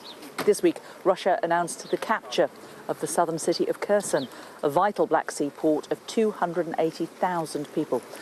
And heavy fighting continues on the outskirts of the strategic port of Mariupol. The city has no water or power supply, and the mayor says Russia has cut all rail links, describing what's happening there as genocide. Well, many of those fleeing the fighting have yet to leave Ukraine and have sought refuge in the country's western city, Lviv. Our Europe correspondent, Adam Parsons, joins me now from there. And Adam, there must be enormous concern where you are about what has happened at this power station and what is continuing to happen in Kherson. Yeah, absolutely. And I think one of the indications of this war across the country is that although we're a long way from the fighting here, the ripples of that, the nervousness, the anxiety, are etched in a lot of people's faces here. Now, on the situation in the nuclear power plant, clearly lots of contradictory information coming out. The latest information that I have that I rely on is that actually there's no critical incident has been declared, that the fire has been extinguished, that some parts of that nuclear power plant are still operational, some is out, some has been shut down. But what is evident is that there is enormous natural nervousness whenever you have something as potentially catastrophically dangerous as a nuclear power plant caught between two warring armies. And I think the fact that the international inspectors are not going to be able to get to this power station, Ukraine has its own inspectorate, which at the moment is saying that the plant is safe. But of course, in real time, how do you monitor this? We have been discussing in recent days, would Russia actually use nuclear weapons?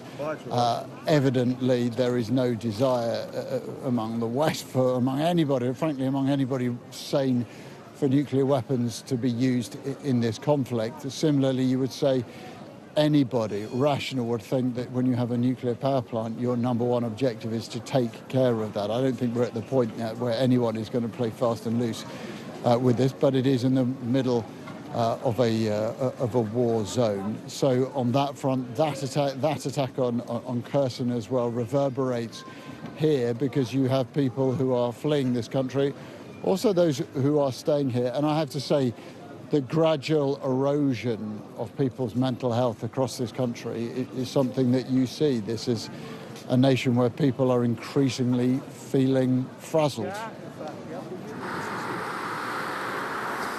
And how are they managing? You know, we saw so many of them yesterday arriving in Poland, and still they're coming to where you are in the hope of either maybe staying in the west of Ukraine or moving across the border into Poland and then further on. I mean, you say they are frazzled, but how long can people go on like this? Well, the estimates from the United Nations are that well over 1 million people have now left, but that number could go up to 4 million. And I have to say, one thing that strikes me is the order of this process is pretty remarkable. There is no chaos. You'll see snapshots of it, of course you will. But actually, inside this station, when I've been in there and trains have been departing, it's been very well managed. You have a lot of military personnel in there, a lot of police. And when we came this morning, this is new. Up till yesterday, it was a free-for-all, to be blunt, to get into the station. Now, there is this long snaking queue that's coming out of the station and going all the way down this line here. As we have seen all over Ukraine, the people fleeing are, in every case, women and children and pensioners, although it's predominantly women and children. A lot of the older Ukrainians, I think, either want to stay put, they'd have no desire to dislocate themselves, or there are older men who want to stay and try and sign up. Ukraine has an army of 200,000 people. By some estimates, it has a reservist force of 900,000, and these are people mobilizing in force.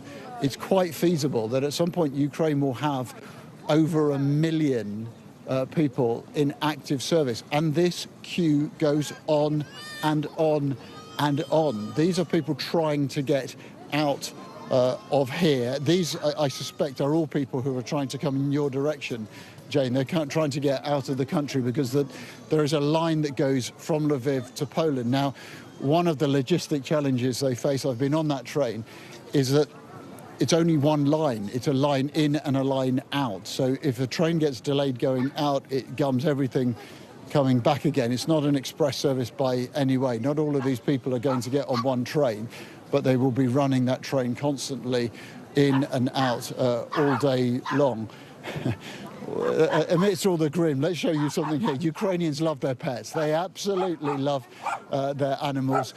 And you see again and again pets, some of them very friendly, some of them less so, and they're carrying their dogs and their cats with them out of this country. I spoke to someone yesterday who didn't have very much, but they did have their cat in a box, and I said, "You haven't got many possessions." They said, "I've got the most important one right here." But this kind of sea of humanity continues on, and I think when I first came here, there was almost a sense, I won't use adventure, it's not adventure, it's a horrible, horrendous situation. But there were people who still had energy, still had a kind of vibrancy and a desire to get going.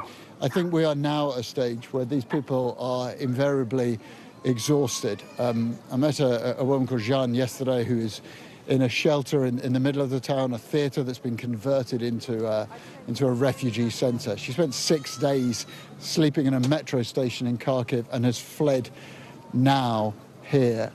I'm not sure I've ever seen anyone who is quite so exhausted in my life, and that is a picture that is facing across Ukraine. It's a nation that is wiped out and frantic and desperately needs help. Yeah. Absolutely, Adam, and it's something we've seen on the faces of those arriving here in Poland as well. Thanks so much for that update from inside Ukraine. Well, in the last few moments, we've had an update from the Ministry of Defence. They've given us some information in the form of a daily briefing, and they are saying that the Zaporozhye nuclear plant, they too have found that radiation coming from their sources is within normal limits. They are also saying that Mariupol on the south coast does remain under Ukrainian control, but they think it is likely to have been encircled by Russian forces, and that the city's civilian infrastructure has been subjected, in their words, to intense Russian strikes. Well, let's talk now to Dominic Waghorn, our international affairs editor. He's in Moscow for us. And Dominic, we saw President Putin talking to the nation again yesterday. What is the feeling about his state of mind and where this could go next? Well, it was described, Jane, by one Western official yesterday as he is rational, but only within his own sort of frame of reference. And that frame of reference is, I think, a narrower and narrower frame or space. And it's kind of informed by the generals and the intelligence people around him, who are all telling him still, I think, and have been telling him for a while, the West is out to get him and wants to topple his regime. So I think the hopes that the West has been harbouring, that the sanctions, that the pressure would make him think again, certainly were dashed by what we heard from him on that televised address last night, but also in his phone call with Emmanuel Macron, the French president, whose official said there was nothing reassuring to come out of that phone call. I think we get a very clear picture of his mind, of his intentions from both of those events, the phone call and the address. And I think the most disturbing thing about the address and from the phone call is that he clearly seems to believe his own propaganda. It's a pretty flimsy pretext on which he's going to war, a war that could destroy one country and probably destroy his own economy or do a huge amount of damage to it. But it is a pretext he seems to be believing in, and he believes that he's fighting a neo-Nazi regime, even though its president is Jewish. He believes that Ukraine is a military threat to Russia, even though Russia has overwhelming advantage militarily. He also believes the Ukrainians and the Russians, he repeated this last night, are one people, and he said that the Ukrainians have been brainwashed as if he, one man, knows better than effectively the entire nation that has decided to move further westward. So despite all that sort of, I mean, you could call it lies, you could call it fantasy or deluded, which was what Macron told Putin last night, it is something he seems to believe in. He's doubling down, he's pressing on regardless, and the cost is going to be enormous for Ukraine and for his own country. And we're looking, I think, at a protracted, grinding war, the West piling on Ukraine's side, supplying weapons, Russia pushing in with all its military might, with no real end in sight. And Dominic, as we talk to you, we're seeing Liz Truss, the Foreign Secretary, arriving in Brussels. More diplomacy today. She's meeting Jens Stoltenberg and Antony Blinken there to see if they can find any way forward in this conflict. But we also heard yesterday that there have been a lot more clampdowns again on free speech, on the media in Moscow. We saw the story about some children being arrested for laying flowers at the Ukrainian embassy, or trying to. What is the state of mind, as far as you're able to glean it, of the Russian people about what's happening?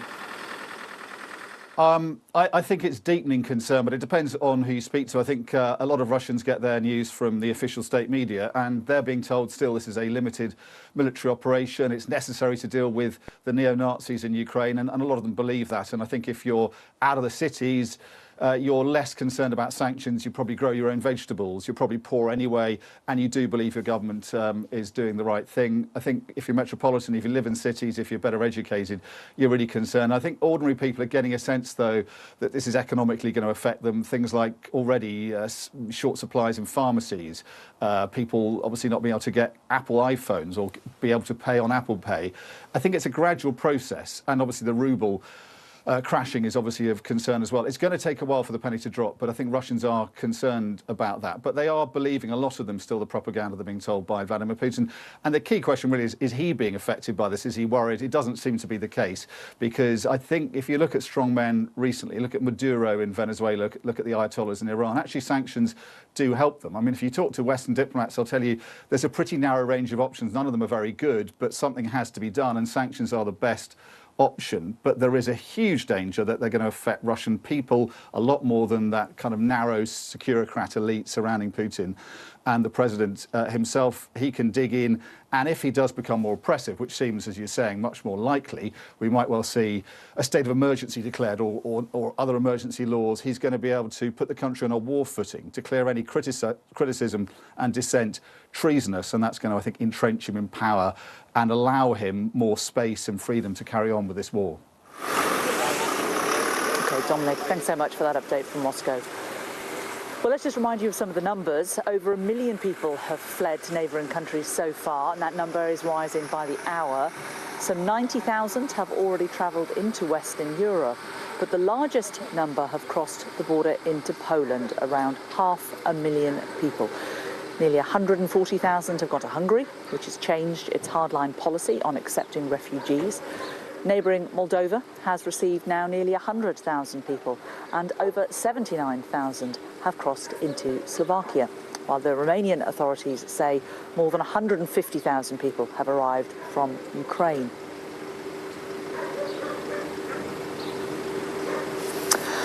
Well, let's turn back to the UK now, and the Deputy Prime Minister, Dominic Raab, joins me now live from Westminster. Good to talk to you this morning, sir. Let's just start straight away with the Zaporozhye nuclear plant and the attack on it.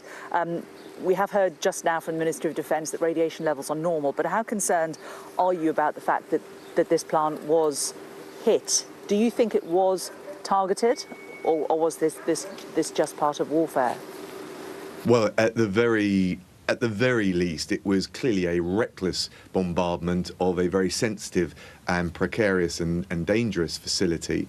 And the fact that the Russians kept bombarding it after there was the fire and the Ukrainian emergency rescue team were trying to get to that makes it doubly reprehensible. The Prime Minister has been very clear on this. He's called for an emergency meeting of the UN Security Council in New York in order to ramp up the pressure on these appalling tactics that we're seeing from the Kremlin, but also to make sure we're supporting the Ukrainian government in any way we can. Does this perhaps suggest to you that President Putin is serious about nuclear war? I think the way I would read it is that the early part of his military campaign has stuttered and stumbled. It's not been as effective. I think there's been a lot of pushback amongst the Russians that this isn't what they had expected. This isn't what he'd sold. He'd said it would be a cakewalk into Ukraine. That clearly hasn't happened. And he's responding with ever more heavy-handed and brutal tactics. And that is also, I think, a reflection of the fact that the international community has been more resolute than perhaps he'd expected with the concerted package of sanctions, which has had a very initially very powerful impact on, for example, the Russian ruble, the Russian stock market. They've had to double interest rates. So we will continue to starve the finances that fund Putin's war machine and support the Ukrainians in their courageous defence against this illegal invasion. But whilst it may well be impacting on some Russians, it doesn't seem to be changing President Putin's mind any, does it? Well, it won't happen overnight. We need to keep up the pressure, which is why we're taking the actions that we're taking. But it has had an immediate impact. And of course, and we need to show the strategic stamina to see this through in Ukraine. And of course, it is dawning on many, whether it's the conscripts who are out there in Ukraine, told that they were a peacekeeping force, facing fearsome resistance, receiving illegal orders to attack civilian targets, which could end up seeing them in the dock of a court or even in prison for war crimes. And of course, those who are bankrolling Putin are being hit where it hurts as well. But you're right to say it's not going to happen overnight. I think we need to get set for a much longer, protracted crisis in Ukraine, and we'll need to have the stamina with our international partners for that. Are you concerned about President Putin's state of mind? Look, I think it's clearly irrational, and even if I looked at it through the narrowest Russian perspective, clearly counterproductive to Russian interests, and you can see that in the economic consequences, and I believe you'll see that in the casualties that they're taking and will continue to take. I've got no idea, I'm not a psychiatrist, but it is clearly irrational and counterproductive for Russians, let alone the impact, the horrific impact it's having on the people of Ukraine and the wider nervousness we've all got now around regional security. How concerned are you about President Zelensky in Ukraine, and what help can the UK give to him? Because he has become such a galvanising figure, quite an inspirational figure inside Ukraine. We know that he has been targeted by Russian forces. If he were to be attacked, or if he was forced to leave, what impact do you think that would have on the conflict? Well, we know that the Russian playbook has involved targeted assassinations. We've seen that in the streets of Salisbury in 2018. So I think we do need to support President Zelensky in every way we can. Of course, we give him advice, and we'll be careful about divulging too much of that. But we also give him military hardware. We've given his troops training under Operation Orbital, and there's a massive package of economic and humanitarian support for him as well.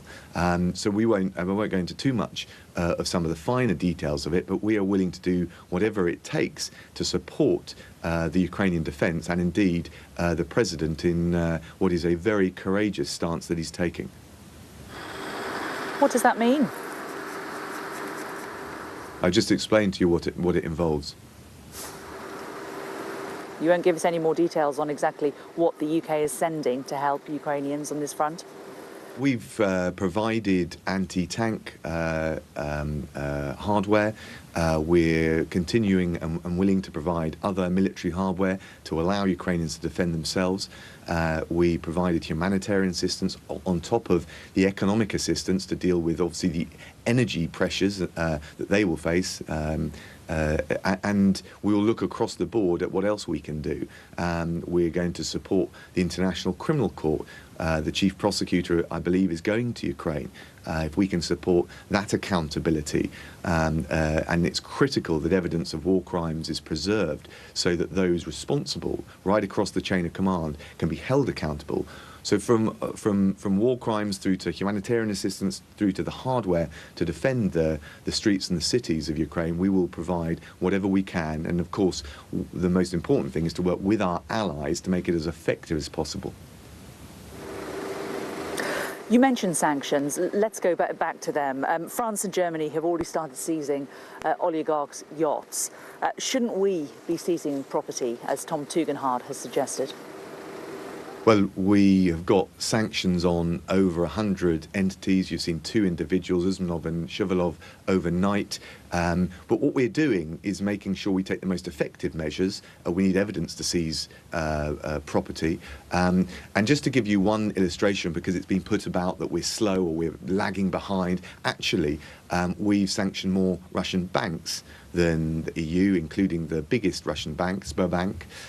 We've prevented millions of Russian companies from being listed in the UK or raising loans in the UK. And we will look carefully at how we can expedite and strengthen all the powers that we've got. So just to give you 2 examples, on Monday we're going to be putting through at pace the Economic Crimes Bill, which will strengthen the unexplained wealth orders and create greater transparency around who owns foreign-owned companies, who is the ultimate owner, in order for us to take faster and more effective measures. But we've got one of the most robust and rigorous sanctions regimes in the world. We do need to have a legal basis and evidence to take those measures, otherwise you end up tripping up, and that just gives a propaganda coup to whoever we want to target. And of course, I would also just say, we're not targeting all international finance coming into the UK. We want to be open to that. We're not targeting blanket Russian money. We are targeting the corrupt, the kleptocrats, and those linked to Putin and his war machine. And it's very important that we are targeted in what we do, because that's the most effective way to increase the squeeze on Vladimir Putin and his war machine. Back in 2010, the Conservative government changed the visa system to encourage more high net worth individuals to come into the UK.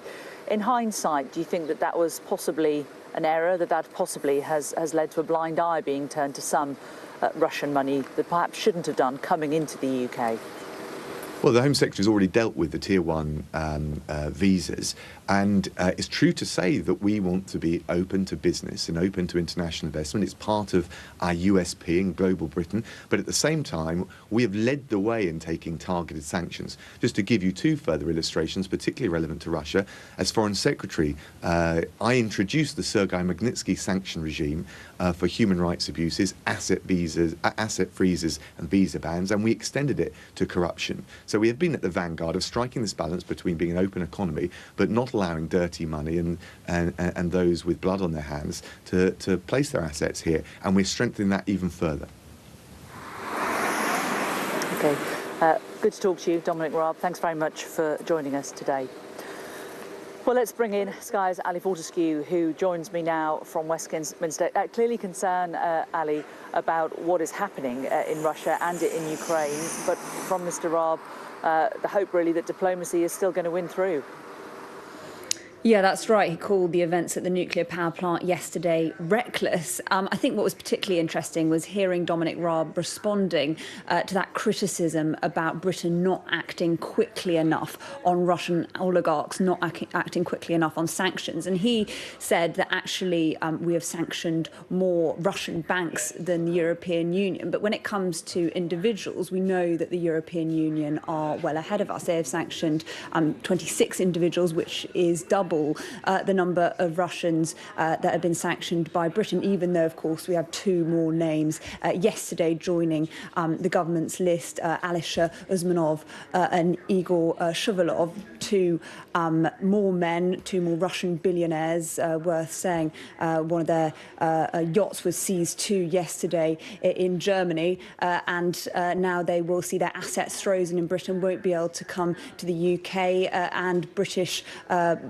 people, individuals and businesses won't be able to deal with them anymore. So he pointed to those 2 new names joining the list, but I think there will still be pressure on the government. He pointed to the economic crime bill, which is going to be in Parliament on Monday, but that is basically about sort of making it easier to unmask who actually is behind the money, who actually owns properties, by making them join a register. But there is an 18-month grace period for that, and that is something that has been criticised by Labour, who say that that is far too much time, gives people time to wiggle out of it, and that is something that we know the government are looking at. But Dominic Raab did point to the economic crime bill. He also said that we need evidence to seize property. We need a legal basis, he said. And that, of course, is something the government have pointed to before, the fact that they need to follow due legal process. And, of course, when they're dealing with people who have deep pockets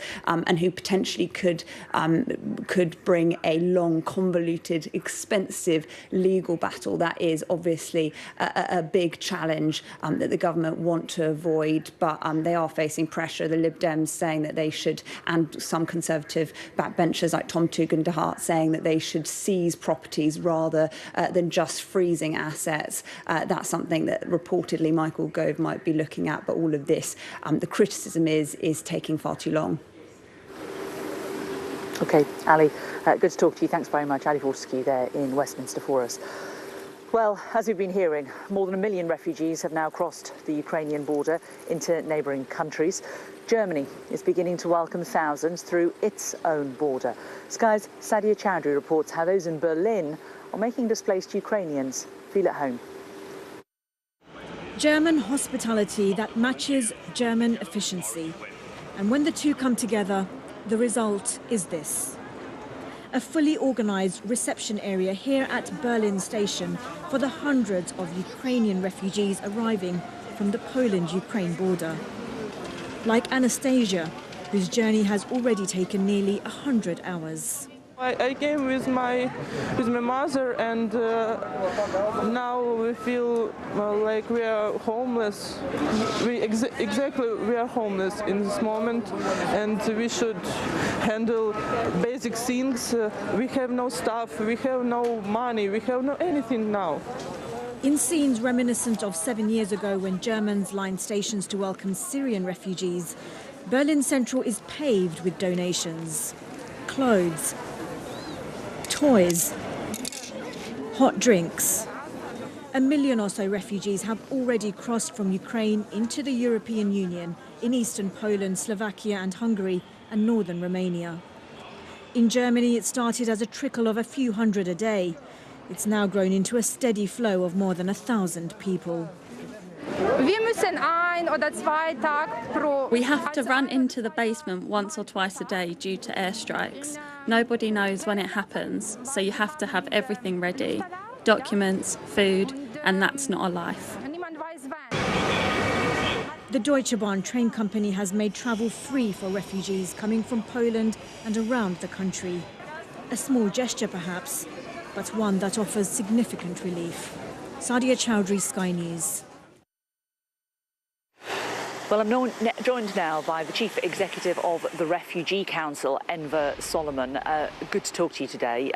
Put it in context for us. We had the UN yesterday saying that this was the fastest movement of refugees this century. How big potentially could this be? This could be very big. It's quite extraordinary. The numbers that the UN are talking about are around about 4 million and possibly as many as 7 million. If you just think the fact that in 8 days, that's just 8 days, 1 million people have been on the move and crossed the borders of Ukraine into neighbouring countries.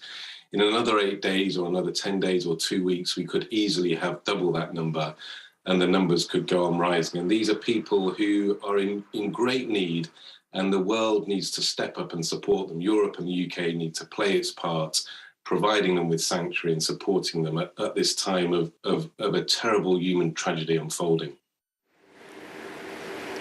The UK says it is doing what it can. We just spoke to Dominic Raab a short time ago. What would you like to see the government doing more? Well, I think it's an important first step they've made by relaxing the visa rules for people that have family members.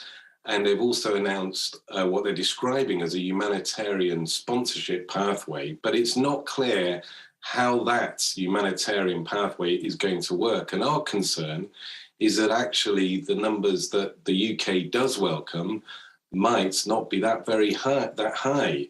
What we would like to see is the government considering more flexibility.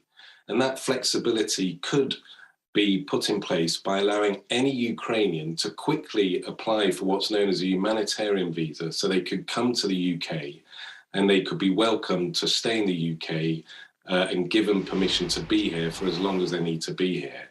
At the same time, I think it's absolutely critical because this conflict is likely to play out. It's likely to become protracted.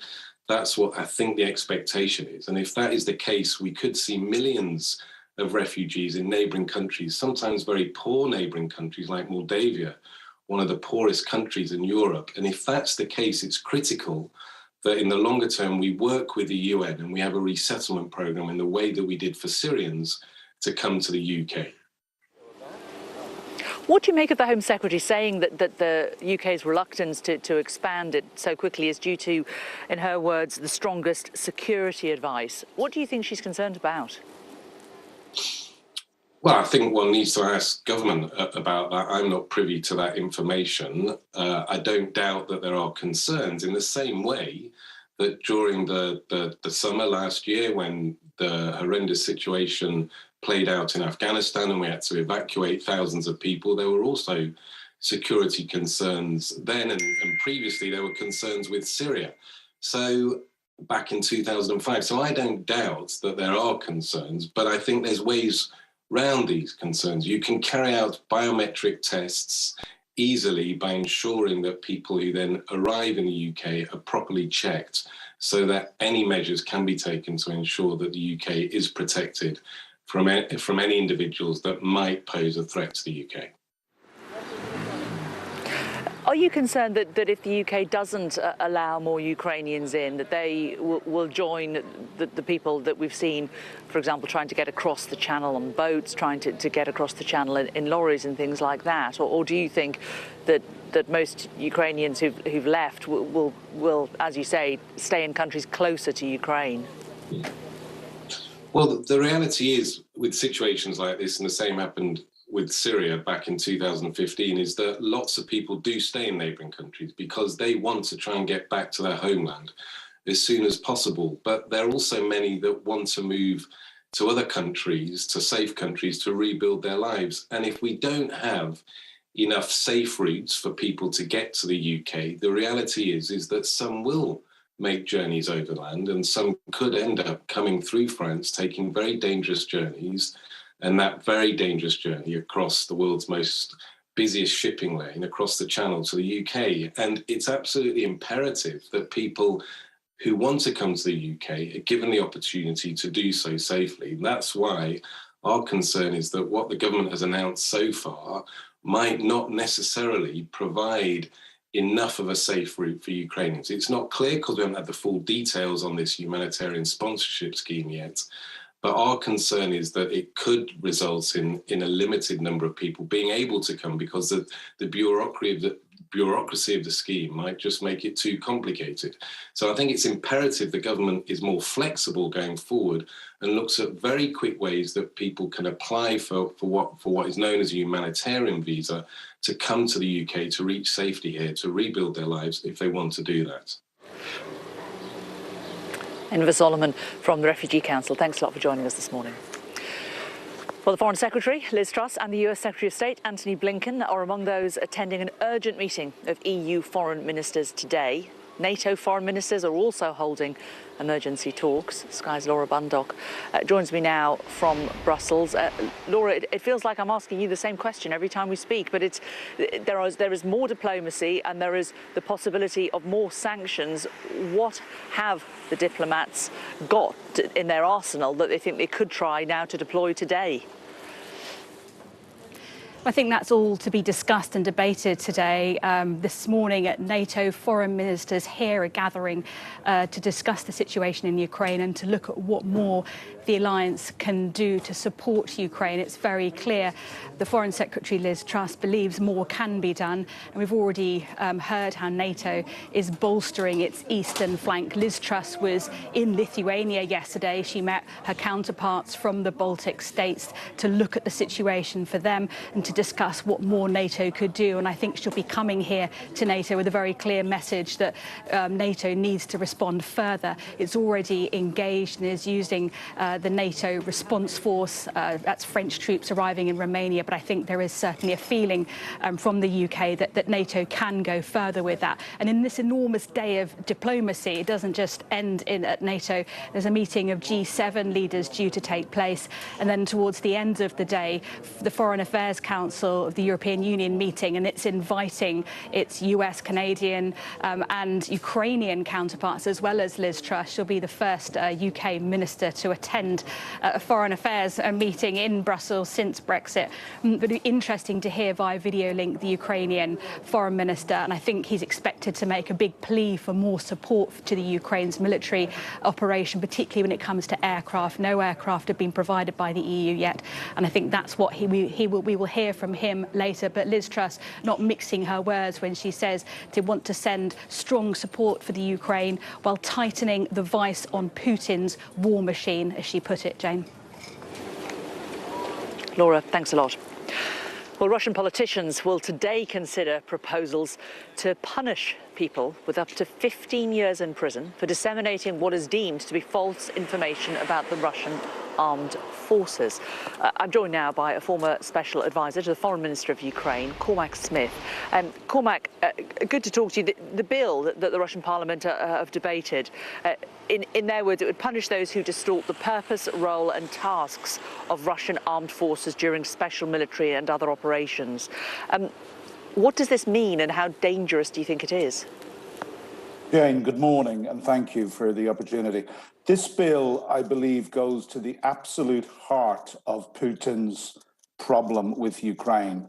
I think we've already seen the absolute false narratives and lies of denazifying Ukraine and demilitarizing Ukraine because it is a threat to Russia. I think the world has seen those for the thin lies that they are. What Putin fears and what he has always feared is a democratic, strong, successful and free Ukraine on his doorstep, because that is a threat to his position in the Kremlin, because it is likely to encourage and to give energy to his own people who have been severely repressed, and this is one more repressive measure. Russia is a country that lies on an industrial scale. That was a phrase that my foreign minister, Pavlo Klimkin, was very, very keen to use when we worked together. And there are two points. They use lies strategically. There is what they broadcast in terms of false narratives from the Kremlin right down through the likes of RT and Sputnik and so forth. But on the other side is the absolute iron grip that they have always kept on the Russian people and keeping the truth from them. And this is the latest step. And indeed, as your Moscow correspondent, I think earlier reflected, is being seen by many in the West as a possible precursor to to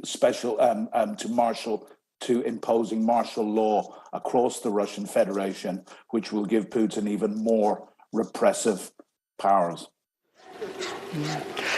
Is there anything positive we can take from it? I wonder if it perhaps means that Putin is getting the sense that he is losing the information war. I think the positive thing that we can take from it is that this psychopathic thug is fearful. He is feeling fear, but unfortunately what we're seeing is he is doubling down at every level. It's interesting, I was told late last night by a government source, there's another draft law which is going to be pushed through the Duma with great haste, which is the fact that those drafted, because they're now starting to send reinforcements in, and those drafted, the first to be drafted will be the peace protesters. And I think this just shows you the absolute hatred and murderous spite that is at the heart of this man and the heart of his regime, and in particular the hatred and the spite that they have towards Ukraine, which unfortunately has been seen with the barbarous and genocidal attacks which he has begun to unleash on Ukraine in the last few days. Just how limited are Russian people's access to information? I mean, we know that over the last few days, Putin has closed down a number of news organisations that were broadcasting more independently. But what about things like Google and Wikipedia? Well, look, when I was in Ukraine between 2016 and 2018, there was a very considerable piece of research done by the Estonians and also the Ukraine Crisis Media Center, a very well-respected organization that's set up after Maidan. And this research looked at how the West was depicted in Russia, and it estimated from memory that 95% of the Russian people do not get any news from outside the Russian Federation. They get it, and television is hugely dominant in Russia, far more so than it is in the West, where we have many different channels, and access to the internet, as you just mentioned, Jane, is far wider. So there's, it's with the poorer people and older people, he has this iron grip on on information that's disseminated to the vast majority of the Russian population. But that is obviously not enough for him. I think he is showing fear with this, and this is a draconian measure, and people have started saying, this will turn the Russian Federation into a North Korea. I think we could well see the British government and other governments around the world go on to brand, if this goes through, to actually brand Russia as a dictatorship. Okay, Cormac Smith, really interesting to talk to you. Thanks a lot for joining us on Sky News Breakfast. Thank you, Jane. Well, still to come this morning after the break, the Welsh government will provide £4 million in aid to Ukraine. We're going to talk to the First Minister, Mark Drakeford.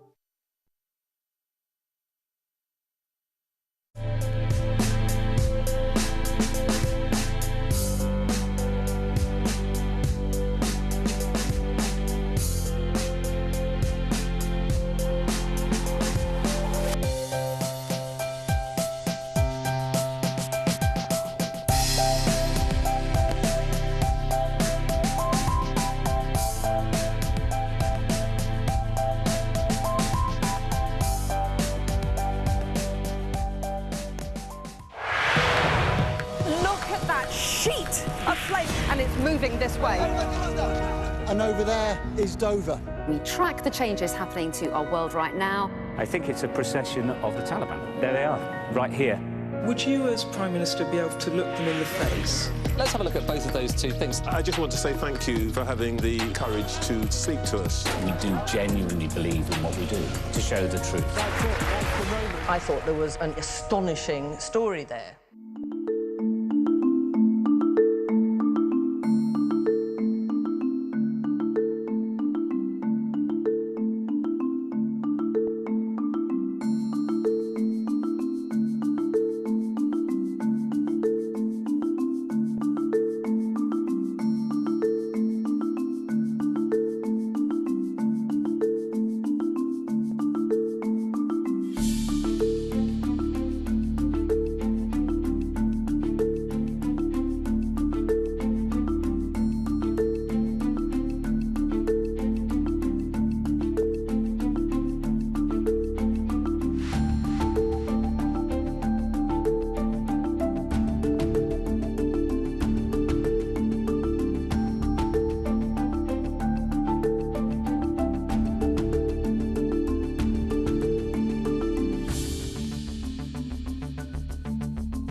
I'm Tom Cheshire, and I'm Sky's Asia correspondent, based here in Beijing.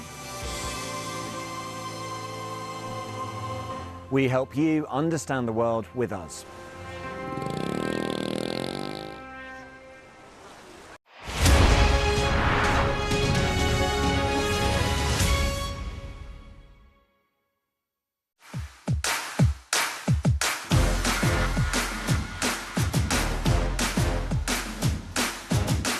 I love my job because I get to do something that is contributing to a better future.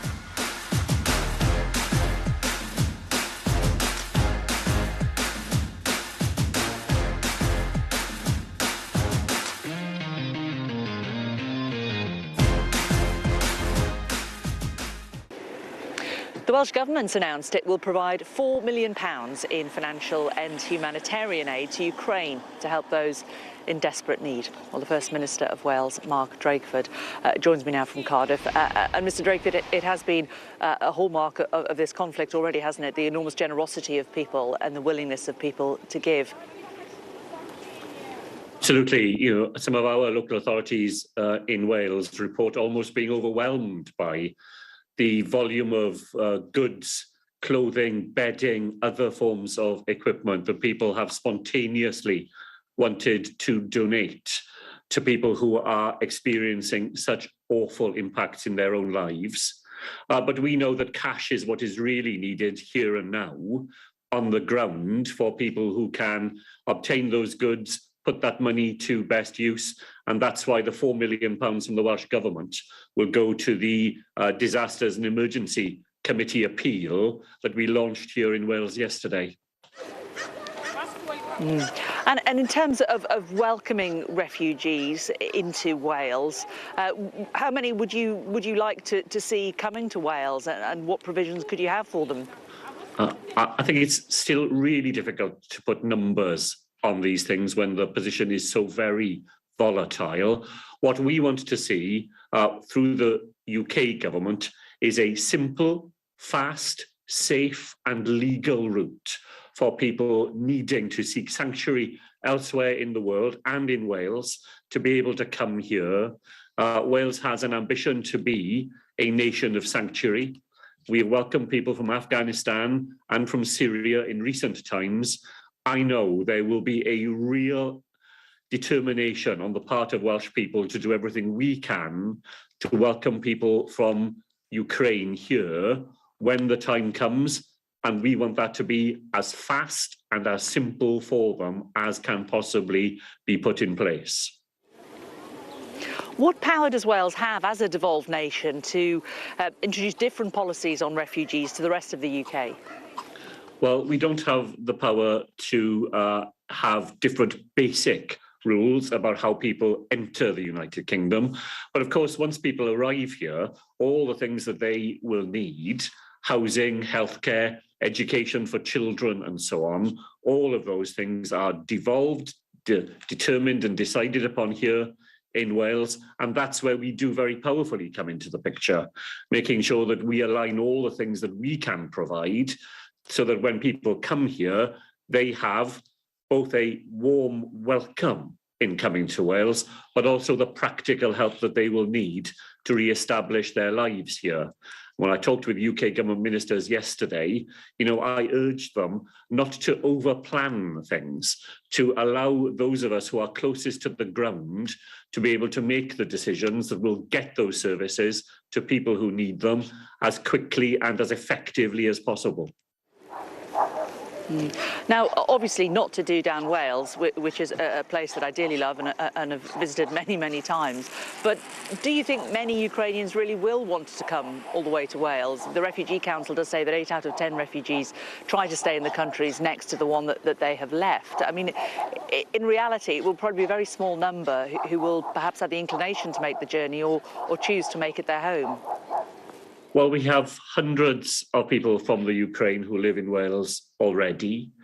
They will have family, they will have friends, they will, I know from speaking to them yesterday, want to bring people here to Wales, temporarily, as I'm sure they will hope, before the position allows them to return to the Ukraine. And yes, I completely recognise that the bulk of people will want to stay as close to the Ukraine as possible. But for those people, for whom Wales could be even a temporary home, a temporary place of sanctuary, we will want to do everything we can to welcome them and to provide for them. OK, Mark Drakeford, First Minister of Wales, good to talk to you. Thanks a lot. Well, coming up on Sky News Breakfast, the Deputy Prime Minister, we spoke to him a little earlier, he tells me that the attack on the nuclear power plant on Ukraine is doubly reprehensible. We'll get more reaction after the break.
When you see value in all directions, you add value in all directions.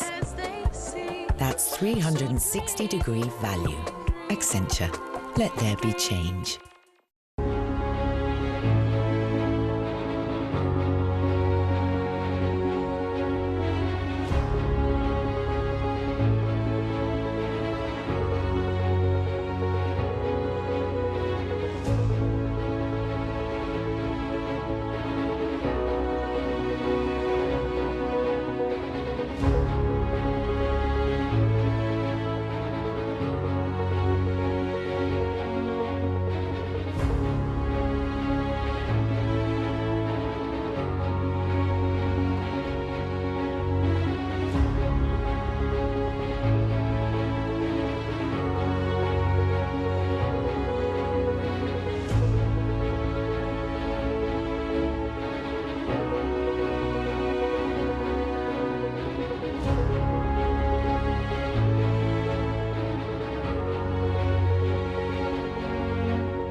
Hello, good morning. This is Sky News Breakfast, live from Medikar, the main border crossing between Poland and Ukraine, and a route out of the country for Ukrainians escaping the conflict. We'll bring you all the latest throughout the morning as Russia's invasion on Ukraine takes another worrying turn. Europe's biggest nuclear power plant is shelled as Russia targets Ukraine's energy infrastructure, prompting a chilling warning from Ukraine's president. If there is an explosion, that's the end for everyone. The end for Europe, the evacuation of Europe. Boris Johnson says Russia's attack on a nuclear power station could threaten the safety of all of Europe, while his deputy calls it reckless. The fact that the Russians kept bombarding it after there was the fire and the Ukrainian emergency rescue team were trying to get to that makes it doubly reprehensible. As Russia steps up the assault on Ukraine's cities, Western ministers will hold crisis talks today. The Home Secretary prepares to meet Ukrainian refugees on the Polish border as the government faces pressure to do more to help those escaping. That's as a stream of refugees fleeing the fighting shows no sign of abating, with more than 1 million people leaving Ukraine.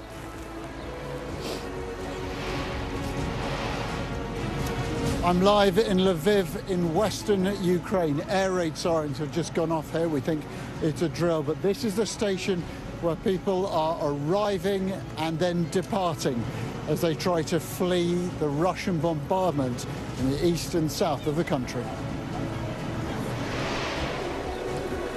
The US joins Britain in sanctioning Russian oligarchs, and more companies shun Russia, piling more financial pain on Moscow.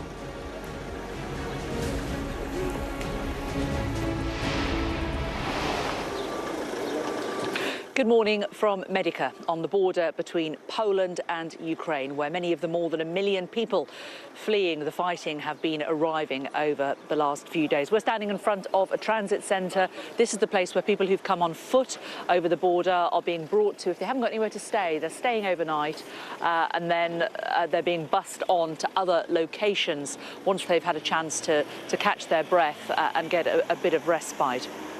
Well, this morning, there's been another disturbing development in the conflict, with Russia targeting a crucial energy-producing city as it steps up its assault on Ukraine. A fire broke out at an unused reactor at the Zaporozhye nuclear power plant, the biggest in Europe, after it was shelled by Russian forces. In the last hour, the Deputy Prime Minister, Dominic Raab, told me it was doubly reprehensible and reckless. Ukrainian authorities have said that the fire has been extinguished and Russian forces have taken control of the site. Well, let's bring you the latest developments. The International Atomic Energy Agency says that there's been no change to radiation levels after the fire at the nuclear plant. President Zelensky has warned European leaders not to allow the death of Europe from a nuclear catastrophe, while our Prime Minister Boris Johnson says that he will seek an emergency UN Security Council meeting. And this morning, foreign ministers from NATO are due to meet to discuss the crisis. Greg Milam reports. As if this crisis weren't dire enough, these images hold the prospect of a whole new horror in Ukraine. The shelling of the largest nuclear power plant of its kind in Europe, causing a fire. No one here needs any reminder of the potential for nuclear catastrophe. And Ukraine's president said this took the war into dangerous new territory. If there is an explosion, that's the end for everyone. The end for Europe, the evacuation of Europe.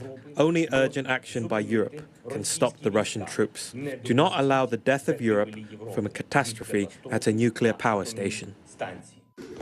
The attack on Ukraine's infrastructure is just one of multiple fronts in an invasion that Vladimir Putin says is going to plan.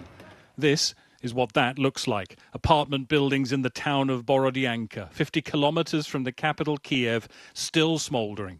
The road littered with the debris of an assault that Russia says is not targeting civilians. But it is in the major cities that the fighting has intensified. Russia's defense ministry released these pictures, along with claims to have destroyed hundreds of military targets. Ukraine says that troops from Belarus have now been given the go-ahead to join the Russian invasion. Lined up against them is condemnation from around the globe. The US Secretary of State embarking on another European tour to show Russia the West remains united. In Washington, the president tightened the sanction pressure on Moscow. Today I'm announcing that we're adding dozens of names to the list, including one of Russia's wealthiest billionaires, and I'm banning travel to America by more than 50 Russian oligarchs, their families, and their close associates. It's ordinary Russians feeling that pressure so far. IKEA, the latest foreign company to close its doors. As all over Europe, countries are throwing open theirs. More than 1 million refugees have left in the first week, crossing the border to safety but uncertainty. A massive humanitarian operation spreading across Eastern Europe, one that will need to cope with much, much more in the weeks to come. When you consider what they've left behind, how must this show of humanity feel? Such a welcome for people who have no idea when, if ever, they'll go back to those they've left behind. Greg Milam, Sky News. Well, Prime Minister Boris Johnson has warned that the shelling of this nuclear power station could directly threaten the safety of all of Europe. The Prime Minister said, "I've just spoken to President Zelensky about the gravely concerning situation at the Zaporozhye nuclear power station. Russia must immediately cease its attack on the power station and allow unfettered access for emergency services to the plant." Well, in the past hour, I spoke to the Deputy Prime Minister Dominic Raab about the incident, and he condemned Russia's actions for focusing on such a dangerous target. At the very least, it was clearly a reckless bombardment of a very sensitive and precarious and dangerous facility. And the fact that the Russians kept bombarding it after there was the fire and the Ukrainian emergency rescue team were trying to get to that makes it doubly reprehensible. The Prime Minister has been very clear on this. He's called for an emergency meeting of the UN Security Council in New York in order to ramp up the pressure on these appalling tactics that we're seeing from the Kremlin, but also to make sure we're supporting the Ukrainian government in any way we can. The early part of his military campaign has stuttered and stumbled. It's not been as effective. I think there's been a lot of pushback amongst the Russians that this isn't what they had expected. This isn't what he'd sold. He'd said it would be a cakewalk into Ukraine. That clearly hasn't happened. And he's responding with ever more heavy-handed and brutal tactics. Well, I also asked Mr. Raab whether the sanctions imposed on Russia go far enough. We have got sanctions on over 100 entities. You've seen 2 individuals, Usmanov and Shuvalov, overnight. But what we're doing is making sure we take the most effective measures. We need evidence to seize property. And just to give you one illustration, because it's been put about that we're slow or we're lagging behind, actually, we've sanctioned more Russian banks than the EU, including the biggest Russian bank, Sberbank. We've prevented millions of Russian companies from being listed in the UK or raising loans in the UK. And we will look carefully at how we can expedite and strengthen all the powers that we've got.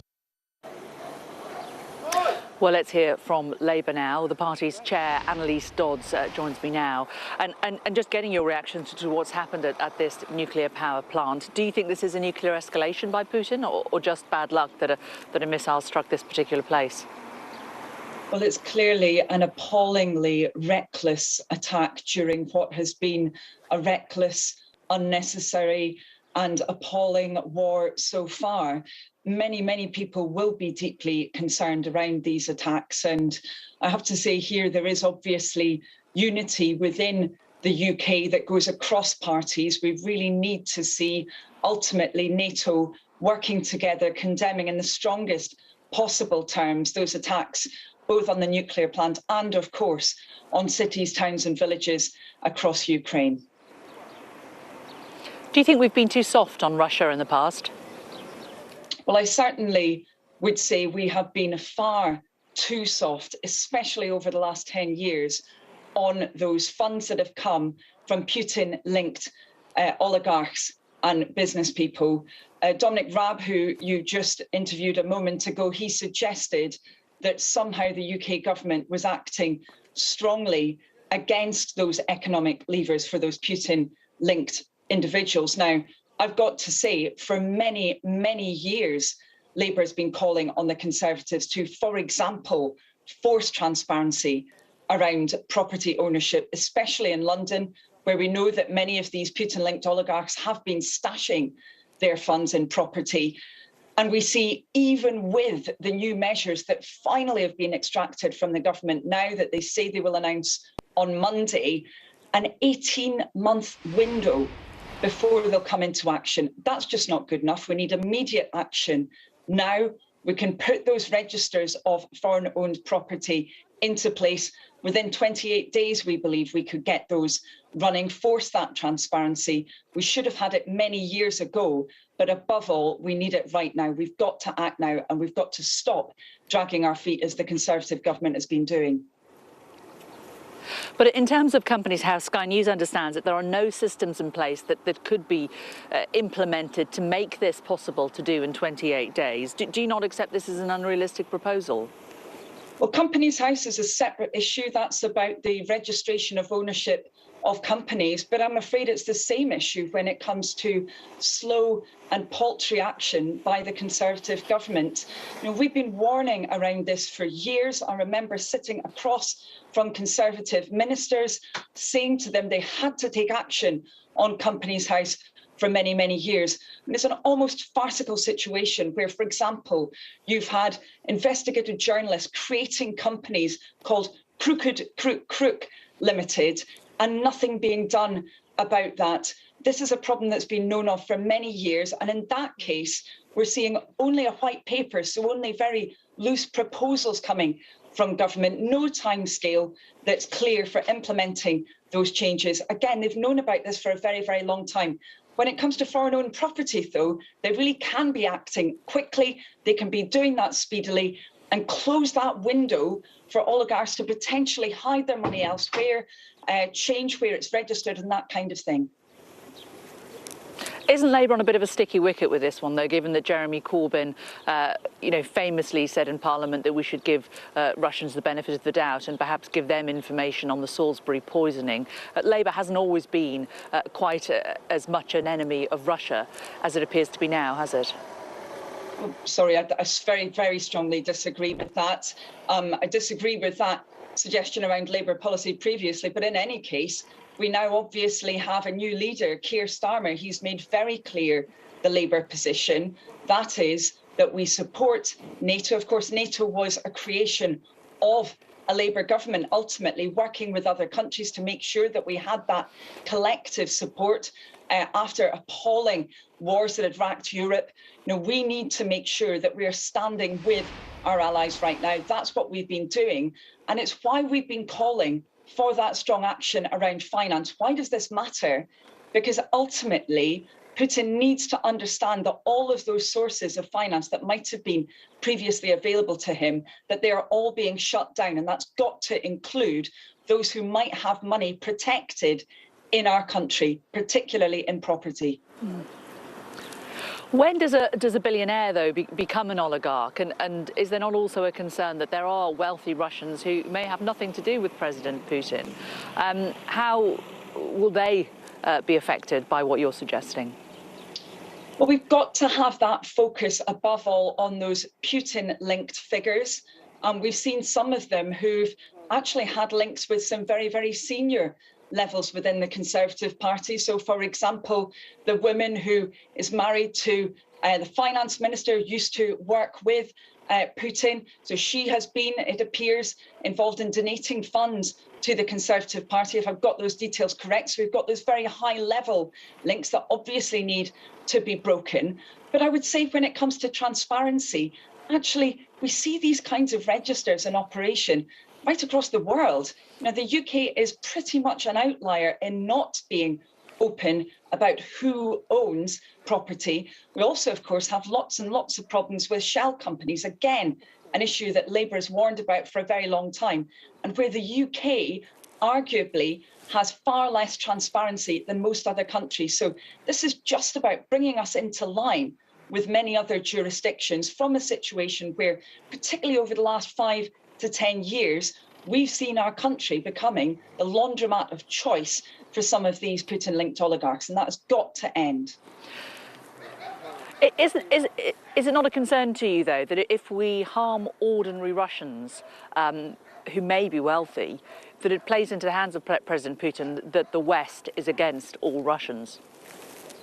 Well, this is not about harming people. This is about having transparency when it comes to that register of foreign-owned property so that people can understand who owns what. And we're talking about eye-watering sums of money here, multiple millions of pounds for some of these mansions that are now owned, often through complicated ownership structures by some of these Putin-linked oligarchs. We need to have that transparency, as I said, in the same way that many other countries have, and as Labour has been calling for years, not just over the last few weeks and months, but for years. We need that change now.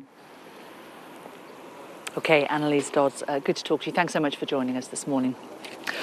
Well, the Foreign Secretary, Liz Truss, is in Brussels today, meeting other foreign ministers from NATO. She's just tweeted, this is what she said: the reckless attack on the Zaporozhye nuclear power plant is hugely concerning, and we are relieved that the fire has been extinguished. We're seeking an urgent session of the UN Security Council, and we'll use all the legal and political means at our disposal to address the issue.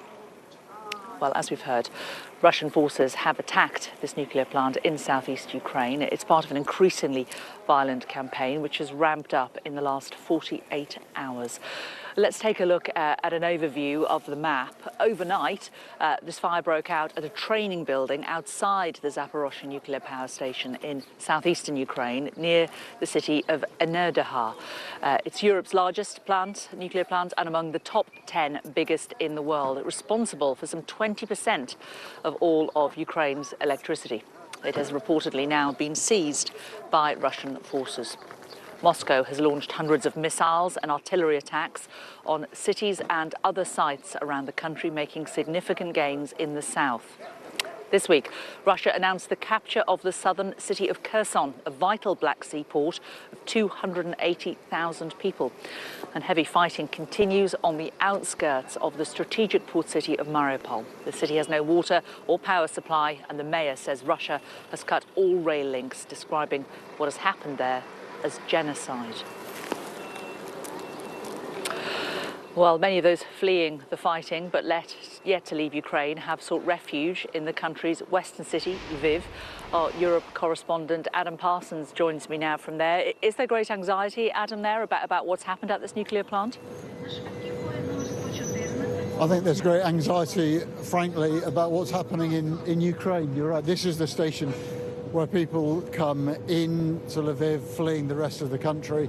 It's the station where they go out and they head to Poland or to neighbouring areas. And yeah, I don't think people are looking at the power plant and saying, well, this is the big thing. They're simply saying that their country is being attacked. For the past week, they have been frantic. I think that the nuclear power plant attack, my suggestion, my reading of this partly, I'm not sure that this is necessarily an attempt to burn this power plant to create a nuclear explosion. You've got to remember, this power plant is the biggest nuclear power plant in Europe. It supplies 20% of the electricity to Ukraine. By attacking it, by forcing the Ukrainians to turn it off, you are cutting 1/5 of this nation's electricity supply, and that surely is part of the Russians' plan here, is to try and hobble Ukraine. I think they will try, for instance, to cut off the port of Odessa to limit supplies coming in to Ukraine, to degrade this country economically, as well as degrading the mental health, the resource the people of this country have. Because make no mistake, Ukrainians are getting fraught, they are tired. You are meeting people here who are so strung out and so exhausted by what is happening in their country. That is why they're fleeing. 1 million people more have left Ukraine. But I think we have to factor into this. There's probably as many again have been displaced within this country. And you're talking now probably, 3% of the population have fled abroad. If that was the same in Britain, that'd be about going on for 2 million people leaving the country. Imagine that sort of exodus. That's what's happening in Ukraine. And of course they are looking at the news, just like everyone else. They're looking at news channels, they're looking at social media, they're seeing the attack on Kherson and Kyiv and Kharkiv. They are seeing images of cities they know very well being battered. And a place like this, Lviv, is indeed, it's full of people who've come from the rest of the nation and are bringing with them stories of what they've seen. And on top of this, to now wake up to the news that the nation's biggest nuclear plant, Europe's biggest nuclear plant, has been attacked. I think it's a double, triple whammy of tiredness, of worrying about the infrastructure of the country, and also, of course, a combination of fear and anger that is being pointed at Russia. Adam, thanks very much. Well, over 1 million people have fled to neighbouring countries so far, and that number is rising by the hour. Some 90,000 have already travelled into Western Europe, but the largest number clearly have crossed into the border of Poland, where we are, around 500,000. More than 130,000 have gone to Hungary, which has changed its hardline policy on accepting refugees. Neighbouring Moldova has received nearly 100,000 people, and over 79,000 have crossed into Slovakia. The Romanian authorities say more than 150,000 people have arrived from Ukraine. Well, satellite images released by Maxar, an American space technology company, have revealed the extent of the Russian convoy that we've been following since the beginning of the week, really, which is approaching Kiev. It's thought that the convoy of tanks, missile launchers and logistical equipment now stretches for 40 kilometres. But Ukrainian resistance, poor conditions and morale, apparently, among Russian troops have meant that it has stalled around 15 miles from the capital, where it remains.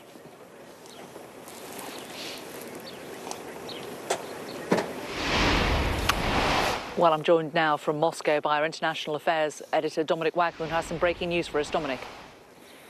Yeah, well, the Russian Duma, the lower house of the Duma, so that's the Russian parliament, has just passed a new bill that effectively amends the penal code, making it a criminal offence, punishable by 15 years, to disseminate false information about the current campaign in Ukraine and to discredit the Russian military. So what will happen now is that bill will go to the Federation Council tomorrow, but effectively that's a rubber stamping operation. So it means that this law will come into effect tomorrow. So it means that anybody, any journalist in Russia who spreads fake news about the military or about the campaign in Ukraine is liable, is vulnerable to being punished under this law. Now, it's thought to be largely aimed at Russian journalists in speaking or publishing in the Russian language, but it could be used against foreigners as well, in theory. Given that, I mean, the key thing really is how you define false information and fake news. And given that yesterday the Foreign Ministry spokesperson, Maria Zakharova, was effectively accusing the Ukrainians of faking all the pictures we've seen of civilian buildings, civilian infrastructure, Freedom Square in Kharkiv and other buildings, villages being decimated. She said all of that, she thought, had been faked by the Ukrainians. It gives you a sense of the kind of topsy-turvy Orwellian take on the truth that the Russians have, and that makes it extremely challenging for Russian journalists and foreign journalists to try and pass exactly what they can do with this bill. As I say, it's aimed mainly at Russians, it's thought, but it shows that the information space is being narrowed here. It has to be said that the Russians this week closed down the last two Russian independent TV channels. It means effectively there's only one independent Russian news organisation left. That's Novaya Gazeta, a newspaper. So, you know, I guess those numbers of Russian journalists who are trying to publish independent, objective truth is being narrowed already. But I think it shows the direction of travel for the Russian government and the kind of repressive laws we're going to see as this campaign continues. We were saying that we could see more and more. We could see a state of emergency possibly in the coming days or weeks. It shows what the Russian government intends to do. as the Russian President Vladimir Putin is simply doubling down and also spouting his own propaganda to justify this campaign in Ukraine, saying that the Russians are run by neo-Nazis, the Ukrainians are run by neo-Nazis, and Ukraine poses a military threat to Russia. And overnight, that televised address he gave yesterday, and in his phone call with Emmanuel Macron, there's no sign of contrition, no sign of backing down in the face of sanctions or international condemnation, a determination, it seems, from the president to press on with his campaign in Ukraine, but also his government and his MPs to press on with more repressive legislation, protecting that campaign and the way it's covered. And Dominic, as you are obviously in Moscow, it may also mean, of course, that it limits what you are able to tell us in future broadcasts as well. Dominic Waghorn, thanks very much for joining us now from Moscow. We've just seen the US Secretary of State, Antony Blinken. Indeed, Dominic, thanks. We've just seen the US Secretary of State, Antony Blinken, arriving at these talks in Brussels for NATO foreign ministers. Sky's Laura Bundock joins me now from Brussels, keeping an eye across developments there for us, Laura. And the possibility of planes being a subject that could be discussed today, extra air support for Ukraine. Yeah, it's a topic that's come up in the past and no doubt will form part of the discussions. This is a big day of diplomacy, a massive day of diplomatic meetings starting here at NATO, where foreign ministers have been gathering. Liz Truss, Foreign Secretary, already here, making it very clear that she would like to see the international community step up its efforts. NATO will be looking at its response so far, looking at the security of Europe and assessing whether it now needs to reinforce to further bolster its eastern flank. Now, Liz Truss was interestingly in Lithuania yesterday, meeting her Baltic counterparts, standing alongside those allies, very keen to stress the UK's support for countries in that region bordering Russia. The UK has this big presence already in Estonia, is doubling the number of troops it has there, which are leading the NATO troops there at the moment. It will be a big day, though, not just NATO meetings taking place, G7 and a meeting with the European Union as well. But before all that, this NATO meeting, I think we can hear from the Canadian Foreign Minister as she arrived a little earlier on. Obviously, we condemn such an egregious attack that puts the security and health of civilians at risk, not only in the city, but also throughout the region. We condemn this attack. And I'll be having a conversation later this morning with the head of the International Atomic Energy Agency. We take this extremely seriously, and we will raise it this morning at NATO. Well, she, alongside her US, her British counterpart, will be part of this European Union Foreign Affairs Council meeting taking place later, as will the Ukrainian Foreign Minister. He'll be appearing via a video link where he'll make a further plea for support when it comes to air defence support as well. So we'll hear that later on today. But Liz Truss making it very clear that sanctions were important, that the unity of the West was important. As she puts it, we need to tighten the vice around Putin's war machine, Jane. Laura, thanks very much. Well, let's stay with Brussels. I'm joined now by NATO's former head of planning, Fabrice Potier. Good to talk to you today, Fabrice. What are you hoping to get out of and hear out of this extraordinary NATO meeting today? Well, that hopefully we are no longer one step behind, as we often are with Vladimir Putin. We see things coming, and as everybody said, including President Macron, things are going to get worse and very ugly for the Ukrainian civilian population. And I think it's time to start a serious conversation about how we can better basically deal with that, because for the moment, NATO has been largely focusing on itself. Do you think NATO is doing enough? I think it's doing enough for its own members, but I think it's not doing enough, clearly, to stop what is going to probably become very quickly a mass killing. Our Parliament's Defence Select Committee Chair, Tobias Ellwood, has accused NATO of hiding behind its membership. Do you think that is fair criticism? You know, obviously Ukraine isn't a NATO member, but do you think the invasion is a result of NATO hiding? I think the invasion is not a result of NATO hiding, but what is now unfolding, I think, clearly NATO is not doing enough to contain Vladimir Putin's war and economic machine. For example, NATO could fairly rapidly close access to the Black and to the Baltic Seas, which are actually key areas of operation for Vladimir Putin's navy and for trade. So I think NATO needs to be a bit more creative and not, like Tobias just mentioned, like you just quoted him, not just focusing on itself, but also on a country that fundamentally is a European country and on the war that is happening on European soil. Is there anything at all that Vladimir Putin could do that you think would lead to NATO sending troops into Ukraine? Well, I think if we contemplate a likely scenario that the war is quickly going to become a guerrilla warfare, with the Ukrainian forces and population becoming basically insurgent in their own countries, defending every street, every building, these guerrilla warfare will have to be supplied. And the main supply will come from countries like Poland and Slovakia. And you could indeed imagine those countries, which are NATO members, being basically sucked into the conflict. I'm not wishing for that, but all I'm saying is before we come to a miscalculation or a war by fait accompli, we should think a bit more creatively on how we can constrain and signal to Putin that he cannot go on killing Ukrainian civilians unpunished.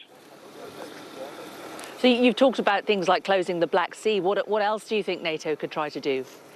I think, well, NATO or NATO members, I think there are some cyber operations that should be conducted. First, to disrupt the Russian forces operation on the Ukrainian soil, as well as to also go after some Russian critical infrastructure, as they have done in the past themselves in the United States or in Europe. So I think we can do much more on the cyber front. And finally, I think we need to amplify in a much more dramatic way the light but very precise weapon systems that we are delivering to the Ukrainian forces. We need to do much more quickly. And finally, we need to provide more protective gear, more communication gear for the territorial defense force, which basically are civilians turned into soldiers, which allow the regular soldiers to do the fight. So we need to do much more quickly.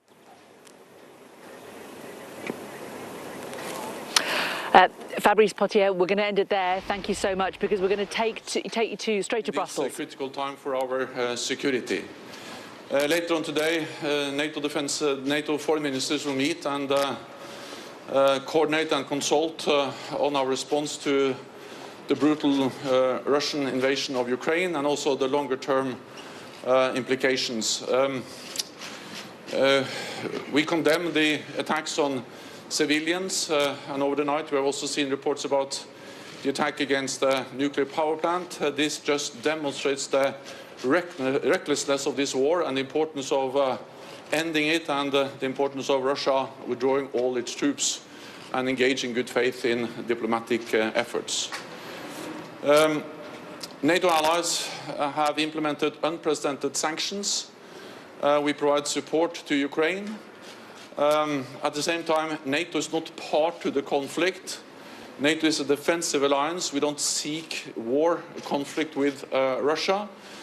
At the same time, we need to make sure that there is no misunderstanding about our commitment to defend and protect all allies, and therefore we have increased the presence of NATO forces in the eastern part of the alliance. This is a defensive presence, and I welcome the strong commitment from the United States with more troops. I met many of them, and it's always great to meet US troops in Europe and to see their commitment and their professionalism being part of the transatlantic bond. I also welcome that European allies and Canada are stepping up with more presence in the eastern part of the alliance, on land, at sea and in the air.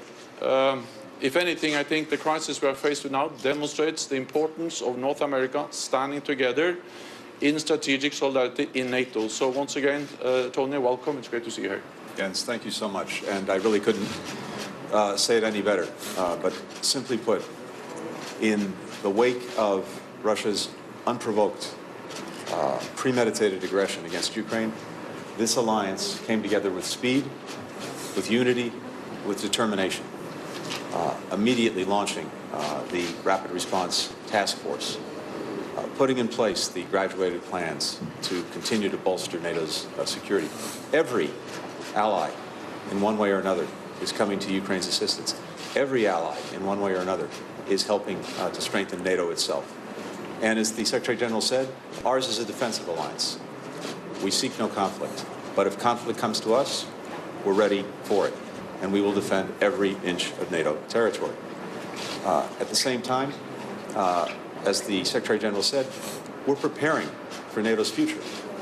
And the events of the last few weeks, as they continue, will further inform that future, particularly going into the NATO summit in a few months, and the writing of a new strategic concept.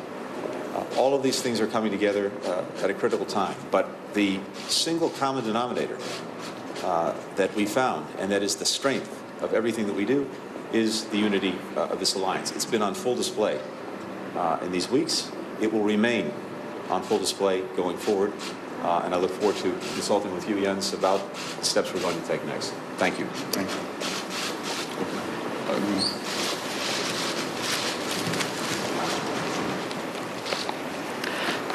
So the US Secretary of State Antony Blinken and the NATO Secretary General Jens Stoltenberg, they're giving some rather general opening remarks ahead of this foreign ministers' extraordinary meeting at NATO in Brussels, talking about the fact that NATO is, of course, a defensive alliance.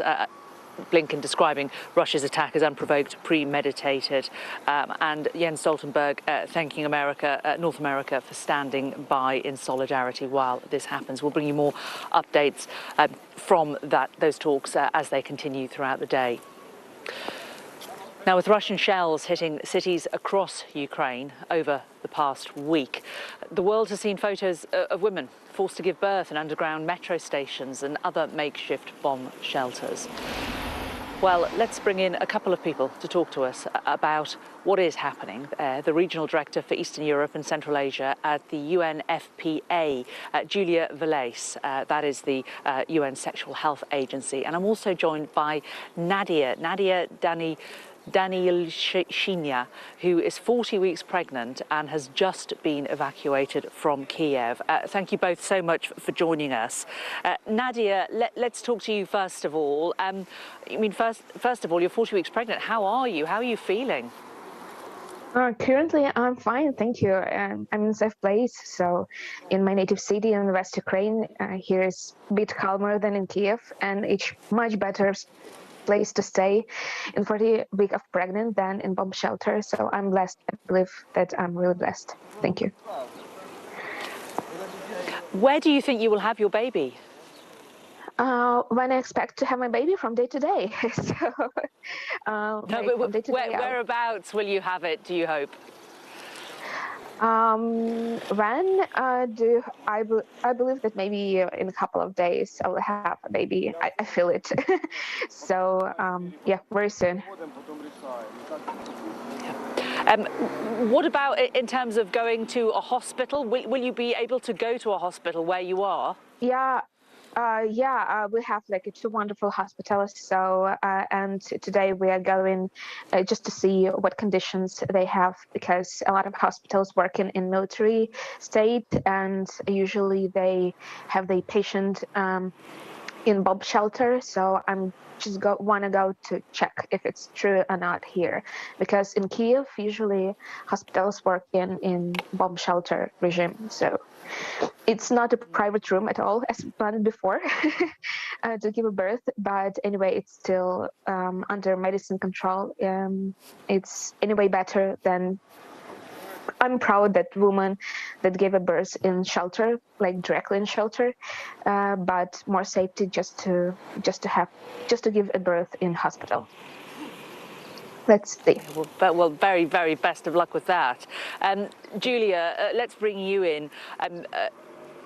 We've all seen the images, and it doesn't bear thinking about, really, if to have to give birth without any kind of medical support, potentially in a really difficult situation. How many women do we think are in a similar situation in Ukraine at the moment? First of all, I would like, and thank you very much, I would like to express my sympathy to Nadia and wish her really a safe delivery and a healthy baby. I cannot imagine what she's gone through in moving out of Kiev. As you said, women have the right to deliver safely in the best possible condition, accessing life-saving health services free from violence. Our estimate says that there could be up to 80,000 women right now who could deliver any moment, any time, yet they may not have access to life-saving services. As you said, they are delivering in shelters, in metros, underground, while bombs fall on their hospitals and facilities. And what aid are you able to get through to them? Well, we are trying our best to bring life-saving reproductive health services. Many facilities are still operating in certain areas of the country, but they might soon run out of supplies. Of course, we need unimpeded access. We need those humanitarian corridors that have been talked about in order to have access to those places that are right now very dangerous, because safety and security, of course, remains our primary concern. And what about the news that Ukraine may have reached a tentative agreement with Russia about potentially humanitarian corridors for aid? How big a difference could that make? Well, first of all, we really need the war to stop. We need peace. We need unimpeded access. Of course, humanitarian corridors could help get to those places that need it most. But even the health facilities that are not under shelling may run out of supplies soon, and the needs are massive. So many women are in desperate need of help and support. And that's why it's very important for the conflict to end as soon as possible, so that all the women can deliver safely in the hospitals, in the maternity services that exist and that needs to be restocked and resupplied. And Nadia, back to you. I mean, most women, when they have a baby, they have a partner with them to help them. They may have decorated a nursery or, you know, even a corner of their bedroom and have an idea of where their baby is going to grow up. Who are you going to have with you, and where are you and your baby going to live when you've given birth? I will live with my parents in my native city, but also my husband together with me, luckily. And I'm not sure that we'll have a partner delivery process because hospitals are overwhelmed. So I'm emotionally try to be prepared that I will have like a single labor and delivery process. But anyway, like if I have a husband here together with me, and I'm lucky that he can support me 1 week or 2 weeks after, and then we will decide what to do. I hope that war will end, and I don't know, NATO will support us, and finally they close the sky above the Ukraine, and it will be a bit calmer, and I will able just to stay in Ukraine because my husband wanted to that I moved with our future kid, our future girl in abroad in Poland to my relatives, but I hope that we'll back to Kiev. Well, I hope so too for you. Nadia, the very best of luck over the next few days. We'll be keeping everything crossed for you. And Julia, thank you so much for joining us as well. A reminder that amongst all of this, normal life is going on for so many people. We've just heard from the German Foreign Minister. Let's listen in to the NATO conference and what she's had to say. We are standing here in close solidarity between EU, between G7 and NATO, making clear that this war from President Putin, which is not a war by the Russian people, it's a war from Mr. Putin against the Ukraine, that this war is not only a breach of international law and a breach of civilization, but also is the most dangerous action towards its own country. We are seeing that our sanction packages are already taking place and having big effects also on Russian economy. And today we underline that we are helping all the Ukrainians fleeing, but also Ukrainians in the country with humanitarian relief. Well, that was Annelies Baerbock, the German Foreign Minister there. Well, figures from the United Nations Refugee Agency show that more than 1 million people have now fled Ukraine, and Poland has taken more now than 620,000 refugees, it is estimated, according to the country's border guards. And the Home Secretary, Priti Patel, is going to be travelling here to where we are today, Medicar, and she is going to be meeting some of those refugees. Well, let's now talk to the chair of the Association for Ukrainians in Great Britain, and from their Bolton branch. This is Yaroslaw Tymczyncin. Good to talk to you this morning, Yaroslaw. How many Ukrainians do you know in the UK who have considered doing the opposite to what all the refugees we are seeing coming out of Ukraine? How many people do you know who've gone from the UK back into Ukraine to fight? Actually, I don't know of any, because my generation, we're all in our 60s, and so the thought of actually going to fight, I can't see that happening. No, it's not something that we would think about a great deal, to tell you the truth. How are you feeling looking at what is happening from such a long way away and from such a position of powerlessness?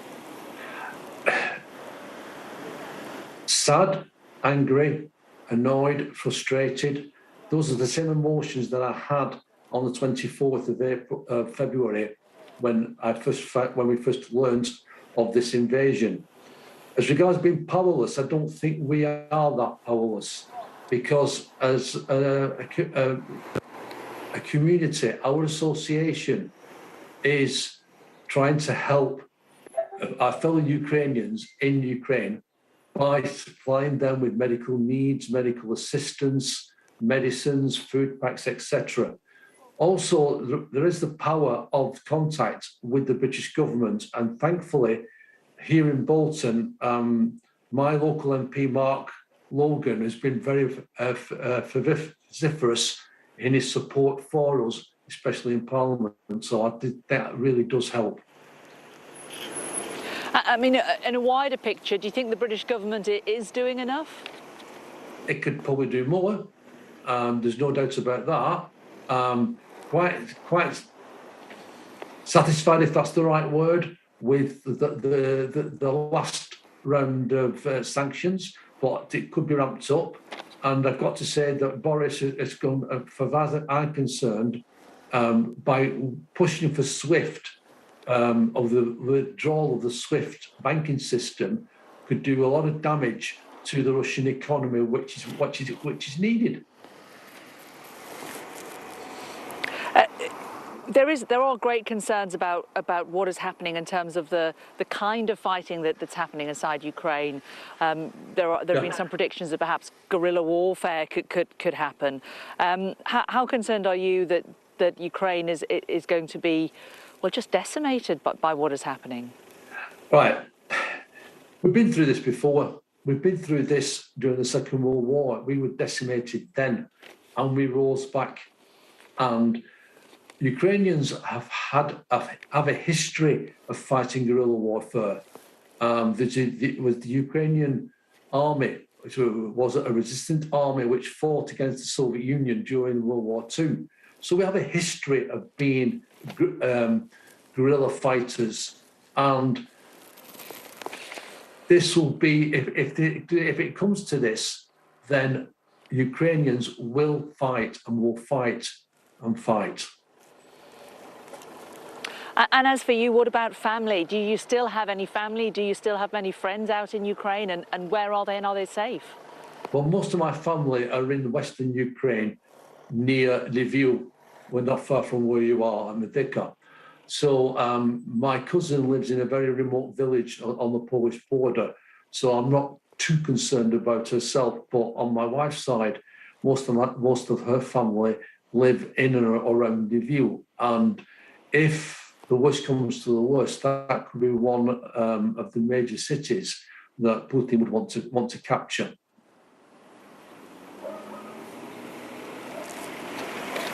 Okay. Yaroslaw Tymczyncin, really good to talk to you. Thanks so much, and best of luck with all that you're doing, fundraising and helping old friends back in Ukraine. Thanks very much. The NATO foreign ministers meeting is still going on in Brussels. The EU foreign policy chief, Joseph Borrell, has just spoken. Let's have a listen. Has changed a lot since then. We are now witnessing a full-fledged war in our borders, a war unleashed by President Putin against Ukraine, and a completely unjustified war that's creating a lot of civilian casualties, with the use of arms strictly prohibited by the Geneva Convention, a lot of civilian losses. That's the moment to speak out and to stand up. That's the moment where the transatlantic unity is more important than ever. We at the European Union, we have decided an unprecedented package of sanctions, financial, political, economic, sanctions that will hurt the Russian economy a lot. And we are supporting the right of Ukraine to defend, and we really admire the courage of the army, the people, and the government of Ukraine. I think it's important to launch the Moscow mechanism and to send a message, a mission, to see which are the acts that can be considered war crimes. And once and again, I think that's the moment in which we have to be united, because we cannot afford that might makes right. This is a critical moment of the history of Europe. What do you expect from NATO to do? A stronger unity and ready to act as much as we can. And the important thing for me is to keep the unity of the European Union member states around the sanctions, which are going to be very damaging for the Russian economy, especially the ones related with the central banks, and secondly, to keep the unity about how to provide arms to Ukraine. You know, that's the first time that we are engaged on this kind of operations. That's why I'm saying it's an historical moment for the European Union to appear not only more united, but more effective. So does Europe need to stop the flow of Russian energy, of Russian hydrocarbons, of Russian gas? Surely that would be very, very effective and damaging for the Russian economy, sir. Sure it will. Sure it will. We will consider everything. 1 week ago I told you everything was on the table. And you could see that everything was on the table, because some measures that nobody could expect it have been taken. So everything remains on the table. When you say everything remains on the table, should Everything. you accept Georgia and Moldova? Joseph Borrell there, the EU's foreign policy chief, reiterating the need for all of the West to pull together behind NATO for unity against Russia. Now, reports of a fire and fighting in Europe's largest nuclear power station sent financial markets into the red, with stocks tumbling and oil prices surging further. Let's bring in our business presenter, Ian King, in the city. Hello, Jane. Yes, we saw further falls on Wall Street last night, and that was followed by falls in Asia-Pacific equity markets overnight. The Asian markets now trading in some cases at levels not seen for some 15 months. The Nikkei 225 in Japan fell by more than 2%, nearly 2.25%. The Hang Seng in Hong Kong off by some 2.5%. Shanghai was down 1%, and Australia by 0.5%. That's been followed by falls across Europe this morning as the markets opened around 3/4 of an hour ago. All of the main European stock indices currently off by around 1%. That includes the FTSE 100, which is off by nearly 1.75% right now. So it is a real risk-off day in the jargon. And there you go. You can see the FTSE on the screen now, off 120 points. And really, one of the concerns, Jane, is that there is a bit of a lack of liquidity in markets right now. In other words, volumes are very low. It's not propitious times for really trading in high volumes. Those are the European markets. You can see there the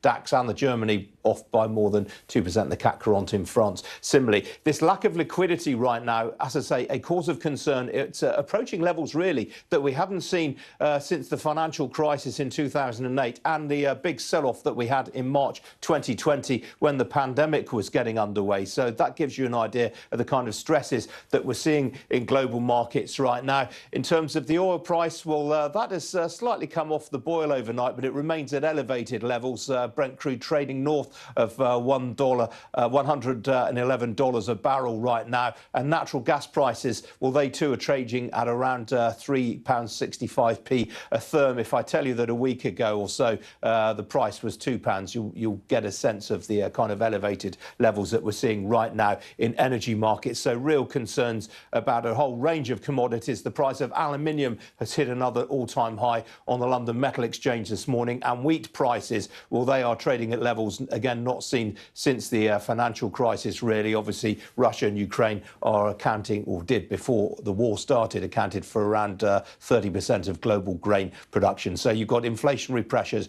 really picking up against a whole range of commodities. No wonder markets are selling off this morning. No wonder at all. Ian King, thanks very much for joining us there from the city. Well, we're in Medikar this morning. This is the biggest crossing town between Poland and Ukraine. We're not actually at the border itself. It's about half a mile away, but we're outside a refugee centre, and this is where a lot of people who've come through who haven't got somebody here to meet them, who don't quite know where they're going to go next, but have just managed to get out of Ukraine, are coming to, and they're housed here overnight. They can stay here actually for as long as they want, and then transport is provided once they've found a new destination to go to, and again lots and lots of accommodation is being donated across the whole of Poland for people to stay in. We're expecting the Home Secretary Priti Patel to come down to the border crossing a little bit later on today. She's going to be meeting some of those refugees coming across the border, and it comes of course at a time when the government is under a certain amount of pressure to make things simpler for Ukrainian refugees to come into the UK. We will be down there when she arrives. But for now, stay with Sky News for the rest of Sky News Breakfast after the break.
When you see value in all directions, you add value in all directions. That's 360-degree value. Accenture. Let there be change.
Hello, good morning. This is Sky News Breakfast, live from Medikar, the main border crossing between Poland and Ukraine, and a route out of the country for Ukrainians escaping the conflict. We'll bring you all the latest throughout the morning as Russia's invasion of Ukraine takes another worrying turn.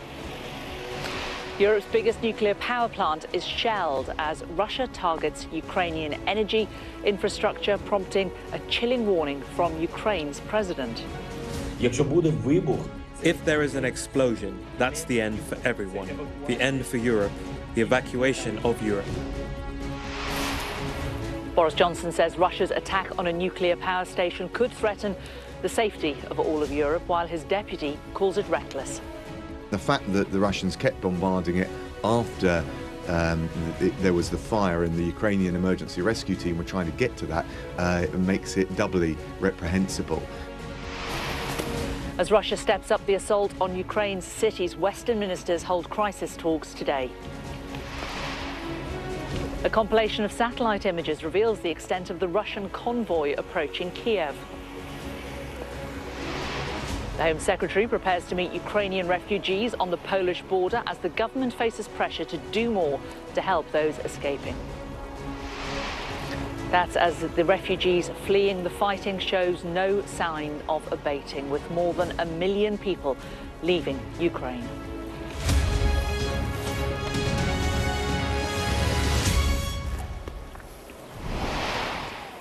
Hello, good morning from Medikar on the border between Poland and Ukraine, where many of the more than 1 million people fleeing the fighting have been arriving over the last few days. This morning, there's been another disturbing development in the conflict, with Russia targeting a crucial energy-producing city as it steps up its assault on Ukraine.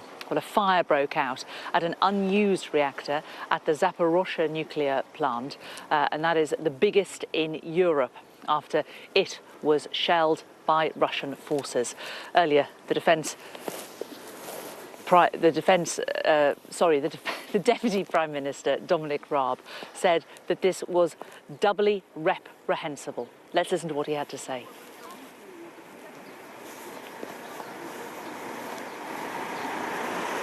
At the very least, it was clearly a reckless bombardment of a very sensitive and precarious and dangerous facility. And the fact that the Russians kept bombarding it after there was the fire and the Ukrainian emergency rescue team were trying to get to that makes it doubly reprehensible. The Prime Minister's been very clear on this.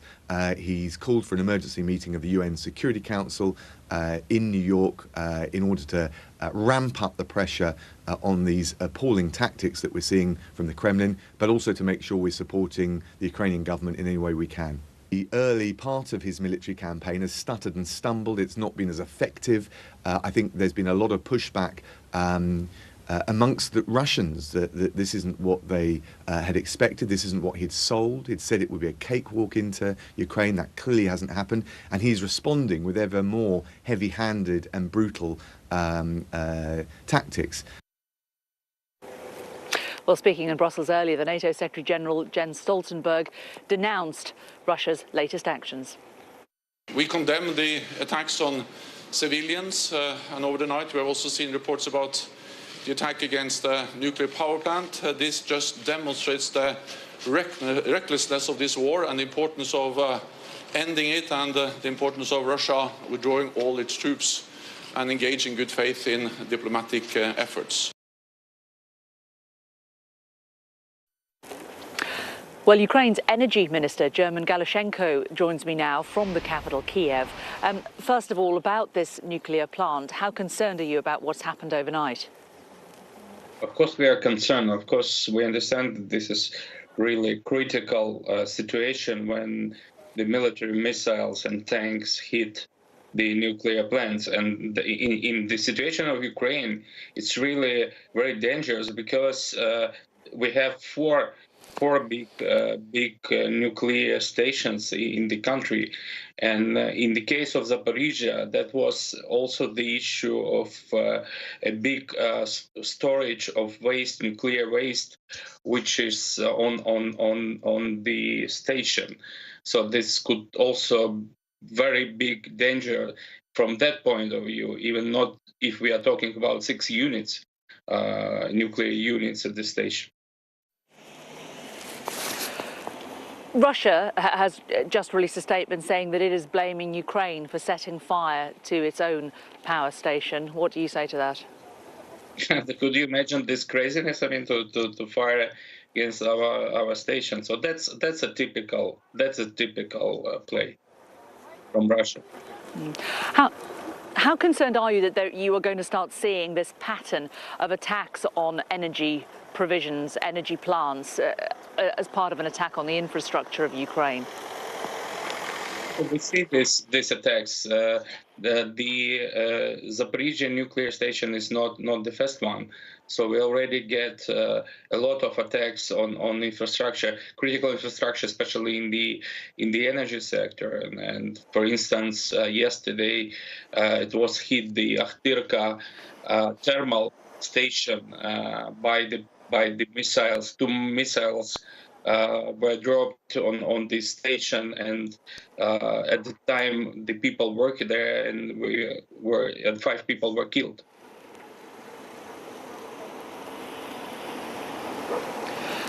I don't know if we've lost you or if you just finished speaking there, but in terms of what else is happening across Ukraine, we've seen in Mariupol that is being cut off, water being cut off there. This encircling and cutting off appears to be Russia's tactic now, doesn't it? Well, in fact, it's really very what.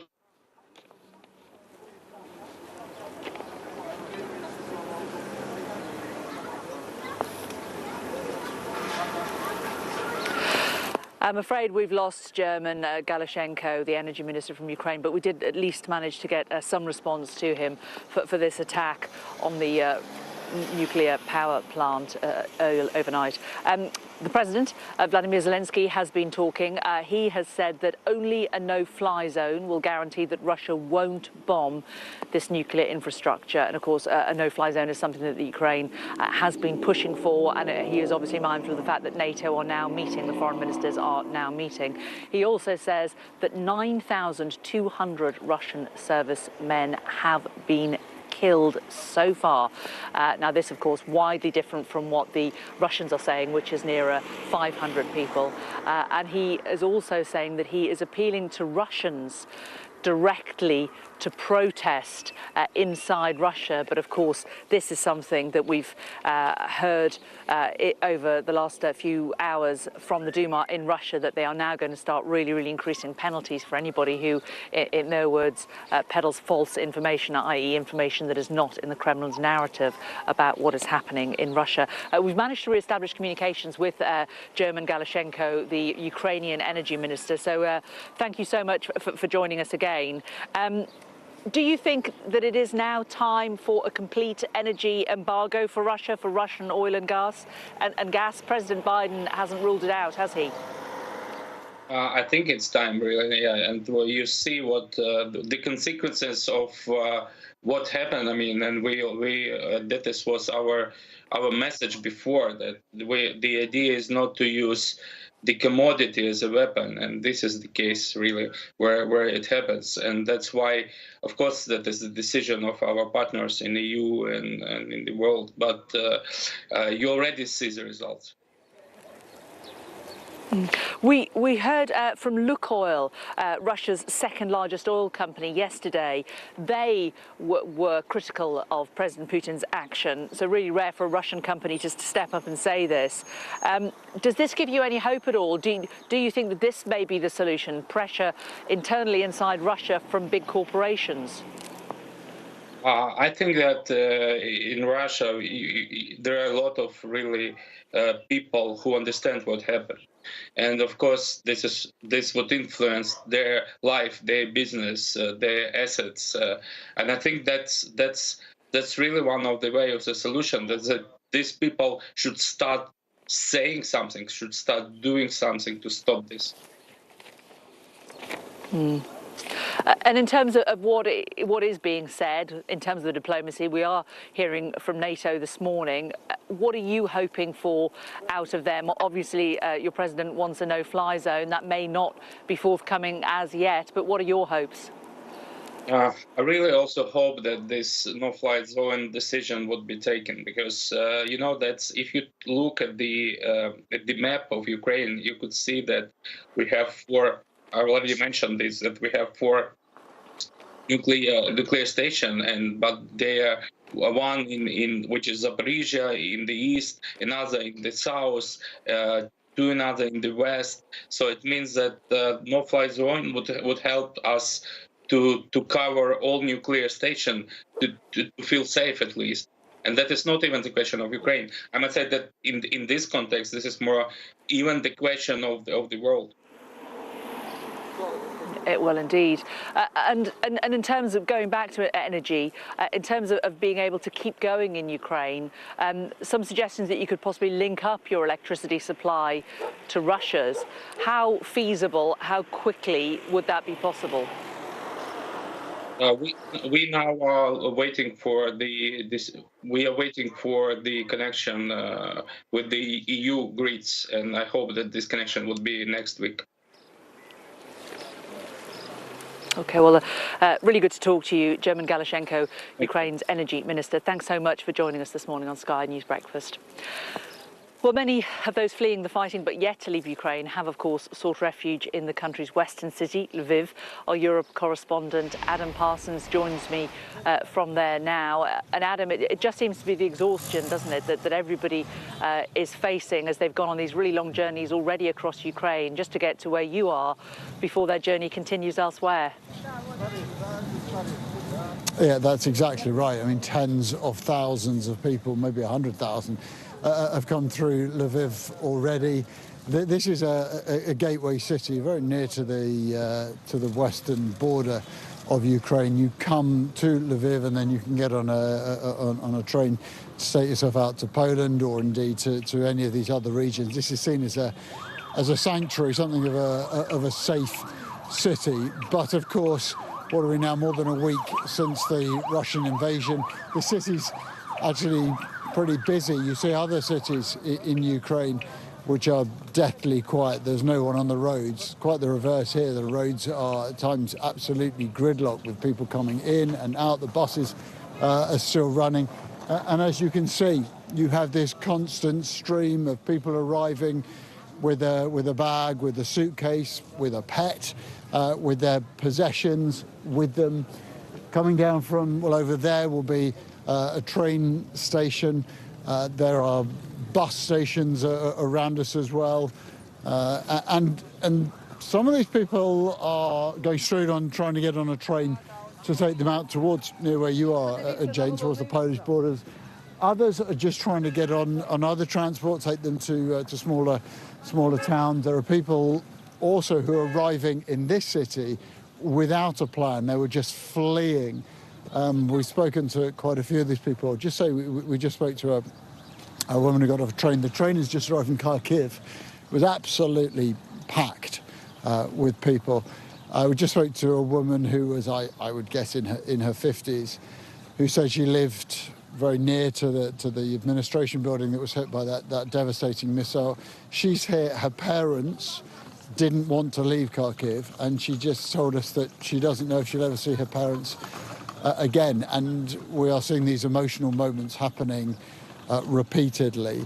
I think there is a question now about we've talked a lot about the resilience of the Ukrainians, but every bit of elastic has a breaking point. And I think today it feels to me like I've seen a lot more people who look utterly spent, utterly exhausted at getting towards the end of their tether. And of course they read the news, they see the images of places like Kherson and Kharkiv, Kiev. They see about Odessa. They're now hearing about this attack on the nuclear power plant and that fear of what the repercussions of that might be. And of course, like any Ukrainian city at the moment, they wonder just how safe this place is. By any estimate, Lviv at the moment is a long way from the fighting, but at the same time, who knows what will happen. Air raid sirens have gone off a few times already today.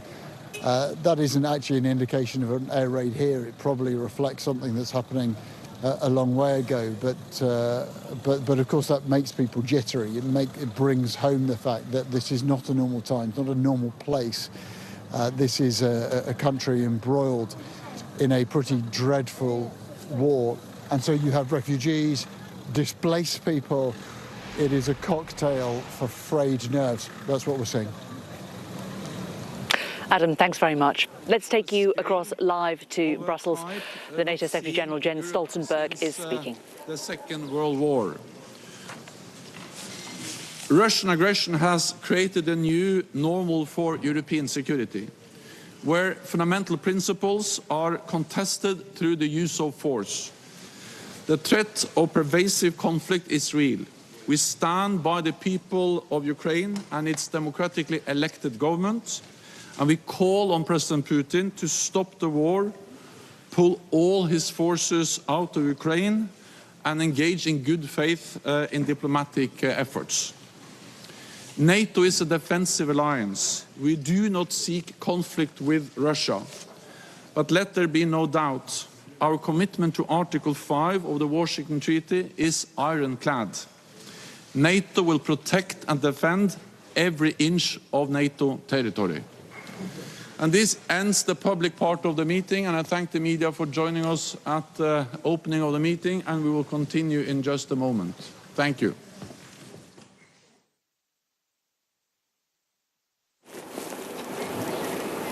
Well, the NATO Secretary-General Jens Stoltenberg there officially opening this meeting of NATO foreign ministers in Brussels. And our correspondent, Laura Bundock, is in Brussels for us as well. A lot to discuss, Laura, and they're in the difficult position of trying not to antagonise President Putin, trying not to push him too far, trying not to overstep NATO's abilities as a defensive alliance, as was reiterated this morning. But at the same time, we've seen an attack on a nuclear plant overnight. They will clearly want to do something. Yes, and this is the very fine balance that the foreign ministers here will have to discuss today. Just how much further is NATO prepared to go in stepping up its support for Ukraine and in taking action itself? Now, we know that it's been bolstering its eastern flank, bringing in more troops, including another 1,000 British troops to Estonia. Liz Truss, the Foreign Secretary, meeting her Baltic counterparts in Lithuania yesterday, very aware of the worries they have about the threat to their security. But at the moment, for now, NATO discussing where it goes next, what moves has it got to make. All this in the background of continued Russian aggression in Ukraine. It is a difficult line for them to balance. It was interesting hearing the US Secretary of State Antony Blinken, and here as he arrived this morning, he said, yes, NATO is a defensive ally, but if war comes to us, we will defend it. And that is the key point here, I think. Article 5 very much ironclad, as it's been said so many times, in that an attack on one is an attack on all here. Anyway, so I think today the discussions around European security, what more can be done in terms of bringing in more troops to reinforce those countries bordering Russia, bordering Ukraine potentially now as well. And this is a massive day of diplomacy. So just starting here in NATO, we've got a G7 leaders meeting as well, and ending with a meeting at the European Union of Foreign Affairs Council meeting there. But coming into this meeting, the European Union's foreign policy chief, Josep Borrell, stopped. He's also here at NATO. He's been invited to this meeting. Here's what he had to say this morning.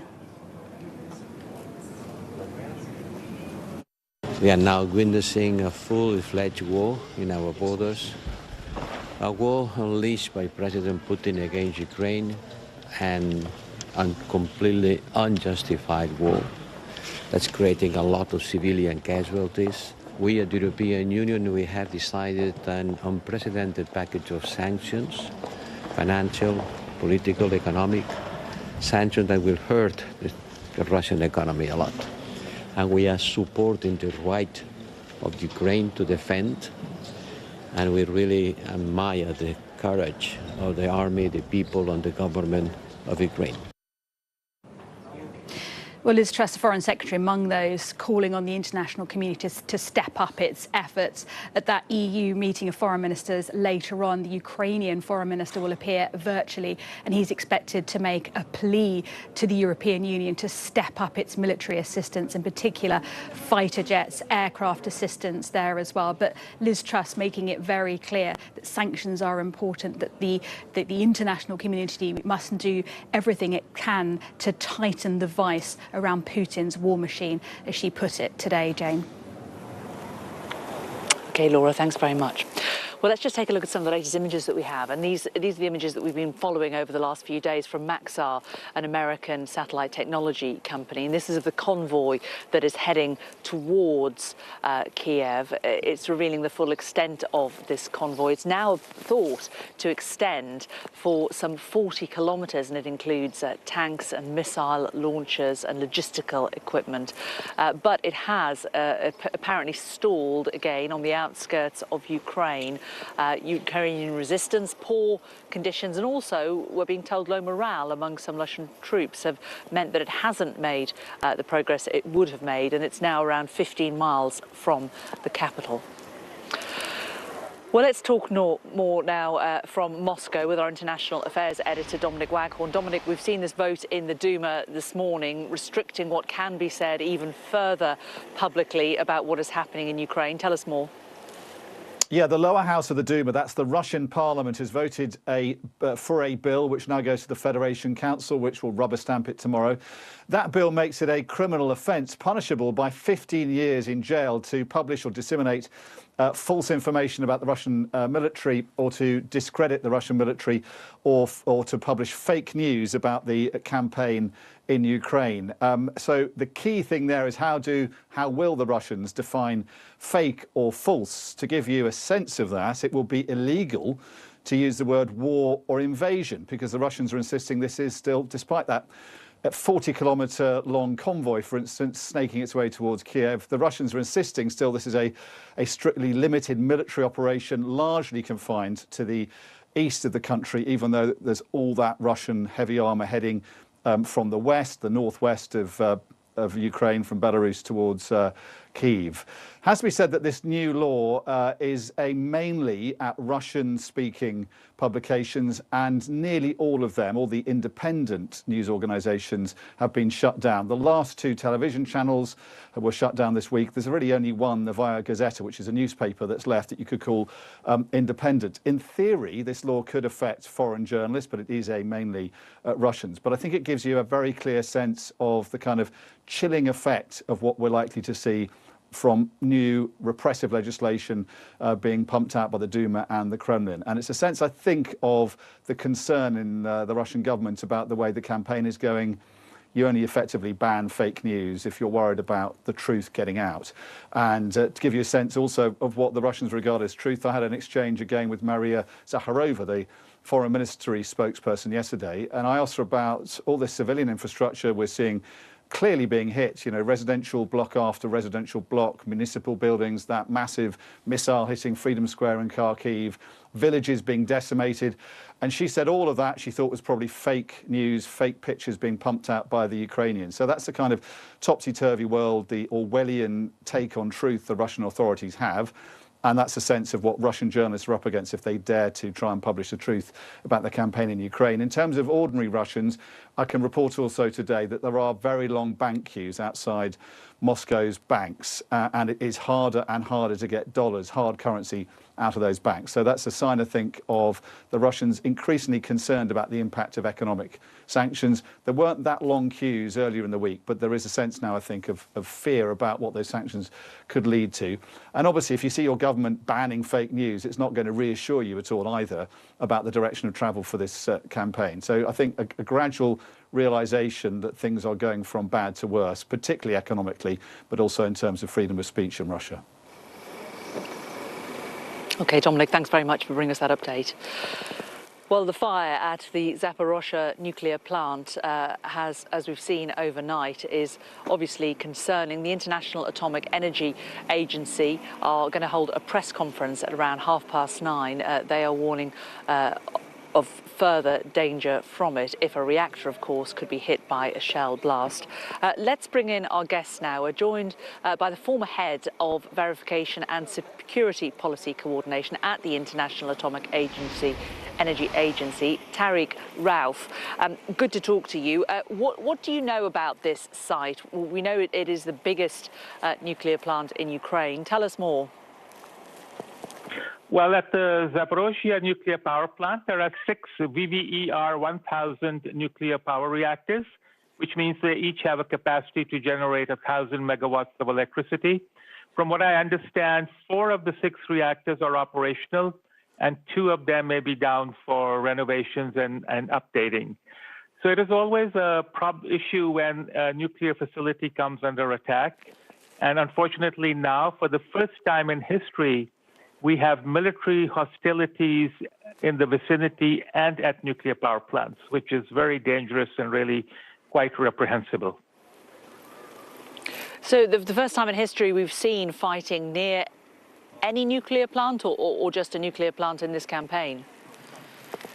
I think at any nuclear power plant. We've never had fighting in a location or in a country where nuclear power plants were operating. Okay. The damage that's been caused from what you're able to glean, tell us about where it's been hit and what the kind of damage is.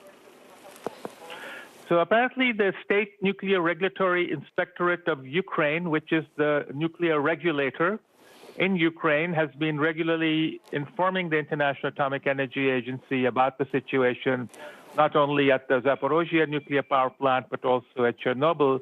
And apparently one of the administrative or training buildings near the reactors was hit, which caught fire, and it took a few hours for the firemen to be able to access the building given the ongoing firing. And apparently, as far as we know, none of the nuclear reactors itself has been hit. And we also hear from the news channels that the Russian nuclear forces are now in control of the nuclear power plant site. But I think that would be confirmed by the IAEA Director General, as you mentioned in his press conference in a few minutes. And does that give you pause and cause for concern, the fact that the Russians are in control of the plant, or not, given that Russia has its own nuclear capability? Well, these power plants were built during Soviet times, so the Russians know the designs. The reactors were designed in Russia. But I think it's very unlikely that the attacking Russian military forces would have nuclear specialists or nuclear operators with them. It seems that they will allow the Ukrainian operators on site to continue working and operating the plant. But these people need to rest. They cannot work on very long shifts because they need to be alert and make sure that the nuclear power plant's nuclear safety systems are working properly. And already it has been reported that the staff was under stress because the nearby village of Enerhohar, where they live, was also occupied by the Russians. So it's not only the physical damage, but also the mental and physical stress on the operating staff that also needs to be taken into account. But also we need to stress that from all of the work that's been done and all the research that's been done, it appears that radiation levels are still normal. Well, yes, this is what the regulator reported, that the waste storage site near Kyiv, which was hit 2 days ago, did not result in any radioactive releases. And as far as we know, there are no reports. But again, we need to wait to see what the IAEA Director General has to say about the Zaporozhye nuclear power plant, whether or not there has been a release of radioactivity. Okay. Tariq Rauf, good to talk to you. Thanks so much for joining us, giving us your expertise on the nuclear facilities in Ukraine. Well, earlier I spoke to the Deputy Prime Minister, Dominic Raab, who condemned what had happened in this attack. At the very least, it was clearly a reckless bombardment of a very sensitive and precarious and dangerous facility. And the fact that the Russians kept bombarding it after there was the fire and the Ukrainian emergency rescue team were trying to get to that, it makes it doubly reprehensible. The Prime Minister's been very clear on this. He's called for an emergency meeting of the UN Security Council in New York in order to ramp up the pressure on these appalling tactics that we're seeing from the Kremlin, but also to make sure we're supporting the Ukrainian government in any way we can. The early part of his military campaign has stuttered and stumbled. It's not been as effective. I think there's been a lot of pushback amongst the Russians that this isn't what they had expected. This isn't what he'd sold. He'd said it would be a cakewalk into Ukraine. That clearly hasn't happened. And he's responding with ever more heavy-handed and brutal tactics. I also asked Mr. Raab whether the sanctions that the government had put in place were strong enough. We have got sanctions on over 100 entities. You've seen 2 individuals, Usmanov and Shuvalov, overnight. But what we're doing is making sure we take the most effective measures. We need evidence to seize property. And just to give you one illustration, because it's been put about that we're slow or we're lagging behind, actually, we've sanctioned more Russian banks than the EU, including the biggest Russian bank, Sberbank. We've prevented millions of Russian companies from being listed in the UK or raising loans in the UK. And we will look carefully at how we can expedite and strengthen all the powers that we've got. Well, overnight, you may know that inside Russia, the access to the BBC's Russian service website was blocked. Well, the BBC is giving a response to that. They are obviously condemning that they have been blocked in Russia, and we'll try and bring that to you shortly. Now, of course, what's happened in Russia has had an enormous impact on the economy in Russia and the wider economy. We've seen an impact on oil and gas prices. And let's bring in our city presenter, Ian King, to tell us what impacts are we seeing today, Ian. Hello, Jane. Yes, well, we saw a sell-off overnight on Wall Street and a slightly more severe one in the Asia-Pacific markets overnight. The biggest fall was a Hang Seng in Hong Kong, which came off by some 2.5%. The Nikkei 225 off by 2.25%. So markets in Asia-Pacific down to levels not seen for the last 15 months or so. So pretty extreme. That has continued into Europe today, and the sell-off has intensified as the morning has gone on. All of the main European stock indices opened in negative territory at 8 o'clock this morning, our time. But as you can see on the screen there, the sell-off has intensified. At one point, the MIB in Milan was off by some 4%. All of the main European bourses now off by some 3% or more, apart from the IBEX in Madrid, off by just 2%. It's a similar picture here in London. The FTSE 100 is also off by north of 2% right now. And generally, it's an across-the-board sell-off, as you can see there, 2.5%. Most of the FTSE's heavyweights have fallen. Ironically, one of the biggest gainers on the session is Evraz, which is a Russian steel maker, which is, for now, in the FTSE 100. There's a reshuffle of the index coming next week, and it's expected to be relegated from that, some 29% owned by Roman Abramovich, and very tightly held stock. That one, as I say, expected to fall out of the FTSE next week, but in the meantime does appear to have attracted a bit of bargain hunting. But otherwise, it's a pretty severe sell-off. The oil price is still trading at elevated levels, north of $110 a barrel or so, and natural gas prices similarly. They've come off the boil slightly, but they are still at levels considerably in excess of where they were a week or so ago. Other commodity prices rising this morning. Well, the aluminium price has hit another all-time high on the London Metal Exchange. Russia, obviously one of the world's biggest suppliers of aluminium. So there are a lot of concerns there. And in the meantime, Jane, there are a lot of conversations being had around which companies have yet to join in the boycott of Russia or announce that they're going to exit Russia. The New York State Pension Fund overnight has made some interesting comments targeted at McDonald's in particular, which we've heard a lot about Western retailers leaving Russia over recent days. The likes of Nike and IKEA, for example, closing their outlets in Russia over the last 48 hours or so. McDonald's, which has some 847 outlets in Russia, and of course it was one of the very first Western brands to go into the old Soviet Union once Mikhail Gorbachev had opened up the economy there. Well, McDonald's has yet to announce that it is going to be taking any action in Russia, so its outlets remain open for the time being. Likewise, Pepsi, the New York State Pension Fund, raising questions about Pepsi's role right now in Russia. Again, Pepsi was a company, one of the very few Western brands that was allowed into the old Soviet Union. It has not announced any plans so far to exit its Russian interests. Ian, thank you so much. Let's take you straight across to Vienna.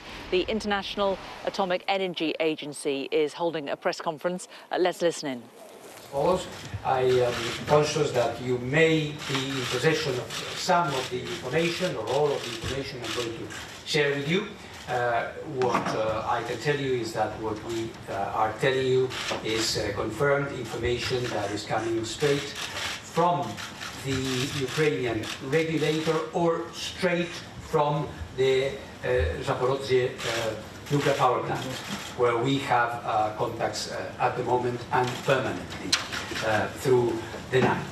So, as you have been informed, overnight a projectile hit a building within the plant site, within the site plant. This building, I should repeat, is not part of the reactors. None of the reactors is a training adjacent construction facility to the reactor. These caused a localized fire, which was extinguished by the local fire brigade at the plant. So it's important to say that all the safety systems of the 6 reactors at the plant were not affected at all, and that there has been no release of radioactive material. No release of radioactive material. Importantly, in this regard, is the radiation monitoring systems. So the systems we have to measure the radiation are fully functional as well.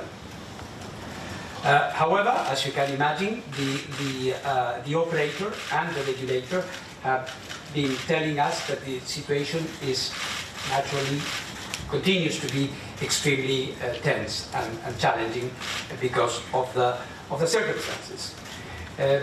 Of the plant reactors units, we must say that of all the units that we have there's only one that is operating at around 60% of its capacity.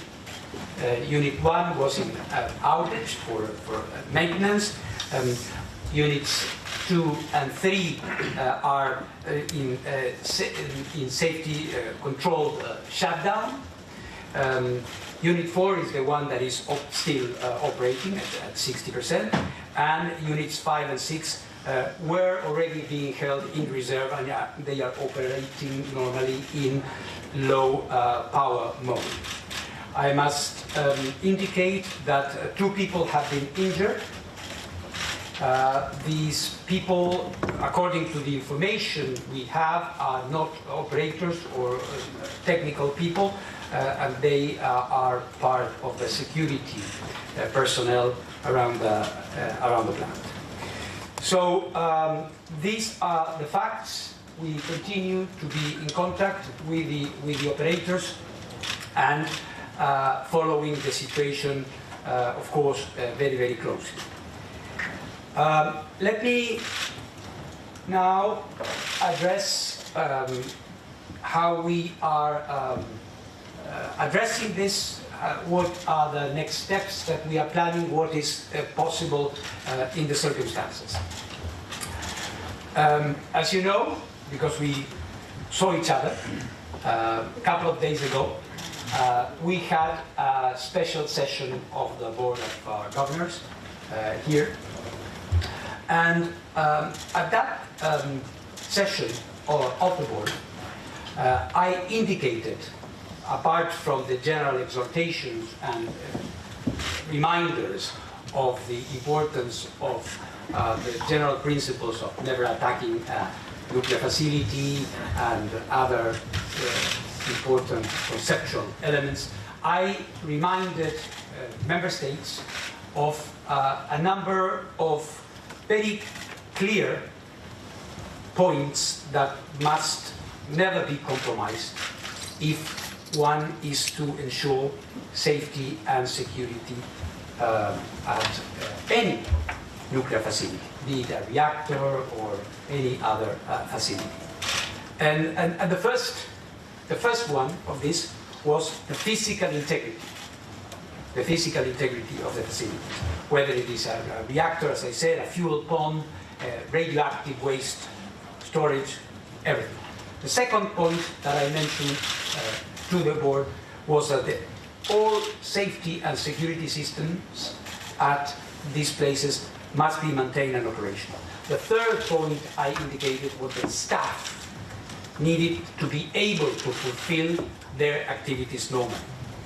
The fourth is that there should be at all times off-site power, electricity, so that the facility is able to continue running normally. I also referred to the supply chain that must be always available in case there is a need, spare parts or things that are perhaps needed for repairs. I also referred as a sixth point to the radiation monitoring systems that are also required so that we have an idea of what's going on from the perspective of the possible presence of radioactivity. And finally, communication. Communication, which is so important, as you have seen throughout this night. Without it, we would have not been able to confirm the things that we are telling you. Well, everybody agrees. Everybody agrees, without any exception. No country disagrees that these principles must be maintained. However, the first of this, the physical integrity of the plant, has been compromised with what happened last night. So we, of course, are fortunate that there was no release of radiation and that the integrity of the reactors in themselves was not compromised. But yes, the plant in a wider sense. But it is obvious that when we all agree on these principles, words must mean something. And we have to act in consequence. So for us, the IAEA, it is time for action. We need to do something about this. As I also referred to you, I believe, Ukraine sent a request for immediate assistance to us. So bearing in mind what's happening and the risks that we may all incur if this continues without an enhancement and without a recommitment to these principles, I have indicated to both the Russian Federation and the Ukraine my availability and disposition to travel to Chernobyl as soon as possible, so that these 7 crucial pillars are never again compromised. The idea behind this initiative of mine as Director General of the IAEA is to agree on a framework and on a compromise that would commit to not compromise these principles that we all subscribe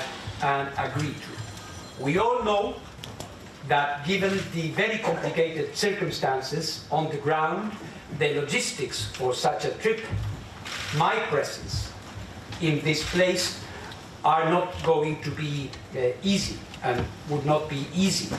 But at the same time, I believe they wouldn't be impossible. If we are to extend assistance, we have to be there. And the first to be there must be the head of the IAEA. I want to make clear one point. This initiative of mine has nothing to do with the political aspects of this crisis. This is not my mandate. I am not the Security Council of the United Nations. I am not the Secretary General of the United Nations. I am not a self-appointed mediator. It has nothing to do with that. I want to be extremely clear about this. What we are talking about here is a framework under the aegis of the IAEA, whereby Ukraine and the forces that are present there in the context of this military operation of the Russian Federation can agree to a commitment to not to compromise these principles that I have mentioned. So, as I said, the facts are this. The request for assistance has been made to us. We are not ignoring it. I am ready to come. I stop here and I take your questions. Thank you very much. So please identify yourself in your media. Thanks, DG Grossi. Jonathan Tyrone with Bloomberg News. Can you please just clarify who specifically you're in touch with on the Russian side? You said you're in touch with the Energoatom in Ukraine and the regulator. And can you also please clarify, do we know right now whether the control room itself at that nuclear power plant is in possession of Russian forces, or does the utility continue to have control of the room? Yeah, of course.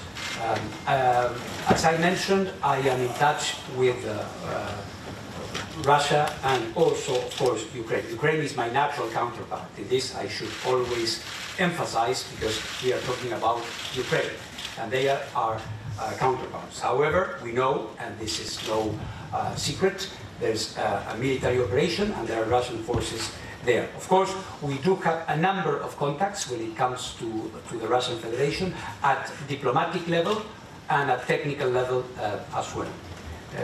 So this is the first part. The second part is regarding the operation of you're talking about the control room and things like that. Here I should emphasize that for the time being it is purely Ukrainian staff running the operations there. What we have in this case, as we speak this morning at 11:15, what we have is in Chernobyl and in Zaporozhye, we have effective control of the site in the hands of Russian military forces. I hope the distinction is clear.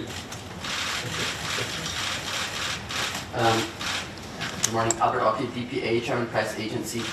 Just to clarify, you said you're proposing a framework to basically guarantee the safety of the nuclear installations from both sides.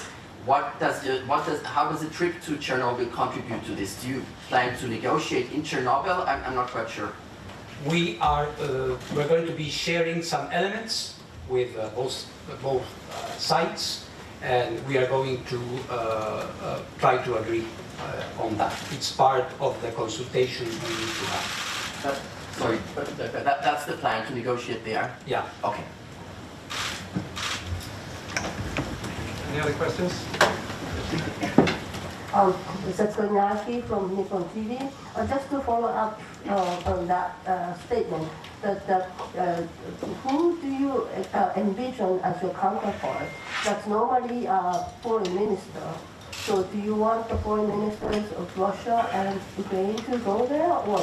I'm talking, of course, with the political authorities of the countries. And this is also something that we have to know that this is an unprecedented situation. Normally, in diplomatic practice, one easy way out is to refer to precedent. It was done in this way last time this happened, so this establishes some sort of practice or tradition. Unfortunately, here we are in completely uncharted waters. But what animates this initiative is the need to act and to hit this call for assistance, bearing in mind the realities on the ground.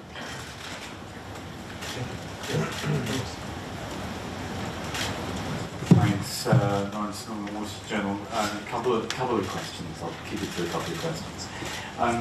Do you know who was responsible for the projectile that hit the site? Was it Ukrainian forces, as the Russians are claiming, or was it the Russians? And what have the Russians said to you about about sending a team there for assistance?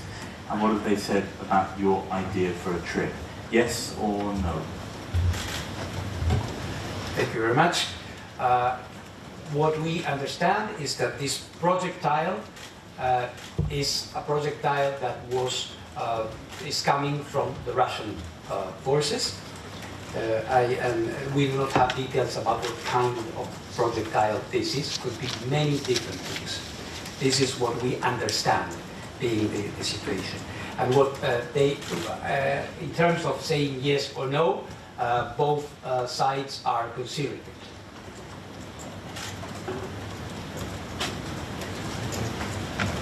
Any other questions? François Murphy from Reuters, IDG. Yes, over here. sorry, I'm always losing you. Yeah, no, of course. Two questions then. What happens now, just particularly at Zaporozhye? You say Ukraine's in control of the control room and of operations, but they're surrounded by the Russian military. Yeah. Okay, so what do you expect to happen here? Is these things supposed to stay frozen as they are, sort of a bit like a Chernobyl, or do you imagine something else? And what direction are things heading in? And then also, I just want to follow up on what Albert was saying. If you don't have agreement for a meeting, why are you specifically suggesting a meeting at Chernobyl? You could meet these people anyway. So why is this so clear in your mind? Well, there are a number of technical characteristics that make it advisable to do it there, to have a better idea, and also to be more effective in diplomatic terms. It's very important to be there. Of course, at the end of the day, there might be many different formats, if you want. What we want to indicate here is the disposition of the IAEA to move, to do something about what is going on, and not simply tweet or say things from Vienna. We are ready to move. And in terms of I think one thing is connected with the other. What we have is a situation which is very difficult to sustain. And what has happened tonight, or last night, is proof of that. I have been saying for a few days now, I'm extremely concerned. This is something which is very, very fragile, very unstable as a situation.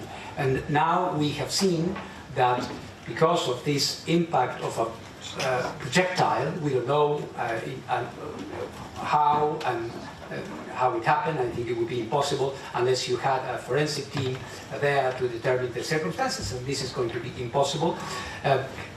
You had the kind of situation we had overnight, which could have been dramatic. So I think that we should not wait for something like this to happen before trying to address it in a more efficient way, since we know what is at risk. And sorry, just to follow up, since you're saying, you're describing the situation overnight, and you say that you're in regular contact with people at the plant. So what is happening right now? So obviously we had this projectile hit, and there was some fighting. Right now we have this normal abnormality, if I can put it like that. The other day in my statement I was saying normal operations, but in fact there is nothing normal about this. Yes, they are running the plants, and I paid homage the other day to their bravery, to their courage, to their resilience, because they are doing this in very difficult circumstances. Now we see this happening.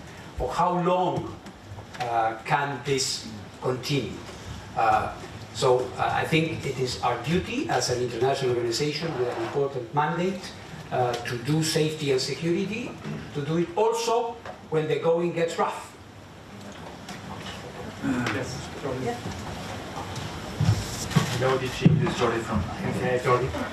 We're talking here about Chernobyl and this one big site. Do you have any information about the other nuclear plants? Is there any risk there? How to get any information? Not at the moment. And it's good, thank you for putting up the slide. What you see here are the 6 reactors. 1, 2, 3, 4, 5, 6. We have this blue here in this unit, which is the one operating at 60%. Now, this is the one. And this is the building. For you to have an idea, this is more or less 1 kilometer. And this here is the training center which was impacted by this project here, and where there was this fire. All right? So I think this, thank you to the team for having put up this, because this gives you an idea. So this is the site. It's a very big site. Right? Yes, Jonathan. Okay, thanks for the follow-up. So there's obviously another plant with 3 units, the southern plant that's near Odessa. Potentially more concerning, I want to hear your feedback on the VVER 440 Type 213 reactors that are operating in Rivne. Those have been units of concern to European regulators and the IAEA for decades. Are these issues that you want to talk about in Chernobyl specifically? And then just briefly, you don't have any safety standards about proper procedures in a time of war. By showing us this picture up there, are you suggesting that the proper procedure would be to cold shut down all reactors in the middle of the summer? I'm not suggesting that. Okay. Mind you, there are references to armed conflict and to accidents. There are general differences. Perhaps my Deputy Director General, who is an international expert on this, could clarify it, but there are generic references, if I'm not mistaken, to this. So there are some references that are applicable. And of course, I mean, you are pointing to a pre-existing situation which is more of a structural nature about the safety of a type of reactor.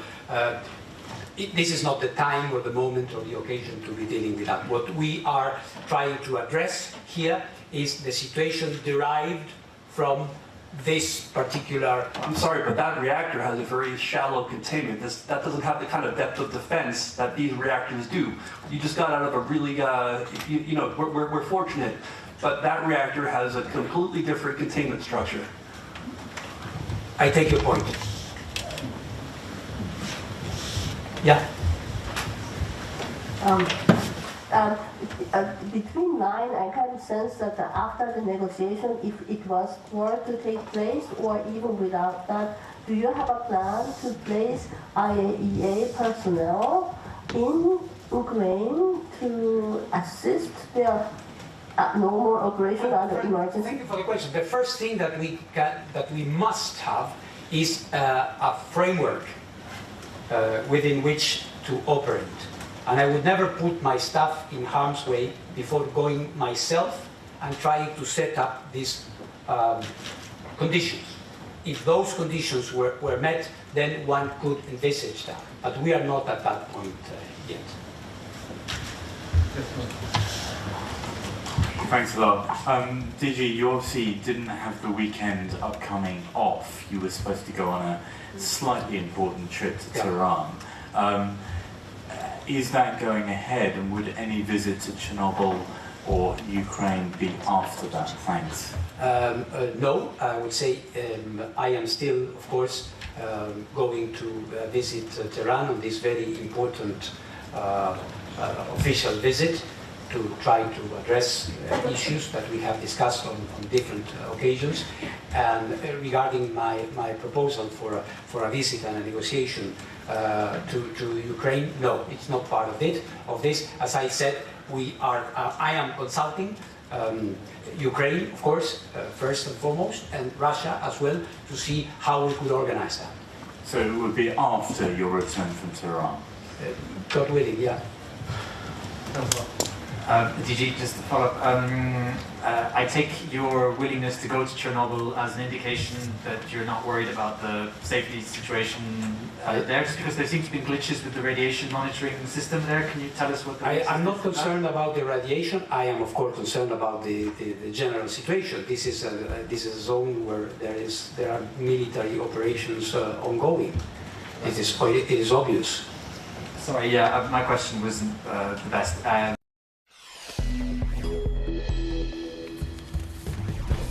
President Biden and Zelensky talking more frequently as the Russian military gets closer to taking Ukraine's capital.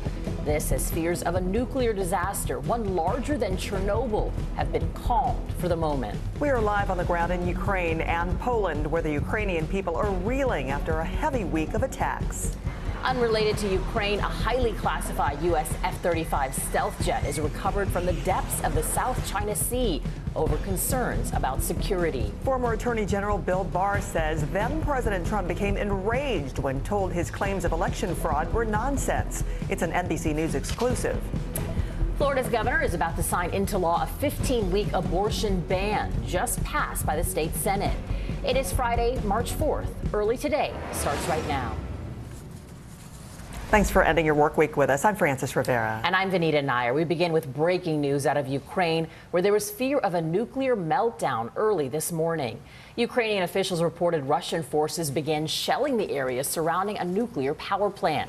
Security footage captured a flash near the grounds. The plant, located in the southeast of Ukraine, is the largest in Europe. It holds 6 of the country's reactors.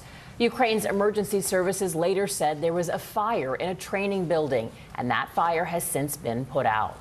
The emergency prompted a call between President Biden and Ukraine's president. French President Emmanuel Macron had what his office described as a disturbing call with Russia's Vladimir Putin. Putin told Macron that the situation will get worse. Ukrainian President Vladimir Zelensky is insisting that he is the one who needs to speak with Putin. It's not about I want to talk with Putin. I think I have to talk with Putin. The world has to talk with Putin because there are no other ways to stop this war. With the nuclear power plant in jeopardy, Zelensky released an urgent plea just hours ago for Europe to do more to stop the Russian military. NBC's Molly Hunter joins us live from Lviv, Ukraine. And Molly, the danger to that nuclear plant caused a lot of panic. What more do we know about the current state of those reactors? Hi, guys. Good morning. That's right. It was a dramatic 12 hours overnight. We do have some good updates this morning from the State Inspector for Nuclear Regulation of Ukraine. The big headline is the fire is out, as you mentioned, and the plant is occupied by Russian forces, according to the Ukrainian government. The units remain intact. Now, there is apparently some damage to Unit 1, but that does not affect the safety. And importantly, you guys, there are no changes to radiation status. Now, overnight local time, the U.S. Energy Secretary tweeting out, she called Russian military actions near the plant reckless and must cease. She added the plant reactors are protected by robust containment structures and reactors are being safely shut down. We should also add, you guys, the IAEA has confirmed that the fire did not affect any of the essential equipment. Certainly something, though, we will keep an eye on today. You mentioned reckless there. The Russian military also seems to be growing more aggressive. Are they actually gaining any ground?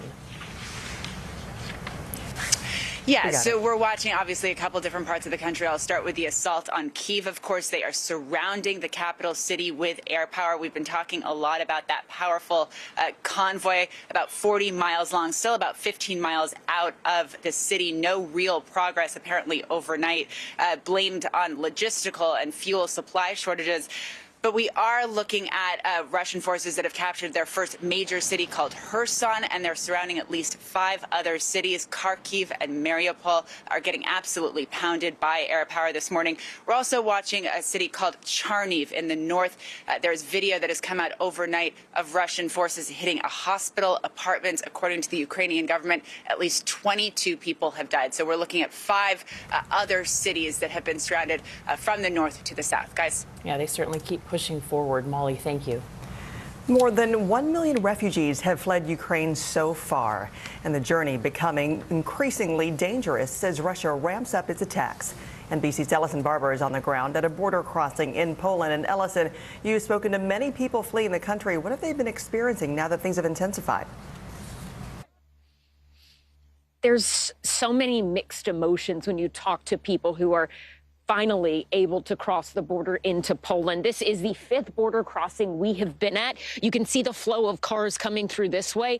There is still a steady stream of people coming, but at this border crossing, things seem to be moving very quickly. It's incredibly organized here. Further down the road, you can make out what is kind of a tented area that's been set up for people who have crossed to then go to get some sort of help, bits of resources, talk to people to see where they should go next. When we first started reporting on the ground in Poland, we spoke to a lot of people who were crossing from Ukraine into Poland and then staying with other family members. What we're hearing now is a lot of the people coming don't have family members here. They don't exactly know where they are going to go. They are on the ground and then trying to figure out what resources might be available to them and what next steps they should take.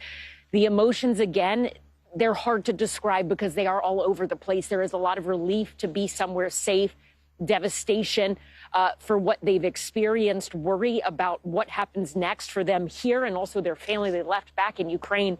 And then for some people, it is just this devastatingly bittersweet end almost to what they had back in Ukraine. We met one woman who lived in the country for 32 years. She was born in Russia, but she has spent her entire life mostly in Ukraine. It is a place that she loves, where she raised her family, where she thought she would spend the rest of her life. As we spoke to her, she talked about coming to terms with the fact that she is going to go live with her daughter in Spain and probably never go back to Ukraine. Listen. I want people to know more truth about what's going on. Because they even started speaking that Zelensky is giving up, is leaving Ukraine, and this is a total fake. They're telling this to us, and they're telling us, Ukrainian TV tells us, Zelensky will not give up, he will never give up. People believe in it. In my heart, it's painful. I'm missing Ukraine already. I just want to cry. I don't even know what to say.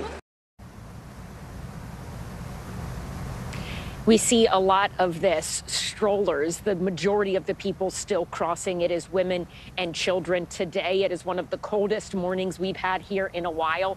The UN says they received the first airlift of humanitarian assistance in Moldova, a plane carrying thermal blankets. And Francis, the cold, that is another layer of concern here, because this is the type of weather that can kill people.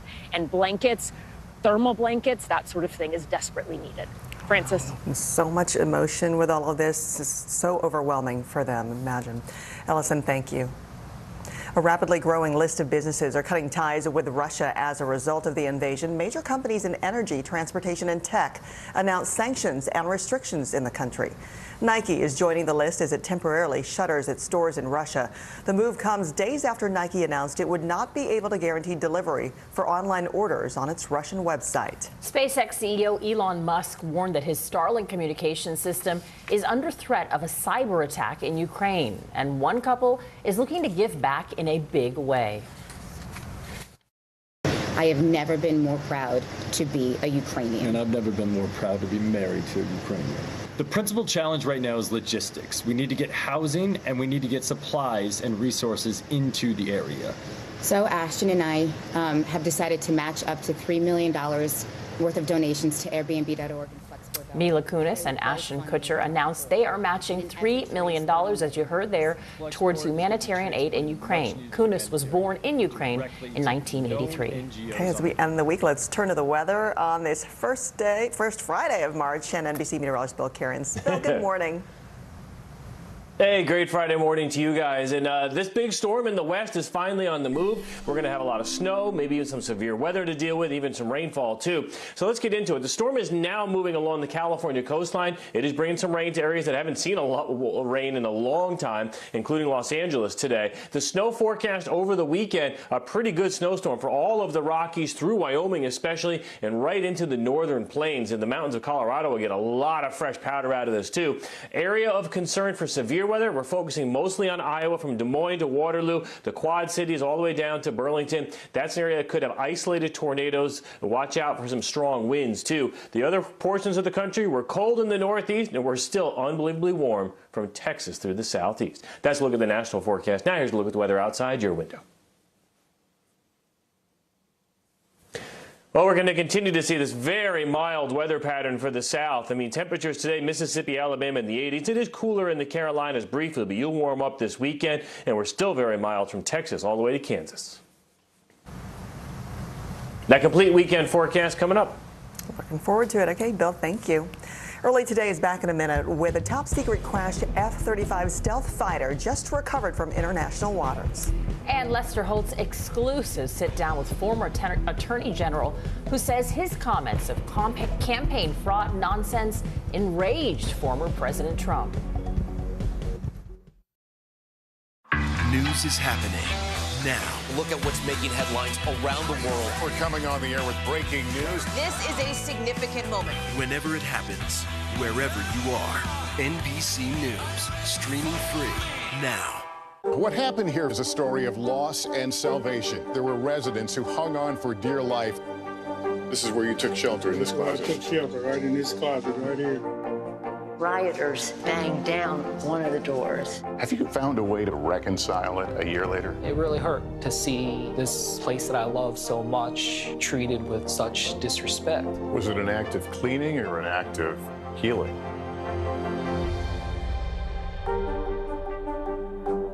Hallie Jackson Now, weekdays at 5 on NBC News Now. There's no better place for fun with friends. Quality time with your little golf buddy. Or an afternoon alone together. With the Golf Now app, family and friends are just a tap away. Just pick your course, pay from your phone, get out and enjoy. Golf Now. Download the app and go play. To cover the news, you have to be in it. We'll take you to the front lines of the story, bringing your news feed to life. Streaming live every night. It's your news playlist. Top Story with Tom Llamas, weeknights at 7 on NBC News Now. Nearly a dozen hours after the eye roared ashore. There is some late-breaking news. All right, it is Hallie Jackson Now, weekdays at 5 on NBC News Now.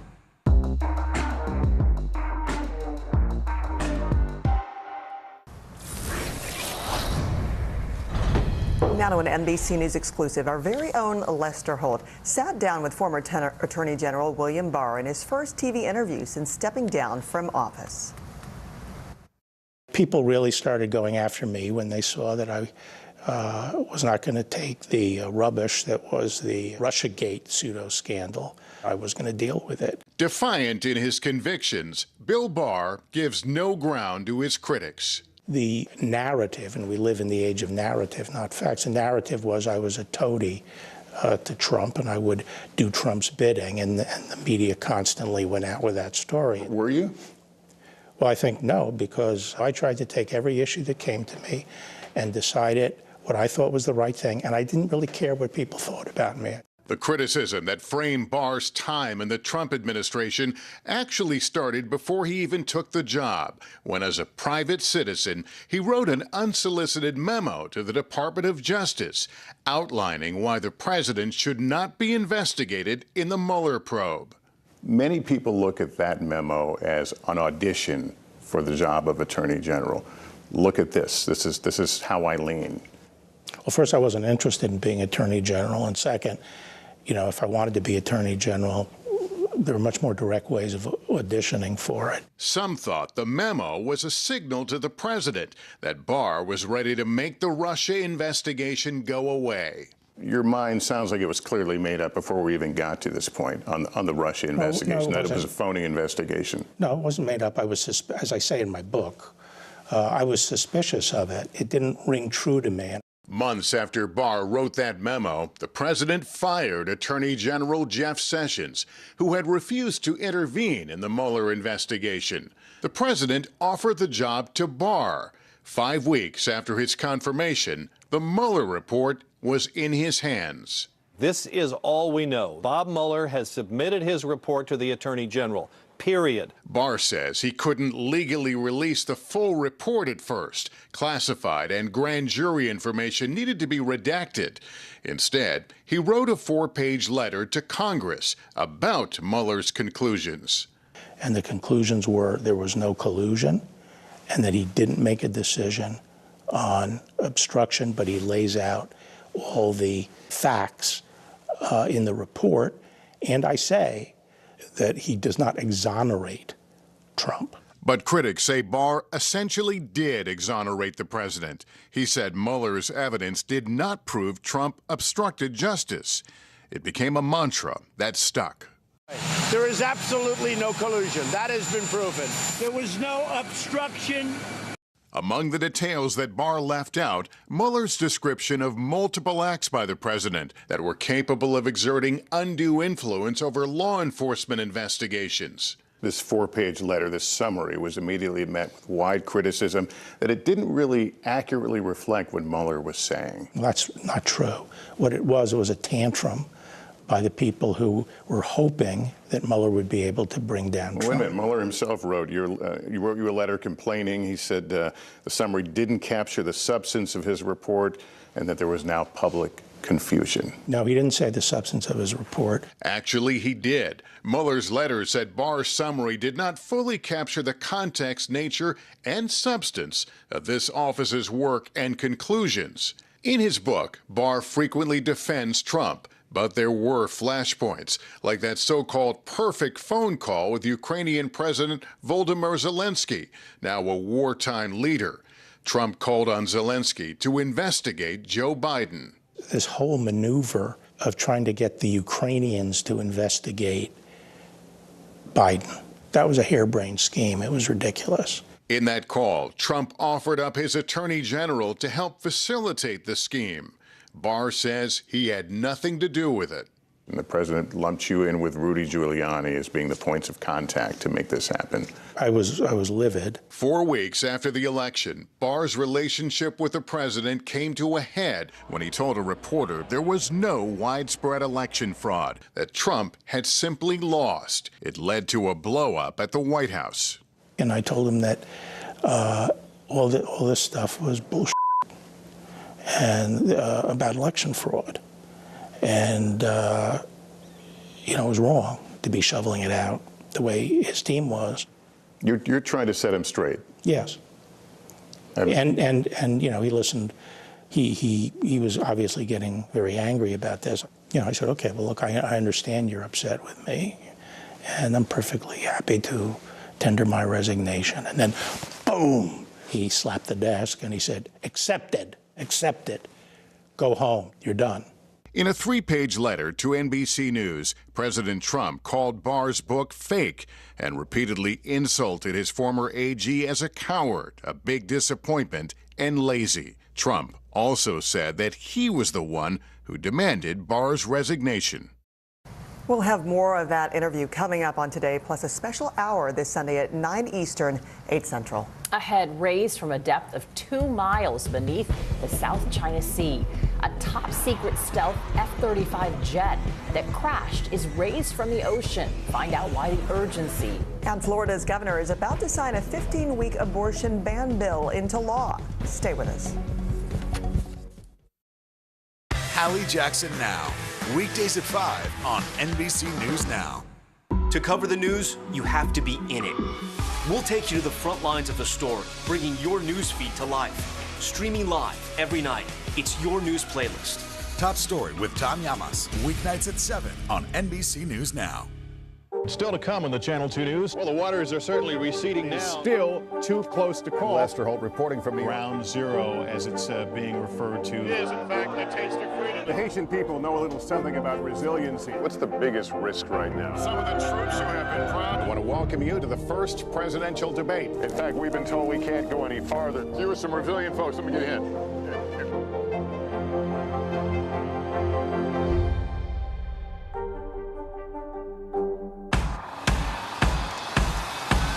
News is happening now. Look at what's making headlines around the world. Right now on Morning News Now. We're coming on the air with breaking news. And this is a significant moment. Whenever it happens, wherever you are, NBC News, streaming free now. Now Tonight with Joshua Johnson, streaming weeknights at 8 on NBC News Now. Hallie Jackson Now, weekdays at 5 on NBC News Now. What happened here is a story of loss and salvation. There were residents who hung on for dear life. This is where you took shelter, in this closet. I took shelter right in this closet right here.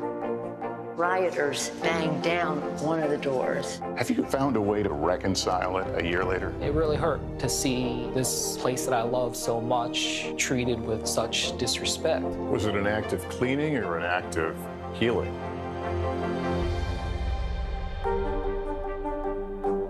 Hallie Jackson Now, weekdays at 5 on NBC News Now.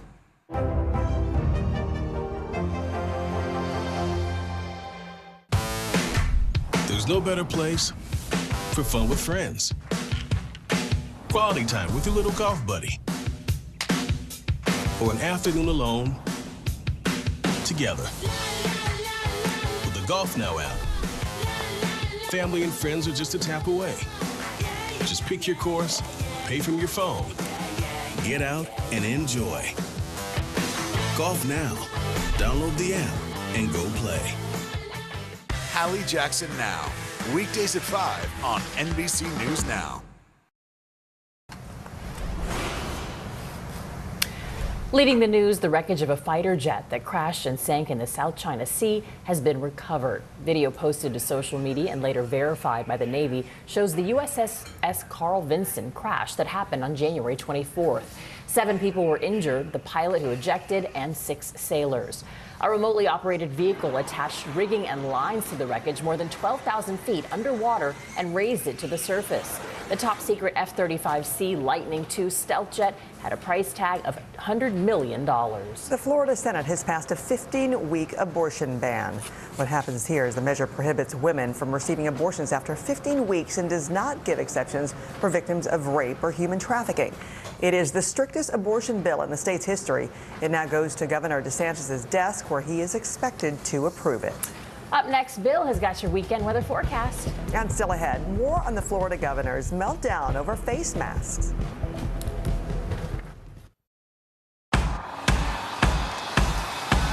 News is happening now. Look at what's making headlines around the world. Right now on Morning News Now. We're coming on the air with breaking news. And this is a significant moment. Whenever it happens, wherever you are, NBC News, streaming free now.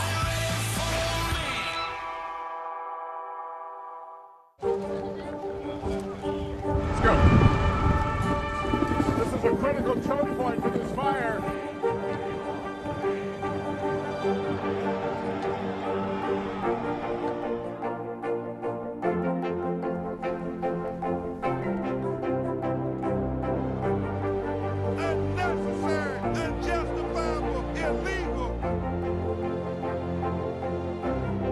And good evening from New Orleans. Late military operation witnessing the massive crowds. I admire you both. Nice to really spend some time with you. Appreciate it.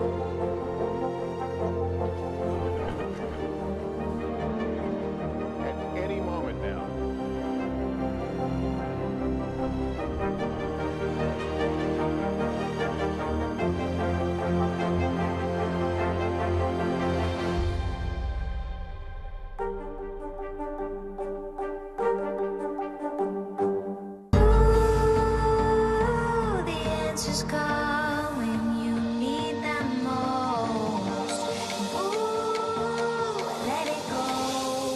Today Show's newest fan.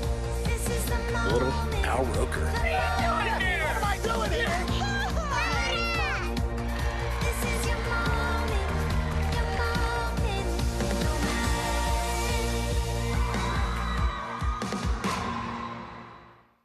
News is happening now. Look at what's making headlines around the world. We're coming on the air with breaking news. This is a significant moment. Whenever it happens, wherever you are, NBC News, streaming free now.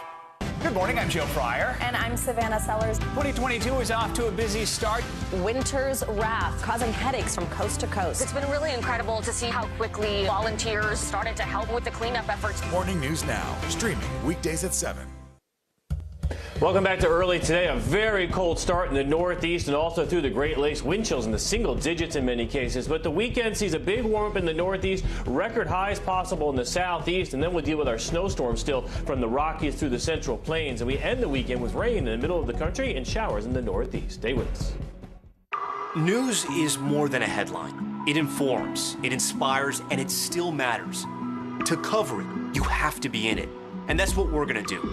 Every night, we take you to the front lines of the story, where it's actually happening, with NBC News journalists on the ground from all over the world.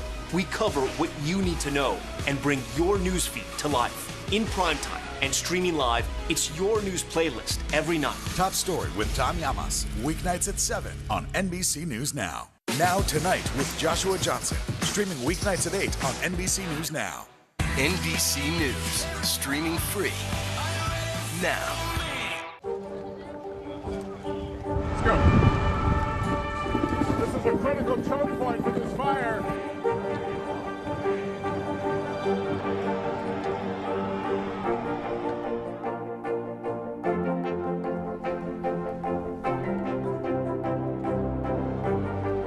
Unnecessary, unjustifiable, illegal.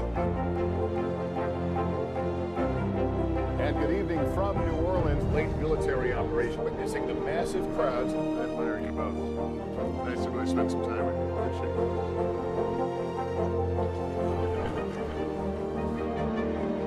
At any moment now.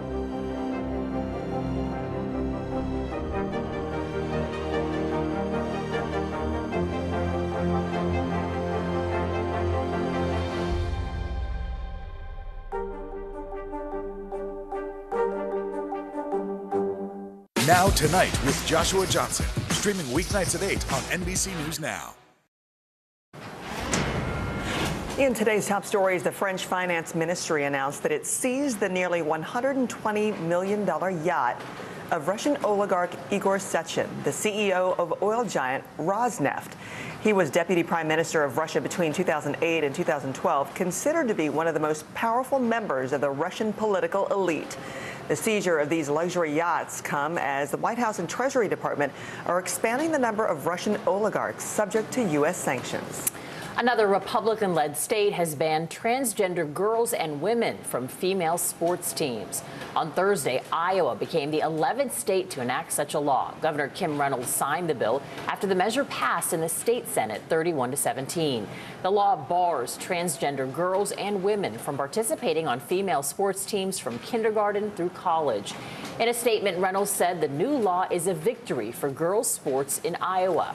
Meanwhile, in a tweet, Iowa Safe Schools and LGBTQ+ youth advocacy group called the signing of the legislation a dark day in Iowa's history. The face mask battle is heating up once again after Florida's governor scolded a group of kids for wearing them. And even though the CDC has updated its guidance on mask wearing due to a dramatic drop in COVID cases, the governor's outburst is still not sitting well with some parents. Here's Miguel Almaguer.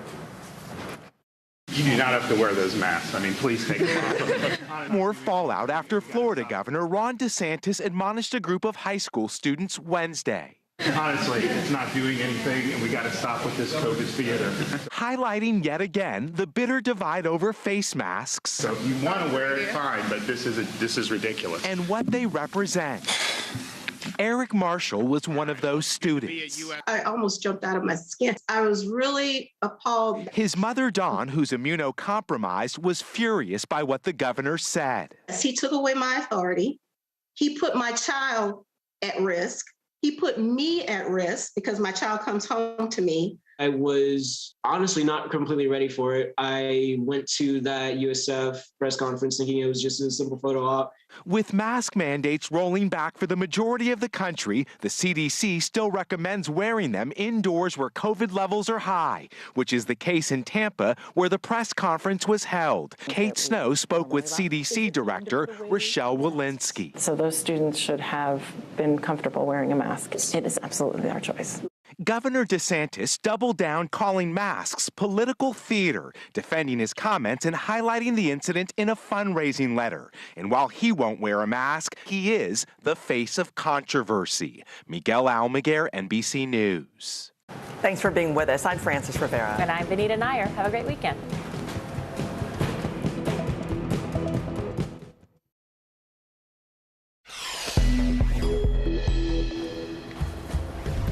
Ukraine's president says he must talk with Vladimir Putin to put an end to this war, but Zelensky will not negotiate his country's sovereignty. A massive nuclear plant in Ukraine was shelled by Russia overnight, creating major concerns of radiation leaks. For now, the fire is out. Our reporters are live on the ground. Our Tom Yamas is reporting on the massive refugee crisis that's taking place, with millions of Ukrainians' lives turned completely upside down. As a result of Russia's sanctions, will America's drivers be forced to face $5 a gallon gas as the new normal? And are we back to full employment? The latest jobs report estimates surge just ahead as we kick off a busy first Friday of March. Early today starts right now. Good morning and thanks for being with us. I'm Vanita Nair. Thanks for ending your work week with us. I'm Frances Rivera. We begin with breaking news out of Ukraine, where there was fear of a nuclear meltdown early this morning. Ukrainian officials report Russian forces began shelling the area surrounding a nuclear power plant. Security footage captured a flash near the grounds. The plant, located in the southeast of Ukraine, is the largest in Europe. It holds 6 of the country's reactors. Ukraine's emergency services later said there was a fire in a training building, and that fire has since been put out. The emergency prompted a call between President Biden and Ukraine's president. It's not about I want to talk with Putin. I think I have to talk with Putin. The world has to talk with Putin because there are no other ways to stop this war. French President Emmanuel Macron had what his office described as a disturbing call with Russia's Vladimir Putin. Putin told Macron that the situation will get worse. Ukrainian President Zelensky is insisting that he is the one who needs to speak with Putin. With that nuclear power plant in jeopardy, Zelensky released an urgent plea just hours ago for Europe to do more to stop the Russian military. NBC's Molly Hunter joins us live from Lviv, Ukraine. So, Molly, the danger to that nuclear plant caused a lot of panic. What do we know about what's happening at the site right now? Good morning to both of you. That's right. So we've got a couple breaking updates from the State Inspectorate for Nuclear Regulation of Ukraine. The big headline is that fire is out. The plant, though, is occupied by Russian forces. Apparently, the units remain intact, according to the Inspectorate. Damage to Unit 1 has been suffered, but apparently it does not affect the safety of the whole plant. And importantly, there's been no changes to radiation status. Now, overnight, the U.S. Energy Secretary has tweeted out that Russian military actions near the plant were, quote, reckless and must cease. She continued to write, the plant reactors are protected by robust containment structures and reactors are being safely shut down. Now, the IAEA, also says the fire did not affect any essential equipment. Well, Molly, the Russian military has grown more aggressive as the hours go by. Are they gaining ground? Yeah, it seems that's exactly what's happening. They are ramping up. So let's start with Kyiv, the assault on the capital city. They are surrounding that city with air power. That convoy that we've been talking about all week, about 40 miles long, still is 15 miles from the capital. Not a lot of movement overnight, blamed on logistical, fuel and supply issues. Now moving down south, where the Russian forces are not facing those same challenges, they have captured their first major city, Kherson. It is a port city, and they're surrounding at least 5 other cities. Kharkiv and Mariupol are surrounded and getting hammered by air power this morning. We're also watching a city called Charniv. It is northeast east of Kyiv. We saw video overnight showing Russian forces hitting a hospital and apartment buildings. According to the Ukrainian government, at least 22 people have been killed there. So really, all eyes on those 5 cities. Guys. And hopefully that convoy stays stalled nearing Kyiv. Molly, thank you. More than 1 million refugees have fled Ukraine so far, the journey becoming increasingly dangerous as Russia ramps up its attacks. NBC's Ellison Barber is on the ground at a border crossing in Poland. So, Ellison, you're speaking to people as they flee the country. What's it like for them now that the invasion has intensified? It's very difficult because a lot of the people we're seeing arrive here now, they don't have family in Poland, so they're trying to figure out where they go next. Many of them staying overnight in these tents or going in these just so for a minute or two they can nap or get warm. This area, the resources here are developing and growing more. We watched as crews came through, and on every single light pole they installed this outlets so people can charge their phones. So these tents, people, volunteers offering services can do that. This is something that did not exist before. This is an empty field that now all of a sudden needs infrastructure because of the influx of people coming to get help. I want to walk around the corner here and show you a little more of what we're seeing at this site. It's a lot of families. We have seen this at every single border stop, many mothers fleeing with their children. Yesterday, we were trying to speak to one woman who'd crossed the border, and she told our team that she didn't want to speak on camera because she was ashamed that she'd left her country. She'd traveled here with her young daughter.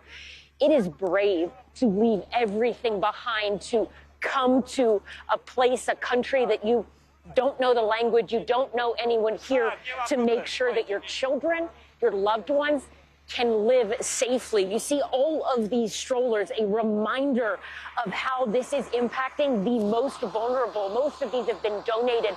People are coming to this tent to get blankets, coats, strollers for their young children while they wait and try to figure out not only where they go from here, but where they sleep tonight and the next night and the next, because as much as they want to go home, Francis, they cannot do that until the bombing stops.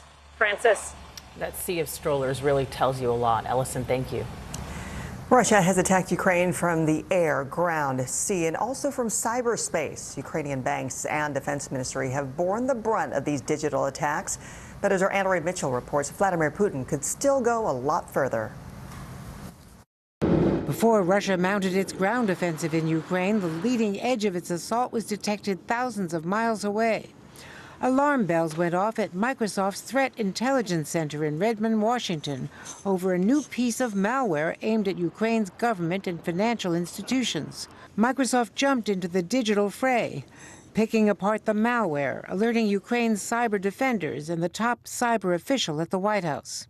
When Microsoft notified us that they built signatures to identify the destructive malware, we encouraged sharing that broadly across allies and partners. U.S. officials warn that Vladimir Putin still has the ability to cut off critical communications and cripple vital infrastructure in Ukraine. But so far, Russia's cyber offensive has been limited to denial of service attacks on Ukraine's defense ministry and banks. Are you surprised that we have not seen a more massive cyber attack against Ukraine or against other of the NATO nations or against us? I think we have to be very much on guard about that possibility. We are. The U.S. is working with Ukraine's cyber defenses to be ready in case the worst is still to come. Russia has one of the most sophisticated cyber programs in the world, and it's far easier to attack than to defend. An attacker has to be successful once, a defender has to be successful every time. The U.S. could go on offense, targeting Russia's command and control over its forces in Ukraine. But that could set off a cyber war between Russia and the U.S. And our thanks to Andrea Mitchell for that report. A bright spot in America's fight against COVID-19. After 2 years in the pandemic, the CDC says more than 90% of the U.S. population lives in an area where masks are no longer needed. The statement comes 1 week after the agency changed its mask guidance due to a 90% decline in new COVID infections. All right, we made it to Friday. Let's check in with NBC meteorologist Bill Cairns for a look ahead. Hi, Bill. Good morning.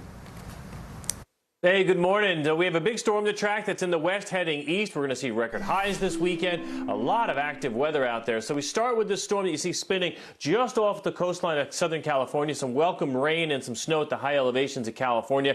We desperately need it as the rainy season's winding down. It hasn't been anything but.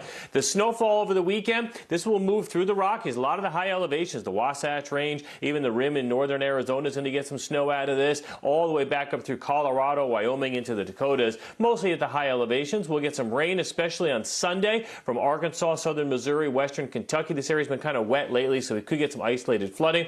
And severe storms could also be a problem, too. We'll watch that in areas of Iowa. So the forecast, temperatures look very warm today from the southern plains all the way through the southeast. Enjoy it. That's the big weather story of the day. Now here's a closer look at the weather outside your window. Well, these temperatures just continue to soar, and it's going to stay this way right through the weekend. 80s throughout Mississippi and Alabama today, Texas, Oklahoma, Arkansas, Louisiana, everyone in the mid to upper 70s. Weekend forecast coming up, and I can promise you, Francis, we are going to watch a warm-up finally. I know you've been waiting for it. So ready for it. Thank you, Bill. We'll check in with you in a bit. Well, we are just hours away from a different kind of moon landing. According to the Wall Street Journal, a 4-ton piece of leftover rocket is due to crash into the moon before 7:30 Eastern this morning.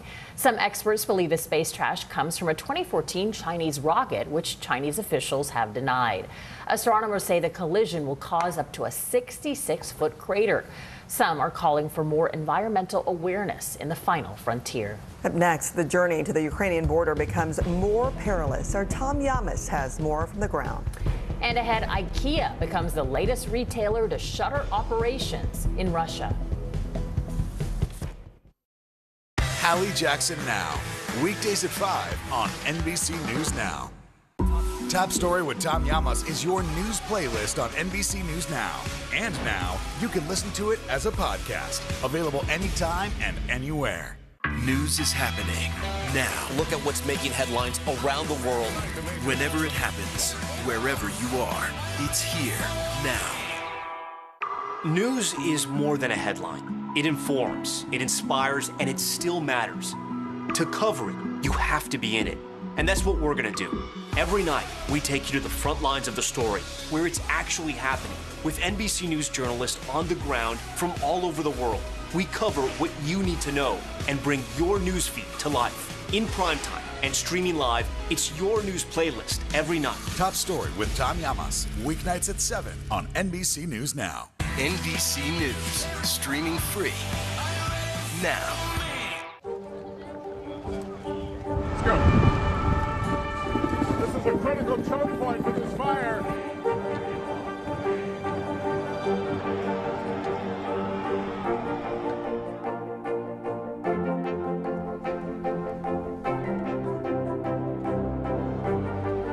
Unnecessary, unjustifiable, illegal. And good evening from New Orleans. Late military operation witnessing the massive crowds. I admire you both. Nice to really spend some time with you. Appreciate it.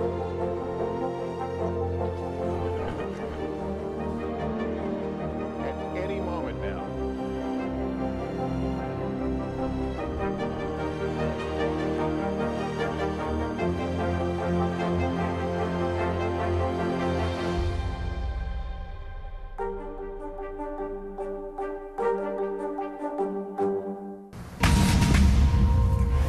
More than 1 million Ukrainian citizens have fled the country, and that number grows by the day. NBC's Tom Yamas is in western Ukraine and spoke to some of the refugees about their treacherous journey. In Ukraine, the lifeline for refugees runs around the clock on these tracks through the country and through a war. Train is a key to escape for people. Inside rail cars, families are packed tight, not sure what the next stop will bring. It was very hard to get inside and to spend 10 hours and a half because it was too full, very full, a lot of people, with young children, with animals. And the journey is growing more dangerous. These new images showing rail bridges blown up, tracks crippled, even a missile just steps from the rail lines. Do you think the Russians are trying to hit your trains? I've seen the bombs which are about 2 meters from the track. I spoke with the man running the entire Ukraine rail system during this war, Alexander Kamishin. We got cities which are cut from the other part of Ukraine, and we can't bring water, medicals, and food to these cities. And at a second round of talks between Russia and Ukraine, both sides agreeing to create humanitarian corridors to evacuate citizens. The crush to board trains still happening, and train windows are telling the story of this war. Pain, loss, and so many families saying goodbye. Kharkiv resident Irene Orlova says she was lucky to get a seat on a train out, but now that she's stopped moving, the reality is setting in. I am adoring my city. For me, it's the best city. So beautiful, with a lot of parks and cinema and theater. And now everything broke. It's crazy. There is everything broke. Everything. A note on those humanitarian corridors, they are still working out the details, but they envision a ceasefire zone where civilians can be evacuated, but also a pathway where they can move in medicine and food to the areas most devastated. And a bit of news, the U.S. is going to follow the EU and grant temporary protected status to Ukrainian refugees. Reporting from Lviv, Tom Yamas, NBC News. We can only hope for those ceasefire zones. Our thanks to Tom. Still to come on Early Today, Mercedes-Benz joins a list of companies cutting ties with Russia. News is happening now. Look at what's making headlines around the world. We're coming on the air with breaking news. This is a significant moment. Whenever it happens, wherever you are, NBC News, streaming free now. Good morning, I'm Joe Fryer. And I'm Savannah Sellers. 2022 is off to a busy start. Winter's wrath causing headaches from coast to coast. It's been really incredible to see how quickly volunteers started to help with the cleanup efforts. Morning News Now, streaming weekdays at 7. There's no better place for fun with friends. Quality time with your little golf buddy. Or an afternoon alone together. Golf Now app. Family and friends are just a tap away. Just pick your course, pay from your phone, get out and enjoy. Golf Now. Download the app and go play. News is happening now. Look at what's making headlines around the world. Whenever it happens, wherever you are, it's here now. What happened here is a story of loss and salvation. There were residents who hung on for dear life. This is where you took shelter, in this closet. I took shelter right in this closet right here. Rioters banged down one of the doors. Have you found a way to reconcile it a year later? It really hurt to see this place that I love so much treated with such disrespect. Was it an act of cleaning or an act of healing?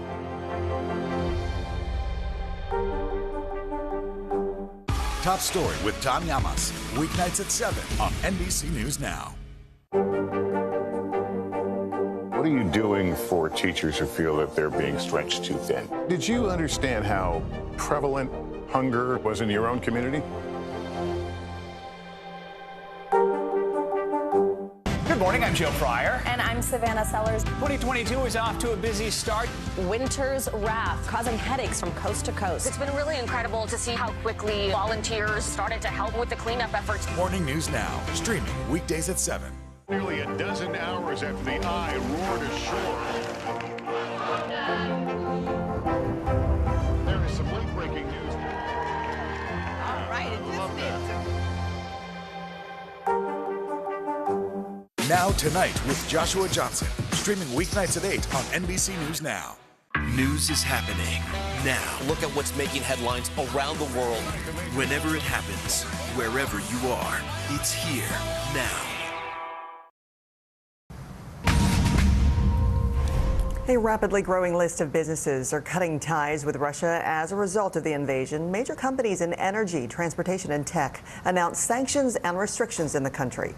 Nike is joining a list as it temporarily shutters its stores in Russia. The move comes days after Nike announced it would not be able to guarantee delivery for online orders on its Russian website.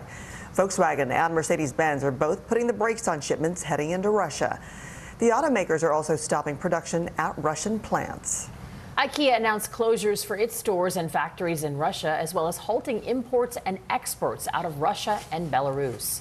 SpaceX CEO Elon Musk warned that his Starlink communication system is under a threat of cyber attack in Ukraine. As the war in Ukraine heats up, Americans are increasingly feeling the pain at the pump. Analysts fear that the average price of gas might soon top $4 a gallon. There is a glimmer of economic hope, though. This morning's upcoming jobs report expected to show more jobs added and strong wage gains. For more, let's bring in CNBC's Karen Cho. She's in London. Karen, good morning. Francis, good morning to you. Well, pain at the pump is destined to get worse before it gets better. No respite around the Russia-Ukraine situation. And already energy experts are talking about a potential for an energy crisis, something like the 1970s that we've not seen since then. JP Morgan is forecasting $185 per barrel on crude by the end of the year if the disruption continues at the pump. What does that mean already? The current average is $3.61 a gallon. In some states, they are paying more already. California, for instance, $4.82 a gallon is the average. San Francisco already paying over $5 per gallon on average. So we're seeing incredible prices in a very short period of time. US cities could also see that $5 mark in coming weeks. Now, extra prominence around this jobs report. Today is the last one before the Fed meets in March. It's expected to raise interest rates. The numbers we're expected to cross this morning, 440,000 new jobs likely to have been created in the month of February. A slight slowdown from January, that said. When it comes to the unemployment rate, this is expected to slide a fraction to 3.9%, indicating again yet full employment and pressure on attributing or attracting the right skills to various different places across US companies. Wage growth, this is key as well. It's expected to bounce 5.8% year over year. This is relevant as we look at escalating inflation costs, whether this is now starting to manifest itself in the form of higher wages. So a lot on the business front today. Back to you in the studio. All right, Karen, thank you for the update. Up next, Bill has got your weekend weather forecast. Plus, who was crowned the big cheese at this year's competition? What happened here is a story of loss and salvation. There were residents who hung on for dear life. This is where you took shelter, in this closet. I took shelter right in this closet right here. Rioters banged down one of the doors. Have you found a way to reconcile it a year later? It really hurt to see this place that I love so much treated with such disrespect. Was it an act of cleaning or an act of healing?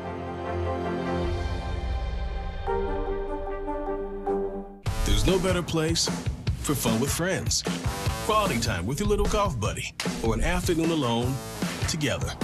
Family and friends are just a tap away. Just pick your course, pay from your phone. Golf now. Download the app and go play. Hallie Jackson Now, weekdays at 5 on NBC News Now. There were residents who hung on for dear life. I've heard people say the town is gone. Do you see it that way? Absolutely not. We've lost some houses, but our community's still here.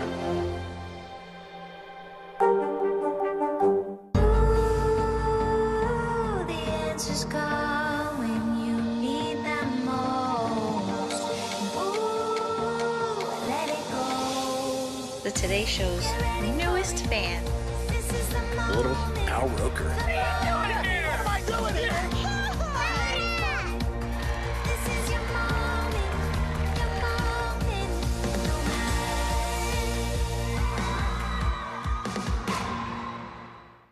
We're here to start conversations about the big things happening in our world, because it's not my job to tell you what to think. My job is to think about what you tell me. Now Tonight with Joshua Johnson, streaming weeknights at 8 on NBC News Now. Top Story with Tom Llamas is your news playlist on NBC News Now. And now, you can listen to it as a podcast, available anytime and anywhere. We're here to start conversations about the big things happening in our world, because it's not my job to tell you what to think. My job is to think about what you tell me. Now Tonight with Joshua Johnson, streaming weeknights at 8 on NBC News Now. Good morning, I'm Joe Fryer. And I'm Savannah Sellers. 2022 is off to a busy start. Winter's wrath causing headaches from coast to coast. It's been really incredible to see how quickly volunteers started to help with the cleanup efforts. Morning News Now, streaming weekdays at 7.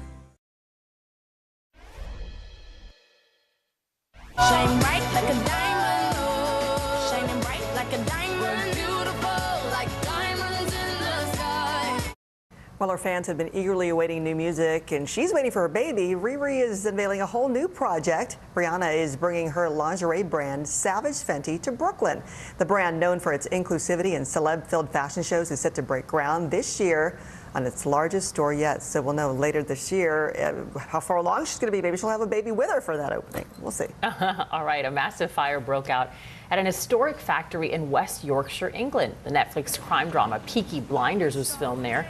A blaze engulfed 100% of the building. Over 100 firefighters finally were able to get it under control. When the mill itself was built in 1869, it most recently accommodated production offices and sets for major shoots. One lucky cheesemaker had a good a time at the World Cheese Championship in Wisconsin. Yeah, that was kind of cheesy, right?